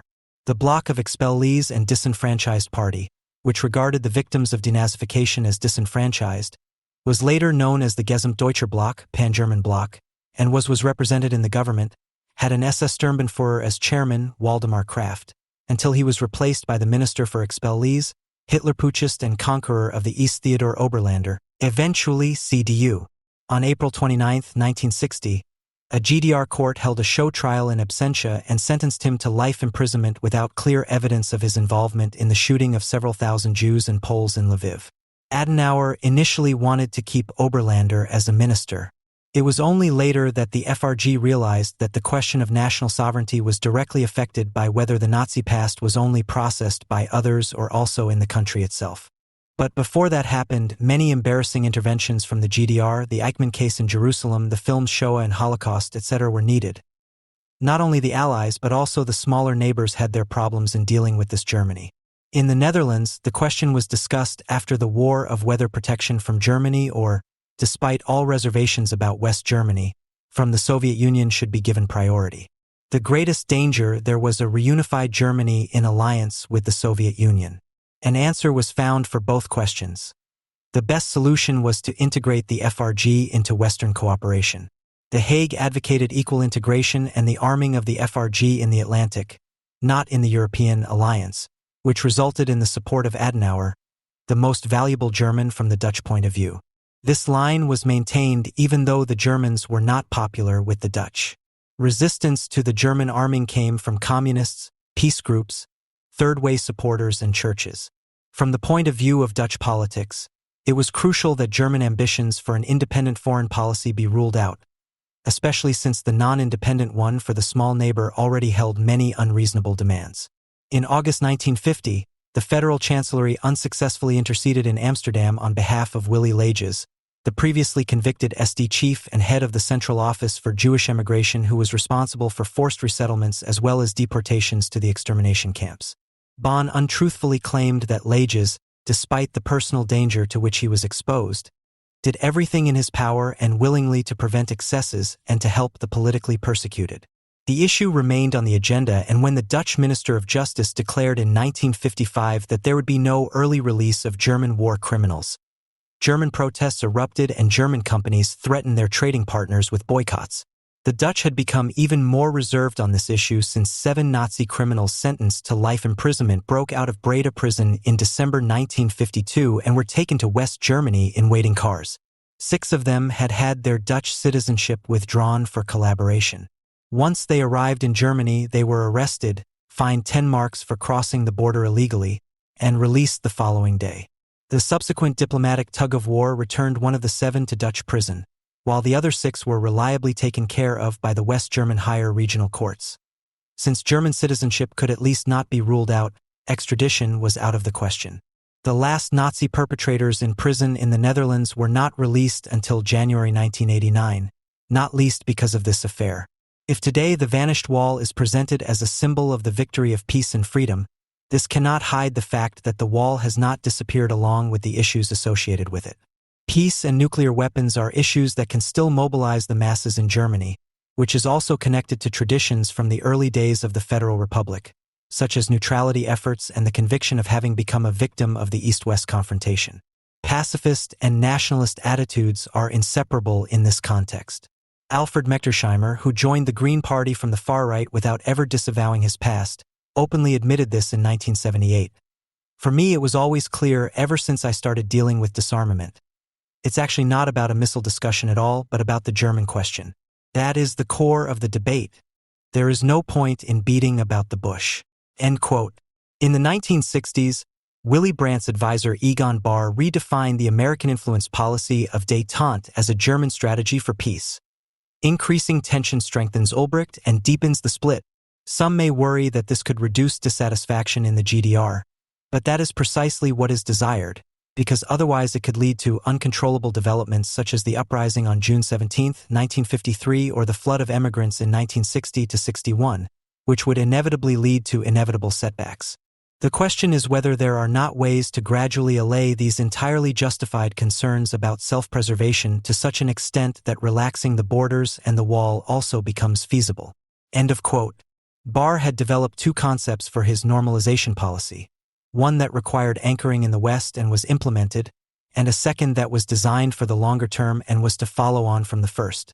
The concept elaborated German interests as overcoming the division of Germany required a completely new security system to replace NATO and the Warsaw Pact. The headquarters of this system was to be located in Berlin and would consist of a central zone of nuclear-free states, the 2 German states, the Benelux countries, Poland and Czechoslovakia. There would be no foreign troops in these countries and collective security would be guaranteed by the nuclear superpowers. Brandt and Bahr's engagement for a troop reduction in Europe was obviously committed to this long-term strategy. Adenauer's policy was geared towards synchronizing Western action. If the FRG wanted to expand its contacts with Eastern Europe, then the whole of Western Europe had to strengthen its contacts with the East. Brandt and Bahr, on the other hand, pursued a Bismarckian multilateralism that combined the FRG's ability to pursue independent policies with rapprochement with the Soviet Union. Federal Chancellor Schmidt ultimately drew the conclusion and made stability the cornerstone of his policy. The founding of the Polish Solidarnosc in August 1980 threatened the German Ostpolitik of stability, which, after the imposition of martial law in Poland in 1982, led to an ever-flaring dispute with the USA over sanctions against Moscow and Warsaw. The USA imposed sanctions because Reagan held the Soviet Union responsible for the declaration of martial law in Poland, while Schmidt recognized it as an internal matter for Poland. The strategists of world peace viewed everything from a German perspective. The Poles had to rein in their claim to freedom so that the Germans could continue to maintain their claim to unity, concluded Timothy Garton Ash. Chancellor Kohl also continued the SPD's Ostpolitik, emphasizing the joint responsibility for the policy of cooperation with Honecker and providing stabilizing loans. The official GDR line, from a government that played a hardline role in the Eastern Alliance, was increasingly reflected in the emphasis on the joint responsibility of the two German states for peace. Stability was also ensured by the insignificance of the opposition in the GDR, which did not adopt any civic virtues and did not produce any forces capable of reform, in contrast to the opposition in other Eastern European countries. The absence of self-respect and the demoralization of the East Germans after 1989 corresponded to this. Stability is the key word of German post-war history, and the wall also stood for stability. The freedom that people claim for themselves in connection with the fall of the wall is something that Germany has always allowed to be imposed on her. It is the merit of others in 1945 and thereafter. You can thank the GDR or Soviet leaders least of all for 28 years of the wall. It is more than a stroke of luck that the Germans had to accept it even after the will of the Western Allies and were forced during this time not only to behave, but also to change their community structure in the West to such an extent that even after reunification they posed no danger, at least for the time being, to the freedom of their neighbors and the minorities living in the country. We have to thank that American president who, contrary to legend, did not want to be a Berliner and politicians of the caliber of a Margaret Thatcher, whose near veto of the 1990 reunification represented a strong warning for the period after the demolition. 70 years since the end of the Second World War, 70 years of Germany's unconditional surrender. The months leading up to May 8th brought the expected marathon of commemorations. The ceremonies, speeches, special editions of Spiegel, and the many supplements to the arts sections of the newspapers, 15 pages in the TAS, 10 pages in the SC, for example, lined up in a continuous media loop that ran from acts of commemoration to the liberation of the concentration camps, to the anniversaries of the taking of Vienna and Berlin by the Red Army, to the official ceremony in the Bundestag. And all the speakers and writers only varied one single topos, that of the liberation of Germany by the Allies, and precisely in the sense of what Ike Geisel pointedly remarked 20 years ago, namely that Auschwitz did turn out well after all. The official version of the state, which 20 years ago was criticized by Helmut Kohl after the 50th anniversary of the end of the war with the words, "Nobody has the right to determine what people have to think in their memory," was presented by the model historian Heinrich August Winkler to the Bundestag on May 8th. Another realization emerged: the victory over Germany, achieved at great cost by Allied soldiers, not least those of the Red Army, had in a sense liberated the Germans from themselves, in the sense of giving them the chance to break away from political delusions and traditions that separated Germany from the Western democracies. End quote. Germany's establishment finally recognized the political surplus value of the confession of guilt long ago and knows who they have to thank for this gift: former Federal President Richard von Weizsäcker. It was he who, 30 years ago, first officially presented the formula of mental liberation that is still valid today when he called on the Bundestag to recognize the end of an aberration in German history that held the seed of hope for a better future.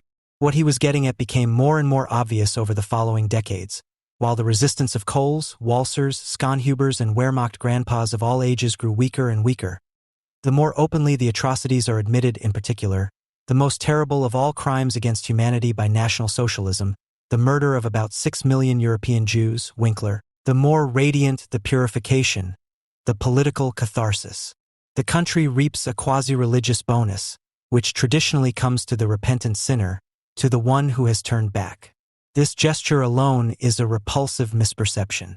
It is as if there is something to be learned, that one has to renounce total wars of extermination, that it is not permissible to want to exterminate world Jewry, as if one deserves praise just for doing what should actually be self-evident, not turning the world into a slaughterhouse.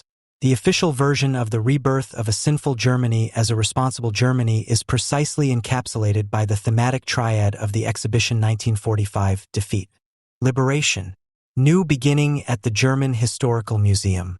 And in his opening speech on April 22nd, Federal Foreign Minister Frank-Walter Steinmeier presented the essence of this reparation Geisel of the Germans. "We bow to you all," he said to the witnesses of the time present. "We thank you for coming to Berlin today, to the capital of the country in whose nationalist excesses and racial madness all this immense suffering had its origins. Germany, the former instigator of disorder," said the foreign minister, "must today be a special instigator of order and more committed than others to political solutions in conflicts and the preservation of peacekeeping structures." Summarized Deutsche Welle his thoughts, which pseudo-antifascistically justifies exactly what is actually the opposite of any conceivable lesson from National Socialism: the worried doing nagging at Israel and the appeasement with every conceivable authoritarian regime on the globe. But the immediate political utilization of the official liberation narrative usually does not go beyond that. Fears that the "just us as Germans" ticket would serve as legitimization of an aggressive and militant course of the new Antifa Germany, as seemed obvious in the days of Scharping, Fischer, and the war in Yugoslavia, have not been realized. What these political rhetorical exercises on the subject of liberation express is much less a sophisticated camouflage exercise by the political and journalistic class, guided by material interests, but rather indicates a changed state of social consciousness. In the last few crisis-ridden decades, the individual's increasingly positive and panicked reference to the protective collectives, the re-archaization of consciousness under the sign of home and family. Purified Germany, cleansed of the stains of the past, does not save both of these by keeping quiet about them, but by reveling in them, narrativizing and personalizing them. The social substance of this mental liberation is therefore most likely to be found in popular culture, first and foremost in the new homeland and generational films. This probably goes back to Edgar Wright's TV family saga Heimat from 1981-82, which realistically shows German history as the story of ordinary people who cannot escape their clod emotionally, while at the same time glorifying it in a kitschy way.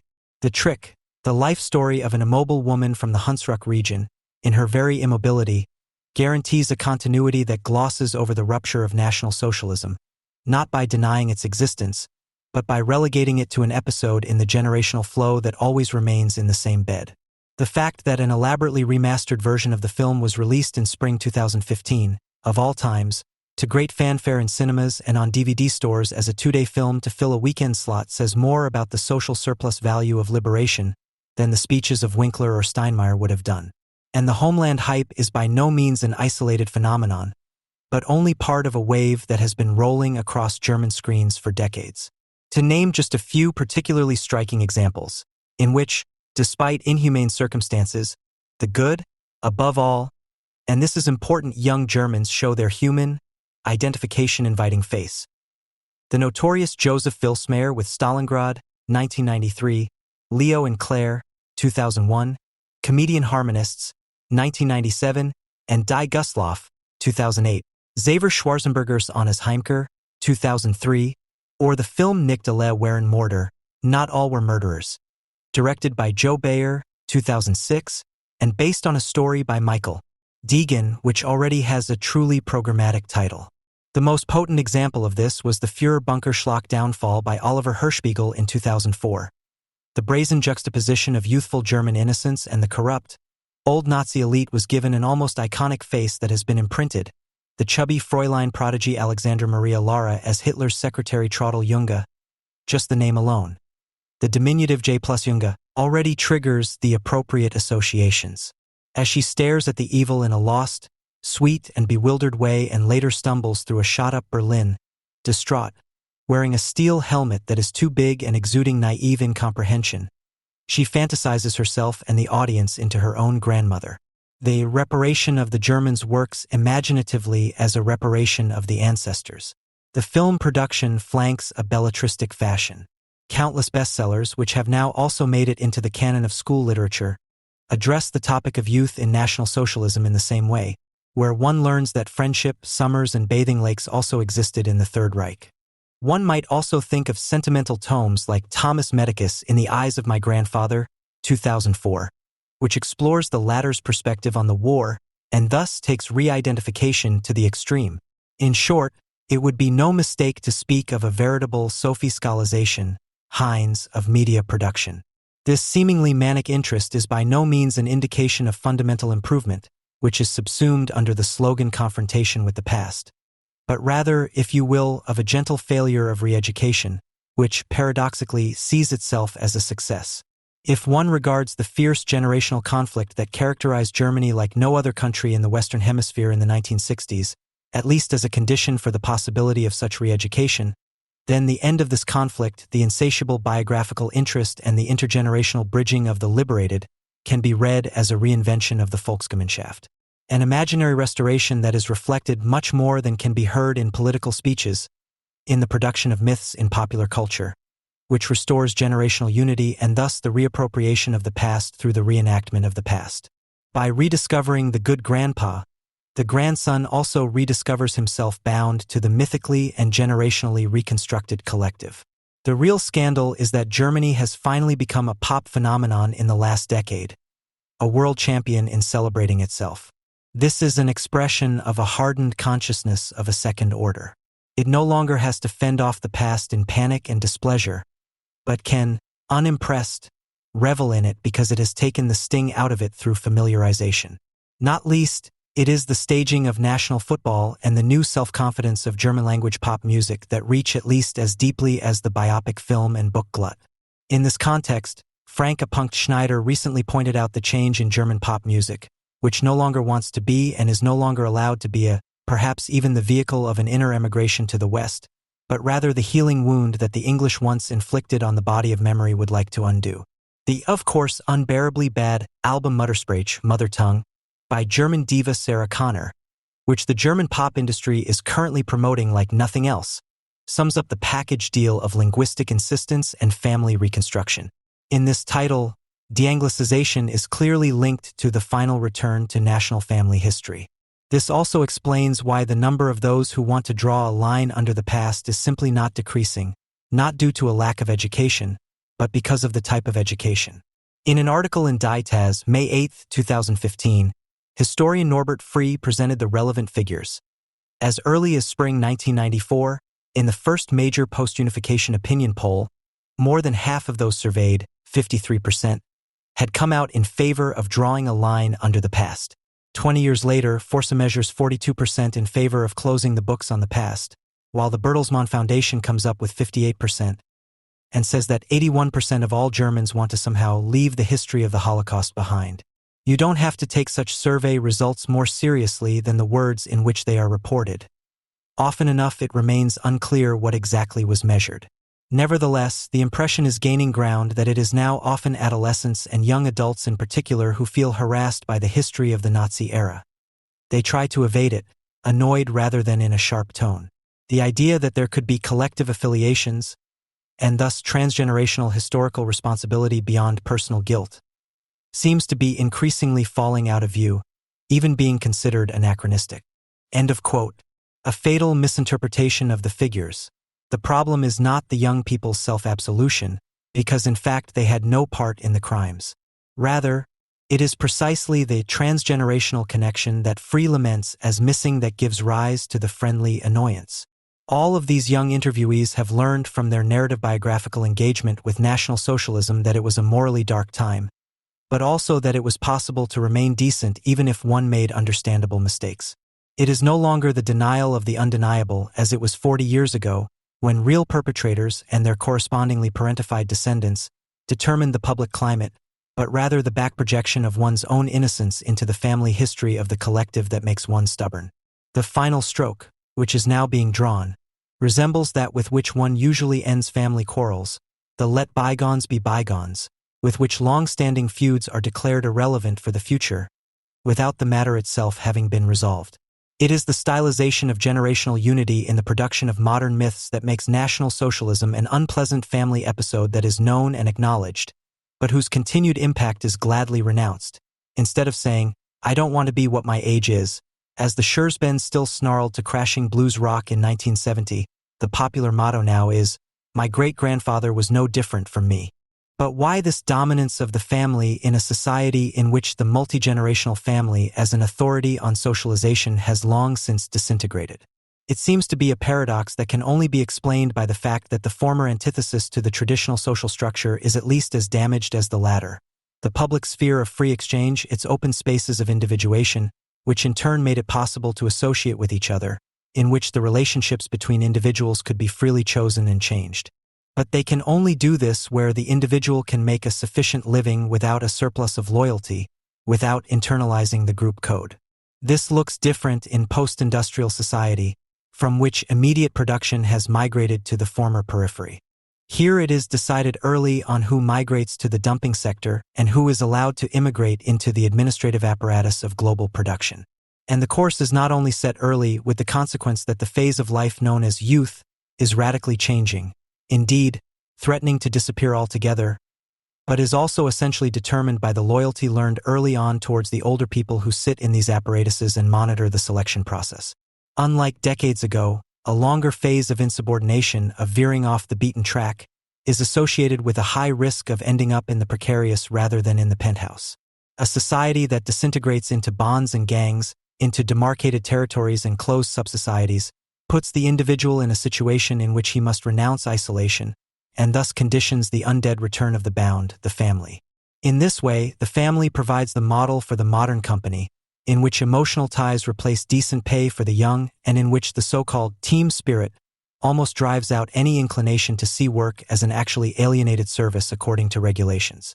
And in a very practical way, it is the family that reaches out to those who can even imagine getting to where their parents were, while at the same time kicking them in the butt. This refamiliarization of experience and life world, in other words, the inner compulsion to love the unlovable, naturally also takes effect where biological families fail socially, because the posses, rackets, and gangs are directly modeled on the family as a motor for advancement, as a path to wealth or at least fame, and in doing so are even more authoritarian than the model. In short, the reconciliation through identification with the perpetrators of the previous generation arises from the necessity of no longer being able to move in the open spaces of exchange, but having to position oneself in the closed societies that have emerged from the concrete stratification of what was once called society. That is, no longer being allowed to fall out of the community for better or for worse. This refamiliarization of social perception also provides a glimpse into the deeper dimension of the Weizsäcker hype. Like no other, the liberation speaker, who died at the end of January, is suited as a good father, or rather grandfather or great-grandfather of a cleansed Germany. Just as the grandfather in the rear projection replaces the real one, Weizsäcker mythologically occupies the place that remained painfully vacant for 40 years after the Allied victory, because Mitscherlich's fatherless society was not least leaderless Germany. The liberation that Weizsäcker promised in 1985 was not one of the continuity of German history, but of precisely this vacancy. Hitler, who had been exposed as a usurper and the wrong addressee of the authoritarian urge by virtue of his defeat and downfall, was replaced by someone like Weizsäcker, who built a morally flawless bridge over the 12 years of National Socialism. His biography alone makes him ideally suited to fulfill this function. He is, so to speak, the late reincarnation of July 20th, who, unlike the conspirators, combines aristocratic continuity with real power. Enmeshed and chastened, dubious and yet decent, he makes the ideal horde leader, given his overall biography. After all, he was a Wehrmacht officer on the Eastern Front and personally defended his father, one of the highest-ranking Nazi diplomats, in the Nuremberg war crimes trials. In the truest sense of the word, he embodied what the Republic attributed to him.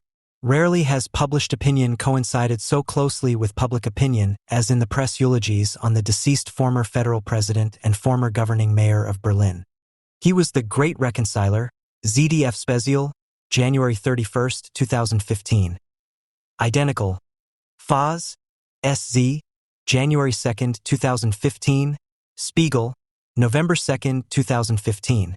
The Spiritual and Moral Authority, FR, January 2, 2015. The German Conscience, Bild, January 2, 2015.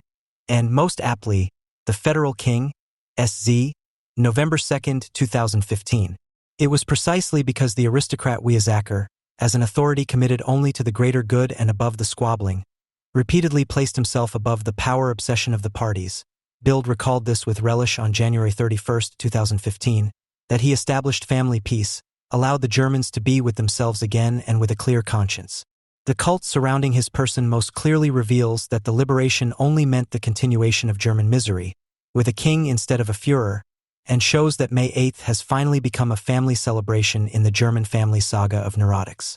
Freud wrote in this study that, around this time, the child's imagination is now occupied with the task of getting rid of the parents who are held in low esteem and replacing them with parents who are generally of higher social standing. In doing so, the fortuitous coincidence with real experiences, the acquaintance of the lord of the castle or landowner in the countryside, of the princely in the city, is exploited. End of quote.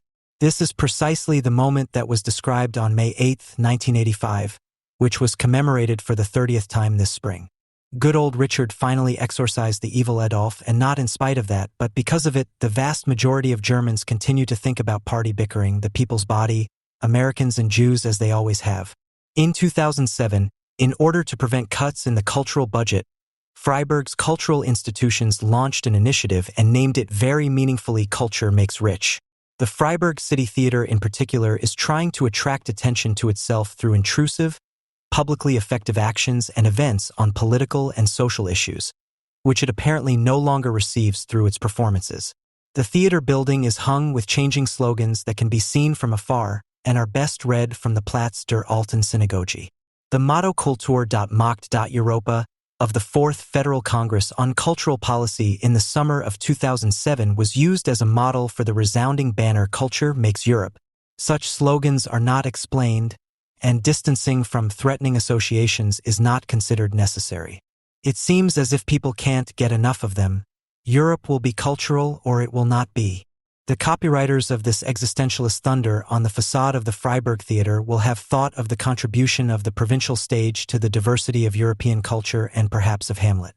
The Freiburg theater makers may have suspected that the original goes back not only to the sound but also to the apodictic formulation of the sentence of a well-informed and appointed executor of the triad of culture, power, and empire.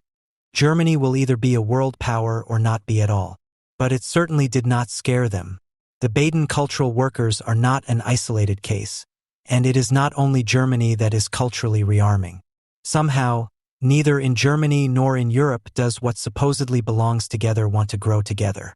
The European unification process is barely making headway beyond the common market for goods and labor and is constantly suffering setbacks.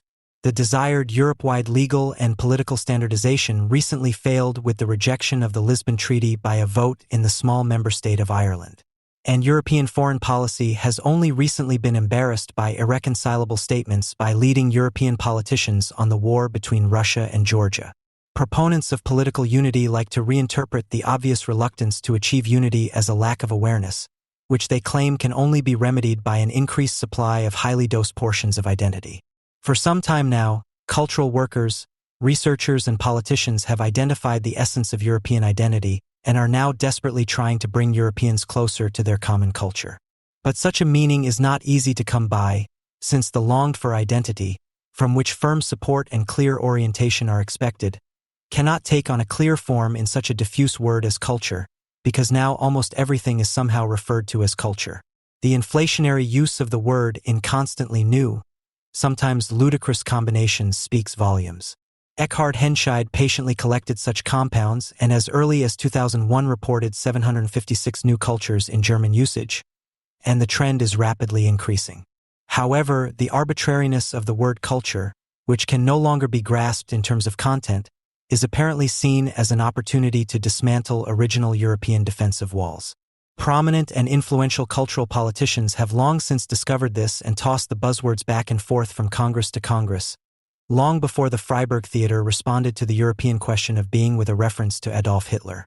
In 1982, Jack Lang, a socialist and then Minister of Culture in France, gave a much-acclaimed speech at the Second UNESCO Conference in Mexico City, which was documented in German shortly thereafter by the SPD magazine Neue Gesellschaft.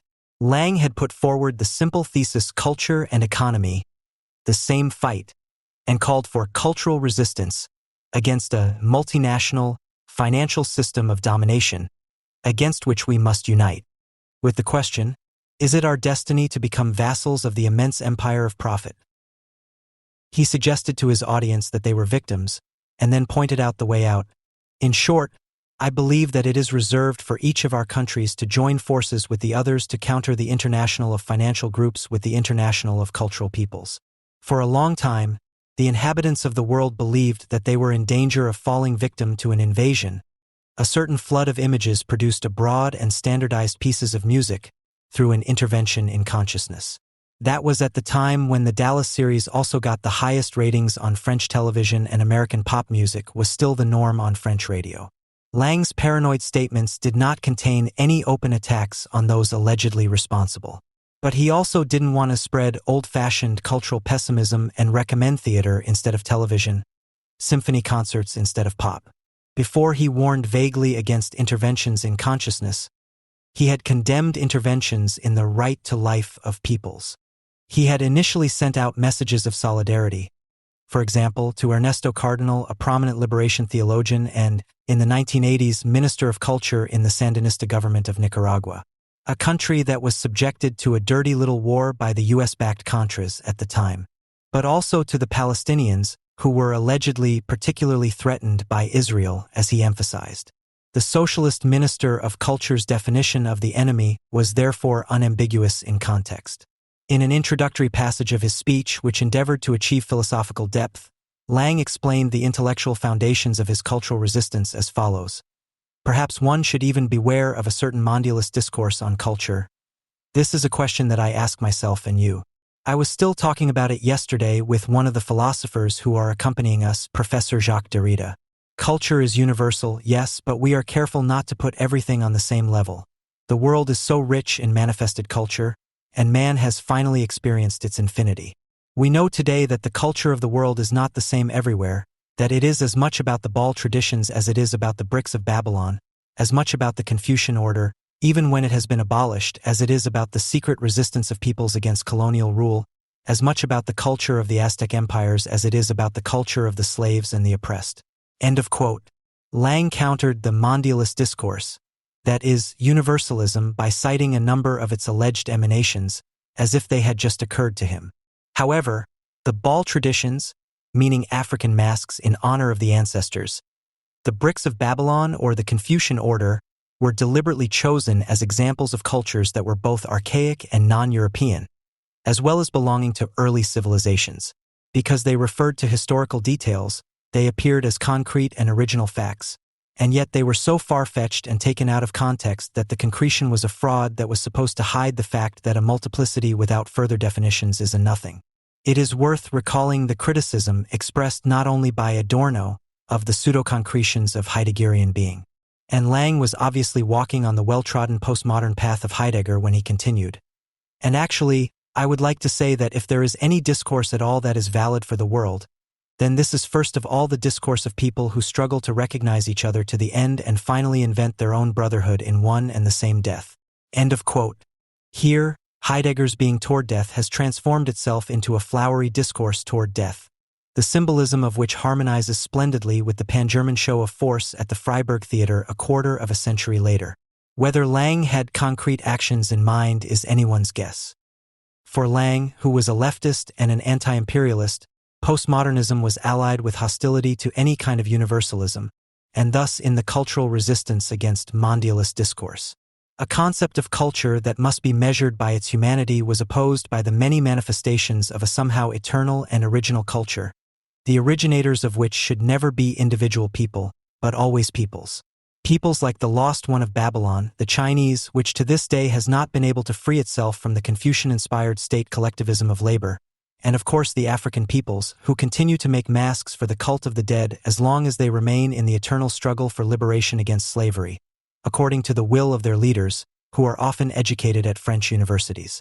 Cultural peculiarities of peoples must not be compared and evaluated according to the will of European cultural politicians, because that would presuppose a common standard of assessment of development achieved and human progress yet to be achieved. The cultural resistance, not only with Jack Lang, is directed against the United States because it allegedly threatens to destroy the diversity of the supposedly original cultures with its tendentially cosmopolitan culture. He rigorously rejects the completely insufficient but progressive moment, compared to autochthonous customs, that the compulsion to subsume under capital can bring for culture. A diversity of cultures without concept is celebrated against the claim to cultural progress that universalism brings with it when it questions traditional customs and banishes them from the universe of culture. Lang was not content with crude anti-imperialist rhetoric. He vigorously defended France against foreign media products. The French radio quota of 1994 is largely based on his initiative and is still cited in Germany today as a model for discussions on state regulation of radio and television. According to this quota, 40% of entertainment programs must be of French origin. 3 exceptions are noteworthy, however, and point to the first successes of European cultural policy in anti-mondialist intent. The quota regulation does not apply to stations by and for Maghrebians and Latin Americans, nor to classical music stations. The continued presence of Lang's groundbreaking speech in cultural policy discourse was demonstrated by the 4th Federal Congress on Cultural Policy held in 2007, whose motto Culture.Power.Europe had inspired the Freiburg Theater. The Cultural Policy Society, the Federal Agency for Civic Education, and the Friedrich Ebert Foundation organized it, while the Foreign Office and the EU provided financial support. The rhetorical question contained in the title of the most conflict-laden panel, Culture and Business, Fighting the Same Battle? European Cultural Diversity and Global Players, was modeled on Jack Lang's aforementioned declaration of war. The participants in the discussion were asked to prepare for the discussion in relation to his UNESCO speech. The first speaker was Wolfgang Thierse, who had already won first place in the German National Kultur Grand Prix, launched by Kulturkompositesammler Henscheid, with his entry Entfeindungskultur, a play on words combining the German words for culture and enmity, Entfeindung, and culture, Entfeindungskultur. Thierse, who was entirely focused on defusing tensions, did not dare to openly agree with Lang and only indirectly criticized the United States by quoting Anglo-Saxon authors who used terms such as Walmartization and Mechworld. But Thierse is also convinced that the dominance of a global monoculture threatens to infiltrate consciousness everywhere. However, unlike Lang, who still believed he recognized the ubiquitous danger of a multinational financial domination system and hinted that the USA and Israel were responsible, he has incorporated the threat to culture into the much fuzzier buzzword of globalization. For Wolfgang Thierse, globalization is responsible for the fact that what was once called Rhineland capitalism and social partnership or antagonistic cooperation has gradually been unhinged at the national level. The listener then already suspects who is behind this. But like all those who paint a picture of globalization, he also sees a very specific rescue approaching. Quote, "We have the unique chance to reconstruct this primacy of politics in Europe, the largest domestic market in the world." End quote. Not touching the capital relationship, but blaming the free market for all crises and demanding an ever stronger state to regulate it. That is the usual business of parliamentary and extra-parliamentary social democracy. In this context, Thierse still wanted to halt the economization of art and culture in all seriousness. During the subsequent podium discussion, however, he limited himself to basically advocating equal opportunities in the cultural market. His opponent, the Dutch liberal Frits Bolkestein, had accused him of protectionism and pleaded for an orientation to consumer demand in a free market, as in the past. Thierse countered that competition is not fair. It is a competition between unequal parties. It is dominated by the economically extraordinarily potent American cultural industry, which operates worldwide, shaping aesthetic and cultural standards worldwide and producing its audience. As if every cultural industry did not calibrate its consumers to mass products, as Horkheimer and Adorno criticized when they coined the term. As if only the American cultural industry produced consumers, while its European counterpart, the creative industries, served innate needs for Lindenstrass and Wedge Zumgluck. What is special about the creative industries is that their cultural workers not only produce for the market, but also launch propaganda for the state by additionally politically charging their trash. They are also happy to pass this off as social criticism. And exactly what the Congress participants had agonized over in many discussions, how they could create a competitive advantage for a specifically European cultural policy and creative industries subservient to their ideas. They reproached the U.S. cultural industry for its oh-so-unfair advantage. Thierse, like Lang, assumed a special cultural substance whose diversity must be protected from global competition. and he could proudly refer to the 2005 UNESCO Convention on the Protection and the Promotion of the Diversity of Cultural Expressions. In its preamble, the dual character of culture is emphasized, said Thierse. No, culture does not fall apart into an exchange value and a use value, as Marx recognized the dual character of every commodity. It has been a long time since Thierse's last course in Capital from his GDR years, and he completely missed the critical concept, as his approving quote from the preamble to the convention shows, cultural activities, goods and services have both an economic and a cultural nature, because they are carriers of identities, values and meaning, and must therefore not be treated as if they had only commercial value. End quote. Just a moment ago, he wanted to stop the economization of culture. Here he gives cultural achievements an economic nature. And her alleged other moment is also a clumsy substantialization, the contradictio in adjecto of a cultural nature. Culture, the epitome of human mediation, is supposed to feed on an original cultural nature and not arise only from a reflected relationship to nature. The state, which left-wing etatism likes to imagine as the courageous tamer of a wild economic nature, is supposed to get a contemplative side job in the creative industries and take good care of cultural nature. The second speaker on the podium, former EU Commissioner Boekstein, took the opposite liberal position, in line with the confrontation mentioned in the title. As is usual for liberals, he can only interpret the problems of capital as a result of too much regulation and therefore spoke out against state control of the cultural market as a consequent position. In this, he is more progressive than Thierse, but he deliberately ignores the impoverishment of culture that goes hand in hand with the cultural industry worldwide. He was not interested in the central question of the Congress for good reasons. There is no such thing as a clear European canon of values, he said, summarizing an empirical study on the subject. Therefore, it makes no sense to speak of a European identity that globalization could harm. Instead, Boekstein spoke out in favor of cultural diversity. I have heard that the opening of a McDonald's restaurant in Berlin's Kreuzberg district is currently the subject of heated discussion. There is widespread opposition to the plan. But why should people who like to eat hamburgers not be allowed to do so in Kreuzberg? End of quote. He also clearly rejected Jack Lang's statement and protested against its anti-American and anti-Zionist character. Boekstein would like to promote European unity by means of an extensive liberalization of its markets, including the cultural sector. Fortunately, he had nothing to say about the political project on which the Congress was tinkering. But he also did not comment on the lack of sovereignty, although the opening of the markets he favors will inevitably come into conflict with the interests of the nation-state. Olaf Schwenk, the SPD politician who played a major role in organizing the Congress, published an annotated collection of documents on European cultural policy entitled Europe of Cultures in 2006. His introduction begins with a flourish. The beautiful Princess Europa, riding the bull and beloved of Zeus, the king of the gods, on the beach at Sidion everyone knows the symbol of Europe. In the West, where the sun sets, the continent of Europe emerged and became a byword for culture and values. People have been talking about the value of European culture, presenting itself in all its colorful diversity, for many centuries. End quote.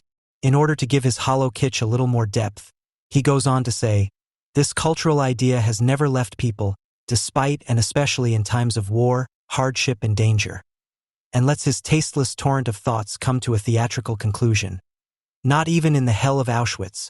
Was he now talking about the girls' orchestra founded at the behest of the SS, from which the murderers liked to be entertained after their work was done? Schwenk knows that you could revere Goethe and Schiller and at the same time be capable of committing the most horrific crimes.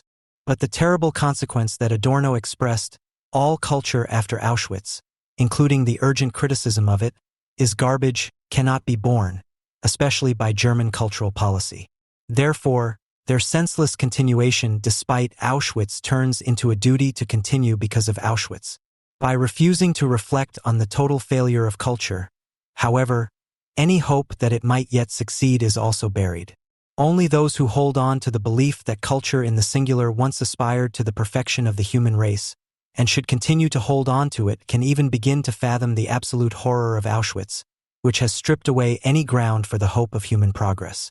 Those who decide to categorize all human practice, no matter how inhumane, as part of the diversity of plural cultures, deny both and speak in conciliatory terms of the irreconcilable, of death. Schwenk, who essentially sees the National Socialist takeover as a consequence of failed cultural policy, how could it be otherwise? Can even see positive sides to the Nazi era. It was only with the onset of the Nazi state terror that something like an awakening occurred. Finally, people not only recognized their political mistakes, but also planned for a new beginning after the end of fascism. As macabre as it sounds, it was only the Nazi atrocities that motivated German Democrats to make humanism and enlightenment the subject of cultural policy projects for the future. End of quote. Schwenk's doubt must have flashed briefly through the social democratic synapses when he himself realized how macabre his teleological interpretation of National Socialism appears. Can the Holocaust be rationalized as a shocking learning experience for a cultured nation that has gone astray, just as the proverbial hot stove protects small children from worse by causing them brief, slight pain? Moreover, was a world war really necessary as the initial spark for a democratic German cultural policy? And how did German cultural policy ultimately win it? At the Fourth Federal Congress, Adolf Musch, a Swiss writer who was president of the Academy of Arts in Berlin from 2003 to 2005 and still contributes to culture as a German soapbox orator, was invited as a representative of the Writing Guild. And Musch, too, was obsessed with talking about the relationship between death and culture. The fact that Jewish writers exercise such linguistic caution and care, and that Jews, who were only incorporated into the German language in the 20th century, have done the most to make this language a language of consciousness and reflection, and their way of dealing with ambiguity and double entendre, is an achievement of German and European cultural history that must be incorporated into our work. We owe this care to our language. It is part of our cultural identity. End of quote. And he continues with great care. Unfortunately, Hitler ensured that a large part of this truly great European project was destroyed. End of quote. The European Jews were annihilated, and with them, to a large extent, their cultural influence also died out. Putmicht, says a child playing, who is just crushed a sandcastle. Musch's problems with a language that obviously does not want to become his are particularly evident when he appropriates a Jew who was only not destroyed because he died a natural death in time. How we plead for culture determines what culture is and whether we transport culture or barbarism. Karl Kraus's intention was to recall this how. End of quote. Musch's approach to the question of how to approach the question of whether or not to address a topic was made clear in his 1997 response to a comment made by the then Swiss President Delamiras. Delamiras had objected to demands for the return of Jewish assets held by Swiss banks by remarking that Auschwitz was not in Switzerland. Musch's plea for the recognition of Switzerland's shared responsibility in the extermination of European Jews was not only aimed at a settlement in the legal dispute with Jewish plaintiffs. Rather, it was about Switzerland turning to core Europe, which was a founding of consciousness, a union against indifference, a mutual assurance of Europeans against their historical hostility towards themselves. Noisy wars are the export of this hostility. Antisemitism and genocide, however, are its excesses directed inward, at the people's own bodies. And so the promising letter of recommendation from a former president of the Berlin Academy of Arts for future tasks ends. The sentence that Auschwitz is not in Switzerland, after all, also means Switzerland does not belong to Europe, it does not participate in the civilization that begins with ourselves. End of quote. In contrast to this, the Swiss federal president was right, despite all resentment. Auschwitz was not in Switzerland and not in Poland either, but on German-occupied territory.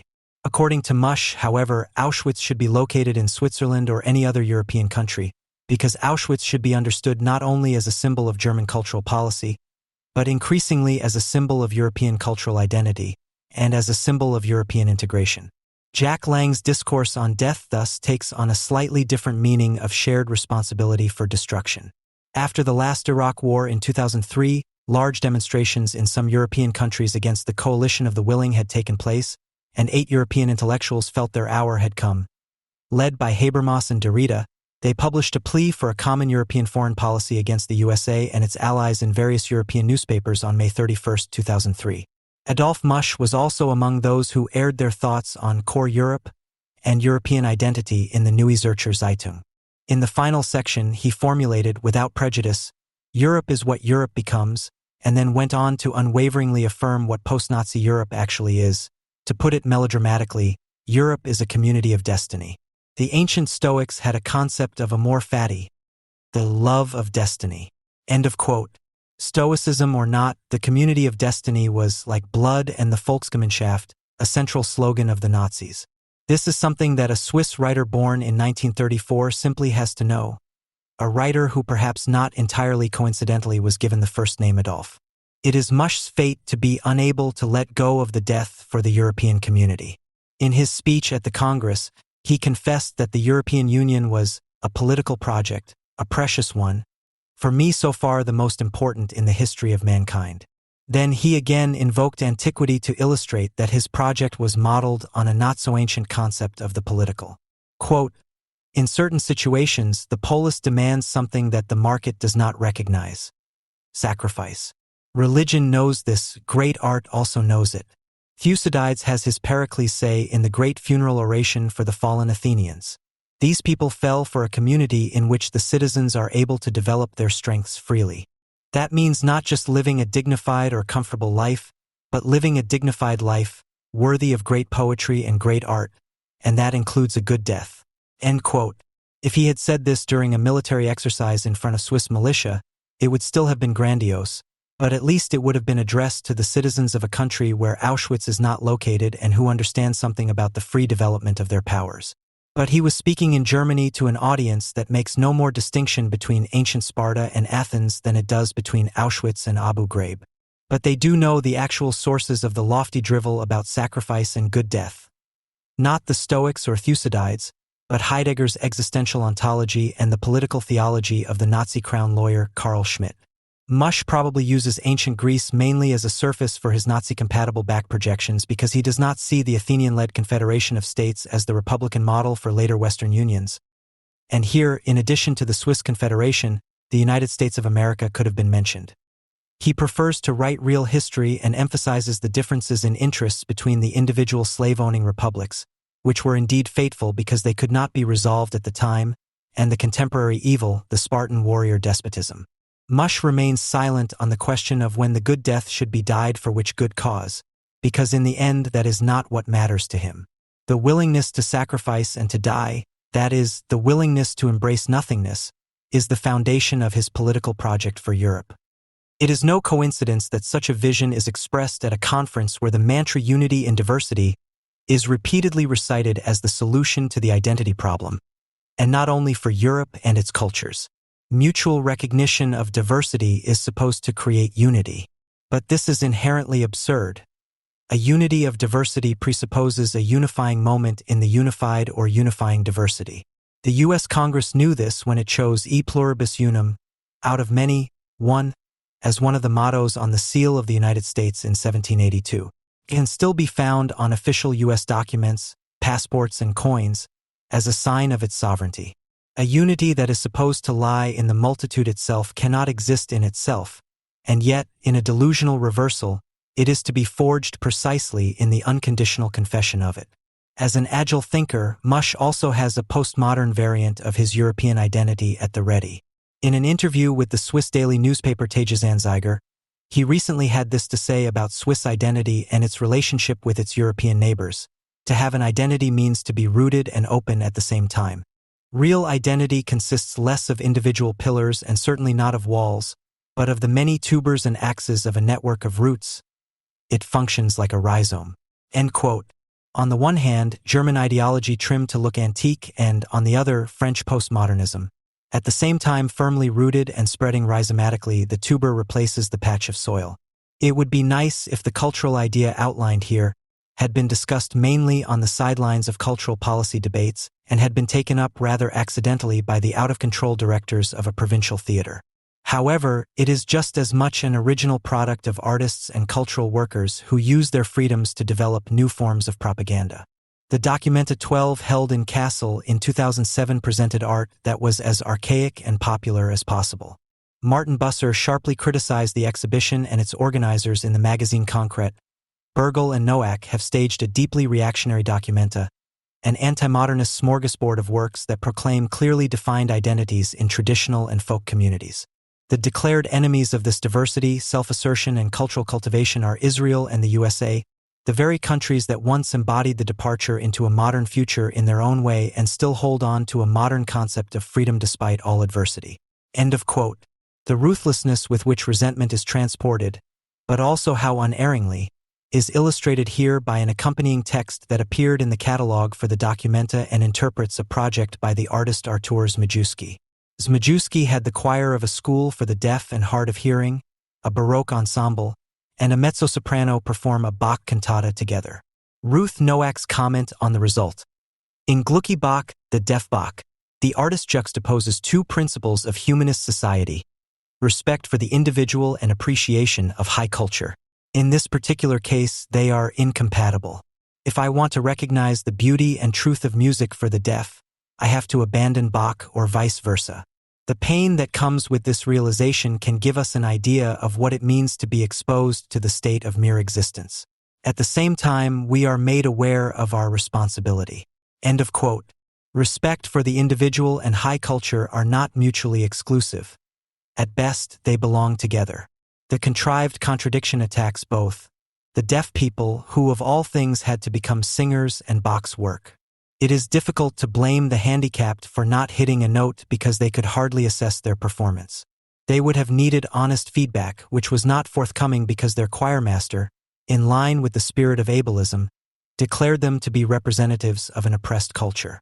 If the deaf people had really been taken seriously, they would have been told that their performance was not suitable for public performance and warned against participating in such an obscenity.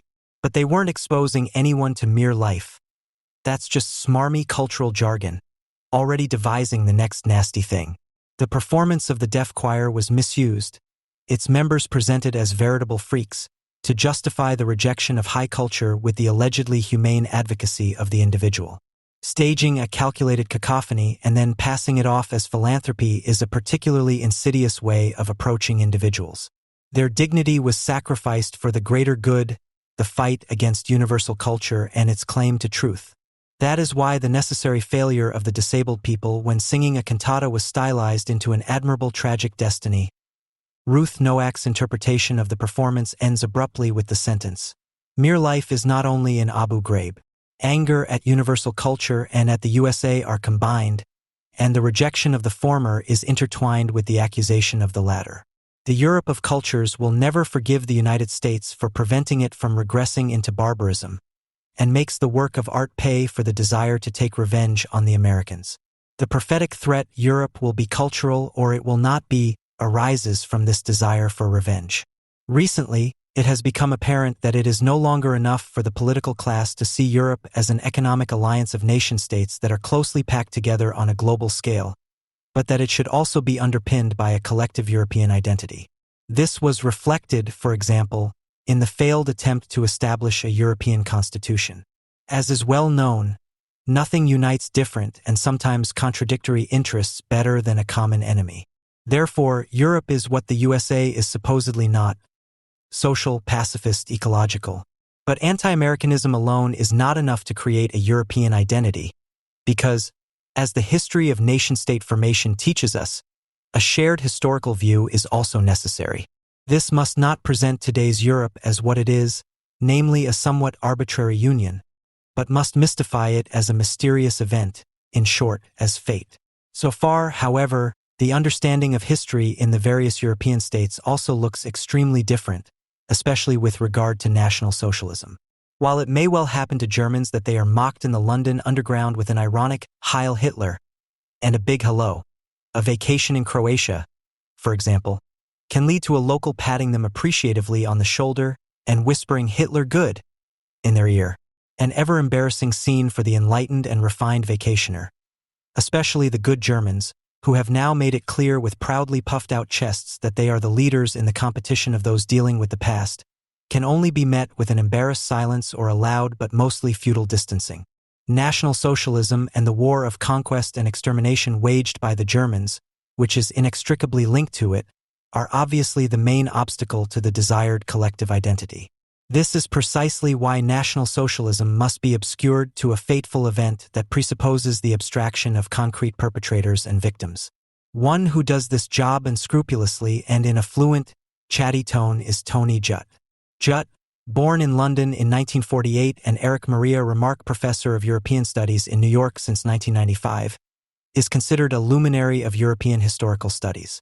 His recently published 1,000-page volume, Postwar, A History of Europe Since 1945, has been praised from left to right, and not only in Germany but also in Great Britain.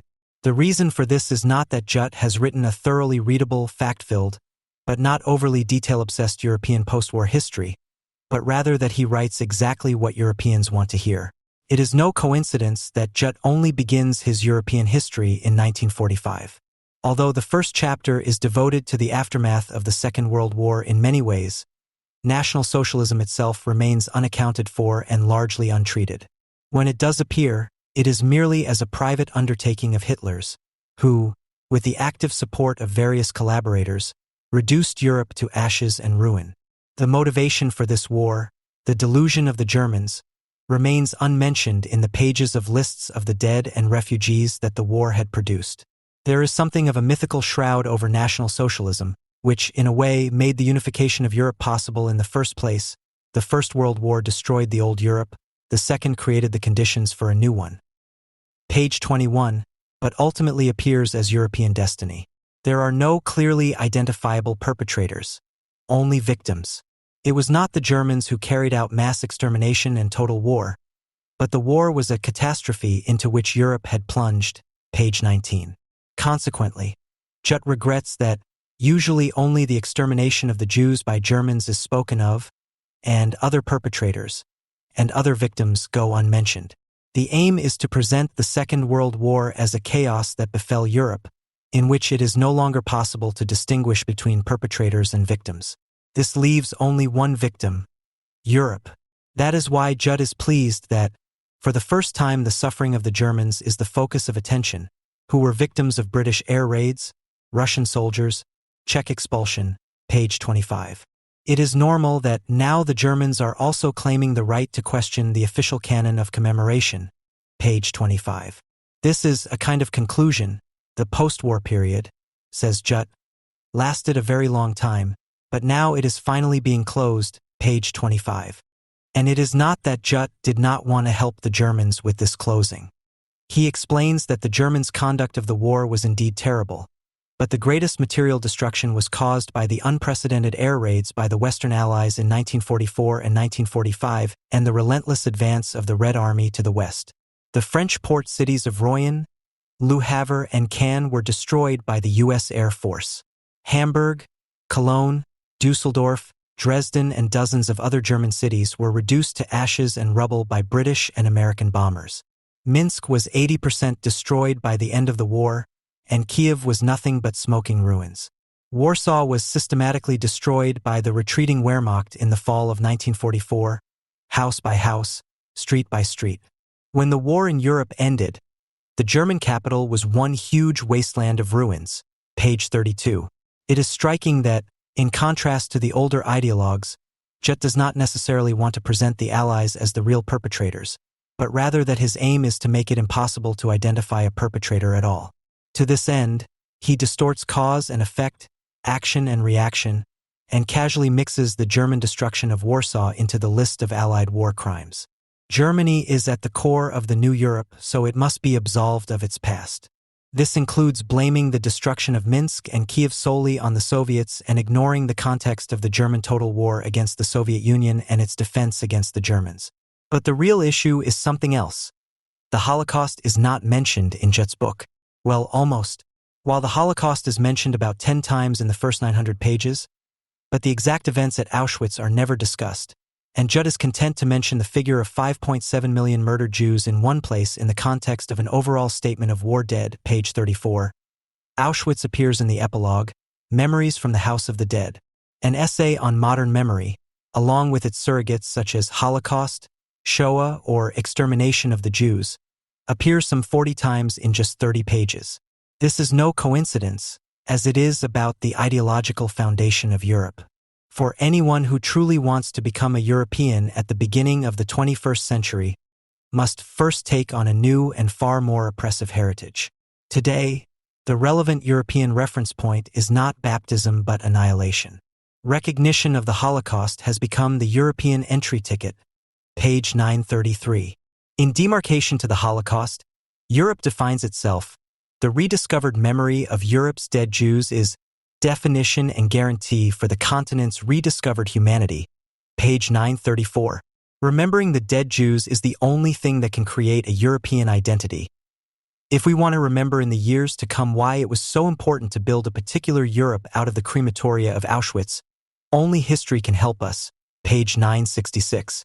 Here, too, Judt is at pains to downplay German responsibility, pointing to the European collaborators. The discussion of collaboration takes up so much space in the book because otherwise the Holocaust could not be chosen as a pan-European founding act. Yet despite all the facts listed in the epilogue, Auschwitz remains obscure. Or rather, the way Judt presents and contextualizes the facts is such that it must appear as a phantom. Apart from the ideas of a few high-ranking Nazis, the Second World War was not about the Jews, page 954. Extermination of the Jews without anti-Semitism? How do these two fit together? On the one hand, Auschwitz is supposed to have laid the cornerstone of the new Europe, and on the other hand, it was only a secondary aspect. Judd accepts such contradictions because he is not concerned with what happened and why, but rather with what is important for our identity, that is, what strengthens the community. He is a classic ideologue who even admits that he does not strive for a titanic distance from the subject, page 11. If it is certain that the memory of the dead Jews holds Europe together, then living Jews must necessarily appear as a disruptive factor. They, who escaped the Holocaust in one way or another or survived it, founded the State of Israel, not only to avoid once again being in a situation in which they could not defend themselves, but solely because after May 8, 1945, the difficulty was finding a place for the surviving Jews, page 49. Judt has every sympathy for the founding of the Jewish state in its hour of need, but he cannot come to terms with the fact that Israel did and does indeed remain. Because, according to Judt, the problem is that this state is a belated construct. It has imported a typical separatist project of the late 19th century into a world that has moved on, a world of human rights, open borders, and international law. End of quote. The idea of a Jewish state per se, Judt continues, has its roots in a different era and in a different region. Israel is, in short, an anachronism. End of quote. If Israel no longer fits into the era of human rights, if it is indeed an anachronism, then it must disappear. Judt, who differs from Finkelstein and Avnery in that he is not considered a radical and crazy madman, but a serious scientist, can therefore draw that final conclusion much more easily. While Yuri Avnery, for example, still clings to the two-state solution, Judt openly calls for the destruction of Israel. Today it is too late for a two-state solution. But, asks Judt with a twinkle in his eye, what if there were no place for a Jewish state in today's world? End of quote. The idea that the Jewish state must disappear is by no means absurd, because all nations are now, in the wake of globalization, pluralistic states with multi-ethnic and multicultural traits, like Israel. The only difference being that it is a Jewish state in which one ethnic group, the Jewish one, that is, has risen above the others. Although today there is actually no more room for such a state. End of quote. So it's real apartheid. Judt consistently refers to the Palestinian Autonomous Territories as Bantustans and condemns the Israeli government as fascists. This kind of thing appeals even to German friends of dead Jews. That is why Judt is not only a welcome interview partner for the Süddeutsche Zeitung, he is invited for a talk every year, but is also invited to contribute to the famous volume on antisemitism discourse published by Schurkamp. There, Judt, who willingly takes on the role of an alibi Jew, expounds his anti-Zionist distinction between antisemitism and anti-Zionism.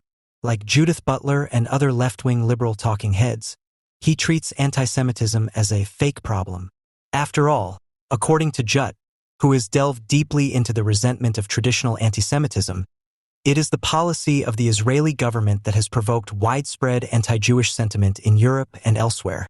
While there are also antisemites among Israel's harshest critics, one cannot prevent people from being right for the wrong reasons. So if, for example, Arab antisemites believe that the Protocols of the Elders of Zion is an authentic document of Jewish world domination plans, call for the murder of Jews, then in Jut's logic they are right, albeit for the wrong reasons. The same argument could be used to justify the Nazi slogan, "The Jews are our misfortune," because it was actually just a misguided criticism of financial capital. For Judd, a solution to the Middle East conflict is only possible when Germans, French, and others condemn Israel without a guilty conscience, i.e. declare it guilty, shows that Israel is a thorn in Europe's side. This is the reason for the strange obsession with which Judd repeatedly lashes out at Israel in interviews and knows no bounds in his anti-Zionist outbursts. Because European ideology understands Auschwitz as a collectively committed act of destiny, but the mass murder of the Jews as the concrete content of this act is not addressed. The awareness of this mass murder then returns as a nagging feeling of guilt, which must be turned projectively against Israel when Jews fight for their survival. The Israelis have not resigned themselves to the fate that anti-Semites have in store for them, but are fighting back against their enemies. The surviving Jews and their descendants refute, by their very existence, that the past is closed. They prevent Europe from de-Jewing the crime at its root and coming to terms with itself. Only by suppressing the Jewish victims is it possible for Europe to defuse the past on its own and turn it into a distant event without perpetrators, of which only legends remain. In this respect, Europe and Israel represent the ultimate contradiction. They stand for a fundamentally conflicting understanding of history and, consequently, for a diametrically opposed perception of the present. This is expressed, for example, by the fact that during the Lebanon War, in a situation in which Israeli soldiers risked their lives for the security of the state, the Germans had nothing better to discuss than the question of whether the Bundeswehr should be allowed to operate in the Middle East in view of the past. The question was discussed whether the situation in which German soldiers might be forced to shoot at Israeli soldiers should be avoided. But this horror scenario was more the result of suppressed wishful thinking than of a real possibility. After all, the Bundeswehr was originally supposed to go into action to disarm Hezbollah. In any case, the Israelis did not bother with such questions. They know that the immediate threat is not from German Democrats but from Arab Nazis, and that they can use any ally. If the Germans had served this goal, the disarmament of Hezbollah, they would not have had any reservations. But it is precisely the fact that the Germans put the passé-partout of the past before every foreign policy decision that results in the German claim to leadership in Europe. They have learned from the past and are laboriously teaching their neighbors these lessons. The fact that anti-Zionism at the official government level is sometimes more vehement in other European states than it is in the case of the Merkel/Steinmeier duo is because not all Europeans have yet mastered the correct language. However, this does not change the fact that Europe's concrete Middle East policy has long since spoken one language. The Europeans are currently in the process of enabling Hezbollah to continue smuggling weapons while at the same time making it difficult for Israel to intervene again. Judd also makes it clear that Europe urgently needs Germany to take the lead, especially after France's collapse as Europe's quasi-natural leading nation.